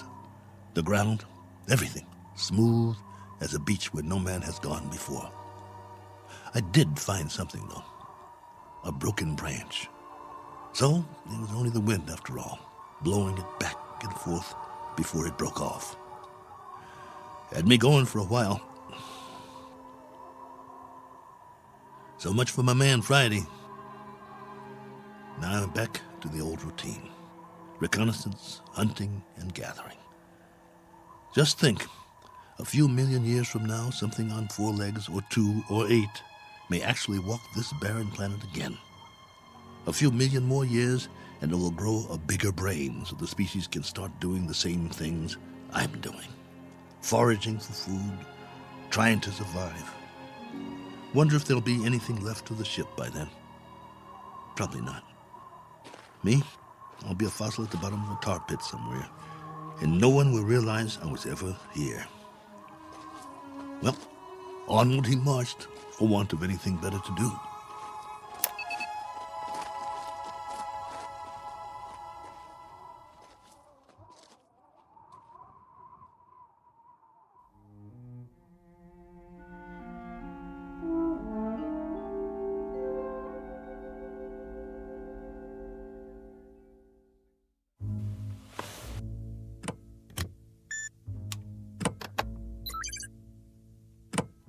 Blaine?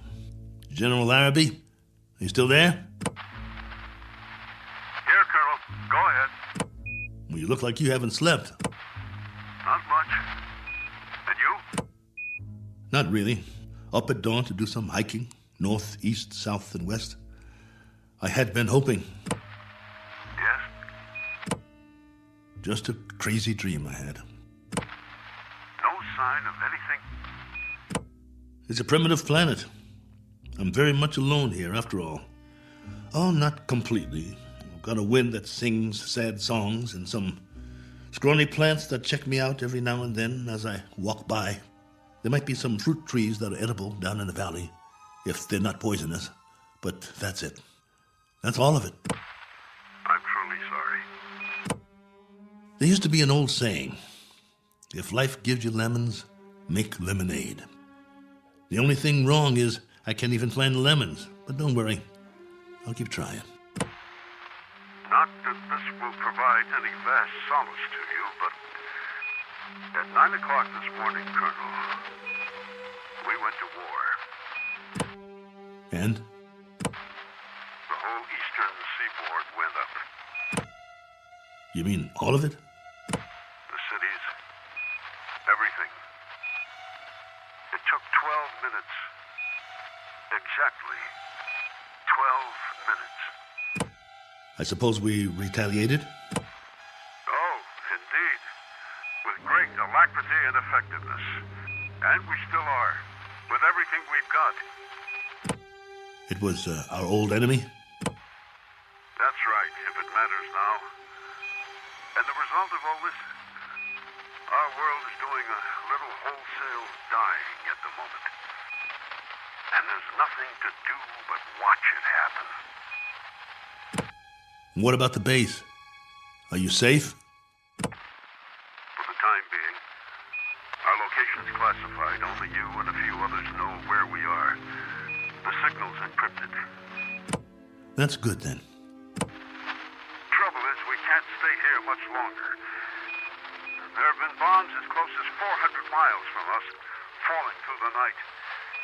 It's now a question, Colonel, of the manner of death. Very fast or very slow.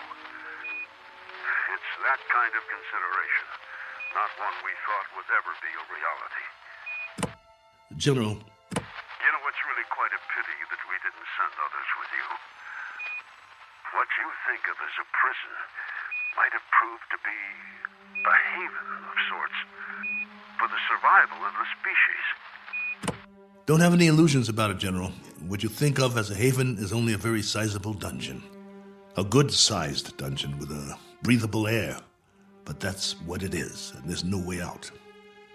I don't much care for solitary confinement, and neither would you. Unfortunately, both of us have very little choice in the matter. General, this is urgent. Give it to me. What is it, General? What's happening there? In a moment, Blaine. But, General, I said in a moment. Cook, I've just received his official communication. We're going to have to move out of here. Now, I don't know whether we'll be able to transmit again or not. If we are able to, I'll do my best to make contact. You have my word. Thank you. Try if you can. It means a lot to hear a real, live voice. I wish we could do more. Silence. Or cries. That's the story from our world. Silence or cries. God bless you. And good luck. Over and out. Probe 7. Yeah. Over and out. Not with a bang, but a whimper. Hell of an ending. To all my friends back home, take good care. Looks like I won't be seeing you again. Not in this life.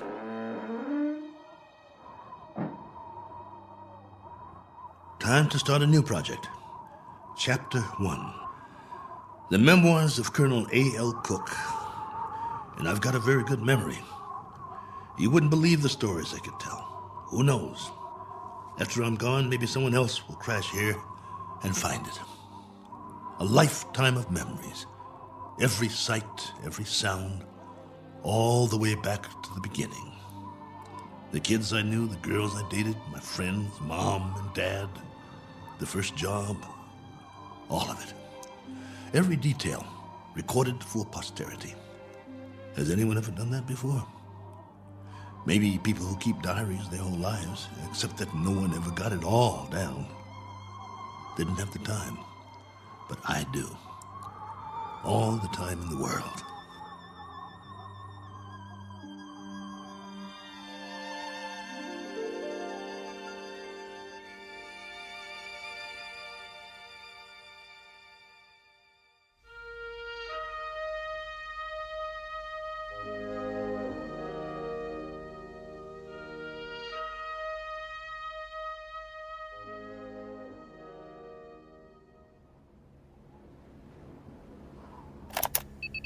Log entry 1415.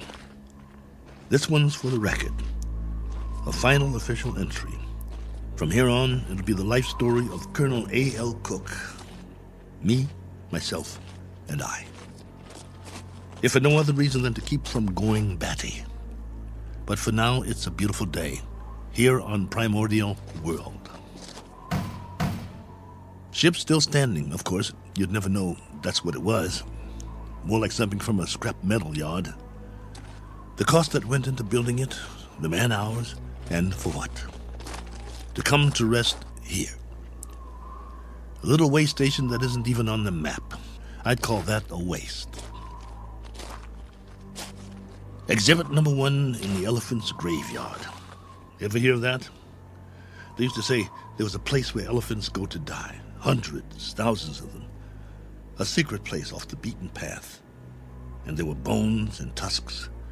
And once in a great while, someone would stumble upon it.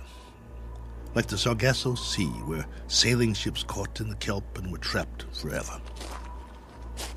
Well, maybe other travelers will end up here, gone to ground, never to move again. Eventually, there'll be a whole collection of them from all over. But remember, I was the first. I should scratch it in the metal. Cook was here. But I digress. This is still supposed to be my official report. The evaluation of the crash site coming up. The tail fin is all but covered by sand. Have to dig it out before the next storm. Then build some kind of windbreak or the whole ship might get buried. I could gather some branches, make one. There's more vegetation in the valley if I can get up and over. Now, that's odd. If there are no other trees in the immediate vicinity, where did this branch come from? The one that was banging against the hull last night. Unless something carried it here. The wind or Oh well, maybe I just didn't notice before. That must be it. Rocks to the left of me, rocks to the right of me. One very dry, broken-off branch in the sand. And what great sand it is. None better in the known universe. On sale at closeout prices. Note the fine crunch under my boots as I walk the proud land. The rare texture, the superb body. Why, it's positively... What in the name of... It can't be. It looks exactly like... No, I must be hallucinating. But this... impression... I could swear it's a footprint, a boot print, to be precise. A lot like my boot, in fact. But it's not one of mine, about 4 inches shorter. But that's what it is. It is! Now hear this. Now hear this. I've got company. I've got company. Hey, whoever you are, come on down. It's open house at my humble abode. It isn't much, but it's home. Drinks on me. Meet your genial host. Please. Please let me see you. Here's another footprint. And another. And another. Where do they lead? Up the hill? Has to be since the storm, so there was something here. I knew it! Hey, I don't care who you are or where you're from. Let's shake hands and be friends. Don't you need a friend? I do. Come on, friend. We can talk. I've got some stories, believe you me. Where you hiding? Behind that bush? Ugh!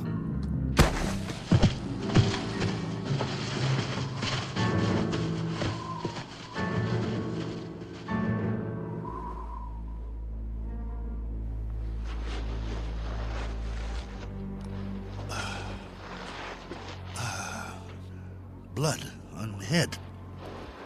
Something hit me. Why'd you do that? Group 7, come in. Got to get inside.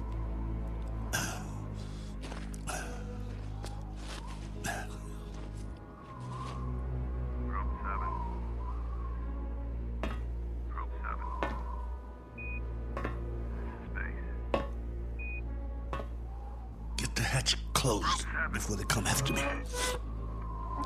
Group 7. Can't let them get in. This is Base. With our last transmission, we got ours a few minutes ago. A 500% increase in radioactivity. Not much hope for us. Colonel, this is General Therapy.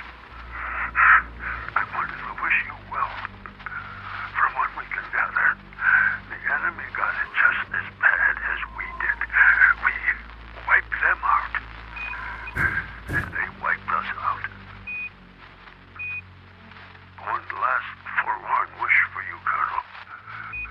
If you ever meet someone where you are, whoever they are, and however it happens, in whatever circumstances,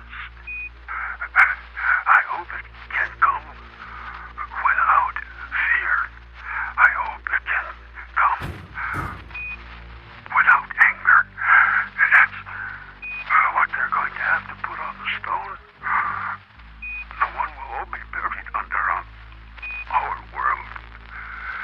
Here lies a race of men who flex their muscles. One time too many. I hope your new world is different, Cook. I hope there's no such word as hate. I hope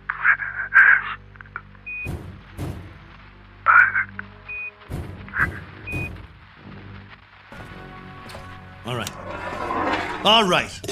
I'm ready for you. You want in? Maybe I'll let you, and maybe I won't. It's up to you. You can be friendly, or you can be dead.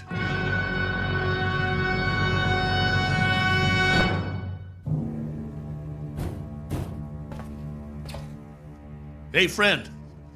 You want to come in? Must be lonely out there. I hear you.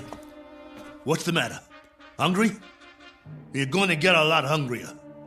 Or don't you eat, friend? What do you say? Speak up. Can't talk, huh? No. You only know how to hit. Take more than that to put me down. What'd you use, a tree branch? Not very friendly, if you ask me. Well, I've got a nice piece of metal in my hand, and I know what to do with it. Won't catch me again. This has been going on for hours. I don't know about you, but I need sleep. I really need it. Understand? Sleep.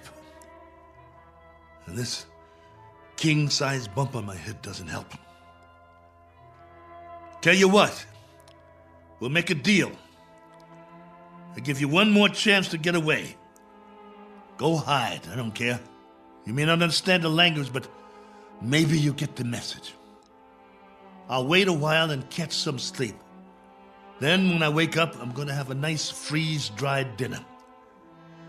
If I don't hear you out there, we'll forget the whole thing. You stay up the hill, and I'll stay down here. Just remember to keep your distance. Otherwise, I might have to come up there and teach you a lesson. A man's got to have his boundaries. Oh, God, I hurt. Want to sleep just for a while.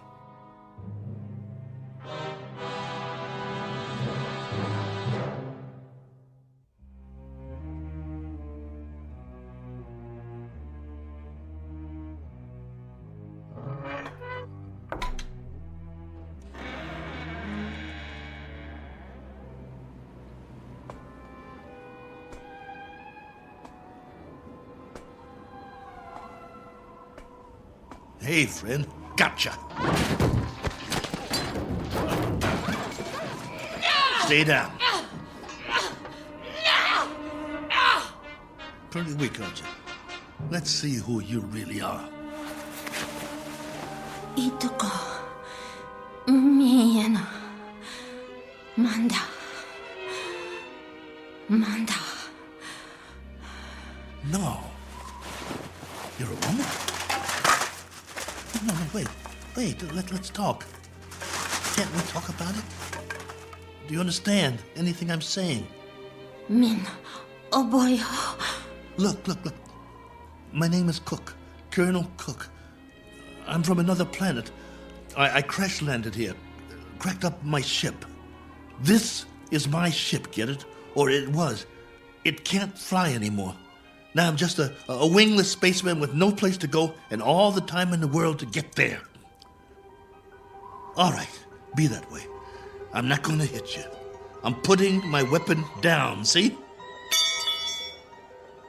Oh, what difference does it make? You're probably an illusion, and those prints you left on the ground, they're illusions too.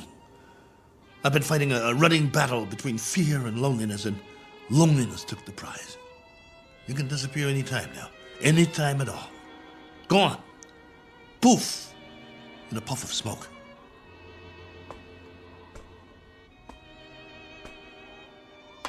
No, wait, please. Are you real? This knot on my head certainly is.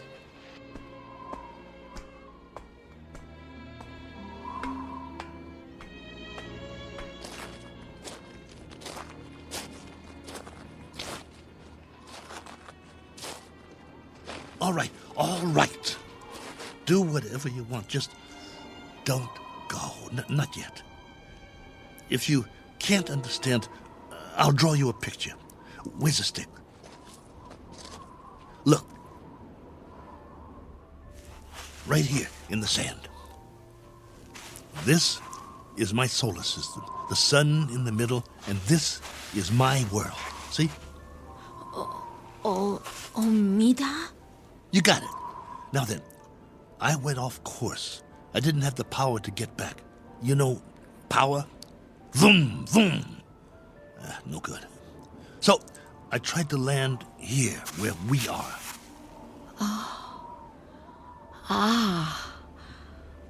Omida korum. Go ahead, you draw.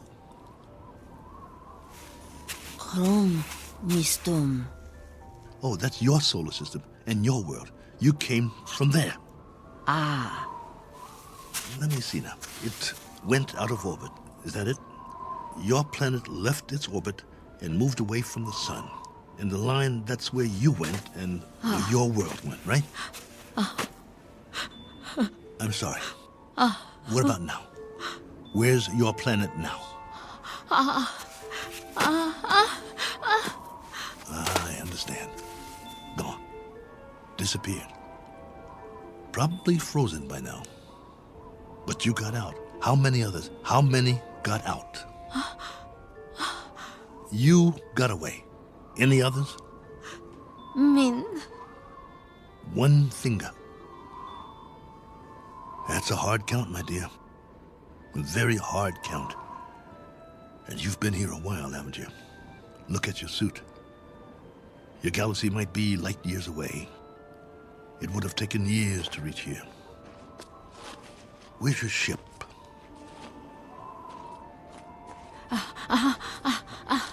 Ship.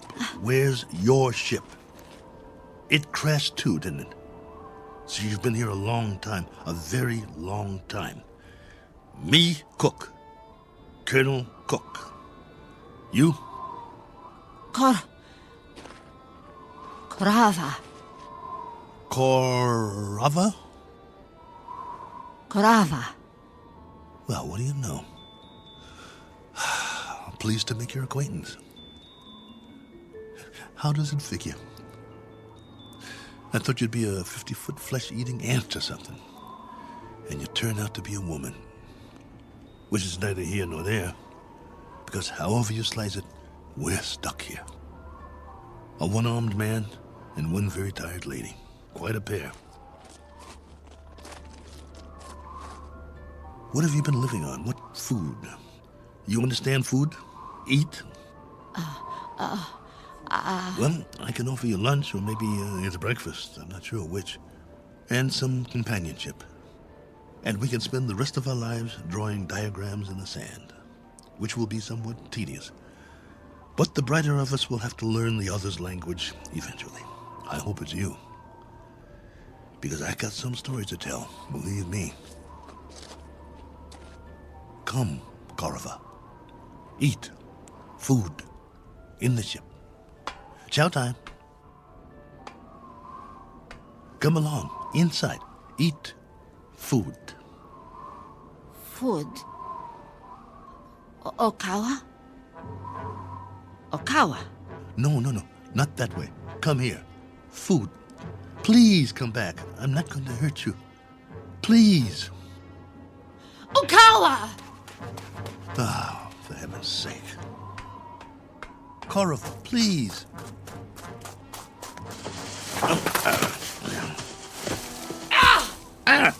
You scratched me. What did you do that for?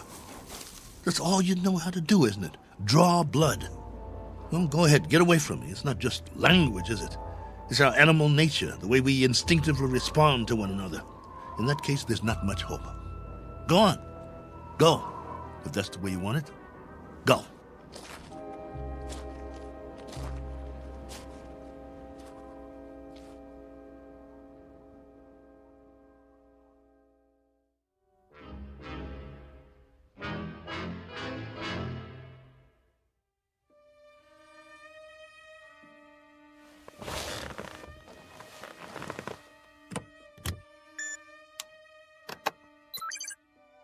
Base, this is Probe 7. The following is sent on faith, which is appropriate since this transmission is in the nature of a fairy story. I don't know under what heading you would classify it. Very likely space medicine or space opera. The long and the short of it is that I'm not alone here. There's a woman from another planet. Her name is Korava. I don't know much about her. I do know that she comes from another planet in another galaxy. A planet that left its orbit and moved out of space away from its sun. I suppose the inevitable happened. They just froze. She's not very old, so she must have been sent in a spaceship as a little girl. But now that ship is no more. They probably sent others too. God knows what happened to them. Died en route, lost their way, landed elsewhere, who knows. But somehow or other, she made it. Perhaps as a child on a preset course. She was here alone until I came. If by some chance you're still there, I can't send you any soil tests. I can't send you data about plant species or anything like that. But I can give you an observation about the psychological makeup of the animal kingdom. They're a frightened breed, a very frightened breed. It must be a universal trait wherever there are advanced life forms. Though it's questionable how advanced we really are, so I guess we aren't alone in that regard, which is really quite a pity, as you may understand all too well, if any of you survived. Base, this is Probe 7. Last call. Absolutely, positively, the last. Over and out.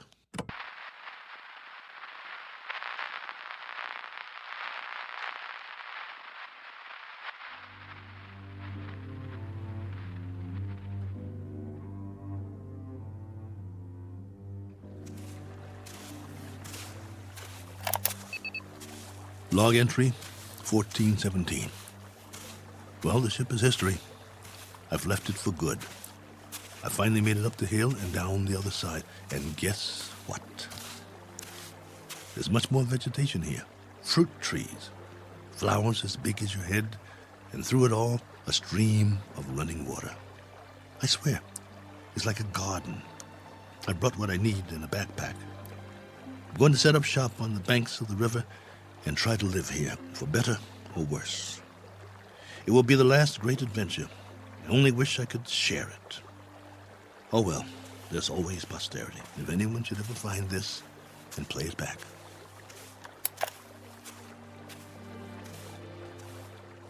Cook. Oh, you. Never mind. Talking to myself. But you wouldn't understand. Why don't you just keep your distance? Cook? Ah. Cook. Not going to hit me, are you? No? That's a surprise. Well, you're just in time to say bon voyage, friend. I'm going that way. There are even more fruit trees over there. No reason to get in each other's way. Cook. You want to come? You may, if you like. We'll eat and we'll live. I don't know how or for how long, but we can try. Cook. What? Dirt? Soil? What do you call it? Earth. Earth? What does that mean? Earth. Is that the name in your language? All right. We've just given this place a name. We'll call it that. We'll call it Earth. Cook. Korava. Earth. That's right. My name's Cook. My first name is... But there's plenty of time for that. No need to rush things. Okay, Korova. This is our home now. This is Earth. What's that? Food. So that's what you've been eating. Some kind of red fruit. Any good? Food. Eat. All right.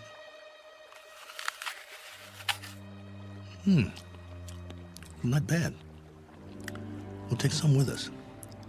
If you think it's all right. Come on. I wanted to tell you something, but now I've forgotten. I guess we'll have plenty to talk about, though. This place, a new life after all. And after a while, we'll have new memories to talk about. Things we can share. Come along, then. Let's go.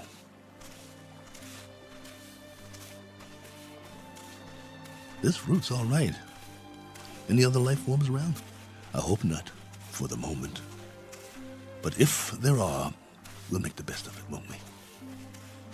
Pleasant enough place, don't you think? My leg's better. We'll explore as much of it as we can. No need to set up any boundaries, I guess. There's plenty for everyone. For you and for me. And it's a beautiful day.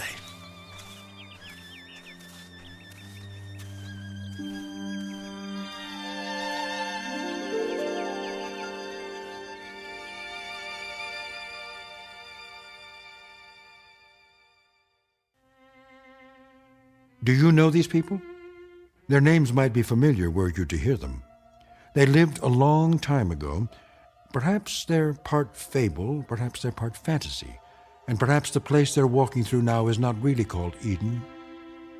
That's for you to decide. We offer it only as a possibility and a presumption in the Twilight Zone.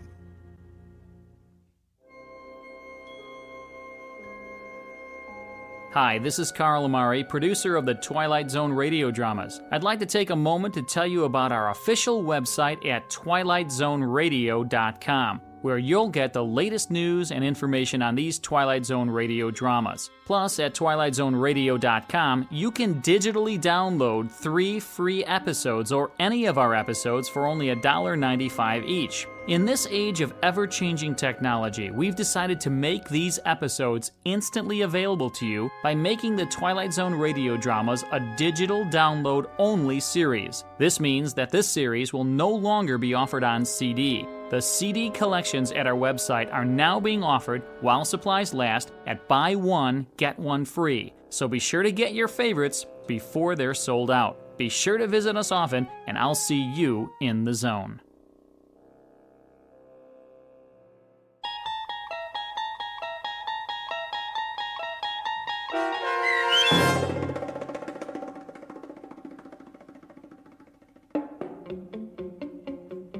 Probe 7, Over and Out, starring Lou Gossett Jr., with Stacy Keach as your narrator, was adapted for radio by Dennis Etchison and written for The Twilight Zone by Rod Serling.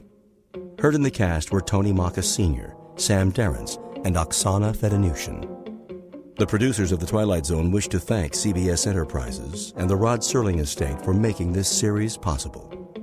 This copyrighted radio series is produced and directed by Carl Amari and Joby Cerny for Falcon Picture Group and Westwood One. Sound design and custom Foley effects for The Twilight Zone by Cerny American creatives Bob Benson, Craig Lee, Matt Sorrow, Tim Cerny, and Todd Beyer. To learn more about The Twilight Zone radio dramas and to contact us, visit our official website at twilightzoneradio.com.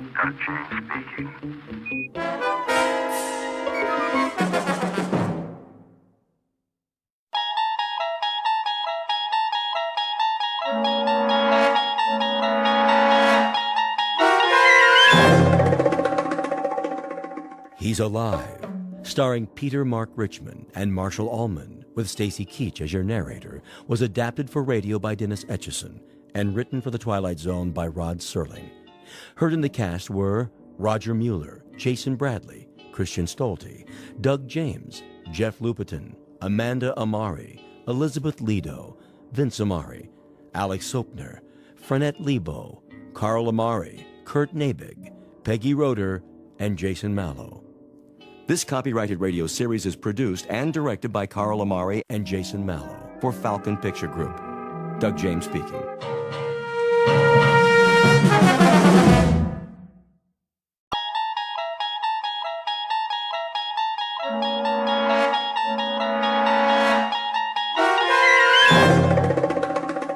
You unlock this door with the key of imagination.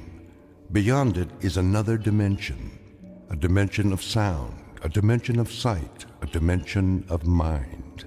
You're moving into a land of both shadow and substance, of things and ideas. You've just crossed over into the Twilight Zone.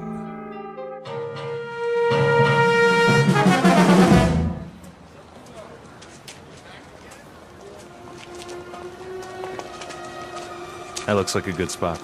Where? Up ahead on the corner. Yeah, we'll set up some boxes. I don't know. It's perfect, I tell you. All these people taking a walk after dinner, they'll listen. Oh, they'll listen, all right. Just hand out the pamphlets for now. I have to work on my speech. What speech? You don't need one. Just say it the way you say it to us. These people, they don't know what we stand for. So tell them, Pete. We'll make sure they listen. Put the flag up against the building. Which one? Both of them. Ours and Old Glory. The big two. There's some boxes. You can stand on them. I'll go set them up. Man, oh man, this is gonna be the night, huh, Pete? Well, I guess it's now or never. Got that right. How's my uniform look? Here, straighten your tie. The cap, the boots, perfect. You look like a leader. Big time. Go, Pete. Give him a dose of the truth. Hey, mister. Excuse me, little girl.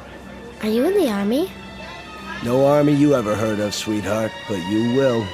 My daddy's a lieutenant. Are you a lieutenant? Better than that, kid. A lot better. Now stand back. You're in the way.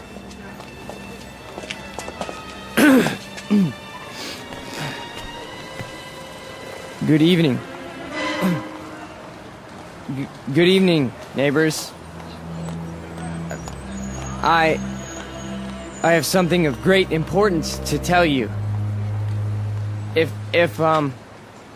you'll all gather round. Neighbors? Who's neighbors? Yeah, we're not your neighbors. I never saw him around here. Yeah, me neither. Look at those crazy outfits they're wearing. Yeah, they look like real idiots. I bring you a message that you'll all want to hear. What are you selling? Vegetable choppers? Because I already bought one. Well, hear me out, folks. Hey, what's with the goopy flag? Yeah, it's got lightning bolts on it. Well, maybe they're looking for a few good men for Halloween. I want to talk to you about international communism and the secret masters of the World Bank. I'm not joking, neighbors. Do you know who's really behind it? Look at our economy. It's falling apart. It's because of the bankers. That's right. The economics of the world, now, then, and forever, have always been the breeding ground for a certain type. An insidious type. The worshippers of the golden calf, whose religion is gold, whose loyalty, first and foremost, is to money, and only money. And we know who loves money more than anyone else, don't we? We know what tribe. He's just getting warmed up. Yep, in a minute he'll have him in the palm of his hand. The tribe of traitors. And they're here, in our homeland. They're in Washington. Those swine have captured the reins of government. Yeah, they're rotten apples, and I got an apple for you. Hey, knock it off, people. Yeah, show some respect. I'm talking about traitors. Listen. Boring. Ice cream. Get your ice cream. I want one. Come on, Angie. We'll both get one. Then we'll go home. Yeah, there's nothing happening here. No. Listen to this. What about foreigners? Huh? Foreigners. Take a look at the way that they're controlling us. The lines lead directly to Palestine and to the Vatican. Yeah, I've had about enough of this. Let's go. It's a conspiracy, I tell you. A conspiracy of men who aren't like us. Yellow men, brown men, black men. They come here and they infiltrate our economy. They're right here on our doorstep. If there's anybody sitting on your doorstep, buddy, it's the man in the white coat. Here, take a tomato with you. You think that's pretty funny, don't you? You think it's funny that your country can be sold out? That they can sell out your flag and your birthright? You think that's funny, huh? Well, the day will come. Oh, shut up. Let him talk. What's the matter? No more big talk? He's just a scrawny kid with a big mouth. Real big. As long as you got a couple of punks to protect you. We gotta do something. Where's Nick? Go on, get out of here. Back off. This here's a real American. Yeah, a real jerk. Why, you? Get off! Cut it off! Kick you right now! Portrait of a Bush League Führer named Peter Vollmer, a young man who feeds off his self-delusions and is left perpetually hungry. Like his goose-stepping predecessors, He searches for something to explain this hunger, to rationalize why the world passes him by without saluting. In his own twisted and distorted lexicon, he calls it faith, strength, truth. But the particular brand of truth he seeks can be found in any sewer. Peter Vollmer doesn't know it yet, but he is about to ply his trade on another corner, an intersection in a strange shadowland called the Twilight Zone. And now, the Twilight Zone and our story, He's Alive, starring Marshall Allman and Peter Mark Richmond, with Stacy Keach as your narrator.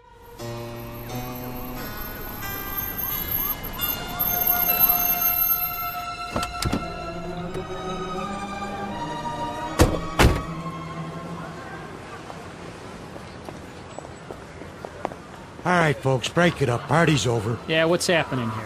Looks like the boys in the brown shirts took a licking. No, we got him. We got him good. Then what are you lying on the ground for? Problem, fellas? It was the communists. The communists did this. What? Which ones are those, Jack? All of them. They ran away like cowards. We want to press charges. What about names? We need names if we're going to charge anybody. Look, forget about it. We can take care of ourselves. Sure you can. Need some medical attention? No, we don't need your help. Come on, Peter, I'll help you out. Let's get out of here. Hey, Jack, you forgot your flag. Yeah, your mama made it for you. Give it to me. Sure. There'll come a day when guys like you will crawl on your belly to salute this. There'll come a day. Yeah, well, let me know the date, Jack, so I can stay home sick.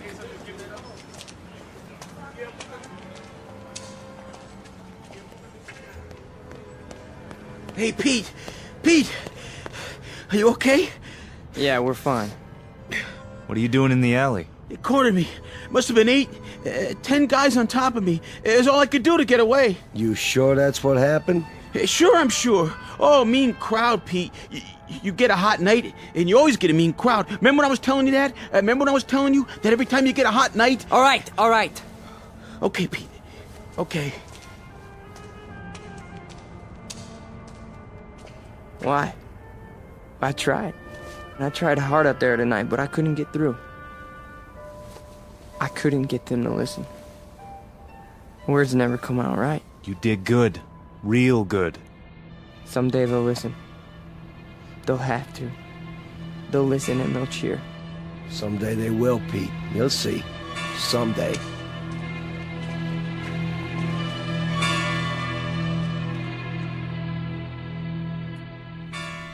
Now, hold still. It's only a cut, not a mortal wound. Wash your face when you get home and put some iodine on it. I think you will survive. Now, do you want a cup of coffee? I'd rather have a drink. A drink, is it? May I have a drink, Ernst? I have some wine. Will that do? Yes, please. Very well. You are a man now.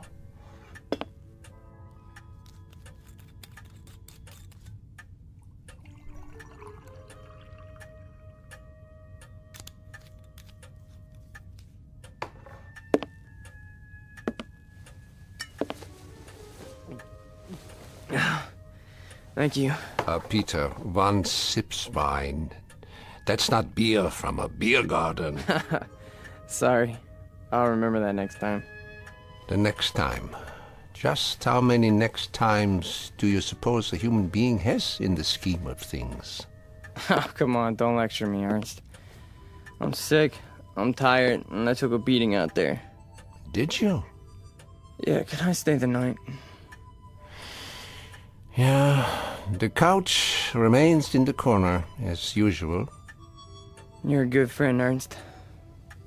You understand. Sad to say, I do. A man does what he believes in. A man usually does. I believe in certain things. Is that right? You know I do. I mean, we're friends. You've known me since I was a kid. When you were a little kid, Peter, and I used to find you crying at my door late at night, I could pity you then. And now? What do you think? Now you peddle hate on street corners as if it were popcorn. It's not hate. It's a point of view. A philosophy. Oh, I know the philosophy. I know it quite well. 9 years in a place called Dachau. And you know who put me there? Peter Vollmer. What? A lot of Peter Vollmers. Frustrated men, sick men, hungry men. But the result, the effect, never mind the cause, was 12 million bodies in shallow graves. And it all started with young men in uniforms, talking on street corners. Hey, you let me come here. You never sent me away. No, I never did. I never do. That's the weakness that you scream about on your street corner, the sentimentality, the softness, the weakness that makes a man his brother's keeper. So I must be one of the worst of your criminals, Peter. Sentimental, soft, and very preoccupied with my brothers. I should close the door on you, but perhaps this is my sickness. I only see the boy, not the man. Go ahead. Sleep on my couch. Look, why don't you understand? You're the only person in the world I ever had. What else have I had? What? A drunk father who used to throw me against the wall? An old lady who drank till she had no marbles in her head? She didn't even recognize me half the time. That's why I used to come over here to your apartment, because, I mean, you were gentle with me, you know? You'd talk to me. You'd feed me. You'd take care of me. Ernst, you're my real father. Ah, this is the boy speaking again. The little boy with so much fear in him. Yeah, you rest now, Peter. You rest well.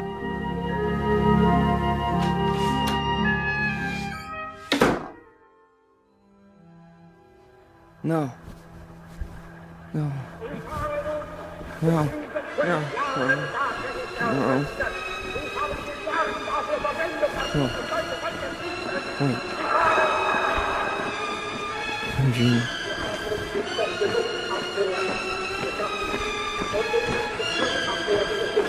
What? What? Peter! Who's that? Peter? Who's out there? Who is it? A friend, Mr. Vollmer. A friend? You have need of friends, yeah. Allies. Yeah, come downstairs, Mr. Vollmer. Come down and we'll talk, you and I.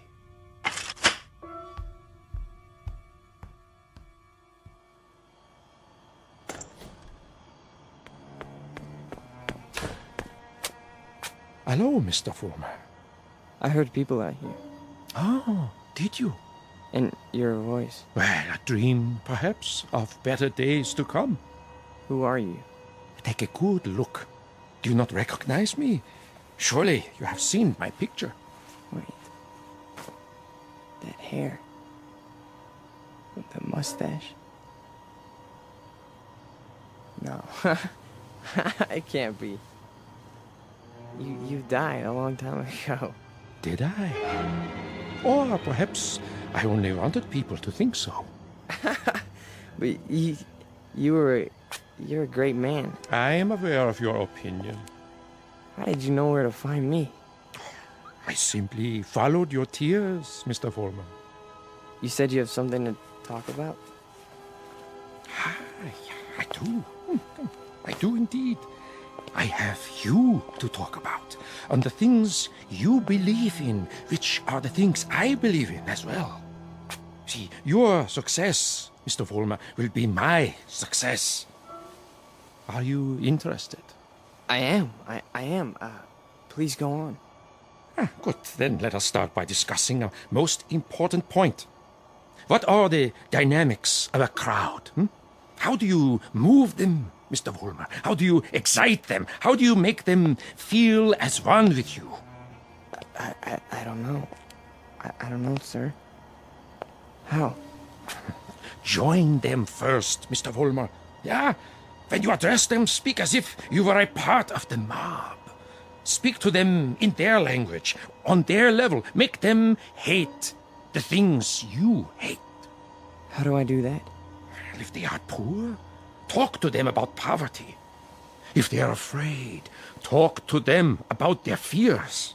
And if they're angry, Mr. Vollmer, if they're angry, give them objects for their anger. But most of all, what is most of the essence is that you make the mob an extension of yourself.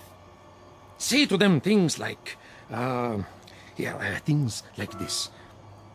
They call us hate mongers. They say we're prejudiced. They say we're biased. They say we hate the minorities. The minorities. Understand the term, neighbors. Minorities. Shall I tell you who the minorities are? Shall I? We are. We are the minorities. That way, Mr. Vollmer. See, you started that way. I think I understand. That's right.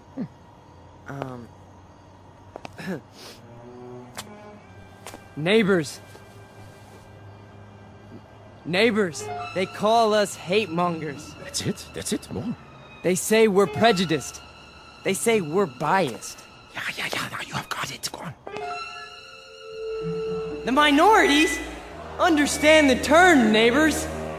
The minorities. Shall I tell you who the minorities are?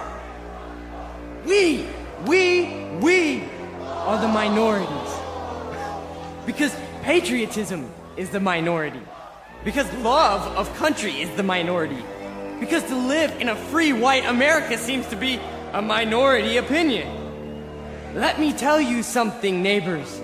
I want you to dwell on this. Just dwell on it. Once we had an atom bomb, and suddenly the Russians had it. We wanted to send men into space, but it was the Russians who got there first. We had a hydrogen bomb. It was the Russians who exploded theirs. Who gave them the bombs? Who sold us out? Who stabbed us in the back? Well, if it's the minority opinion that we must survive, then we are the minority. And this minority will not stop until it's the majority. This minority will not give up the fight. No, this is the promise, and this is the legacy.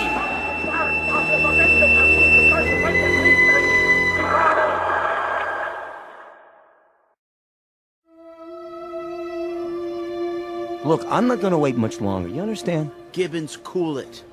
Pretty good crowd tonight, huh? Great crowd, and you were great, Pete. I mean it. Thanks, Stanley. They're finally responding. Responding? You had them right where you want them. Yeah. This here is my hall. You've been renting it all this time, but I ain't got the money yet. Hey, can't you see we're busy? Okay, boys. I'll put it to you this way. If I don't get paid right now, you don't have the hall tomorrow night. You got that? I'll go count the donations. What's the problem? Oh, this is a hungry man here, Pete. He's got to have his shekels. You know the type. I told you guys you're 3 weeks behind on the rent. You said you'd give it to me a week ago, and all I got was a cigarette butts on the floor. After tonight, that's it. Excuse me. Am I to understand that you're going to lock us out of this meeting hall because of a couple weeks' lousy rent? Oh, you understand right. $600 due. $600 that ain't been received. We happen to be a young movement. We're still struggling. We need time to grow. I don't rent time. I just rent the hall. It's the money. Or you put up a soapbox in the street. A soapbox in the street? What do we do, Pete? We gotta do something. I don't see why we have to tiptoe around this guy. Why don't I just educate him? Look, Frank, I don't know. Why don't you just hold on a second? I can do it, guaranteed. Well, I know you can, Frank. Somebody left this for you, Pete. Who? Nobody saw him. Just left this envelope at the back door. Your name's on it.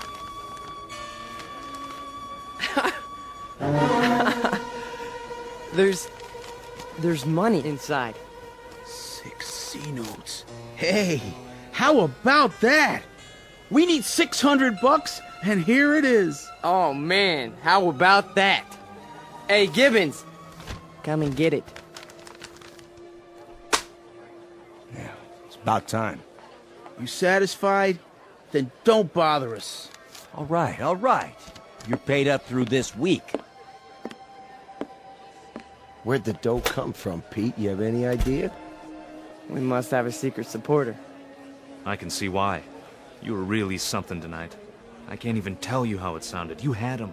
You really had him. Hey, we're gonna make it. And now something tells me we're really gonna make it. You bet your life.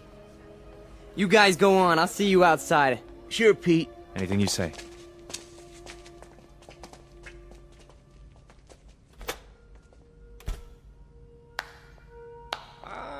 Excellent performance, Mr. Vollmer. Yes, very effective. Very effective. You learn quickly. Well, thank you. I didn't know you were here. I am always here. Pleased to be of help. You learned the style very well. You delivered it precisely as I told you. Well, I'm very obliged. And the money? Oh, it was the least I could do. We couldn't have you thrown out into the streets, yeah? I happen to feel that your work is very important. You're with us? With you? Oh, Mr. Vollmer, you might say I am you. Now, I have some suggestions. I'll continue to give you speeches, but there's a matter of importance that must be taken care of. What is it? An expedient, Mr. Vollmer. Oh, you might call it a cause célèbre. Something to cement the organization together. I don't understand. The organization needs a martyr. A martyr? How do we find a martyr? You don't find one, Mr. Vollmer. You choose one. You pick out the one of least value, and you make him a symbol. You wrap him in a flag, and you make his death work for you. Find a man, Mr. Vollmer, who has no worth while he's alive, but who can serve you when he's dead. Like who? Oh, surely there is such a one.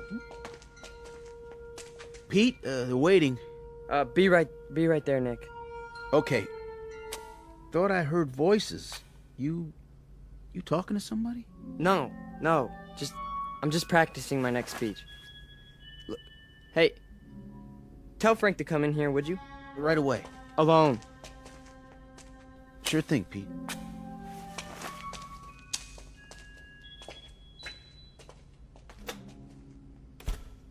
An excellent choice, Mr. Vollmer. The little fat one.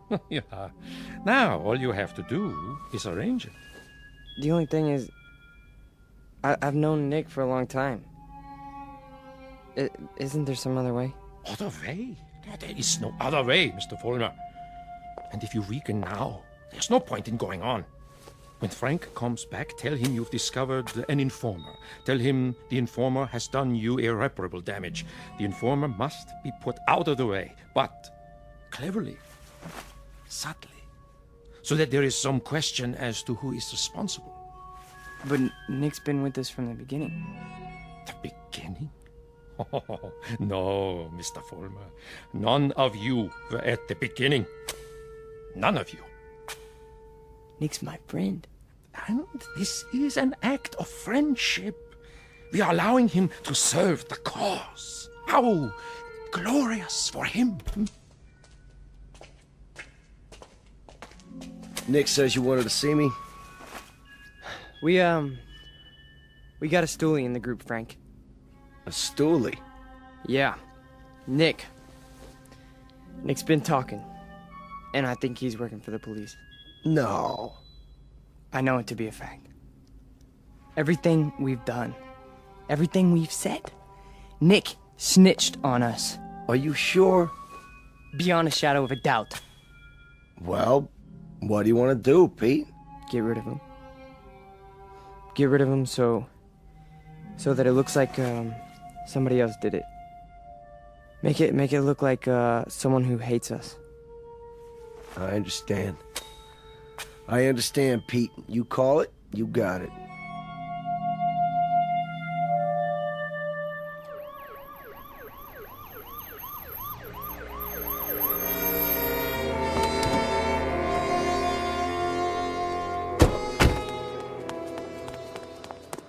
There you are, officers. Thank God. Stay calm, ma'am. Now just tell us, where's this body? Over here, in the alley. Shine your flashlight on it.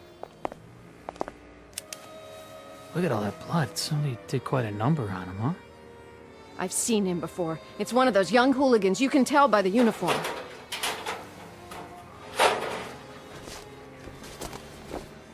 He's dead, all right. Call a meat wagon.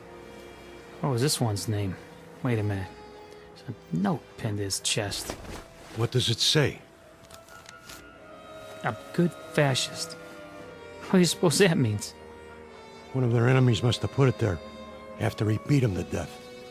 Yeah, but which enemy? There's a lot of them around here. Fewer and fewer every day.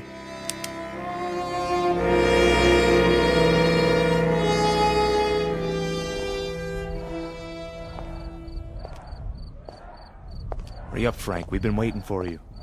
Is it done? Cross off the little creep. Anything else? Then, we finally have our martyr. Pete, you better go on. They're going nuts in there. It's a good crowd tonight? Right to the ceiling. What's the matter, Stanley? Oh, nothing. Then why the look? It's just that... Nick was a nice guy, Pete. I miss him. Stan, you listen to me. You forget about Nick right now. He was a fat pig with no guts. He was a greasy big mouth who copped out every time he took a breath. A nickel and dime Judas who got exactly what he deserved. So don't mourn for Nick. He doesn't rate mourning. Not that pig. You got that, Stanley? Look at me, Stanley. You got that? Yeah. You have his poster ready? Blown up bigger in life. Just like you said. Good. When I give the signal, unveil it behind the podium.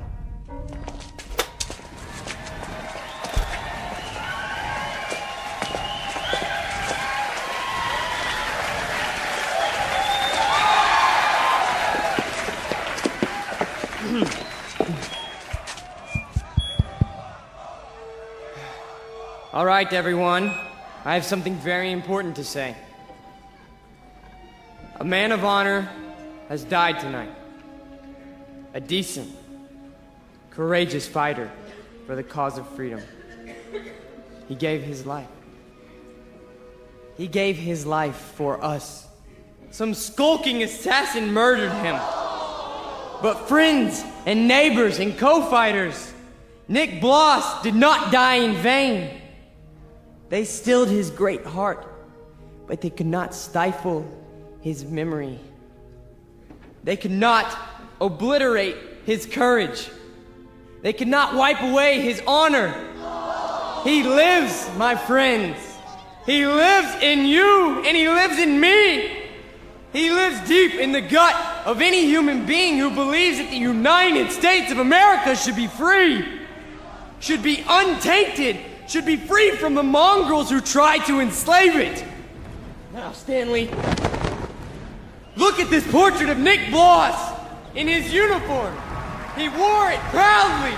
He died for it. And you and I, neighbors, we will live for it.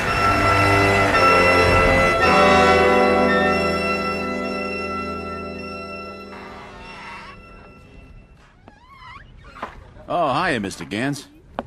How do you do? How are you tonight? I'm very sober, unfortunately.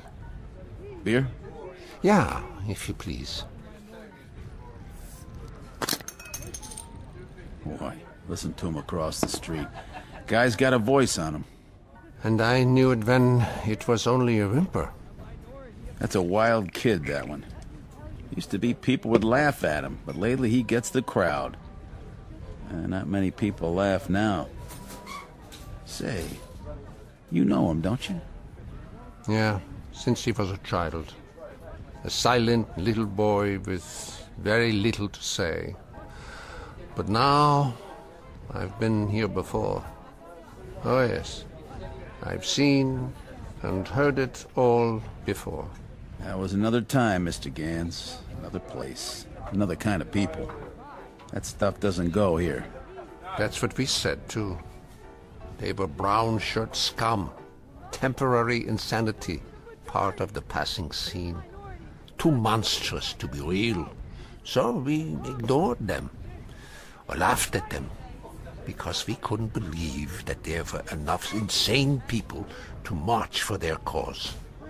And then, one morning, the country woke up from an uneasy sleep, and there was no more laughter. The Peter Volmers had taken over. The wild animals had changed places with the zookeepers. Another one, Mr. Gans? No, thank you. I have had my fill. You take it easy now. You're not going to do anything foolish, are you? Me? Not this time.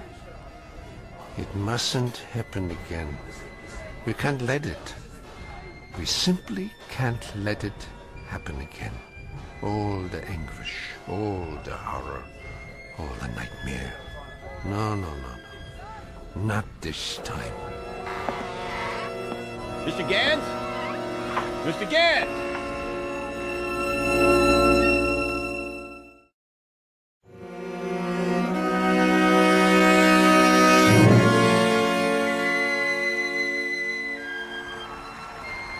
And so I tell you, my friends, we will take it to the streets. There's going to be a big meeting tomorrow night with searchlights and banners and drums and armed bands. For every one of you who wants to join us, we have armbands. And soon, very soon, we will have uniforms for all of you. When we march! Who's that? Search me. Go on, Mr. Volmar. You were saying? Ernst, what are you doing here? I can tell them what you were saying. I have heard it all before. I have heard it 1,000 times before. In Munich, in Berlin, on 100 different street corners. It was drivel then, and it is drivel now. Ernst, you've got to stop. And what is this one here? The latest model? A new Führer right off the assembly line? Well, this one isn't so new. He is just a cheap copy. Oh, let me tell you about this one. About the breed, the species. They are all alike. Problem children with delusions. Sick, sad neurotics who need applause like a needle. That's enough, Ernst. Please. Please. Listen to me, Peter, and let them listen, or I will tell them about a quaking, whimpering boy who cried on my couch, who still cries on my couch. Ernst, don't! They need parades and torchlights and slogans like therapy. They need uniforms and armbands, because without them they are naked and pitiful. This one grew too old to bite his nails, so he made believe he could lead others. Pete, don't let him have the mic. Put him down, or I'll put him down.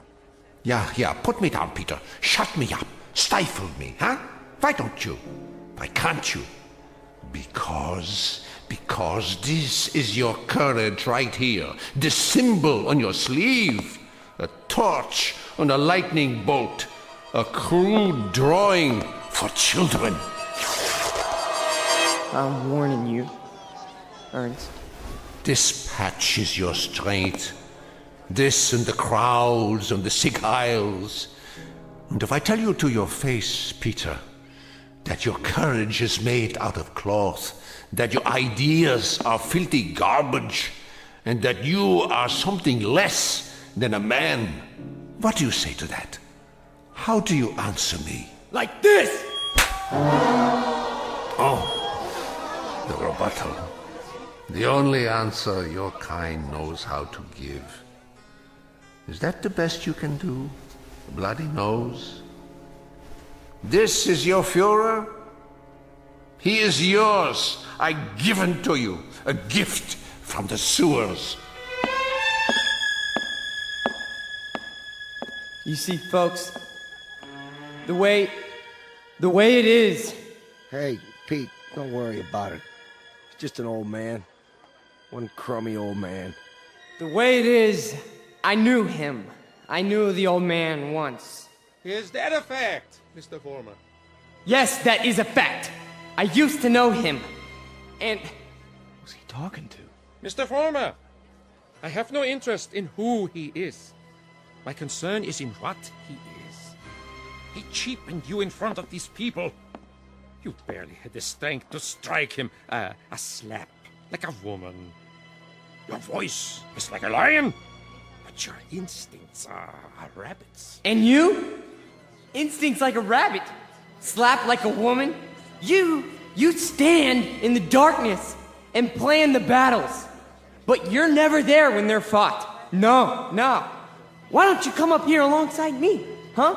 Why don't you let them see who you really are? Why don't you make a speech? Mr. Fulmer, I was making speeches before you knew how to read them. I was fighting battles when you were struggling to get out of a womb. I was taking over the world when your universe was a crib. And as for my standing in the darkness, Mr. Fulmer, I invented darkness. Then you take the stage. Go on. It's all yours. Pete, who were you talking to?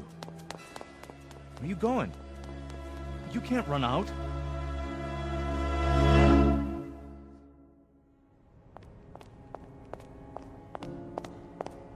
Ernst! Where are you? Let me explain. You! Why? Why did you pick me? I didn't pick you, Mr. Fulmer. You picked me. You chose my ideas. You invoked my name. So now, you must take whatever comes with it. What? In the past, I've given you suggestions. Now, I give orders. Orders? What do you want me to do? From now on, you must be built of steel. No soft gaps of sentiment. Steel, Mr. Fulmer. The way we handled Nick, and the mobs, and the speeches. And gradually, bit by bit, we shall forge something strong, something powerful. Just as I did before, with my own hands. With my own hands! The old man, the Jew, he'll be back again tomorrow night, the next night. I know him. I know the type. We sent them into the ovens. But always there was a handful left to point a finger. His kind, Mr. Fulmer, his kind are dangerous. See, they talk, they think, they plant seeds, they hold us back. Here, take this. What is it? What do you think? A Luger 9mm pistol. My personal sidearm. Kill him. Kill the old man. Kill Ernst? Tonight, he will be in his room. If you are man enough. If you are steel. All right. I'll do it. I'll do it now. Then, Mr. Fulmer, when you come back, there's much we have to talk about. Plans, campaigns, ideas, the next steps. This is only the beginning, the dawn. It will be a long, long day.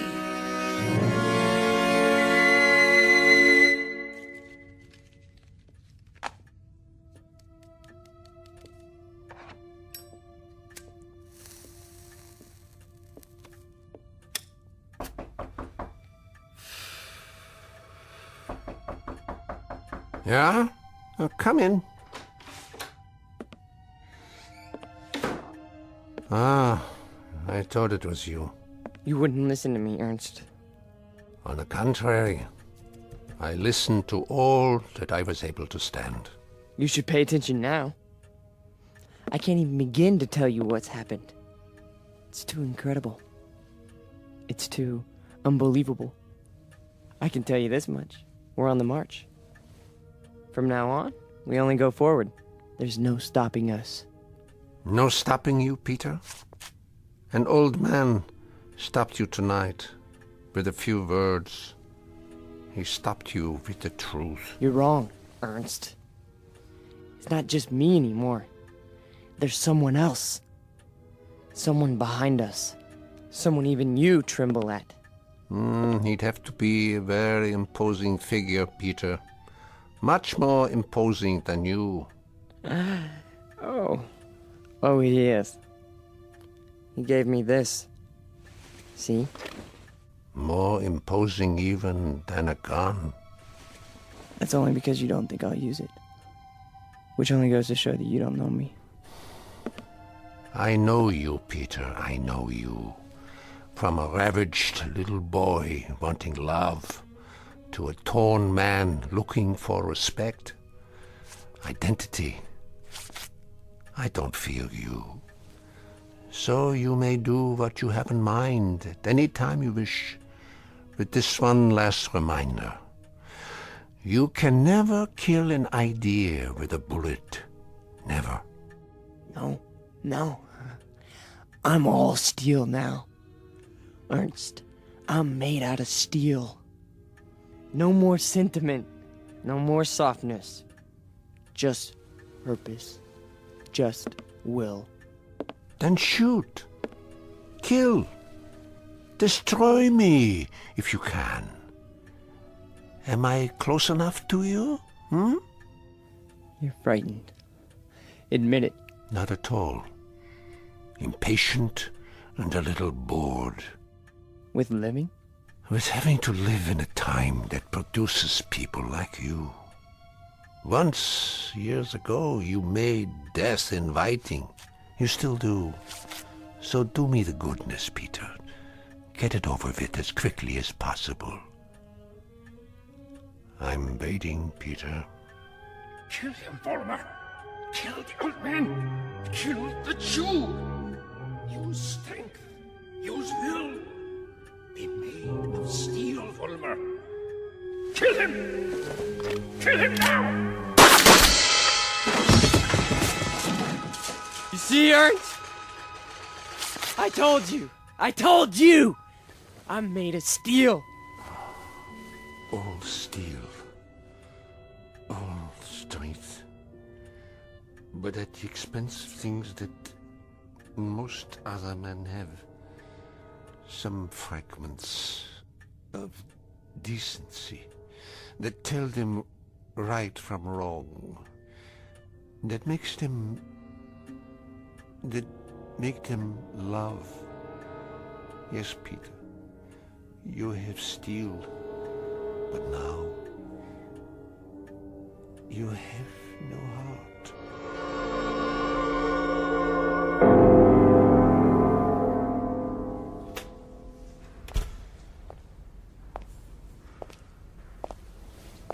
Where is everybody? Pete? We were just cleaning up. What happened to you? Nothing. Nothing happened to me. You tell them. You go out there and you tell them. But they've all gone home. Tell them I'm still in charge. I'm number one. You serve, I lead. Understand? You serve, I lead. Come on, Pete. Let's go. No, he picked me. Out of everybody, he picked me. What's wrong? Don't you believe me? He did. He picked me. So long, Pete. See ya. Don't you walk away from me! Frank! Frank!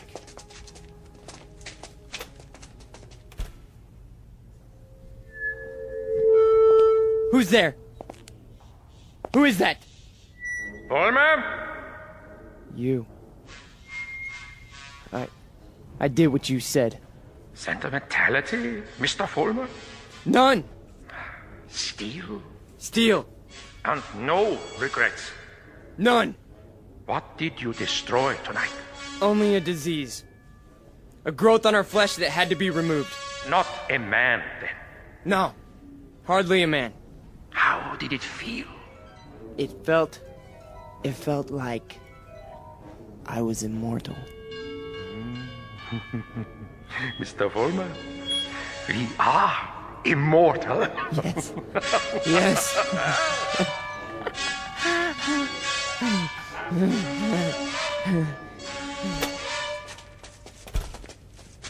There he is. Don't move. What do you want? Peter Vollmer? Yes. We have a warrant for your arrest. That's impossible. The charge is conspiracy to commit murder. Your two friends are outside in cuffs. The victim's name was Nicholas Bloss. Get away from me. He's got a gun. Drop the gun! Now! Walk toward us with your hands up. Hey, look, he's going to the other door. Tell them to cover the alley. Halt! Halt, or I'll shoot.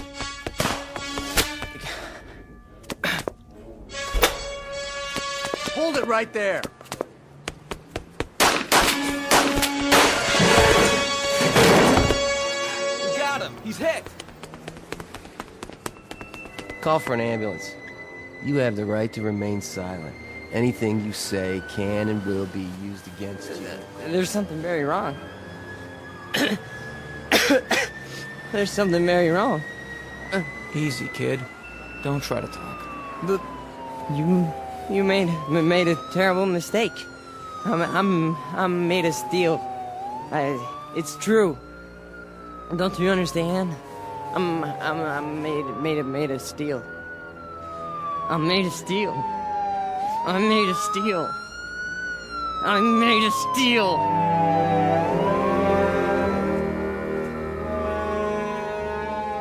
Where will he appear next? This phantom from another time, this resurrected ghost of an old nightmare. Chicago? Los Angeles? Miami, Florida, perhaps. Vincennes, Indiana. Syracuse, New York. Any place, every place where there's hate, where there's prejudice, where there's bigotry. Because he's alive. He's alive so long as these evils exist. Remember that when he comes to your town. Remember it when you hear his voice speaking through the mouths of others, no matter who they may be. Remember it when you hear a name called a minority slandered.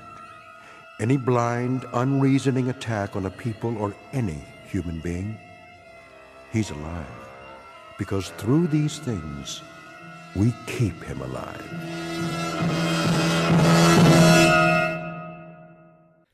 The Twilight Zone continues in just a moment. You are about to enter another dimension. A dimension not only of sight and sound, but of mind. A journey into a wondrous land of imagination. Next stop, the Twilight Zone. Hi, this is Stacy Keach. I'd like to take a moment to tell you about our Twilight Zone website at twilightzoneradio.com. At twilightzoneradio.com, you'll find the latest information on these Twilight Zone radio dramas, including behind-the-scenes photographs, plus the newest product releases, trivia contests, ways to contact us, other Twilight Zone-related info and merchandise, plus links to other fascinating websites. So make your next stop twilightzoneradio.com. Visit twilightzoneradio.com to purchase these Twilight Zone radio dramas on cassette and CD, or call toll-free 1-866-989-ZONE. That's 1-866-989-9663.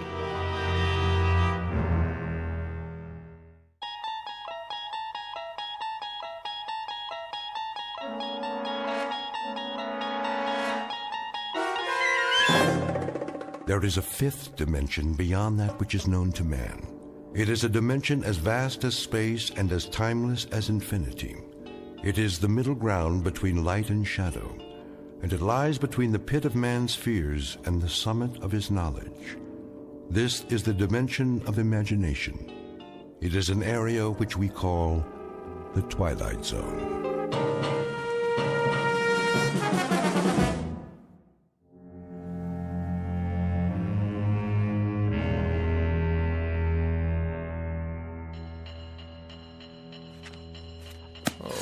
for the love of... What's the matter, dear? Don't you hear it? Of course I hear it, Walter. It's that nice janitor fixing the pipes. Why don't you go on reading your book until he's finished? And when, pray tell, might that be? I'm sure it won't be much longer. Then the radiator will get just as hot as you want it. Isn't that what you told him? Yes, I know what I told him, but why does he have to make so much noise? I'm sure I couldn't say. The decibel level in this apartment is beyond human endurance. Well, I suppose it's what they have to do with steam heating, that sort of thing. What I really don't understand is how you can sit by, knitting away, oblivious to this assault. Did you see the new wool scarf I'm making? It should keep out absolutely all the drafts. While that infernal pounding goes on and on and on. Wait till you try it on. I picked out your favorite colors. It's much thicker than the other ones.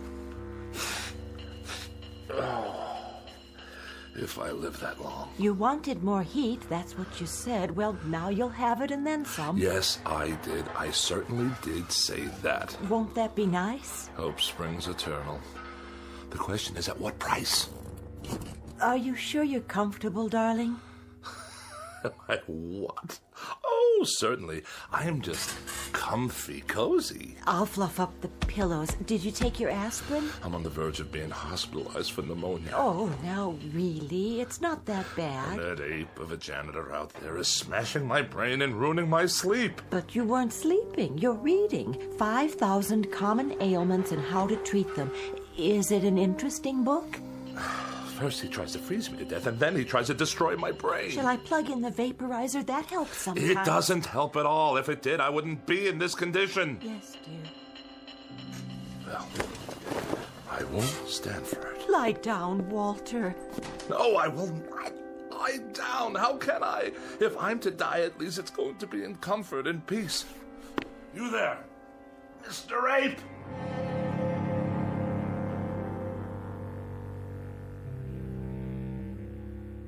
Witness Mr. Walter Bedecker, age 44, afraid of the following: death, disease, other people, germs, drafts, and just about everything else.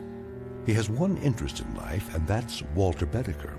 One preoccupation: the life and well-being of Walter Bedecker. One abiding concern about society: that if Walter Bedecker should happen to die, how will it survive without him? But there's one thing he hasn't asked himself yet, and it's simply this: what happens if, despite all his precautions, Walter Bedecker should happen to stumble, not into the grave, but into the Twilight Zone?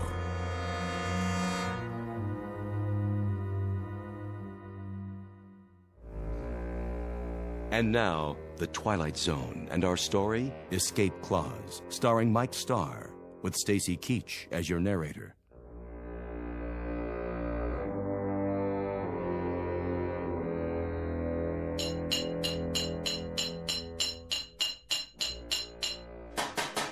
I asked you a question.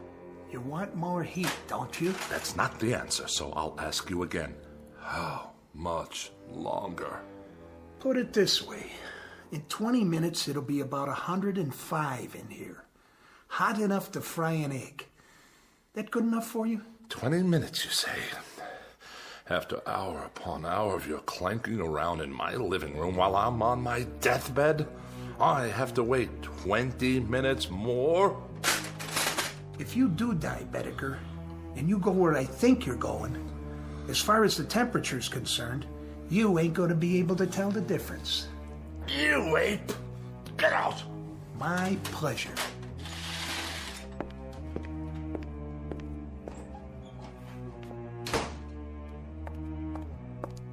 Are you all right, dear? Quick, Ethel, get the doctor. You mean again?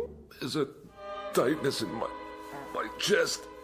It must be my heart. Come back to the bed. Call him now. Tell him to hurry. I don't think I have much time.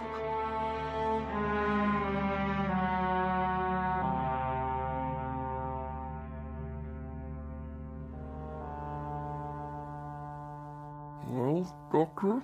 Keep your mouth closed a few more seconds. I'm asking a question. All right, open, please. There. Well, How bad is it? What does that mean?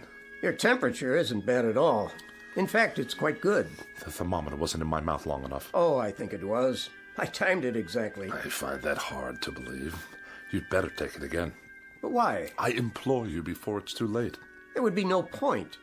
You see, you have no temperature. What about my vital signs? Blood pressure's fine. Respiration and pulse, all normal. My throat? It's dry and achy all the time. Well, that's because it's so hot in here. No sign of infection. Throat clear. Ears and nasal passages clear. What about the pains in my back and my side? Well, what about them? And 4 sleepless nights in a row. Is it 4 now? How about that? Well, what do you want me to say? The truth. The awful truth. I can take it. The truth, Mr. Bedecker? Well, the truth is that it's, Go on. It's psychosomatic. To use the scientific term. Psychosomatic. You're trying to tell me that I'm only sick in my mind? That's my considered opinion. And you're supposed to be a professional. Mr. Bedecker, may I speak candidly? I insist. Well, there is nothing wrong with you except the ailments you manufacture for yourself. Manufacture? Is that what you think? Your pains are imaginary. Your inability to sleep is a case of nerves, nothing more. In short, Mr. Bedecker, you are a very healthy man. This man calls himself a doctor. 4 years pre-med, 4 years medical school, 2 years internship, 2 years residency. And what is he, I ask you, what is he? A quack. Doctor? Oh, hello, Mrs. Bedecker. What's the prognosis? Don't ask him. The man's an idiot. Walter, darling, I beg you, don't excite yourself. Don't whisper. You're looking at half my troubles right there, Doctor. This woman, this awful woman who runs around whispering all day long to make me think I'm sick even if I'm not. Oh, and I am. I'm lying here at death's door, and who's ushering me out? A quack and a whispering woman without a mind. Well, I'll call tomorrow, Mrs. Bedecker. Meanwhile, try leaving the window up an inch or so. Let some fresh air in. There'll be no need to call. Just come on over with the death certificate and fill it out. Oh, Walter. Don't drench me with those crocodile tears of yours. She'd be so happy to get rid of me. I just can't tell you. Goodbye, Mrs. Bedecker. Take care of yourself. I'll see you out.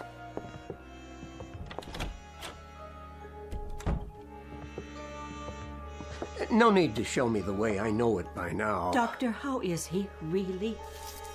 Mrs. Bedecker, your husband is one of the healthiest patients I have. But he's sick most of the time. Is he? He won't let me air out the house. He says for every cubic foot of unfiltered air, there are 8,900,000 germs.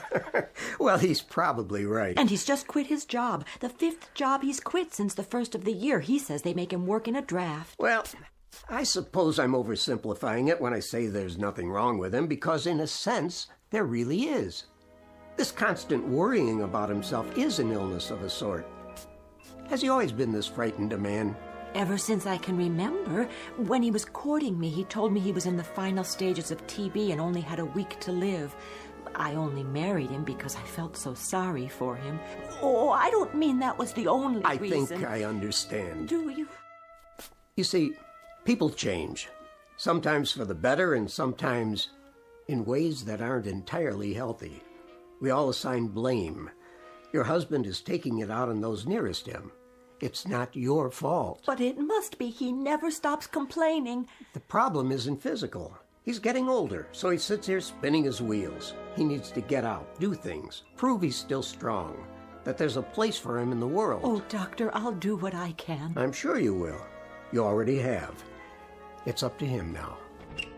I'll give you a call tomorrow.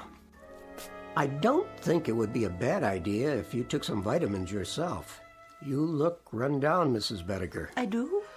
Just a little too pale. Ethel, there's a draft in the air, and I feel a coma coming on. Yes, darling, I'll be right in. Now, you remember about those vitamins. Promise? I promise. Here's a prescription. Get some of these items from the drugstore for yourself. Thank you, I will. You're very kind. Goodbye, Mrs. Bedecker. Goodbye.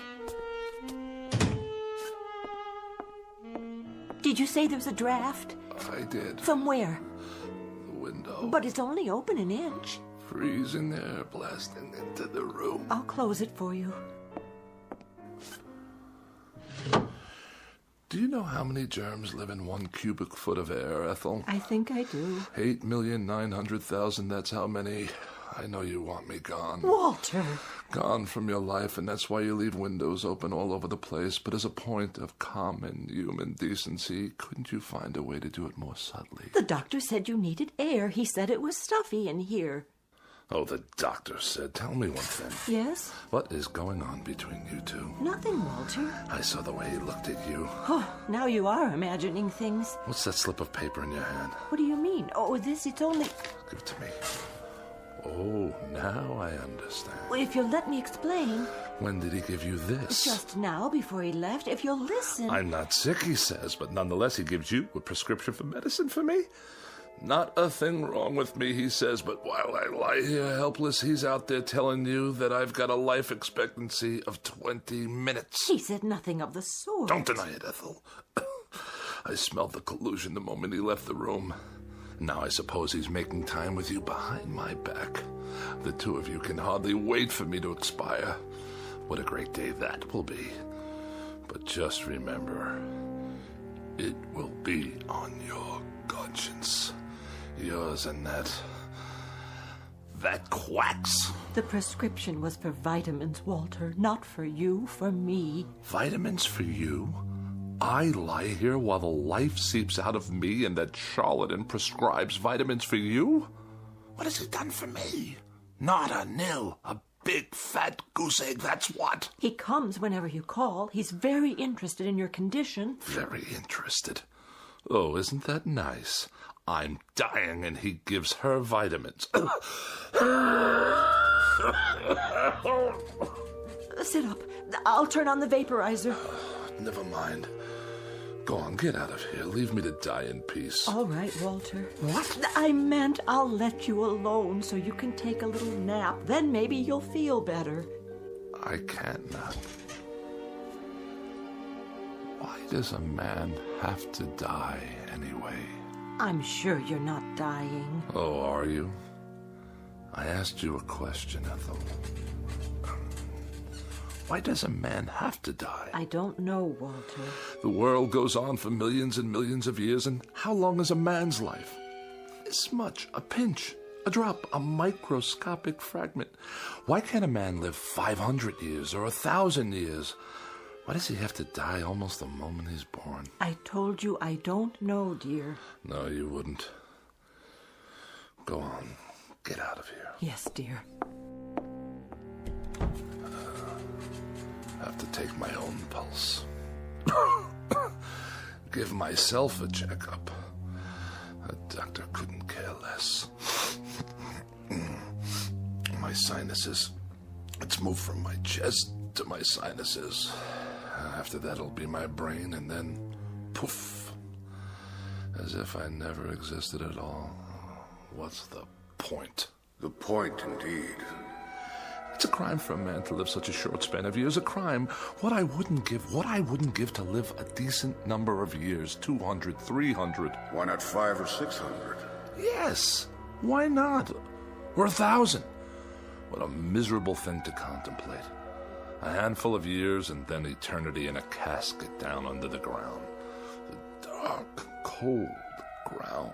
With worms yet? Of course, with worms. And bacteria in the soil, and all manner of filth and decomposition, toxic waste. Who are you? Cadwallader's the name.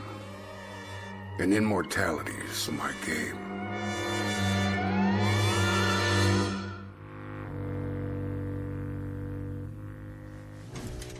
Your name is what? Cadwallader. At least that's the one I'm using this month. Rolls off the tongue, don't you think? How did you get into my bedroom? Let me see. Through the mirror? That would be a nice touch. Or through the walls? Too prosaic. Look here, The truth is, I've never been gone. I've been in here for some time. I must have a fever. I'm hallucinating. Not at all. I've merely chosen to reveal myself in order to tell you that I subscribe wholly to your views, Mr. Bedecker. I mean, wholly. Delighted to hear it. I'll be brief, Mr. Bedecker. You look like a man with a nose for a bargain. I'd like to make a proposition to you. What kind of proposition? Each of us has something the other wants, and that seems a relatively solid basis for a bargain. Do we? Indeed. What in the world do you have that I could possibly want? Oh, many things, Mr. Bedecker. You'd be surprised. Many things. Varied and delightful. Now, what do I have that could remotely interest you? Actually, a minor item. Minor? Extremely. Are you sure? Smaller than minor. Insignificant. Of no importance whatsoever? Absolutely none. Microscopic? Teensy-weensy. What did you say your name was? What's in a name, Mr. Bedecker? Just a question of semantics, after all. Language, a stretch of words. For example, what is it you want? Can you put it into words? I think you already know. You want an extended lifespan. Doesn't everyone? A few hundred years to play around with.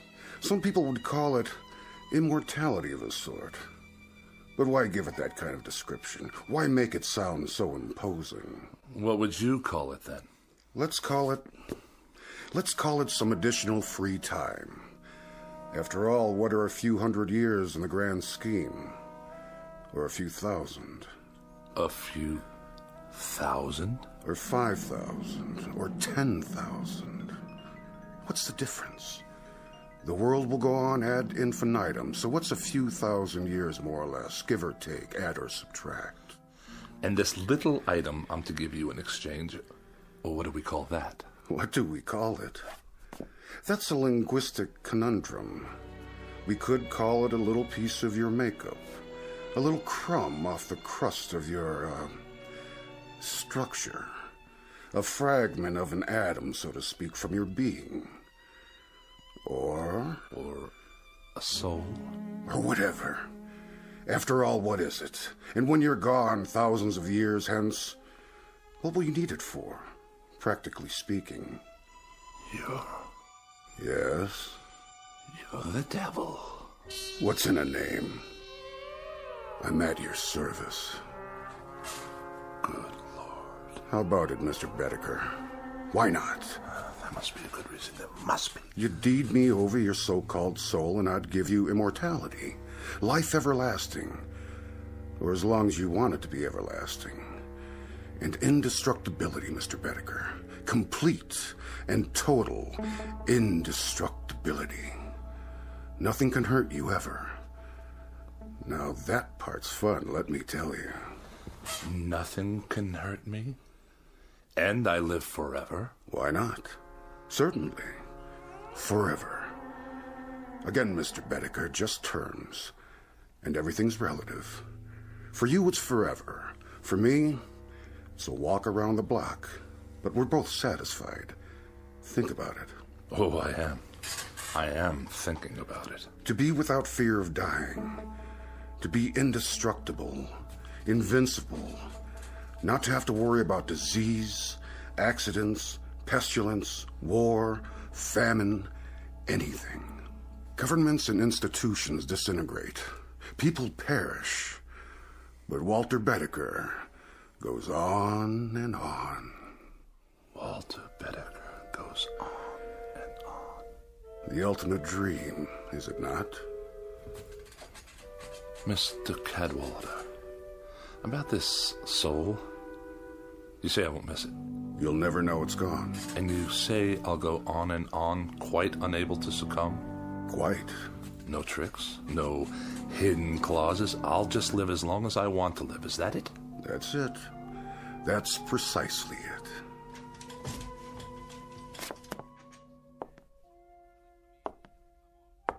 How about my appearance? I'm afraid I can't do much about that. Oh, I see what you mean. You should look pretty much the same. But in 500 years, I don't want to look like any dried-up old prune. Oh, Mr. Bedecker, you drive a mean bargain. A most difficult bargain. But you'll find me a cooperative, man. All right, you win. We'll throw that into the bargain. Say it. Whatever aging takes place in your features will be more or less imperceptible. Mr. Cadwallader, I believe we're close to making a deal. Mr. Bedecker, you'll never regret this. Not to your dying day. Hey? Which by rights should not be for several thousand years. You'd better say that. There is something. Aha! Aha! Aha! Now it comes out. For your benefit, I assure you. Where did you get that? The contract. Oh, one always seems to turn up when it's needed. Let's see. Article 93, right here. What about it? It's in the nature of an escape clause. Read it to me. Your escape clause. Whereas the party of the first part, upon due notification of the party of the second part, and so on and so forth. Go on, I want to hear it. Well, I'll just give it to you thumbnail. It's simply that if you get tired of living, Mr. Bedecker, you can exercise the clause by calling on me and requesting your... My what? Oh, there goes the embarrassing terminology again. Shall we say, your demise? At which point I will personally see to it that you are given a rapid and uncomplicated, how to put it, departure? I can assure you, Mr. Cadwallader, that I'm not the sort of man to kill the goose that lays the golden egg. I'm much relieved to hear that. When you talk immortality to me, brother, I mean immortality. Indubitably. You're going to have a long, long wait. Mr. Bedecker, nothing will please me more. And I think we've got... Yes? A deal. No further qualifications? None that I can think of. No ifs, ands, or buts? None whatsoever. Absolutely? Positively. Done. Oh, no fires in here, please. Only a small one to heat up my seal. My cartouche, as it were. Do I get a copy? This is your copy. Where's yours? Already on file, in a very safe place. If you say so. You sure keep it hot in here. Mm-hmm. Quirk of mine. I think the wording seems to be in order. Cadwallader, where did you go? Walter, did you call for me? What? Oh, no. I was only... Only what, dear? Talking to myself. You were? Not that I make a habit of it, mind you. What are those papers? Nothing. I mean, I was just looking over my life insurance policy. Whatever for? To be sure you're protected if anything should happen. Ever, to me, that is. Don't be silly. Your health's going to improve. It's already improved. Hit me. What? Hit me. As hard as you can, in the stomach. Or anywhere else you like. Anywhere at all. But why? I want you to see how strong I am. Strong as a bull. As a bull, dear? And as indestructible. 10 bulls, 100. Walter, you're not yourself. Come sit with me in the other room. It's warmer there. The radiator's going full force. Is it? See for yourself. Yes, I think I will. Watch this. What are you doing? Don't touch it. See what I mean? Walter, your hands are burning. No, they're not. That's just it, Ethel. They're smoking, yes, but they're not burned at all. I'll get some bandages. Sit down. Where do you keep my pills? Which ones? All of them, every last one. Over here on the tray. Give it to me. What are you doing? Walter, the window, don't throw them out. I beg you, all your medication. Why not? What's the difference now, my dear? I'd like to introduce you to someone. What are you talking about? Meet the new Walter Bedecker.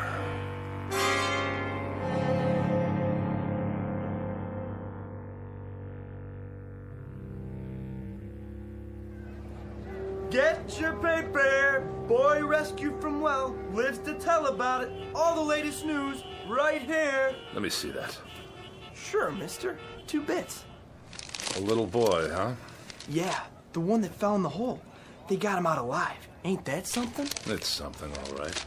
A 10-year-old boy, and he's on the front page of every newspaper. He was down there for 18 hours. Can you believe it? And everybody thought he was a goner. It's amazing is what it is. Of all the news stories in the world, this little nobody makes the headlines. You think that's amazing? Wait right here. I'll show you amazing. Hey, where you going, mister? You owe me 25 cents. Watch this. Watch where you're going. Excuse me? Hey, buddy. I must get to the corner. Some people are so rude. Don't want to miss the crosstown. Wait your turn, do you mind? Look out! Get back on the curb, there's a bus coming. That man, stop!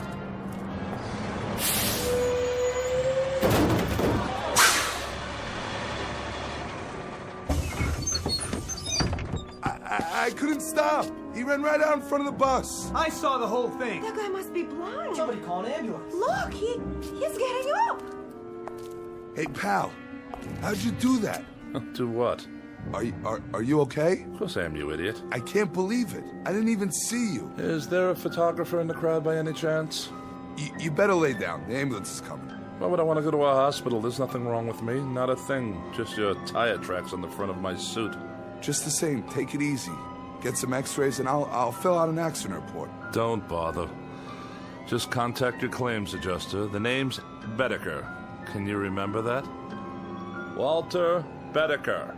It don't make sense. I could have sworn I ran over you. Oh, you did? Then how come you can walk? Like they used to say, you ain't seen nothing yet.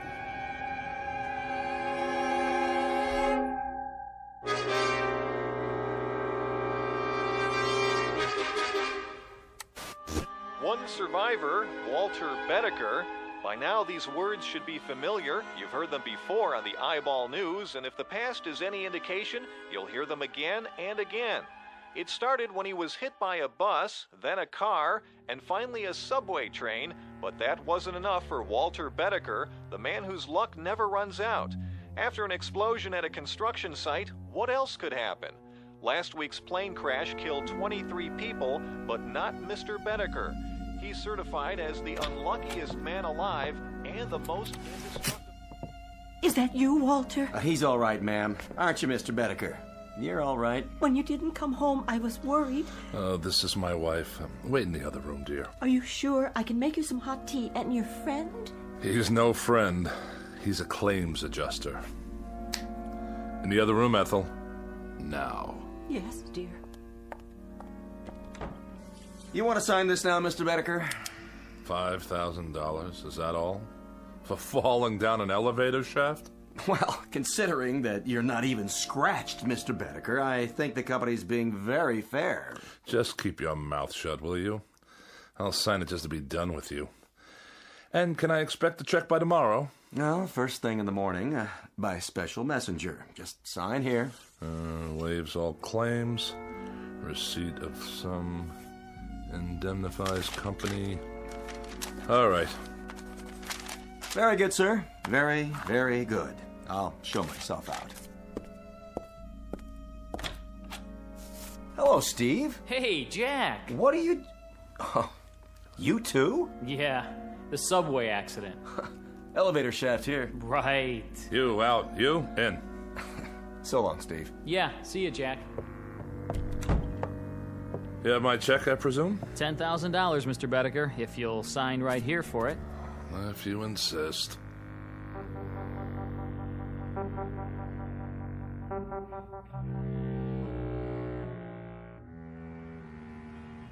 "14 accidents. More than anyone should have to bear. Now, wouldn't you think that there would be an element of thrill in 14 accidents? I'd appreciate it if you'd step away from the window, Walter. It's open, you know. 14 accidents in which you know nothing can happen to you? I guess so, dear. Well, it's a fact. There should be an excitement to this sort of thing. Well, there isn't. It's dull. It's absolutely without the remotest bit of excitement. In short, I'm bored stiff with it. Walter, dear, you should count your blessings. After all, there is the money. And you should shut your mouth. You look for all the world like a small gray mouse waiting for a piece of cheese. Walter, you can be so terribly cruel. Ethel, please. I'm thinking. I swear he's cheated me somehow. I don't know exactly how. What are you talking about? Who? Mortal schmortal. What's the good of it when there aren't any more kicks? Any more thrills? Anything to let a man know he's alive. Walter, do you feel all right?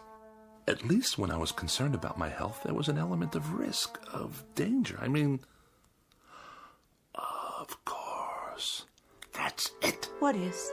Iodine. Iodine? Have we got any? What for? Did you cut yourself? Do we? I suppose in the medicine cabinet. Get it. Now? And rubbing alcohol. And ammonia. Walter? I'll get it. You find me a drinking glass. A large one. There's one right there. I'll mix them all together like so.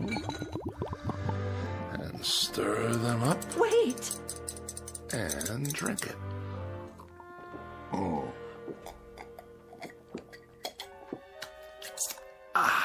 Sit down. I'll call the doctor.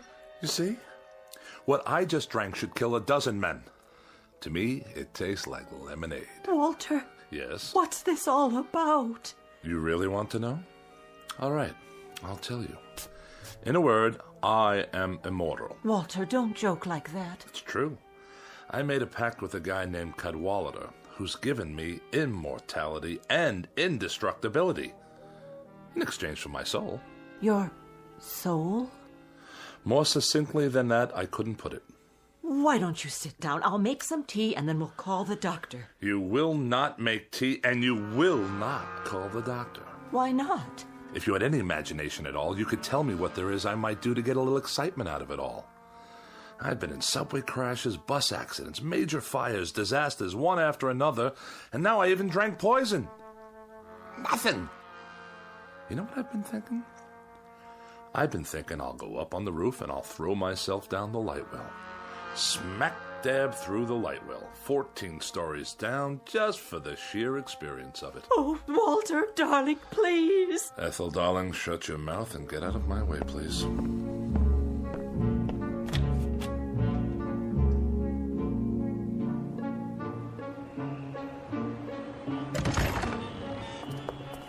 Please, Walter, please, darling. Ethel, go drown in a tub and leave me alone. I'm going headfirst down the light well. Get out of my way. Walter, no. Will you get out of... Ethel, be careful or you'll trip. Ethel!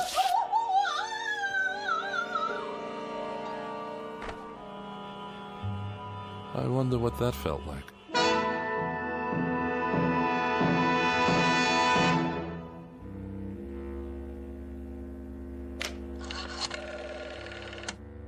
Operator, get me the police, please. Immediately, it's an emergency. Hello? Is this a police station? This is Walter Bedecker, 11 North 7th Street. That's right. Apartment 14B. Will you please come over here right away? No trouble. I just killed my wife. That's right. Yes, I'll stay right here. Goodbye. Now, this is going to be an experience.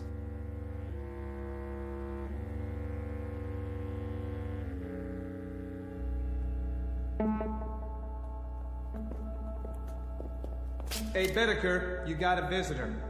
Cooper, the legal beagle. Right in here, Mr. Cooper.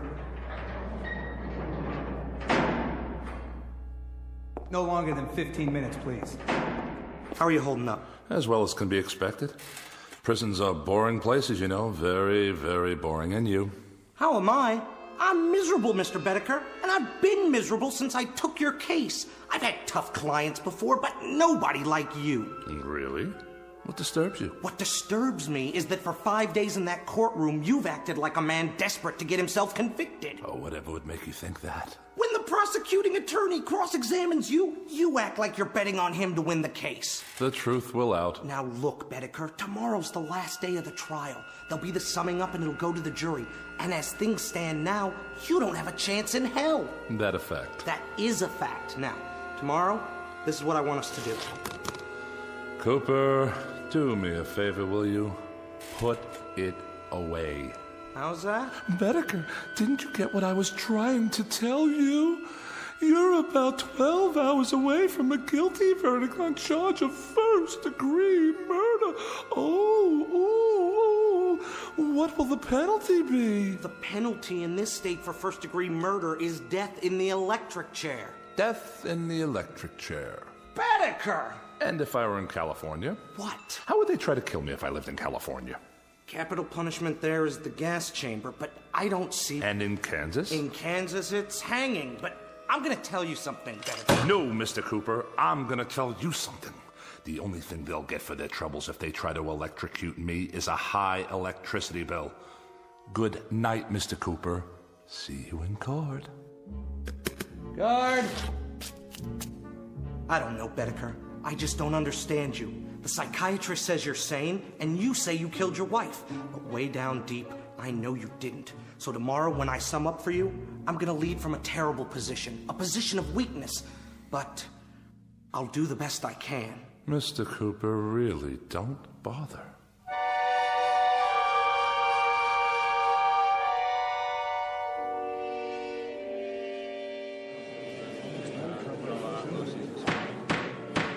Mr. Bedecker, you've been tried and found guilty of murder in the first degree.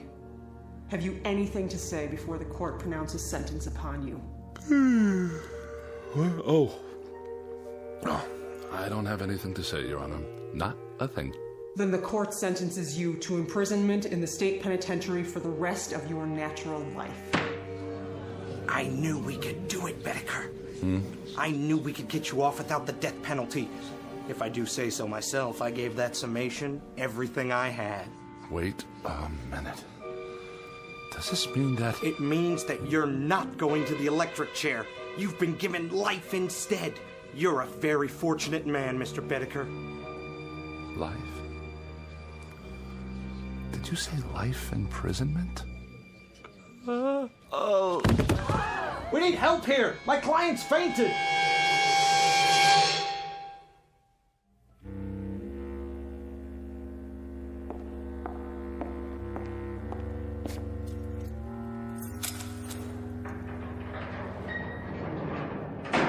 Here's your last meal. My last? With us. You're going to the penitentiary tomorrow morning. The penitentiary. For life. Look at it this way, Mr. Bedecker. What's life? 40, 45 years? You can do that standing on your head. Life.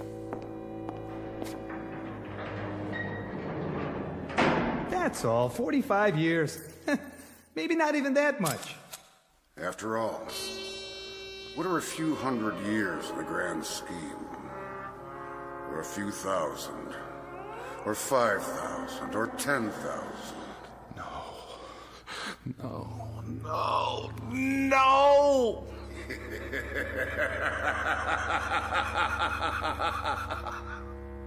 Mr. Bedecker. Yes? About the escape clause. Care to utilize it now? Yes. That's a wise man. Odd thing, Mr. Bedecker. You look like someone having a heart attack. Exactly. Like a man having a heart attack.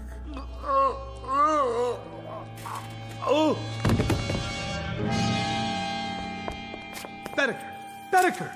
You all right? No pulse. Must have been his heart. He's dead. Poor devil. There's a saying, every man is put on earth condemned to die, time and method of execution unknown. And perhaps this is as it should be. Case in point, Walter Bedecker, lately deceased. A little man with such a yen to live that he was beaten by the devil, by his own deadly boredom, and by his place in the scheme of things, including his position, such as it is, or was, in the Twilight Zone.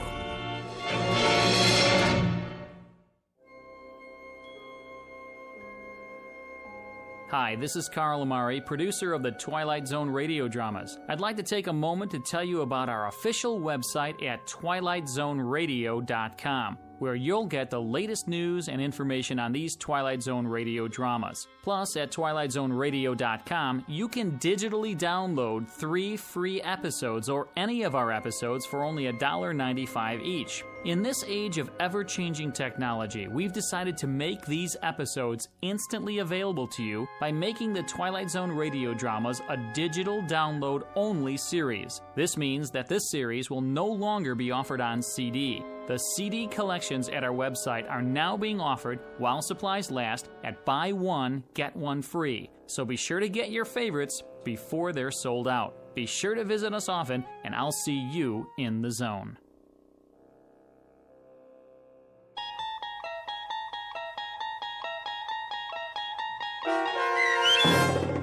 Escape Clause, starring Mike Starr with Stacy Keach as your narrator, was written for The Twilight Zone by Rod Serling and adapted for radio by Dennis Etchison. Heard in the cast were Peggy Roeder, Rich Kominick, Doug James, Turk Muller, Guy Burrill, Heath Corson, Larissa Borkowski, Natalia Reed, Peter DeVito, John Starr, Carl Amari, Paul Patch, and Lynn Foley. To learn more about the Twilight Zone radio dramas and to obtain audio cassettes and CDs of these programs, visit our website at twilightzoneradio.com. This copyrighted radio series is produced and directed by Carl Amari and Roger Wolski for Falcon Picture Group. Doug James speaking.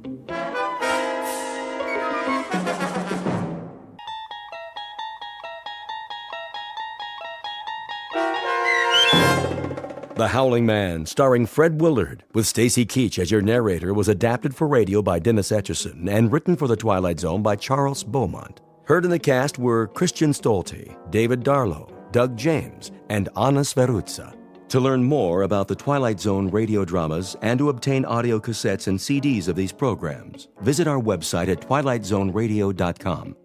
The producers of The Twilight Zone wish to thank CBS Enterprises, Carol Serling, Dennis Etchison, Dick Brescia Associates, Claire Simon Casting, Terry Jennings, XM Satellite Radio, Sirius Satellite Radio, our sponsors, and our radio affiliates for helping make this series possible.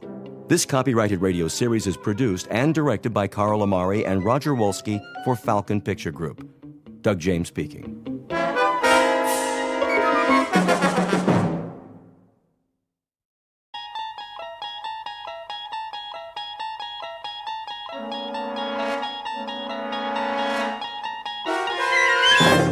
You're traveling through another dimension. A dimension not only of sight and sound, but of mind.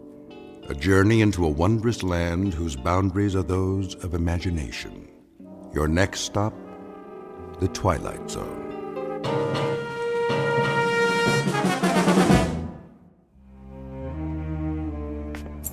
Thank you, Mrs. Dunphy. I'll be back shortly. You're going out? I'm afraid so. But you've only just returned. Unfortunately, that is the nature of my work. Another business trip. The most important of all. But first, there are arrangements to be made. I've prepared your afternoon meal. I'm sure it will keep. Can you not make these arrangements by telephone? No. Some things can't be left to chance. In the meanwhile, follow my instructions precisely, to the letter. Mrs. Dunphy, do I make myself clear? I believe so. You believe so? Then let me make it absolutely clear. Sit down for a moment. But if you're on your way... It's necessary that you understand. And the only way to be sure is to tell you how it began. Please. If you wish, sir. I must warn you, it's an incredible story. I, of all people, know that. So incredible that you won't believe me at first. But I'm going to tell you everything. Then you will believe. Because you must. You must believe. Do you know Central Europe? Europe? Only as a child, sir? It started there many years ago, after the First World War. I was on a walking tour of France, Belgium, and Germany. I decided to travel alone with only a small pack. The confidence of youth. Germany was magical then, a place of valleys and mountains and swift, dark rivers There was nowhere else like it, a fertile land where everything grew tall and straight out of the earth. I was struck by the richness of the soil, the verdancy of the hills. Stepping across the border from Belgium, where the mustachioed guards saluted like tin soldiers, I entered a different world. Everywhere I looked, a swelling green ocean. On the farthest hills, tall, ancient buildings of stone. Estates, monasteries, castles, or what have you. Some of them in ruins. I stood a moment at the border and watched the hawks circling above, wondering how such a miracle could be. It was as if I had passed through an invisible door from a musty room into a magical kingdom of winds and light. But so much can change in an afternoon. By nightfall, clouds filled the sky and the storm moved in to darken the landscape. The nearest village was miles away. I was unprepared, dressed for a stroll up the Champs-Élysées, perhaps. In minutes, I was drenched and chilled to the bone. And I saw it, a medieval castle, bombed almost to ruins, sitting like a broken fingernail atop Schwarzhof Mountain. I came to a wall of gray stone. There was an iron gate. Please! Please! Someone! Please let me in!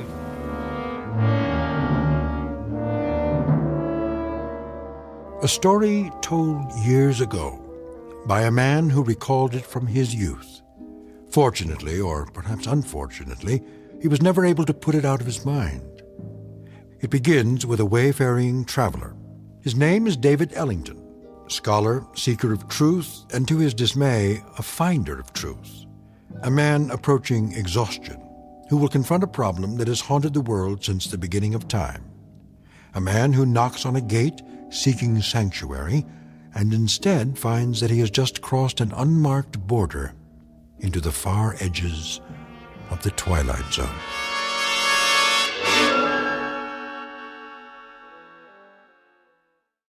And now, The Twilight Zone and our story, The Howling Man, starring Fred Willard, with Stacy Keach as your narrator.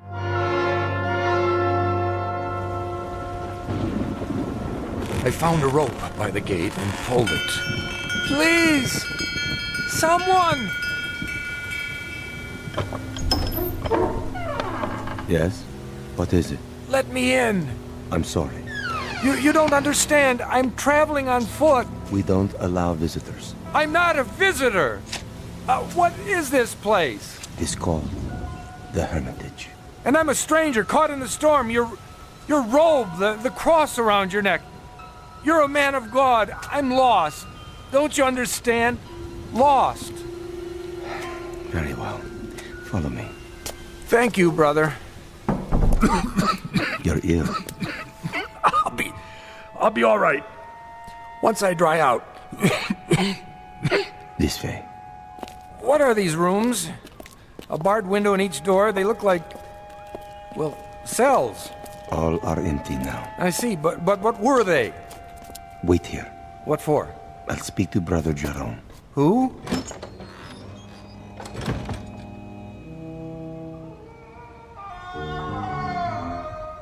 What in the... Brother Jerome will see you now. Oh, what was that? The wind. Are you sure? Come. The room had almost no furnishings. A straw pallet, a rude desk and chair, some books and religious oddments, very stark.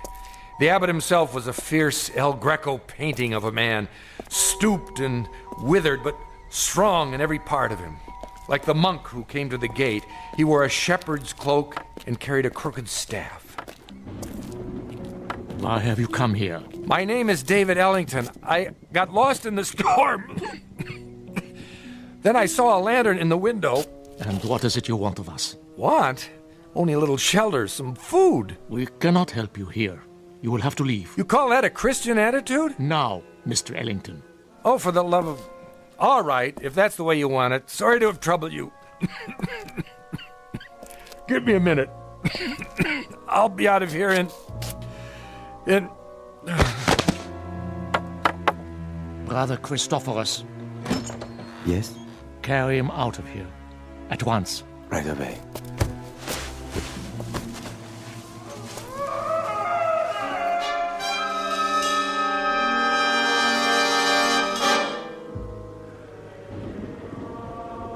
I don't know how long I remained unconscious. When I came to, I was in a primitive cubicle, one of the cells. Walls and ceiling of gray stone, a single small window in the shape of an arch, the floor hard-packed dirt. The monk sat nearby in a chair. I lay under a blanket. Beneath me was a bed of straw. Water! He lives. God's infinite mercy. How long have I been here? 9 days, my son. 9 days? You were very ill. The fever was on you. Brother Jerome said you would die, and he sent me to watch over you. I have never seen a man die. He holds that it is an important teaching, but now I suppose it was not your time. Sorry to disappoint you. No, my boy, don't try to rise. You must rest. What in the name of heaven is that? In the name of heaven? Nothing. I mean the scream. Scream? That. What? Are you deaf? That cry, I heard it before. You said it was the wind. Ah, the wind cleanses the land after a storm. But it isn't the wind, is it? I don't understand your meaning. It's a man. Careful. You must regain your strength. There! Don't tell me you didn't hear it! Perhaps you would like some soup. It's cold, but nourishing. What I would like, brother, is to leave this place. I'm afraid that's impossible. What do you mean? Only that you're not well enough to travel. And of course, you won't be well enough to travel as long as you think you hear such sounds. Now, the soup. I don't want it. Open, please. There. That's better.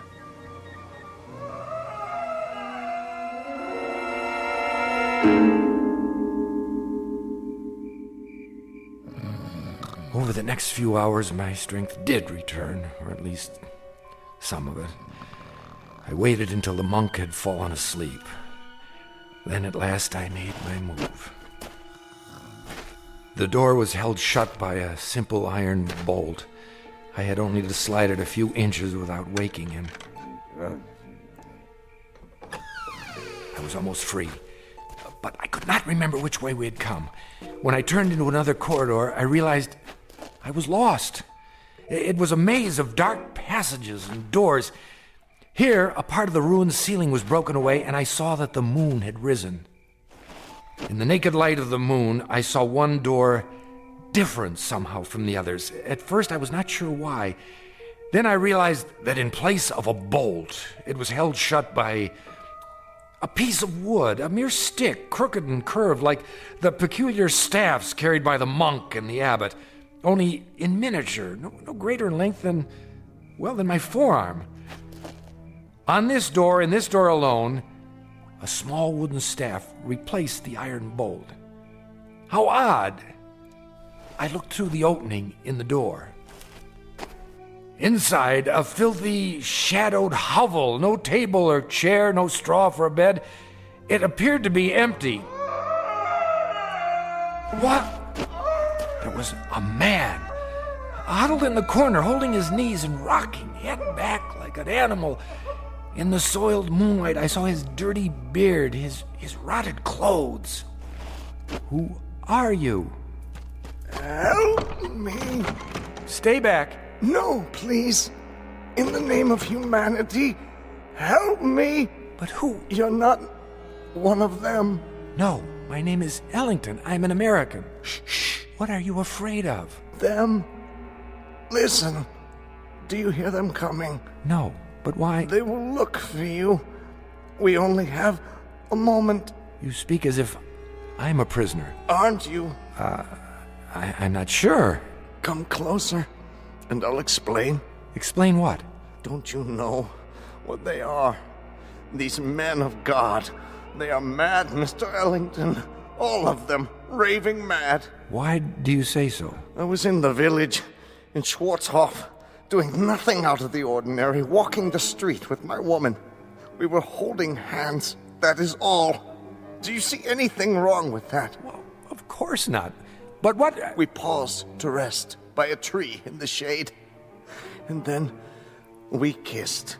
Yes, I admit it. Is it wrong to kiss? Tell me. Why, no, I don't think so. You don't think so, I don't think so. But Jerome, that lecherous old fool... The gaunt man, the one in charge. So, you have seen him.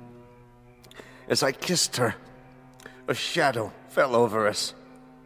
We looked up and saw him standing there.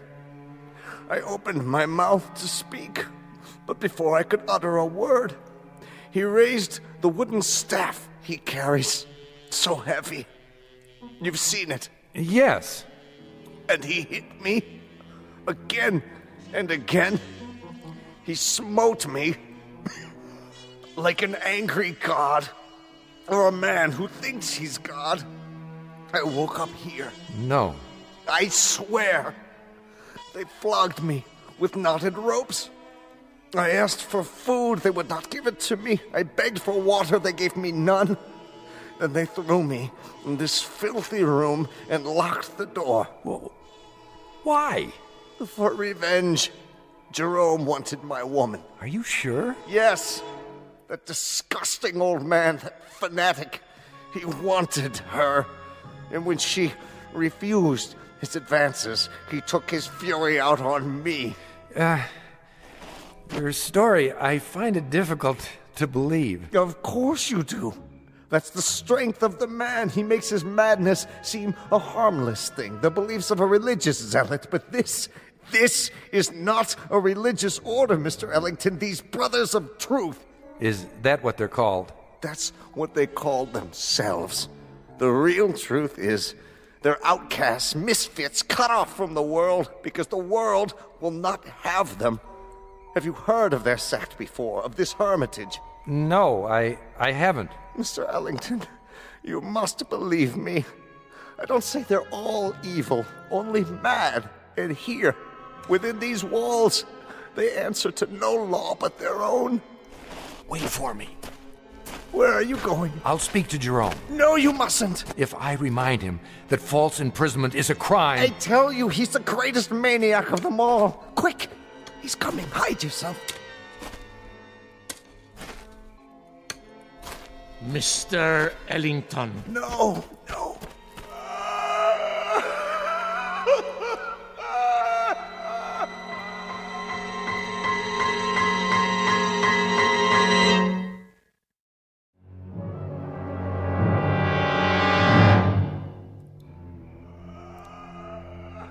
Brother Jerome?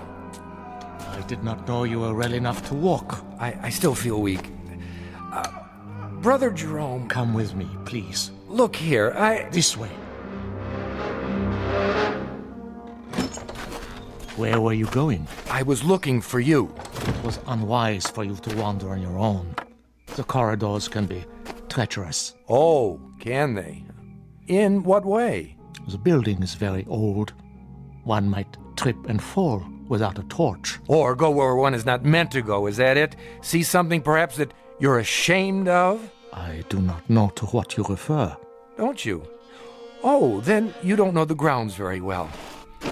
I saw something just now that violates the law of this country and of humanity. I must ask you. And I must ask you, Mr. Ellington, to leave the hermitage at once. We lack proper facilities to care for the ill. You certainly do. Arrangements can be made in Schwarzhof. Just a minute. No, not a minute. Not an extra second, Mr. Ellington. Now. I thought you were concerned about my health. I am. But now you want me gone regardless. Why? I have explained that. You've explained nothing. Based on what I've seen, I question your motives. I question your entire operation here. You are making assumptions. I certainly am. Now, look, no one invited me to come here. I realize that. I arrived unexpectedly, and you're not prepared for visitors. But I had no choice. and there is no excuse for your behavior. I suppose it was only a matter of time before you brought out the knotted ropes so that you could flail me or whatever it is you do for amusement. My son. I'm not your son! There are many things you don't understand. That's right, I don't. So begin with this one. Tell me, why are you in such a hurry for me to leave? What more are you afraid I'll find out? More? Besides the man you've got locked up in that cell. What man is that, Mr. Ellington? The one we just left.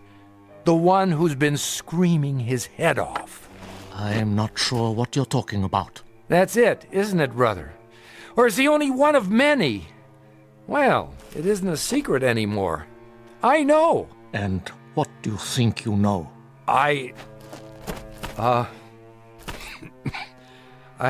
The chair.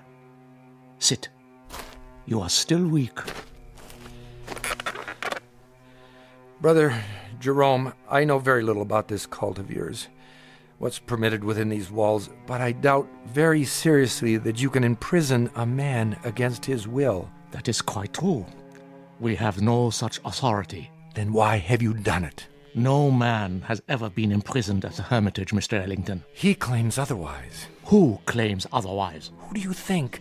The man in the cell at the end of the corridor. There is no man in the cell at the end of the corridor. I was talking with him. You were talking with no man. And you think I'm hallucinating? Mr. Ellington, you are ill. You still have a fever. In such a state, delirium may cause one to see and hear things that do not exist. Do you mean to tell me you don't hear that? Hear what? Look at me. Dreams can seem very real. And honest men make unconvincing liars. The brother who's been caring for me. Brother Christophorus? Yes. He has a way of looking at the floor when he tells me I'm imagining things. You look at me, but your voice loses its command. More imaginings. I don't know why, but you're both very intent on keeping me away from the truth. What do you know of the truth? Which is not only poor Christianity, Brother Jerome, it's poor psychology, because now I'm very curious indeed. Curiosity is a dangerous thing.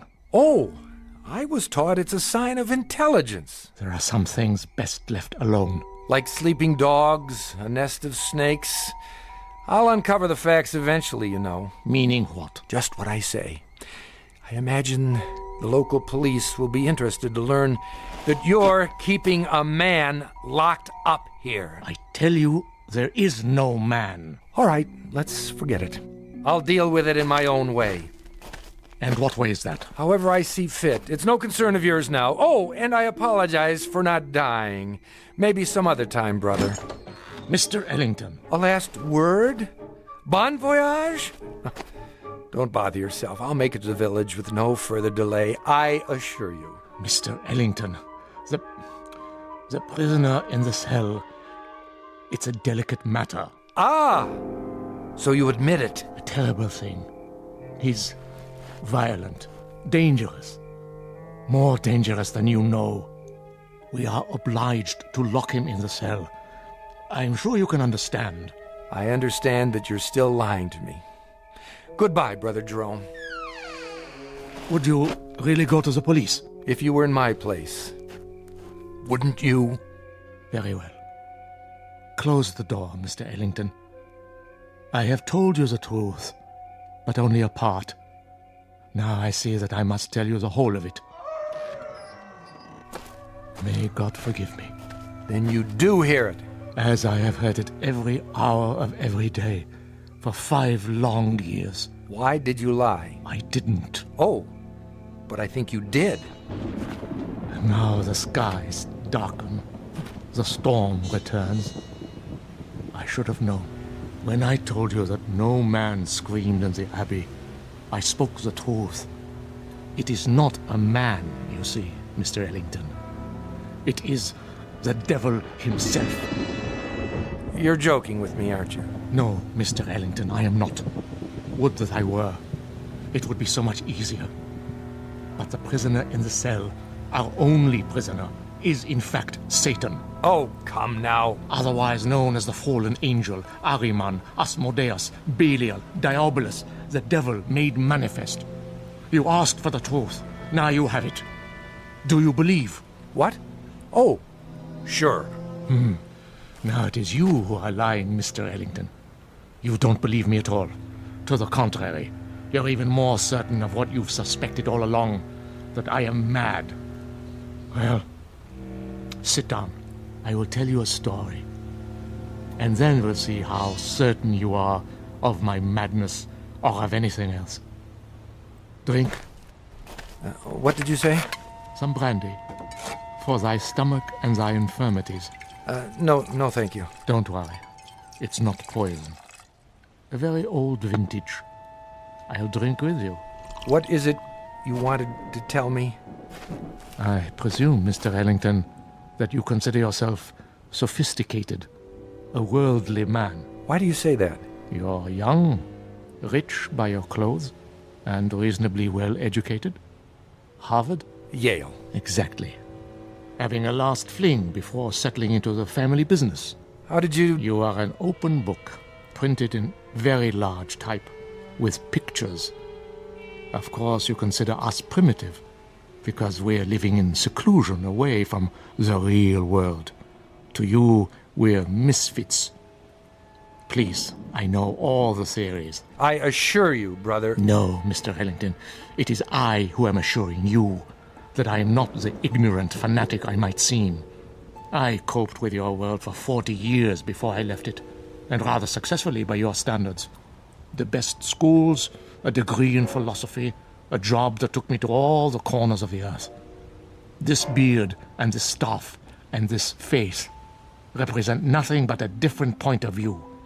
If you understand that, then perhaps you will listen to what I have to say with an open mind.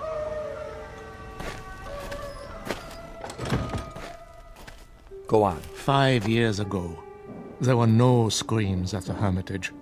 This was simply the bombed-out ruins of a castle belonging to the family Wulfren.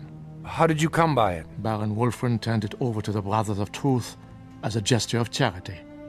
Our task was to tend the great vineyards and save what souls we could by constant prayer. But this isn't a formal religious order, is it, brother? We believe that we are recognized by God. Truth is our only dogma.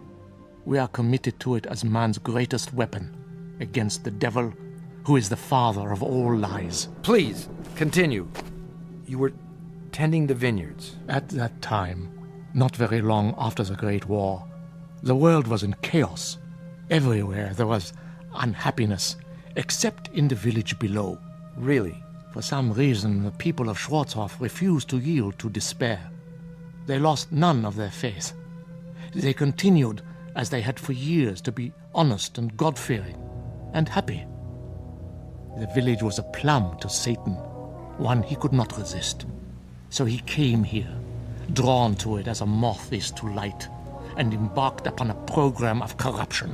But you stopped him. Yes. You see, Mr. Ellington, he made the same mistake you are making now. He underestimated me. He thought he would have no difficulty tempting an old fool. I had him in the cell before he knew what happened. But if he's the devil, how do you keep him from escaping? With the staff of truth. The one barrier he cannot pass. Mm-hmm.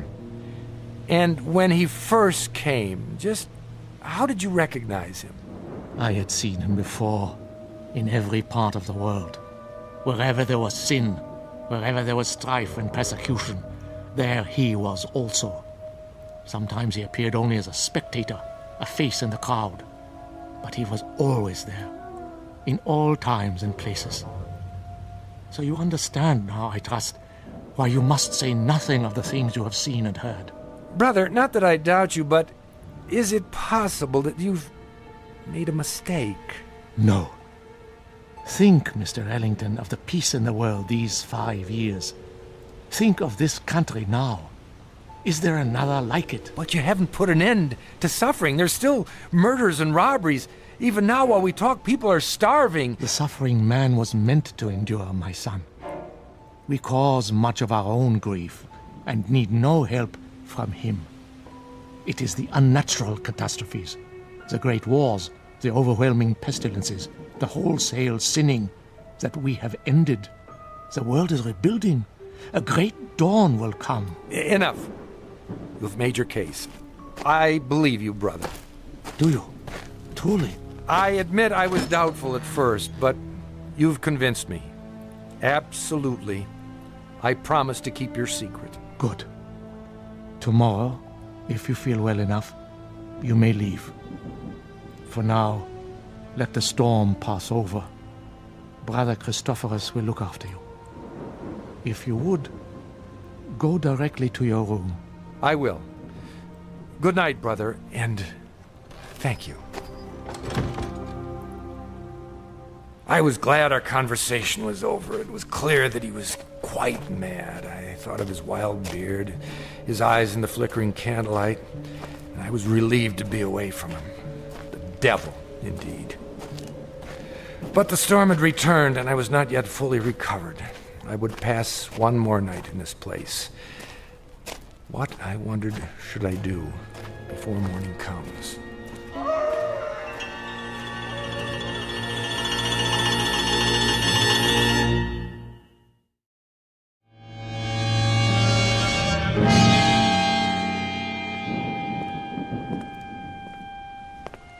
The corridor was dank and empty. I felt as though I were the last sane man in an insane world.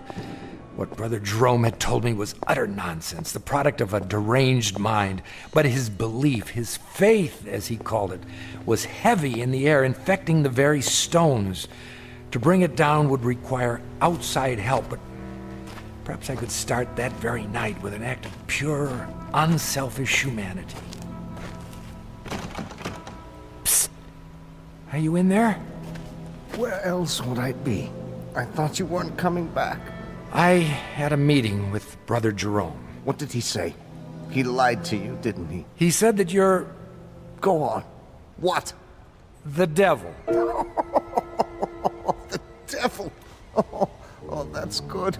That's wonderful. What a dream for an old man. Himself a devil. To catch Satan and lock him away in this God-forsaken place. You don't believe him, do you? Of course not. Then help me. If I let you out now, while they're awake, they may catch you before you leave the grounds. There's always the possibility. But another hour here, you don't know what it's like. Look here, why don't I just go and get the authorities? When? As soon as morning comes. I'll find the path to the village and... No! It would be my death warrant. The authorities will return and find nothing. Who knows what will have happened to me by then? Jerome is mad, but he's shrewd, too. He won't leave any evidence behind. Then, what can we do? You must let me out now. There doesn't seem to be a lock on your cell, only this small shepherd's staff. You could almost reach through the bars and remove it yourself. I've tried. It's wedged in such a way that I can't get my fingers around it. Here, I think I can get it. Quickly. Wait. Brother Christophorus. There you are. Brother Jerome was fearful. You might lose your way. No, nothing of the kind. Come along.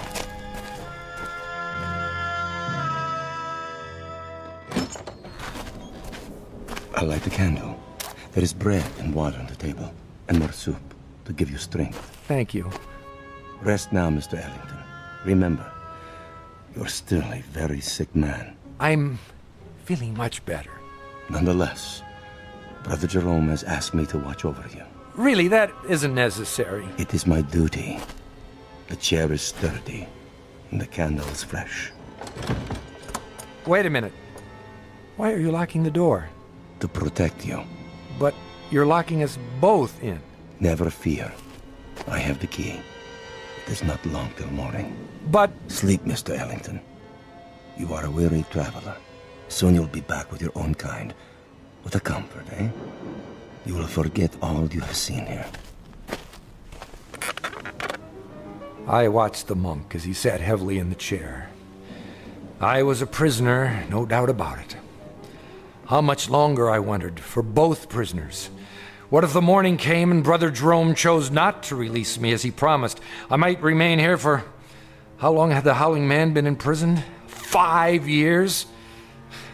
Lord, I imagined my beard growing, my hair wild, until I too was starved, crying to be let out. No one would come. Who knew I was here? I'd drop off the face of the earth, forgotten, presumed dead. Brother Christophorus had the keys around his neck, but until he fell asleep, I was at his mercy. It was almost dawn when I dared to move. I had to be careful not to wake him.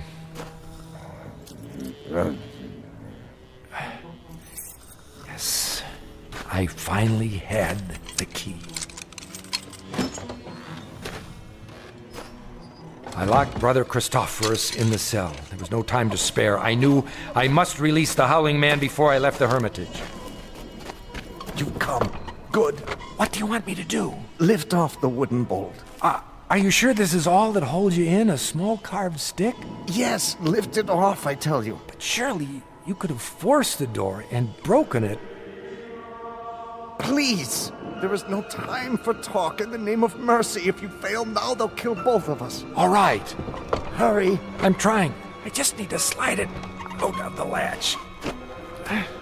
Mr. Ellington, where have you gone? Hurry! Hurry! A moment. Stop him! Stop him! Now! Brother Jerome, come quickly. I am free. Stop! I command you. The other way. Now. Here is the gate. It's locked. I must get over the wall. I'll put my hands together. A hoist. Step up. Let not Satan escape us, O Lord. Let him not sow the seeds of evil throughout the world. I call upon you. Up, now! He stepped in my hands and climbed the gate. Now, reach down and give me your hand. Help me. Help you? Help you, mere mortal? Are you mad? And I saw not the foot of a man before me, but a cloven hoof. In a flash of lightning, with those horns grown suddenly from his forehead, then he turned and vanished in the moonlight. I am sorry for you, my son. What was he? As long as you live, you will remember this night. He is gone. Who? Tell me. Even now, you're not sure. But you will be. And then you'll know, Mr. Ellington. You'll know who it was you loosed upon the world.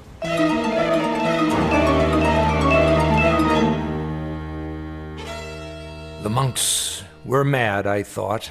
Or the Howling Man was mad. Or I was, or the whole world.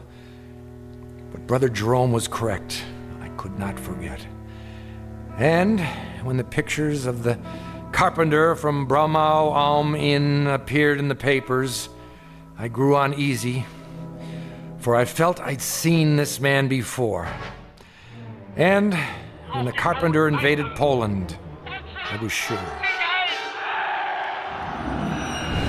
And when the world was plunged into war and cities had their entrails blown asunder, and that pleasant land I had visited became a place of hate and death, I decided to spend the rest of my life tracking down the one I had released. Each night I dreamed of it, Mrs. Dunphy, and I kept dreaming through all the wars since, until this week.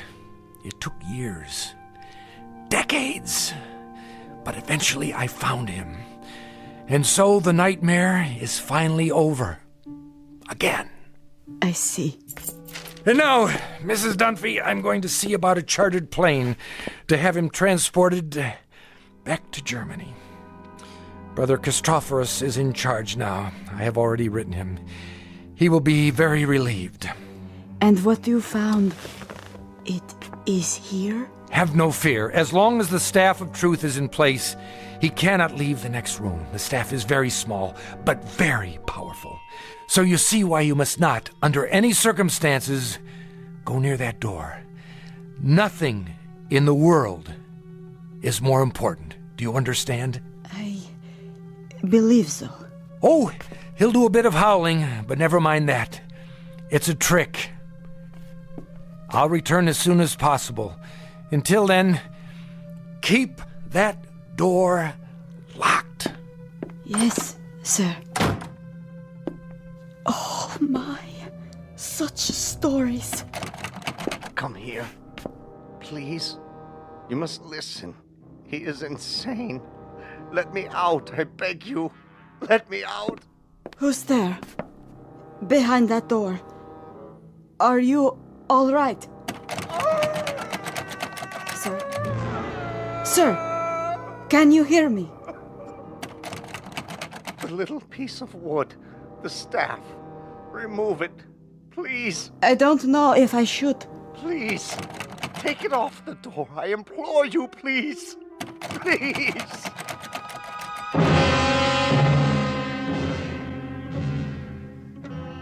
Ancient folk saying, you can catch the devil, but you can't hold him long.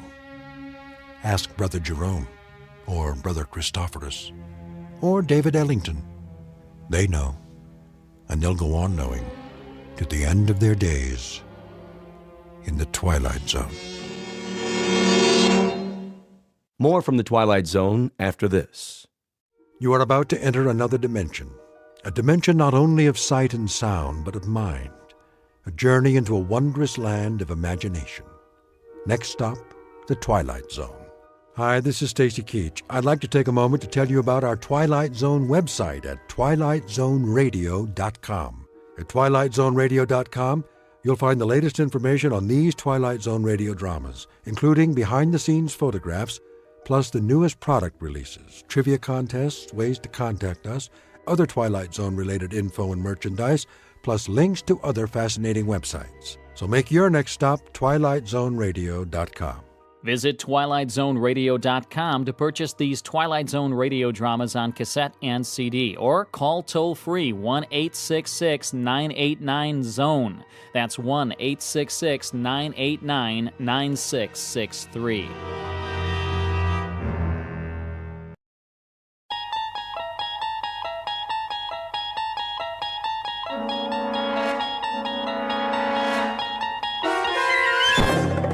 There is a fifth dimension beyond that which is known to man. It is a dimension as vast as space and as timeless as infinity. It is the middle ground between light and shadow, and it lies between the pit of man's fears and the summit of his knowledge. This is the dimension of imagination. It is an area which we call the Twilight Zone.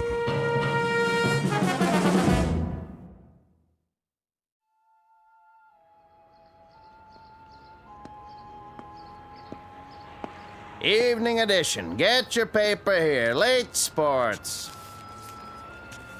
What other papers do you have? The Sentinel and the Times Mirror. Take your pick. Give me all three of them. Here you go. Like to read a lot, huh? Say, do I know you? I don't know. Do you? Arch Hammer. Hey, it's me, Sam.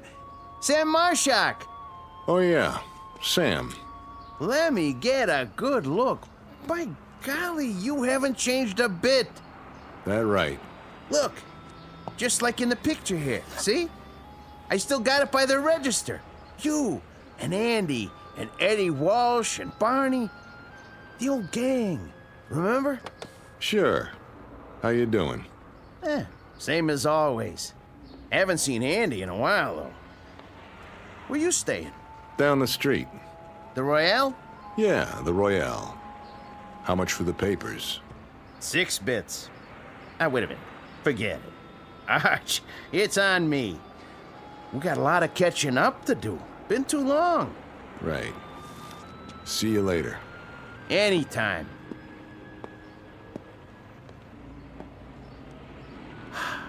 Archie. Ain't that something? Heard he was in Joliet. Must have got out.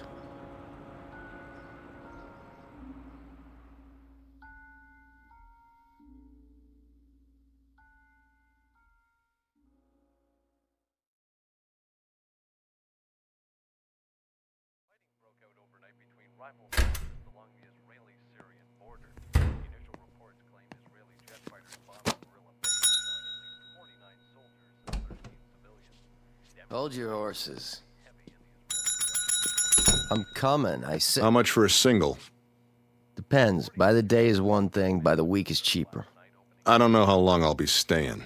$6.80 a night plus room tax. You want a shower? Is the water hot? Mornings only, otherwise it costs extra. Forget it. Hold on. Haven't I seen you before? Could be. All right, I'll give you the discount for regulars. No guests, though. Wouldn't think of it. Sign here. Right. Face sure is familiar. Arch Hammer? Can't say I remember the name. Maybe that's just as well. Oh, and lose the key, you pay for it. Thanks. Send up some ice, will you? And a pair of scissors. Scissors? What for? Something I want to cut out of the paper. Well, don't make a mess for the cleaning girl or you'll have to tip her. That'll be $7 even.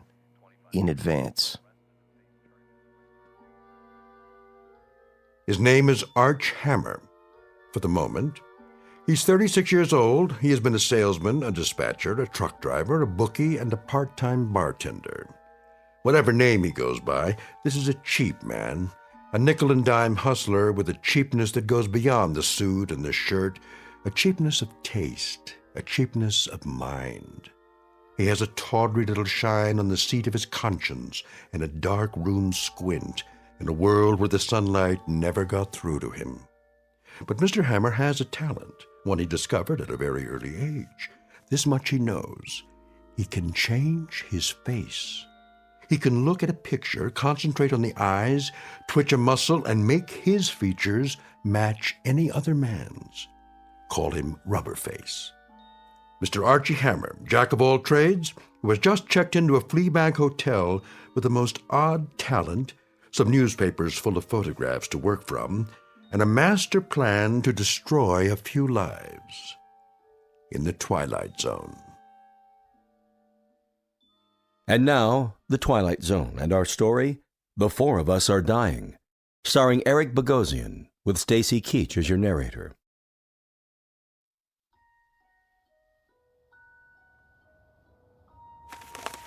There's a good one.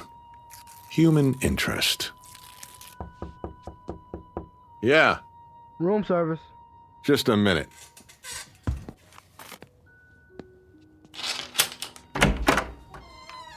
Here's your ice. Thanks. Brought a whole champagne bucket full. They even have champagne here? Not that I ever saw. I asked for a pair of scissors, too. Oh, yeah, I couldn't find any, but I got this. What's that? My Swiss Army knife. You can use it if you want. Got a scissors, a wood saw, a toothpick, a nail file. The works. I'll leave it downstairs. I was thinking I could sell it to you for $10. No, thanks. 5? Pick it up from the desk man. It's worth a lot more than that. Hey, I don't get a tip? Yeah. Don't take any wooden nickels. Where's that page? Here. Johnny Foster, guitarist with the Maggie Weber Quintet. Why not? Always wanted to be a musician. The eyes, the nose, piece of cake. Just look in the mirror. Concentrate. Perfect. If I do say so.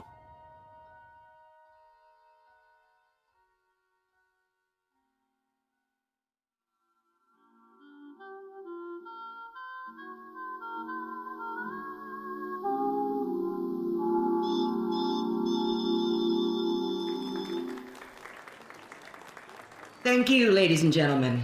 That one was for Johnny. Wherever he is, I know he can hear us.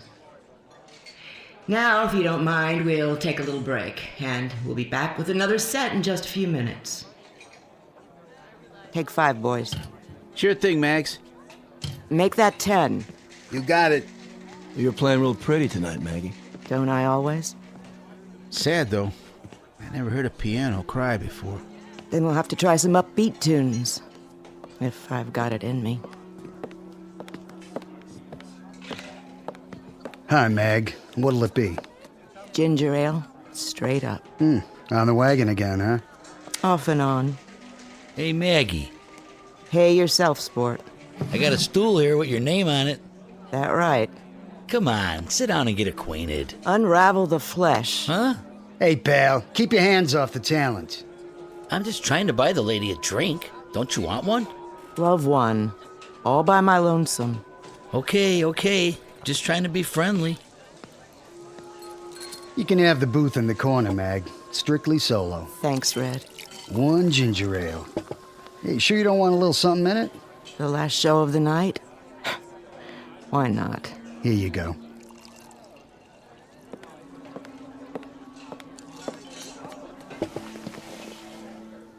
Here's to you, Johnny. For the good times. Careful, you'll spill it. Johnny? Like I always say, if you don't drink well, don't drink. Johnny, are you a ghost? Sure, a ghost. I just came down to check the mourners. But it was in the paper. Was it? I should read the obituaries. Find out how they feel about the deceased. I'm gonna close my eyes. And when I open them, pray that I'm not dreaming. You're not dreaming. I wanted to see what kind of tears people shed. Big ones the size of bubbles, or the kind that come from onions and handkerchiefs. You came to the right place, Johnny. I got a whole room full of buckets to hold the tears. Yeah? I heard it on the radio one night, just like that. First there was a dance band, and then there was a newscast. And there you were. Right in the middle of the vice president in Russia and a streetcar strike. Death, as it must to all men, came to talented guitarist Johnny Foster. A tragic accident, a train hitting a car. And I just sat there and I listened and I cried.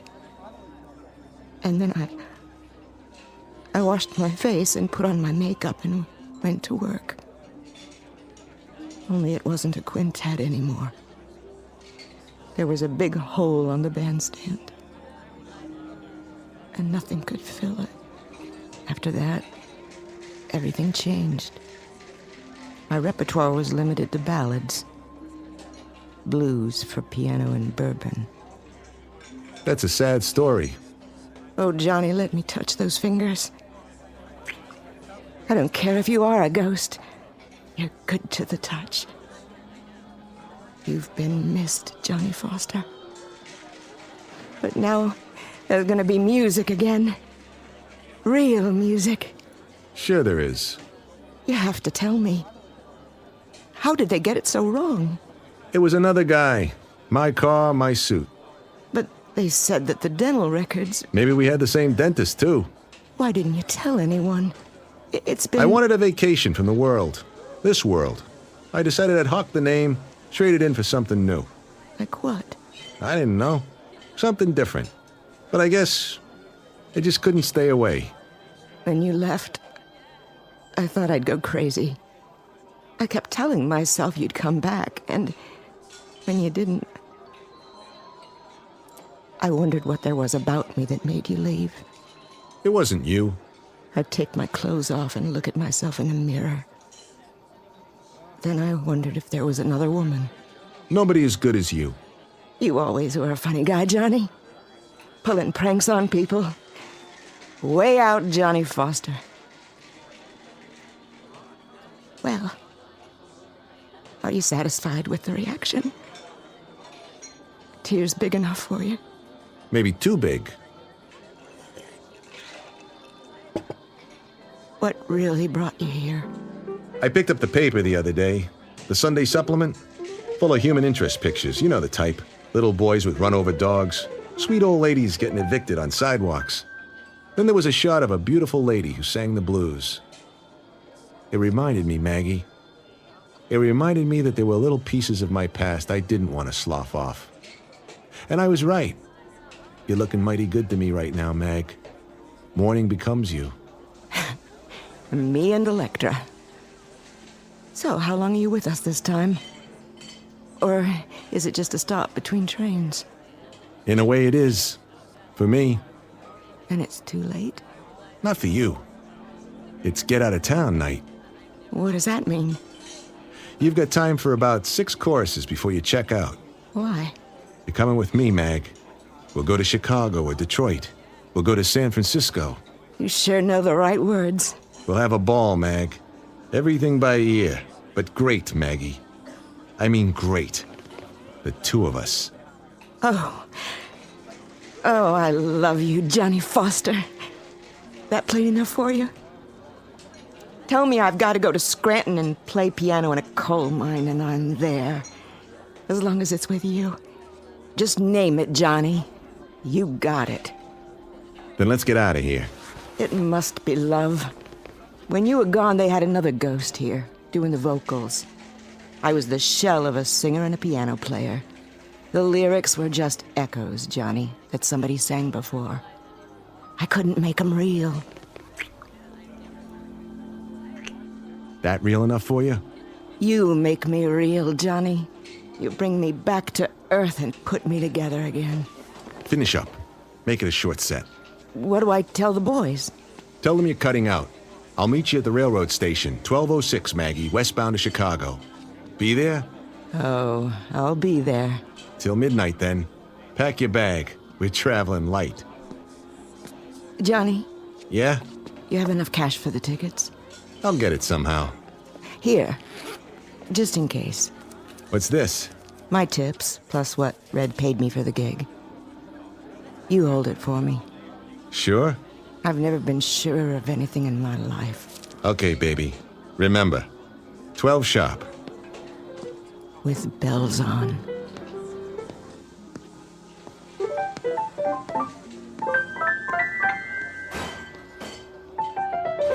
Johnny? Hey, man. Like you didn't tangle with the Union Pacific? I thought you were out of this world. I don't believe my eyes. Was that Johnny Foster?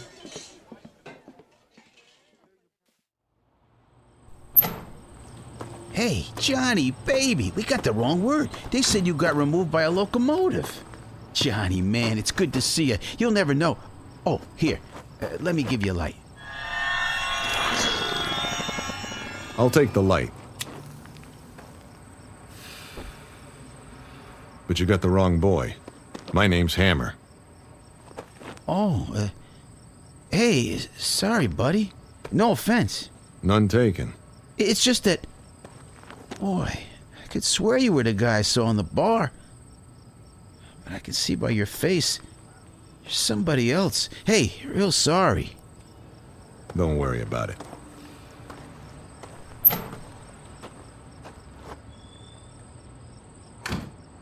Johnny Foster, guitar player.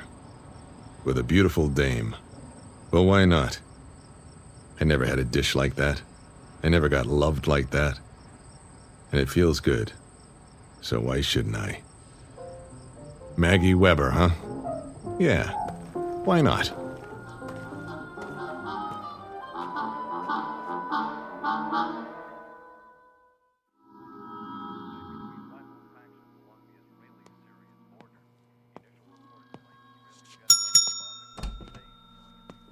Mr. Hammer? Good memory. Something I can do for you? Just some information. What kind? This picture from the paper. What about it? Go ahead. Check it out. Local hoodlum found shot in river. So? Looks like he's a real tough guy. Was. Name of Sterig. Virgil Sterig. Funny name. Never heard of him. No? Then maybe you saw him around. Before he went for a swimming lesson. I see a lot of people. See a face like that, you remember it. My memory's not so good lately. This make it better?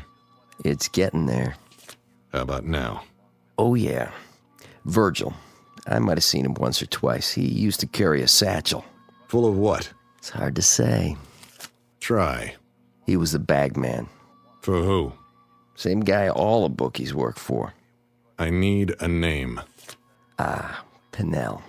East side of town. Armstrong Towers. Only you didn't hear it from me. Right.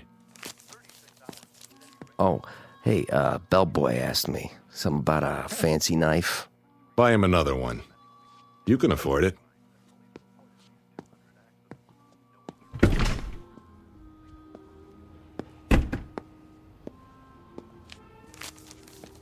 Virgil, how was the water?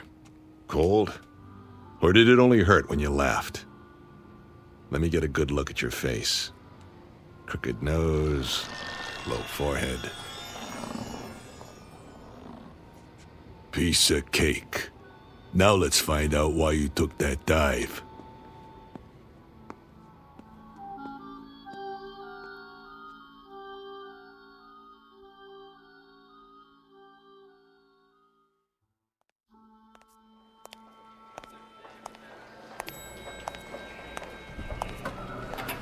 Going up?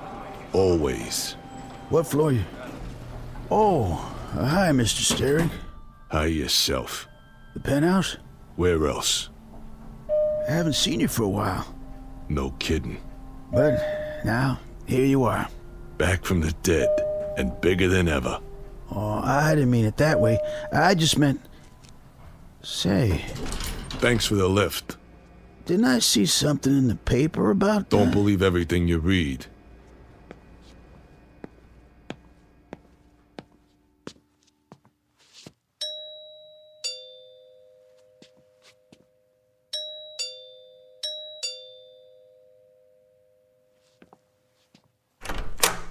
Oh, Mr. Steric. I'm surprised to see you. Where's Pennell? Mr. Pennell, not home. No? He's out. You come back tomorrow. I tell him you here. Call on telephone, maybe. I'll tell him myself. Now. I say he's not here. Out of my way. Oh! Who is it, Ramon? Hello, Pennell. What in the devil is... You ought to be more careful. It's only a bottle. Verge, is that you? I don't believe it. I clean up for you, sir. Leave it. But glass on floor. I said leave it. Expensive stuff. Imported. That doesn't matter, but you... You can always open another bottle, can't you? Plenty more where that came from. I like your taste, Mr. Pennell. Very rich, polished, lots of class, like this apartment.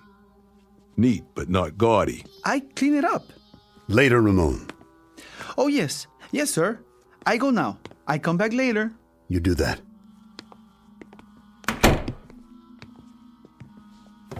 Whatever you got in that drawer, don't. If you like, Verge. I'm just so flabbergasted. I can't believe my eyes. Why don't you sit down there on the couch, Mr. Pennell, so we can talk? We'll have a business meeting, you and me.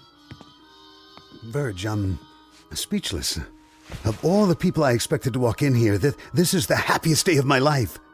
Oh, I see. This is the happiest day of his life. If you don't believe it, just ask him. Verge, listen to me. But please, Mr. Pennell, you're a rich man, but you're a lousy actor. Very bad. Really. Tell me this. Anything. If it's the happiest day of your life, why do you look like you just sucked a lemon? No, Mr. Pennell, you're not happy. You got no reason to be happy. Believe me, I know. You got no reason at all. Of course I do. You're not making sense. If you could have kept me in that river, just a cold, clammy little item without a face, then you'd be happy. But this is one double cross that came back to bite you, isn't it? It wasn't what you think. If you let me explain, then I get my end of the bargain, Mr. Pennell. But instead of a payoff, I got the river. And that river was cold. Much colder than you'd think. A tough swim, Mr. Pennell. Real tough. Especially when you're almost out of blood.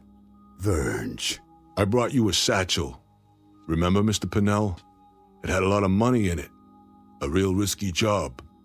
Now, the way I figure it, my cut is worth more than a long walk off a short pier. Verge, listen to me. Would I do a thing like that? Would I give you the double cross? How could I? You're a friend. We're close. You're family, Verge. That how you treat your family? You got me wrong. Dead wrong. What was your cut, Verge? 20%, wasn't that it? I got it right over there in the desk. Stay where you are. You'll find out what I got in my pocket. I've been holding your cut, Verge. It's waiting. I don't know who got to you and shoved you in the river. That wasn't my doing. No? It's all there, in the desk. Which drawer? The center one. Envelope full of cash. Why don't you let me get it for you? Why don't you shut your mouth?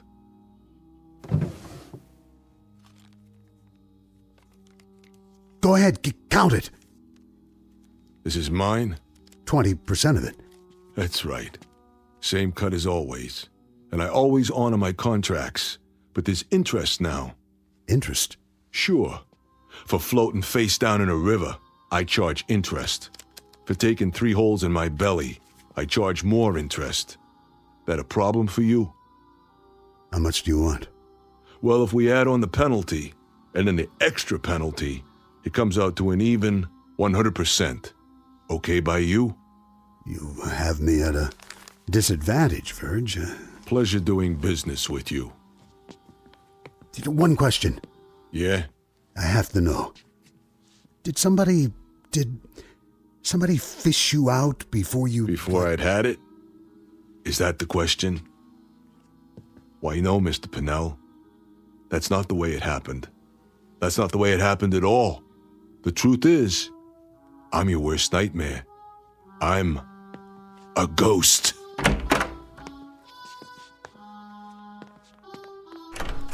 That's him. He's scared, Mr. Purnell. Easy, Ramon. You ain't going nowhere. Hands up so I can frisk you. Don't touch the merchandise. Hey, ain't that Virgil? Hi, fellas. Long time no see. Keep your hands out of your pockets and step back inside, nice and peaceful like. No hard feelings. I even brought you something. What? This. Wait! No! I get Mr. Purnell. You made a mistake coming here. So, did you? Take my advice, fellas. Stay down. There! He's getting away! On your feet, you bums. Get him! He's a thief! I want him dead! You hear me? Dead! And buried!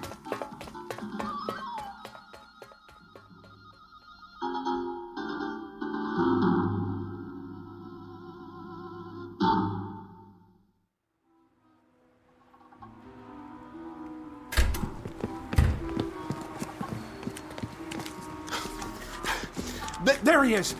Get him! I can't get a shot! Where'd he go? This way. Gotta give him the slip. The alley. Dead end. Gotta get out. Gotta make it. But how? Look like somebody else. Fast.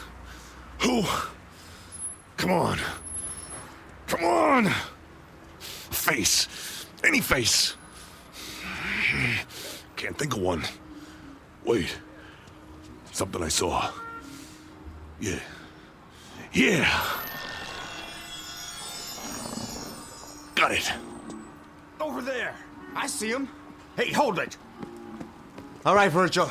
You can make it easy or you can make it hard. Strictly up to you. Let's go for a little walk. Someplace private. Forget that. Turn around like a man, or I'll give it to you right here. What do you want? It ain't him. Where did he... You want something with me, huh? What's going on? I didn't do nothing to you guys. Sorry, buddy. We thought you were somebody else. Yeah, sure you did. Go around threatening people, huh? That it? I had to call the cops. I saw him go in there. Me too. So where is he? The alley don't lead nowhere. Hey, fella, you see anybody else come in here? Yeah, you two mugs. Come on. We better find him. Mr. Pinnell's waiting. That's right, you goons. Go find him. You go find Virgil Steric. Why don't you try the county morgue?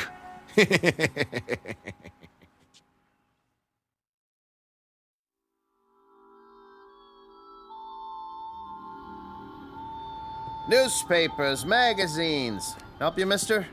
Racing form. Right here. Going to the track tomorrow? What's it to you? I'm just making conversation. You know, it gets pretty slow this time of night. So? Close up and go home. Well, I couldn't do that. Who'd be here for the morning edition? A lot of people count on me. You want the news? this is where you come. So, thank you, sir. Thank you kindly. Magazines, newspapers, cigarettes, candy. You see a guy come by here, Pop? And, which guy would that be? Black hair, long nose. Crooked at the end. I can't answer that. Hey. Look, a lot of people come by. I don't take their picture. Let's go check the bars. Yeah, good idea. Bye-bye, you dumb clucks. Hey, Pops, got a match? Sure do. Right here. Thanks, Pops. Watch it. You're gonna burn your fingers. Andy, is that you? Who? Andy, what's the matter with you? Andy. Oh, yeah, I get it. What's new, Pops? What's new? Yeah, selling a lot of papers tonight. Are you sick? Is something wrong with your brain? Nothing wrong with my brain. Get off my back, old man. You punchy? That must be it. I'm punchy. Why, am I supposed to recognize you? No. I guess you wouldn't remember. That'd be expecting too much. I say just as well. I'm pulling your leg. We know each other from someplace. I knew that. From someplace? Long time ago, though, huh? It's coming back. Go ahead, tell me. How do I know you? How do you know me? For shame, Andy. I'm ashamed of you. Come here. Look at the picture I keep in a frame. There you are. Does it come back now? Picture. That's why I got it. The only face I could think of. You remember yet? You remember your friends? Your own father? No, you got me wrong. I'm not your son. Not anymore. You were. Before you ran out. You were before you broke your mother's heart. Before you did dirt to a sweet little girl who would have cut off her arm for you. But now... you ain't my son, Andy. Listen, I'm not Andy. I know I look like him, but you don't understand. Oh, I understand. Things get too hard and you walk out. Isn't that right, Andy? People just get in your way. You just step on them. You just kick them away. Listen, I was here tonight. I bought 3 newspapers, but I didn't look like this. Your friend, Archie, from school. He remembered you. He saw the picture with you and Eddie and Barney. And he remembered. No, he didn't. Because he wasn't Archie. I was. You're crazy. Listen, I don't know how it started. When I was 12, I wish I looked like Charlie Bryce, so I wouldn't get in trouble. And it worked. After that, I could look like anybody I wanted. Guys came up and gave me money because they thought I was named Billy, or Keith, or Jack. I could make it in any town. I'd move on and... Why am I telling you this? You're not my father. I don't even know who my father is. I'm not even Archie Hammer. I could be anyone. Or no one. Because you're nothing. Do you hear me? You're nothing to me. Forget it. The real Andy will come around one day. You'll see. Don't ever come around, because I hate you. Do you hear me? I hate your guts. Let go of my arm. Hey, everybody, come here. Look what we got here. A dirty little punk. Leave it be, old man. Spat in his mother's eye, this one. Ruined a girl's life. Hurt people. All the time. Hurt people. You punk. I said take your hands off me. Look at the punk. Look at the monster. Named Andy Marshak. Look at the man. Who used to be my son.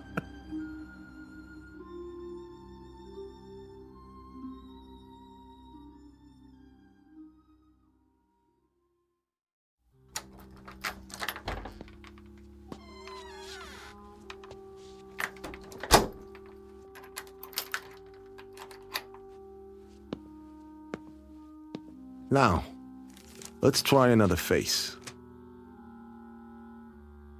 Who's that handsome guy in the mirror? Why, it's Johnny Foster. Much better. Yeah? Delivery for Mr. Hammer. I didn't order anything. Not food. Then what? Flowers. I don't like flowers. You'll like these. Maggie. Yeah, that girl. Sorry, Johnny. You gotta go away for a minute. Goodbye, Johnny. Hello. Archie.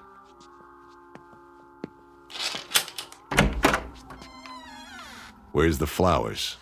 Archie Hammer of Detroit, Michigan? Never been there. Well, neither was Henry Ford. Let's step inside. You got a badge? Yeah. And a nice little warrant for your arrest. You're making a mistake. No mistake. Sandy hair, 160. You're him, all right. What's this for? Parole violation. Leaving the state without permission. I don't know what you're talking about. I've been tracking you for a while. Doing a lot of interstate traveling, huh? Not me. You can make 2 calls when you get to the station. I got a train to catch. Do I have to take out the cuffs? Because if I do, I get irritated. And when I get irritated, people get hurt. Especially if there's just the 2 of us. Okay. Can I put on my coat? Where is it, Hammer? Out the window or up on the roof?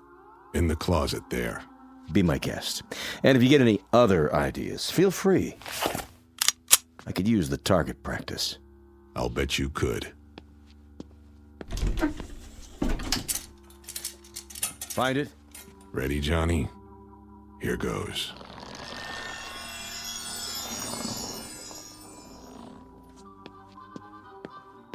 Officer, thank God. Where'd you come from? He shoved me in there when you knocked on the door. He's got a gun. What? He went out through the ventilation duct in the ceiling. Stand back. Come down, Hammer. You'll never make it. I'll have the building surrounded. Hammer! Hammer!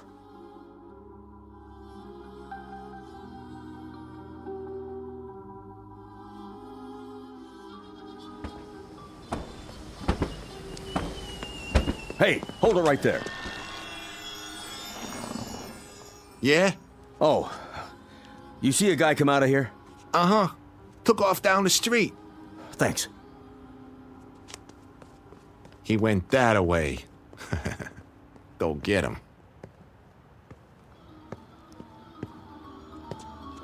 Hello, Andy. You again. I've been waiting for you. I said to leave me alone. I knew where you'd be. The cheapest hotel on the block. What's the 38 for? I have to collect a debt. Careful with that. You got a big debt, Andy. So many years for so many things. And now, you're gonna pay up. Wait a minute. Wait. I already told you, you got the wrong guy. I got the right guy. Oh, please. Please, listen. Put the gun down, and I'll show you. I'm not who you think. I'm not any of them. I'll show you. But I gotta concentrate. Put the gun down so I can think. I need to get a face in my mind. Any face. I know who you are. Wait. A father knows his own son. No. You don't understand. Nobody does. I'm not him. Or him. Or him. I'm not.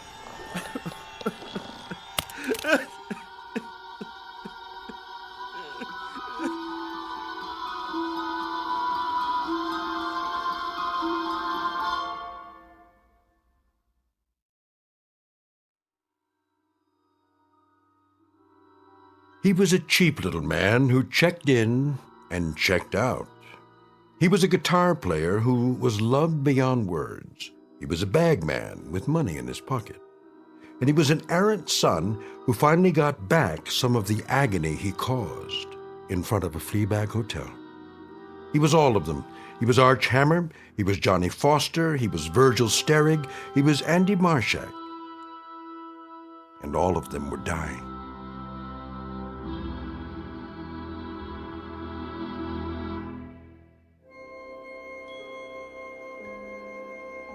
Hi, this is Carl Amari, producer of the Twilight Zone Radio Dramas. I'd like to take a moment to tell you about our official website at twilightzoneradio.com, where you'll get the latest news and information on these Twilight Zone Radio dramas. Plus, at twilightzoneradio.com, you can digitally download 3 free episodes or any of our episodes for only $1.95 each. In this age of ever-changing technology, we've decided to make these episodes instantly available to you by making the Twilight Zone Radio Dramas a digital download-only series. This means that this series will no longer be offered on CD. The CD collections at our website are now being offered, while supplies last, at buy one, get one free. So be sure to get your favorites before they're sold out. Be sure to visit us often, and I'll see you in the zone.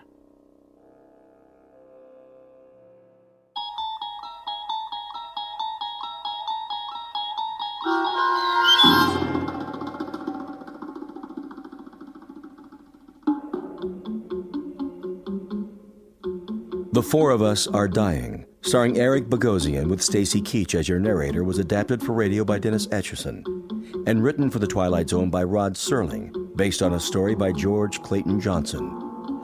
Heard in the cast were Joby Cerny, Kurt Nabig, Damon Williams, Norm Woodell, Tom McElroy, Doug James, Jeff Lupetin, Linda Ryder, Jamie Barron, Rick Vargas, and Vince Amari. This copyrighted radio series is produced and directed by Carl Amari for Falcon Picture Group. Sound design and custom Foley effects for The Twilight Zone by Cerny American creatives Bob Benson, Craig Lee, Michael Slaybach, and Matt Sorrow. To learn more about the Twilight Zone radio dramas and to contact us, visit our official website at twilightzoneradio.com. Doug James speaking.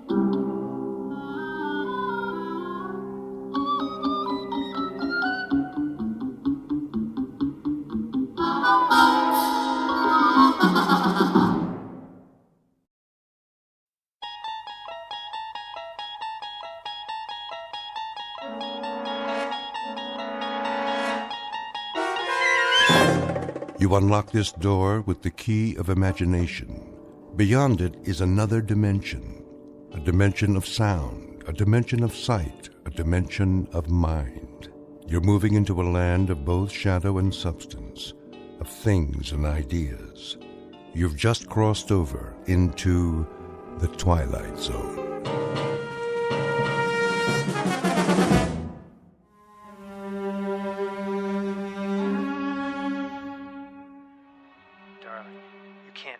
But I do. Even after so long? What is time? The ebb and flow of a river as we drift along, bobbing and sinking, but floating to the surface again and again and again. My love. From this day forward, we shall never be apart.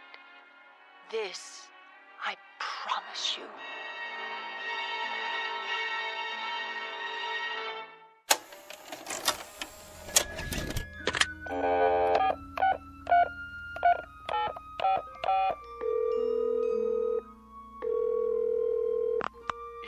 Kruger, I've got an idea. Who is this? Jordy, who do you think? Listen, this one's a winner. You know what time it is. Late. Sorry, boss, but I just watched a movie and... Movie? What movie? Remember that assignment you wanted to send me to the coast? To cover the awards, but you passed on it. Right, the Career Achievement Awards at the Academy. Jordan, surely this can wait. That's just it. It can't. Come morning, I'll be on a plane, headed for L.A. No, you won't. I'm sending the new boy. Not so fast. You remember why I passed on it? Because Pamela Morris isn't attending. As usual, so what? Well, I ran one of her pictures tonight. Her greatest performance. And this, I promise you, I've forgotten the magic. There's never been anyone like her, not even close. So here's what you do. Have you been drinking? Buddy, I'm stone cold sober. Get me a ticket for the Red Eye out of O'Hare. Then soon as it's morning, Pacific time, call our agent and set up an interview. I'll be there with bells on. Interview about what? Are you kidding? It's Pamela Morris. Where's she been all these years?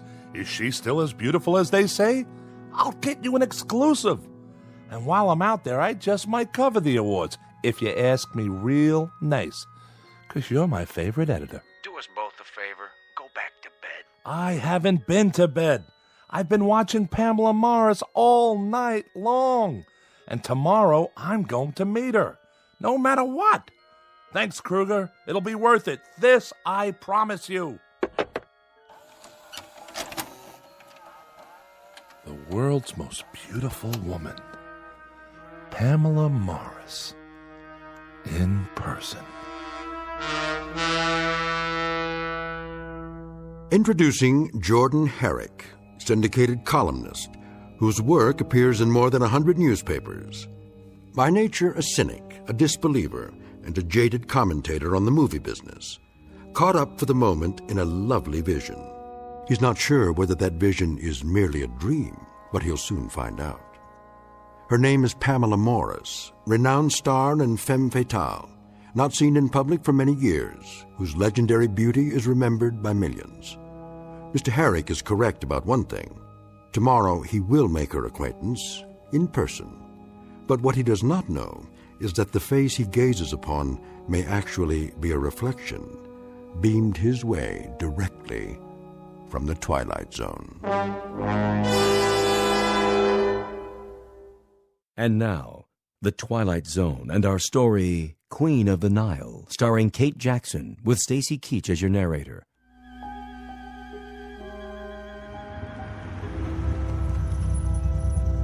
Hello? Hello? Is anybody... Yes, sir. I'm here to see Miss Morris. Who? Pamela Morris. Do I have the right address? This is a private residence. No deliveries. Oh, for the love of... I'm not a delivery boy. Please turn your car around. My name is Jordan Herrick. Well, you still need an appointment. I have an appointment. Check the list. Herri. Oh, yeah. Mr. Herrick from Chicago. Thank you. I'll open the gate. Park in the circular driveway by the main house.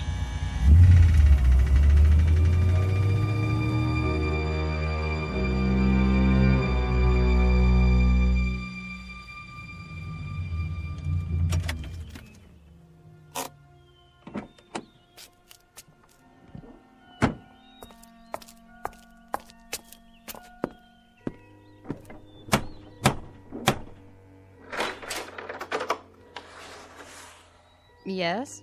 Hello there. I'm Jordan Herrick. I have an interview with Miss Morris. You're early. Am I? Well, if she's not ready, I can wait. This way. Well, well. This is impressive. Take your coat, sir. That portrait on the wall. Your coat? Here. Who painted it, may I ask? I'll tell Miss Morris you're here. Yes, you do that. What's the signature on the canvas? No. Can't be.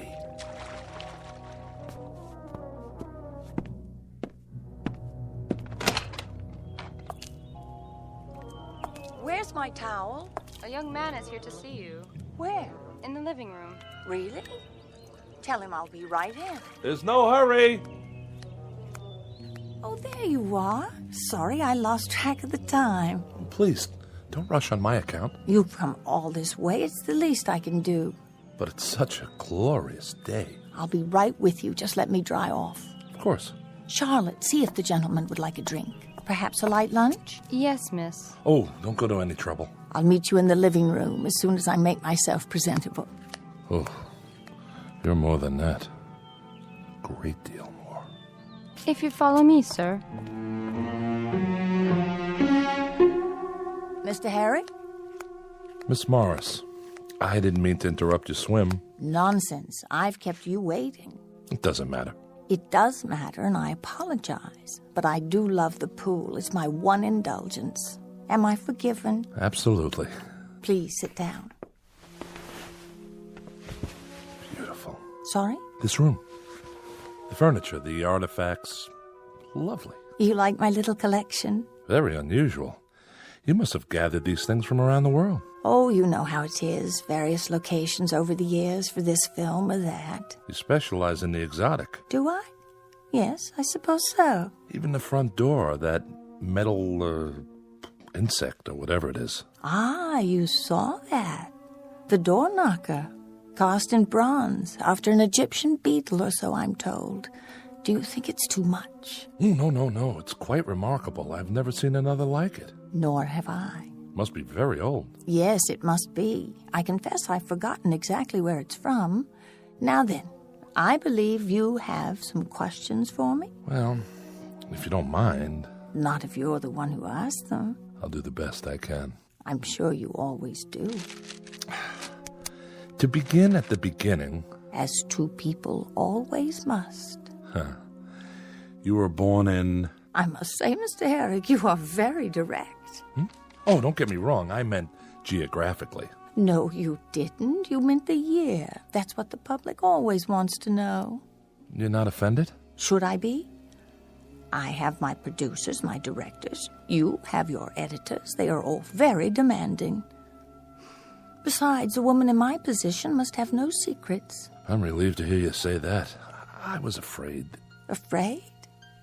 You have nothing to fear here. No? I'm Mr. Herrick. I'm only a woman, and a rather small one at that. Surely you've known many women. Never one like you.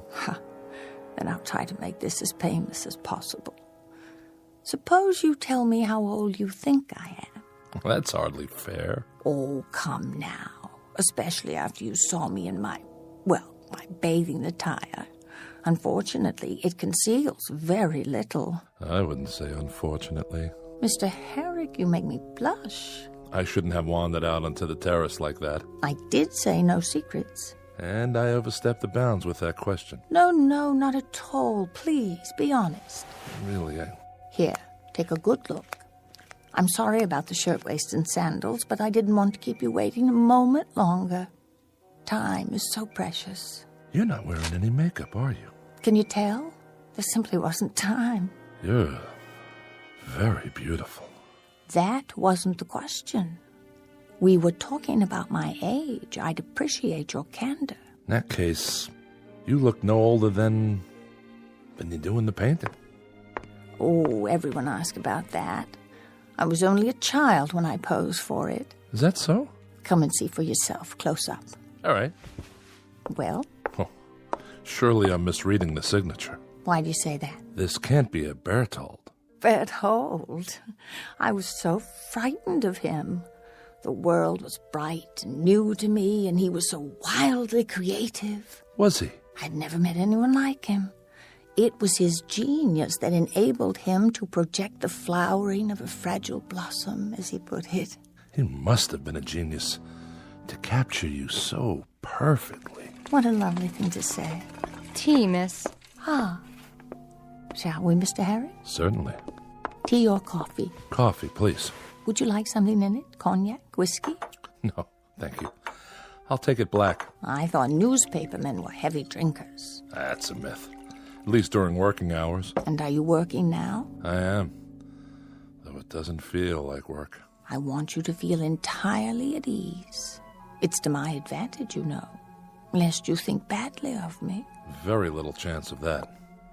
Is it time for tea, Charlotte? Yes, Mrs. Draper. Hello. My name's... This is Mr. Herrick. How do you do? Mrs. Draper. He's the newspaperman, Mother. I know. You're Pamela's mother? Surely not... Sit down, Mother. Have your tea. It's remarkable, the resemblance between you two. Some might think so. With my mother, it is tea at this precise hour every afternoon. Mrs. Draper, you must feel proud to have such a famous daughter. Must I? Mother never did approve of my career. Believe me, Mr. Herrick, I had very little choice in the matter. She thinks I'm too headstrong. Dedicated is the word. You still are, Pamela. Tell me, was your daughter always as beautiful as she is now? Always. Now there's loyalty for you. As a matter of fact, Mr. Herrick, it is the truth. Then perhaps I should interview you as well. Why, whatever for?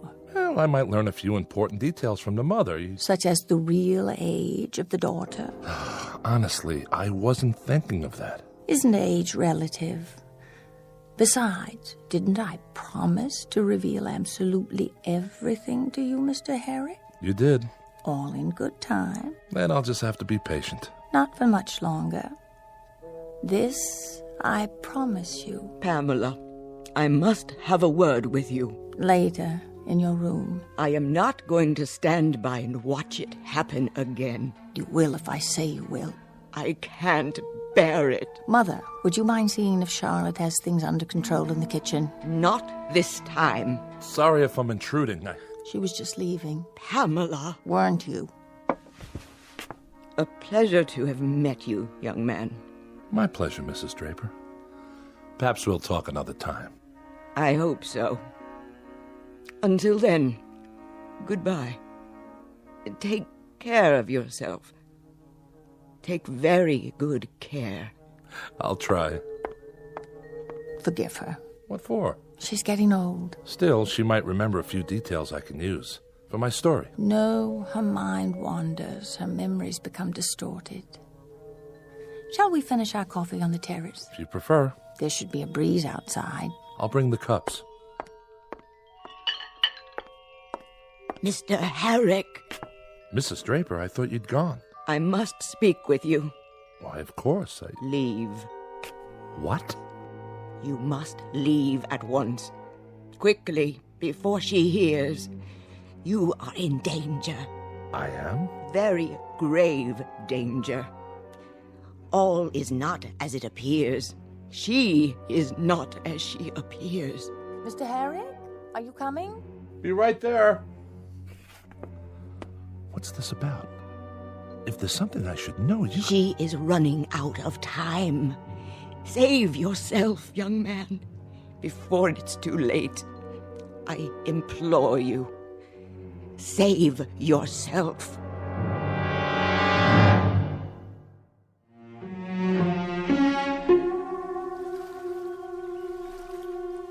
Isn't it lovely out here? Quite stunning. And a perfect location. I'm trying to remember. Who owned this house before you? Oh, some ancient actor from the silent days, I think. And when did you purchase it? There you go, Mr. Herrick, still trying to trick me. I assure you it was built decades ago, long before I was born. No doubt. I love to sit here by the hour, watching the birds and the clouds, listening to the sound of the water. At night I watch the stars. Do you? But that isn't what interests you, my nocturnal habits. It'll fit nicely into the story I'm doing. The question of age is still the big thing, isn't it? I wouldn't say that. I can hear it in your voice. Well, here goes. I am 38, Jordan. May I call you Jordan? Of course. Is that so terribly old? Not at all. Even in my case? Especially not in your case. The years have never been kinder to anyone. Oh, you're a dream. It's the truth. Ah, I should have realized you'd take all this down. Looks like you've already written several pages. Some advance notes. Dates mostly. Do they concern me? Indirectly. According to one article... I know you read something. A column by one of those stupid, jealous women. If you don't mind me asking... Fire away. If you're 38, how could you have starred in a movie made, let me see, 29 years ago? I can't believe it. Jordan Herrick taken in by the printed word. Tell me, do you always believe everything you read? Then set me straight. The movie was Trails West, is that correct? Darling, it couldn't have been me. I would have had to be 9 years old, don't you see? It's an old mistake. I've run across it before.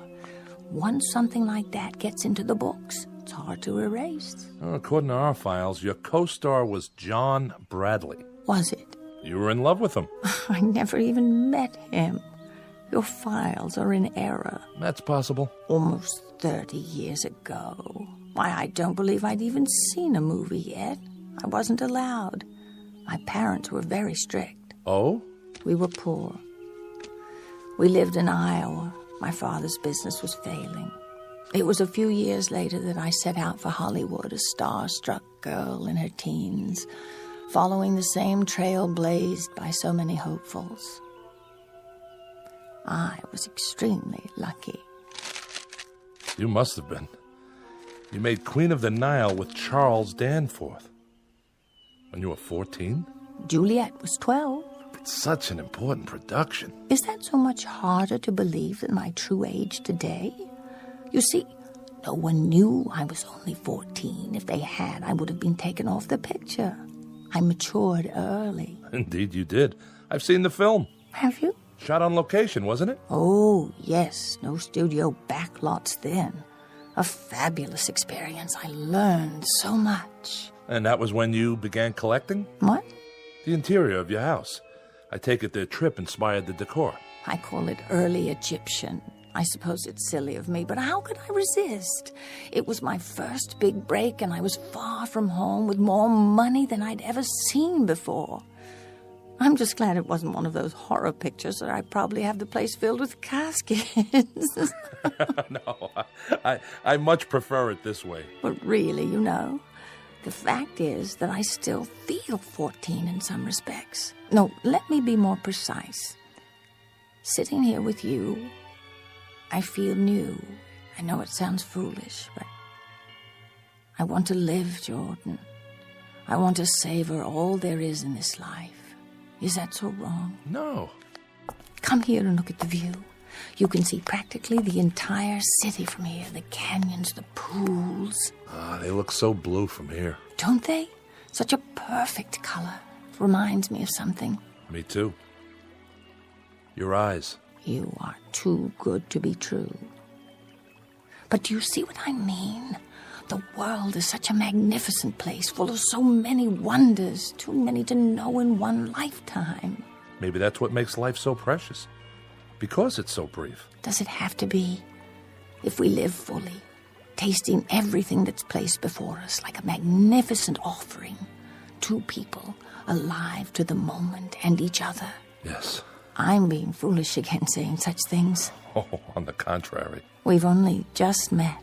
Hardly seems possible. That's because you've seen my films, each a time capsule, preserved, unchanging. There's something more, something that's very much alive right now. It's just that I so seldom get the chance to speak my mind, to air my dreams. That's true for everyone. Is it? It is for me. If I could know there's another who feels the same way, who wants to know life to the fullest. I think it's time for you to start believing.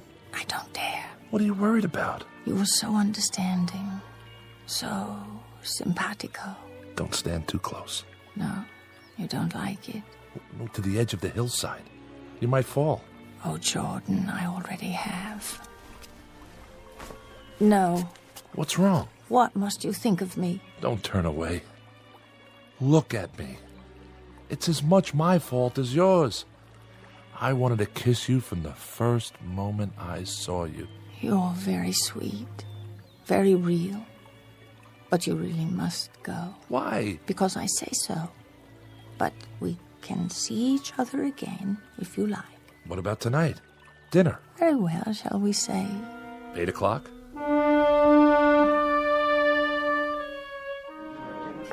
Eric? Party of two? Not for an hour, at the very least. I have a reservation. I'm sure you do.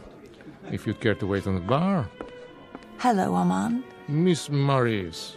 It's been a while, hasn't it? I should say so. We've missed you. How about that reservation? The old table, I presume? That would be divine. Claude? Yes, Armand. Prepare that corner booth. But it is occupied by another couple. Then move them. Tout de suite. Yes, sir.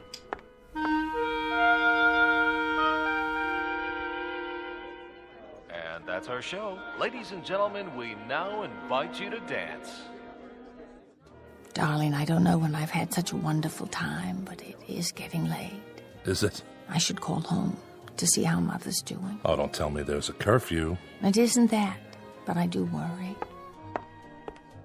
Excuse me, Yes? Miss Morris? Can I have your autograph? Of course, dear. Thank you, Miss Morris. Will that do? Will it? You should charge for those things. That's the 10th one tonight. Darling, is something the matter? No. Nothing. We're to have no secrets between us, remember? I was just thinking about your mother. Something she said. When? Earlier today, she took me aside. I could have sworn she was trying to warn me. Only I'm not sure of what. Jordan, my mother is disturbed. You must believe me. I do. But her words stick in my mind. She feels responsible. For what? My father's death. They were returning from a party she was driving, and the car went off the road. Father was killed. I'm sorry. Since then, she's been suspicious, furtive, imagining all sorts of terrible things. I've tried to help her, but the doctors say it's hopeless. She's deeply depressed. She should be in an institution, but I can't bear the thought of... I shouldn't have brought it up. Let's change the subject. Yes, let's. Now then, I told you about me. What about you? What do you want to know? Where did you grow up? Chicago. I still live there. I've played Chicago, the Wells Theater. The Wells. Is it still always so cold in Chicago? Only in the wintertime. Oh, I almost forgot. I was going to call Mother. Where's my purse? Oh, wait, you'll need coins for the phone. Oh, don't worry about me. Here, I'll get change. Waiter? Jordan, please. It's no trouble. Listen to me. You're a kind and considerate man, but I can take care of myself. Just don't disappear while I'm gone. Promise? You have my word on it. What's this in my pocket? A letter? Someone must have put it in my jacket. But who? Dear Mr. Herrick, you are a fine young man. I know you want to see my daughter. But you must not. Under no circumstances are you to come to this house again. You will not believe what I am about to tell you, but I swear on all I hold sacred that she is not as she appears. The ravishing woman you know as Pamela Morris is far older than you think. She has told you her age, but she is much more than 38. I know. For you see, I am not her mother. I am her daughter.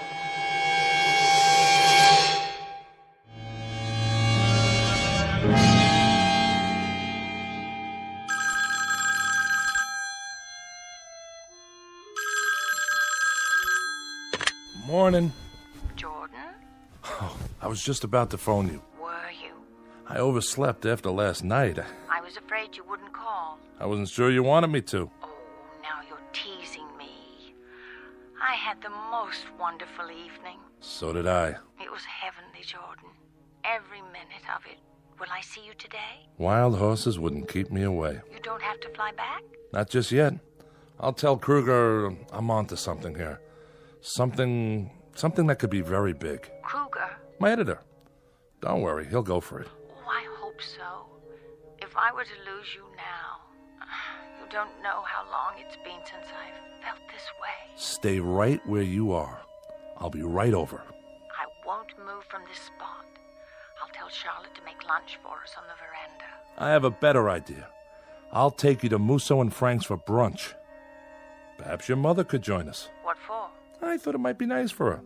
To get her out of the house for a change. Mother's not feeling well this morning. Oh, nothing serious, I hope. Only the usual complaints. Her mind seems worse, though.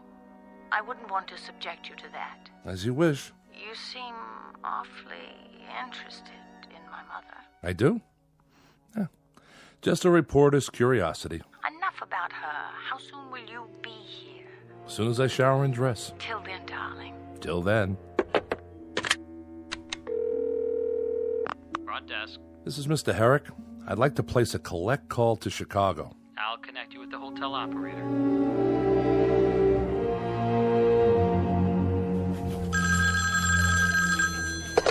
Kruger. Hey, old buddy. Jordy, glad you called. Where are you? Still in Hollywood.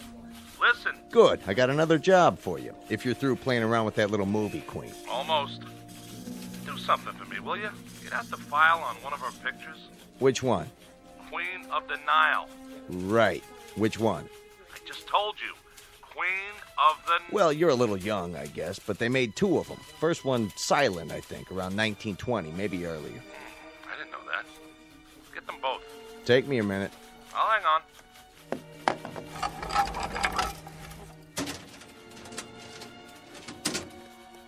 Here it is. You there? Yeah. I got it. What's the name of the girl who starred in the original? Let me see. Constance Taylor. Never heard of her. Anyway, she starred in most of it. What do you mean? It says there was some kind of accident during filming. A cave-in at a tomb in Egypt. Real tragic. They never found her. Got a photo of this Constance Taylor?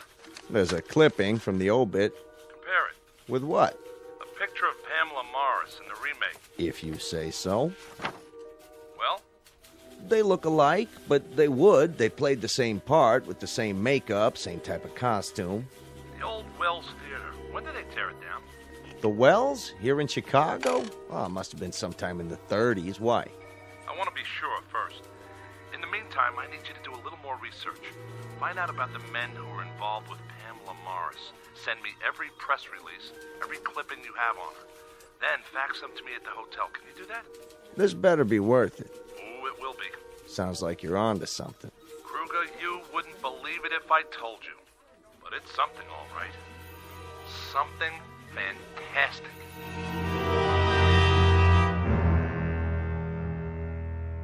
Well? It's all true, Mr. Herrick. Every bit of it. But don't show it to her. Leave here at once. This picture. Is it Pamela? Yes. Yes. Please, Mr. Herrick. You don't know how it is. January 12th, 1933. Gladys Gregory and Kester Roberts at the Wells Theater. On roadshow tour, fresh from their Broadway success in Honeymoon Deferred. She had many different names. But she herself hasn't changed in what? 50, 60 years? At least 80. The sum total of my life. You can't imagine what it was like to see her always so fresh and beautiful, while my mirror image grew seared and yellowed with age. How I longed to see a wrinkle, just one, in that baby skin face. But she stayed young, and it was I who grew bent and gnarled, withered by the weight of the years. Is it any wonder that I hate her so? Hard to imagine hating her. Take one last look, Mr. Herrick, and then go. How old is she, really? She is ageless. Perhaps eternal. That's true. What is her secret? What woman would not sell her soul to know? Surely you have some idea. It has to do with the motif of this room. The artifacts? The scarabs. The scarabide beetle, to be exact. The Egyptian symbol for everlasting life from the banks of the Nile. Mrs. Draper, if you hate her so... Why do I stay? What else could I do? After Pamela and my husband. Go on. Tell me the rest. Charlotte? I cannot. You must go. What about those other men? John Bradley, Charles Danforth, Wesley Harrington. Don't ask about them. Charlotte, was that Mr. Herrick's car in the driveway? I thought I heard... Oh, Jordan. I knew it was you. I could hardly wait. Hello, Pamela. What's she doing here? Pamela. How nice of you to drop in, Mr. Herrick. Has my mother been entertaining you? Yes, she has. Tea, Miss Morris. Thank you, Charlotte. What wild tales have you been spinning, Mother? I'm beginning to think they're not wild tales at all. Oh? For one thing, the Wells Theater where you played was torn down years ago. Many, many years. And the artist, Berthold, who painted that picture of you, do you know when he died? You may leave us, Mother. Charlotte will serve your tea in your room. Pamela, please. I want to speak to Mr. Herrick alone. Yes, I'm sure you do. That will be all, Charlotte. I'll pour for Mr. Herrick. Yes, Miss Morris. Your coffee, black, as I recall? Yes, Pamela. Drink up. Pamela, Now then, you were saying? Please understand, Oh, I do. I'm a reporter. It's my job to gather facts. And last night, that was part of your research? Last night was special. Believe me. My, look at all these newspaper clippings. Let me explain. You've compiled quite a dossier on me. What is it you want? Money? You think I'm a blackmailer? Well, if that's not it, what do you want? The truth.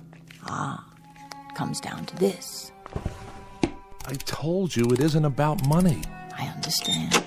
Why are you opening the wall safe? You want the truth, Mr. Herrick, and you shall have it. Come here. What have you done? Just a little white pill in your coffee. You drugged me. Don't worry. It's only a sedative. Well, why? I'm about to show you the secret. Don't you want to see what's in the box? Very well. I'll bring it to you. What is that? A rare Egyptian scarab, Mr. Herrick. The secret of eternity. Where would you get it?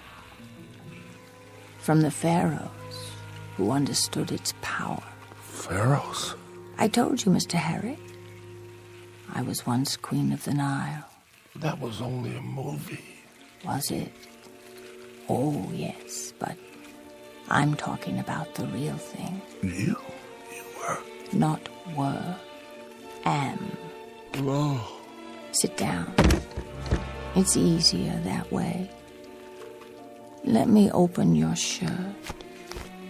You'll feel a slight sting as it penetrates your flesh. Then when it's fed, when it's filled itself with your life force. Please. Please. There. Now I simply remove it and place it on my skin so that it can reverse the process. Let me see. This leg should do nicely. Do you think I have nice legs, Mr. Harry? Oh, but you can't speak. You can't do anything, can you? A pity the art of mummification no longer exists, because in a few more seconds, there will simply be nothing left to hold your body together anymore.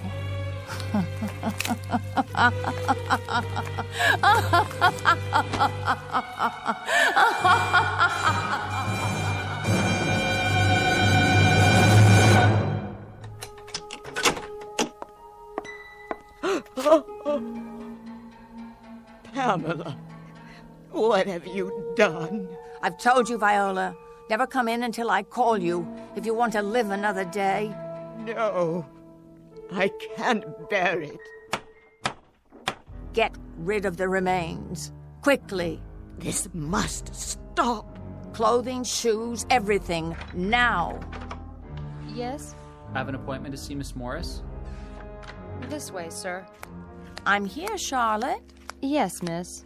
Oh, do you mind? I seem to have knocked over a cup in the living room. Would you see that it's swept up? All of it? Right away, miss. If I've come at a bad time... Nonsense. You must be Mr. Jackson.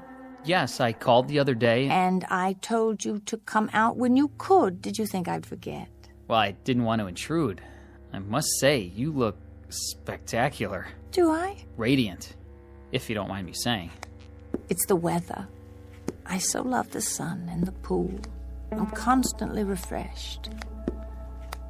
It reminds me of the location for one of my films, We shot it on the banks of the Nile River, the ancient source of life, or so I'm told. Queen of the Nile. I've seen it. Have you? But you're so young. Come. We'll have coffee on the veranda.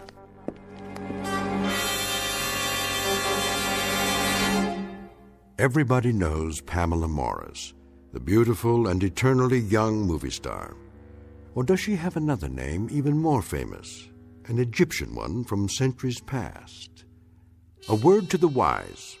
It's best not to be too curious, lest you end up like Jordan Herrick, a pile of dust and old clothing discarded in the endless eternity of the Twilight Zone.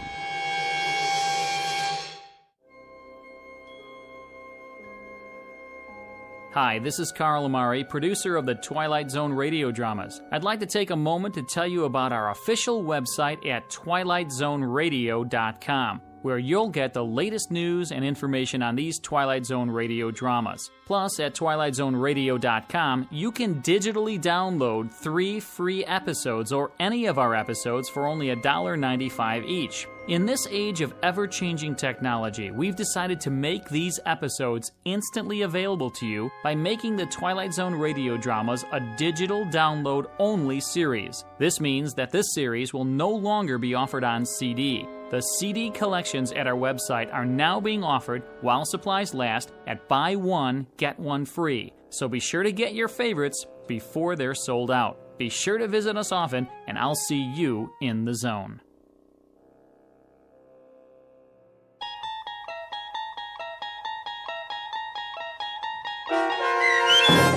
Queen of the Nile, starring Kate Jackson with Stacy Keach as your narrator, was adapted for radio by Dennis Etchison and based on a script by Jerry Saul.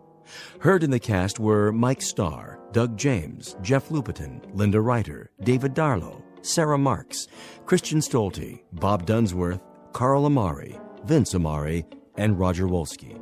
To learn more about the Twilight Zone radio dramas and to obtain audio cassettes and CDs of these programs, visit our website at twilightzoneradio.com. The producers of The Twilight Zone wish to thank CBS Enterprises, Carol Serling, Dennis Etchison, Dick Brescia Associates, Claire Simon Casting, Terry Jennings, XM Satellite Radio, Sirius Satellite Radio, our sponsors, and our radio affiliates for helping make this series possible.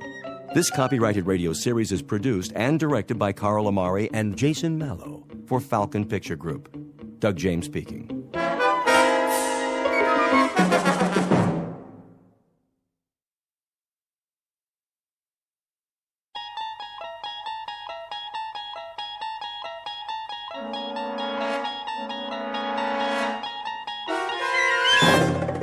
You unlock this door with the key of imagination. Beyond it is another dimension, a dimension of sound, a dimension of sight, a dimension of mind. You're moving into a land of both shadow and substance, of things and ideas. You've just crossed over into the Twilight Zone.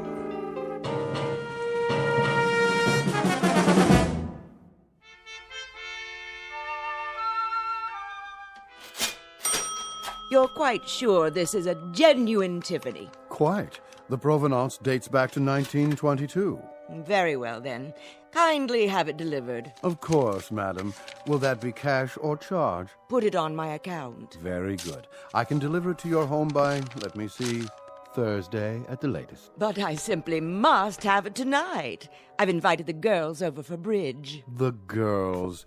I see. Oh, Robert. Yeah? See that Mrs. Gunt receives her lamp this afternoon. You mean today? Carried by hand to her front door. The servants' entrance, if you please. By all means. Ubermeyer's is proud to be of service. If there's anything else we can provide, don't hesitate to... That will be all. Very good, ma'am. Want me to go over there right away? Not yet, Andrew. First, finish unpacking the new shipment quickly before the next customer walks in. Yes, sir. Now then, what do we have? 3 perfume bottles. 3 cut glass vials to contain the otter of damask rose petals. That's more like it. Next. Pottery jugs, 2.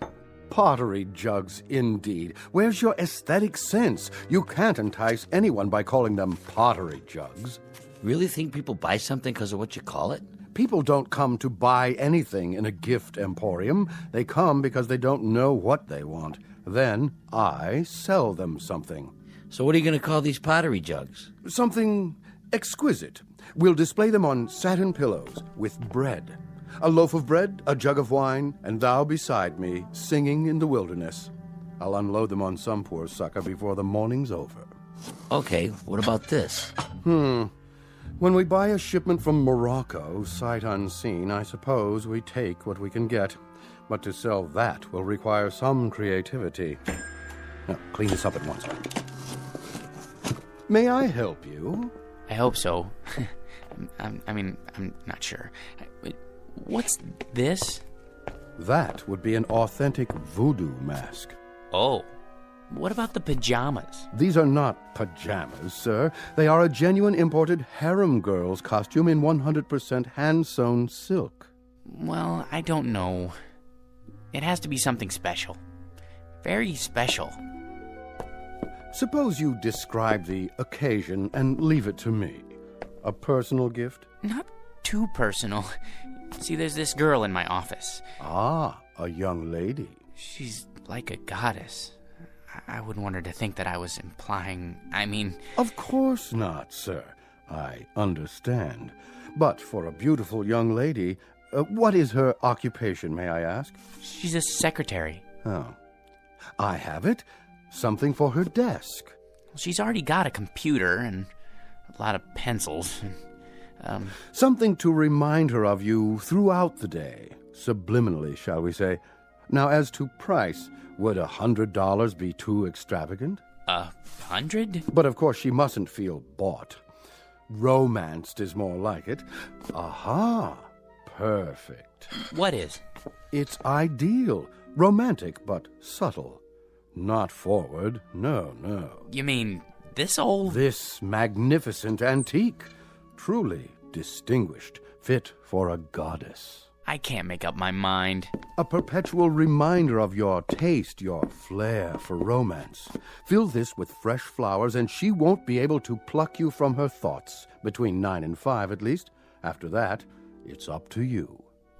It's kind of tarnished, isn't it? That's not tarnish, sir. It's a patina. A testament to its authenticity. And only a mere $20. Well, that is more reasonable, I guess. Put this in a gift box, will you, Robert? For a most discriminating gentleman. Sure thing. Thank you, sir, for making such a wise choice. I hope you'll allow us to serve you again when it's time for the engagement.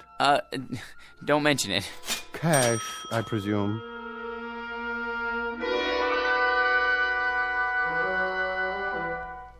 Meet Mr. George P. Hanley, a man life is always treated without deference, honor, or success.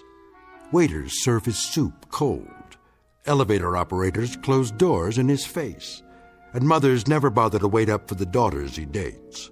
For George is a creature of humble habits and tame dreams, a square peg in a square rut, and the living embodiment of what's commonly referred to as some poor sucker. He is, in short, an ordinary man, but at this moment the accidental possessor of a very special gift, one that measures men not against their accomplishments, but against their deepest desires.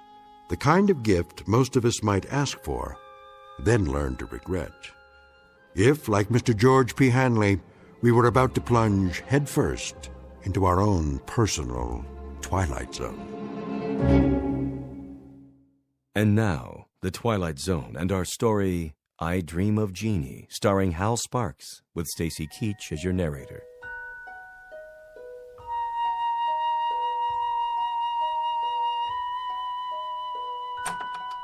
Good. Everybody's still at lunch. I'll just leave this on Anne's desk. No card. She'll just figure out who it's from, right by her keyboard. No, a little to the side. Oh, maybe on her chair. No. Oops. Better put this away for now. Where? In my drawer.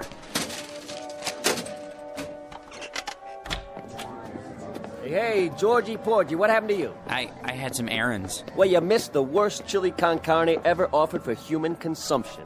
It set a new low, even for the greasy spoon Nick calls a diner. Fill my stomach, like a bag of rocks. I don't care much for chili. Georgie, witness a solemn vow for me, will you? I have to enter these municipal bonds. I, Roger Hackett, do solemnly swear never again to commit gastronomic harry-carry at Nick's, starting on the day I get my promotion at this office. Your promotion? Yep. I thought everyone with equal seniority had the same chance. Mr. Watson said... That's correct, Georgie old Porgy. We're all equal, but some of us are a little bit more equal than others. Especially me. Hi, Ann. How are you? You're looking nice. Hello, boys. Don't be so sure, Roger. Mr. Watson's a fair man. I'm sure he'll compare our experience in debit financing, evaluating liabilities. And that, old Georgie, is one reason why I am more equal. All you think of is debits and liabilities, with assets like hers around. Now, where'd I put my little surprise? Here, Anne, for you. What's this? Oh, just a little something to say happy birthday to the prettiest girl in the entire office. I'm the only girl. And you'd still be the prettiest, even if this whole place was staffed with Miss Americas. Are you gonna open it? Roger, what? Go ahead. Oh, Roger, it's beautiful. Like it? Why, this is the most gorgeous peignoir I've ever seen. Huh, is that what they call it? But it is awfully revealing. Then you'll just have to be careful who you wear it for. Hey, Ann, put it on. Can you feature old man Watson's puss when he calls you in for dictation? Mr. Watson is interested in a different kind of figure, Sam. Is that what you think? You really like it? I love it, but you shouldn't have. You only have a birthday once a year, at least until you're 30. Then you have it once every 2 years. Oh, you bad boy, come here. What? That's to show my appreciation and to prove I haven't even learned to count to 30 yet. And what, may I ask, is going on here? Oh, Mr. Watson, you see it's my birthday, sir, and... Do any of you happen to be aware of the annual statement just issued by this organization? No one? Well, then it may come as a surprise for you to learn that we have just completed the best year in our history, and I believe this department had no small part in that success. So, as a token of my appreciation, I think this is an appropriate time to invite all of you to be my guests at a private party, beginning just as fast as you can get yourselves over to the Tiki Club. No kidding. And as for you, young lady, I just want to say, they aren't the only ones who appreciate you. Would you mind looking in my office? There should be a rather large crystal vase on my desk, full of long-stemmed red roses. They're for you. Oh, they're lovely, Mr. Watson. You're a doll. See you all at the Tiki Club. Let's go, kid, before he realizes he's off his nut and has himself committed. He's a sweet, dear old man. Anne, I just wanted to, Yes, George? Come on, Ann. I just wanted to say happy birthday. Why, thank you, George. Aren't you going with us? I'll be along. See you there. Come on, Roger. I guess some people are more equal. Might as well throw this in the wastebasket. Can't give it to her now. Maybe I should hold on to it until it can play with it at home.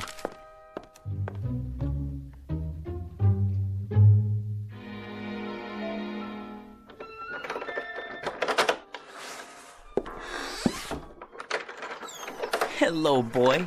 Have a good day. Yeah, mine was lousy, too.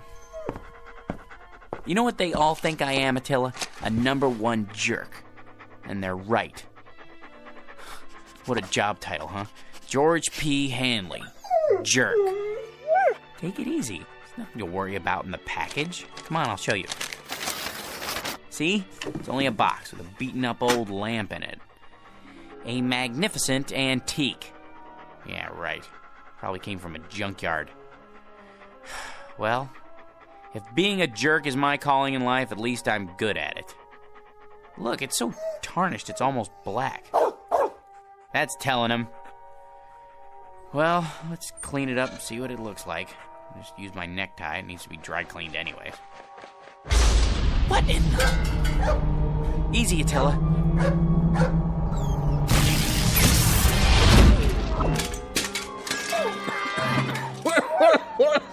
Oh, boy. Some special effects, huh? That smoke's hard on the old mucous membranes. You wouldn't have some Visine on you, would you, buddy? Who are you? Who am I? You were expecting Rex Ingram. I'm the genie of the lamp, that's who. You know, Aladdin, the whole bit. Don't you watch The Late Show? A genie? You don't look like a genie. Where'd you get that plaid suit? What difference does it make? The routine's the same. A couple thousand years ago, I had to wear those crazy balloon long johns and a real wild turban. But let me tell you, that headgear ain't as light as it looks. Give you a real crook in the neck, know what I mean, Jack? George. My name's George. Jack, George, whatever. What I was gonna say is, nowadays we dress hip.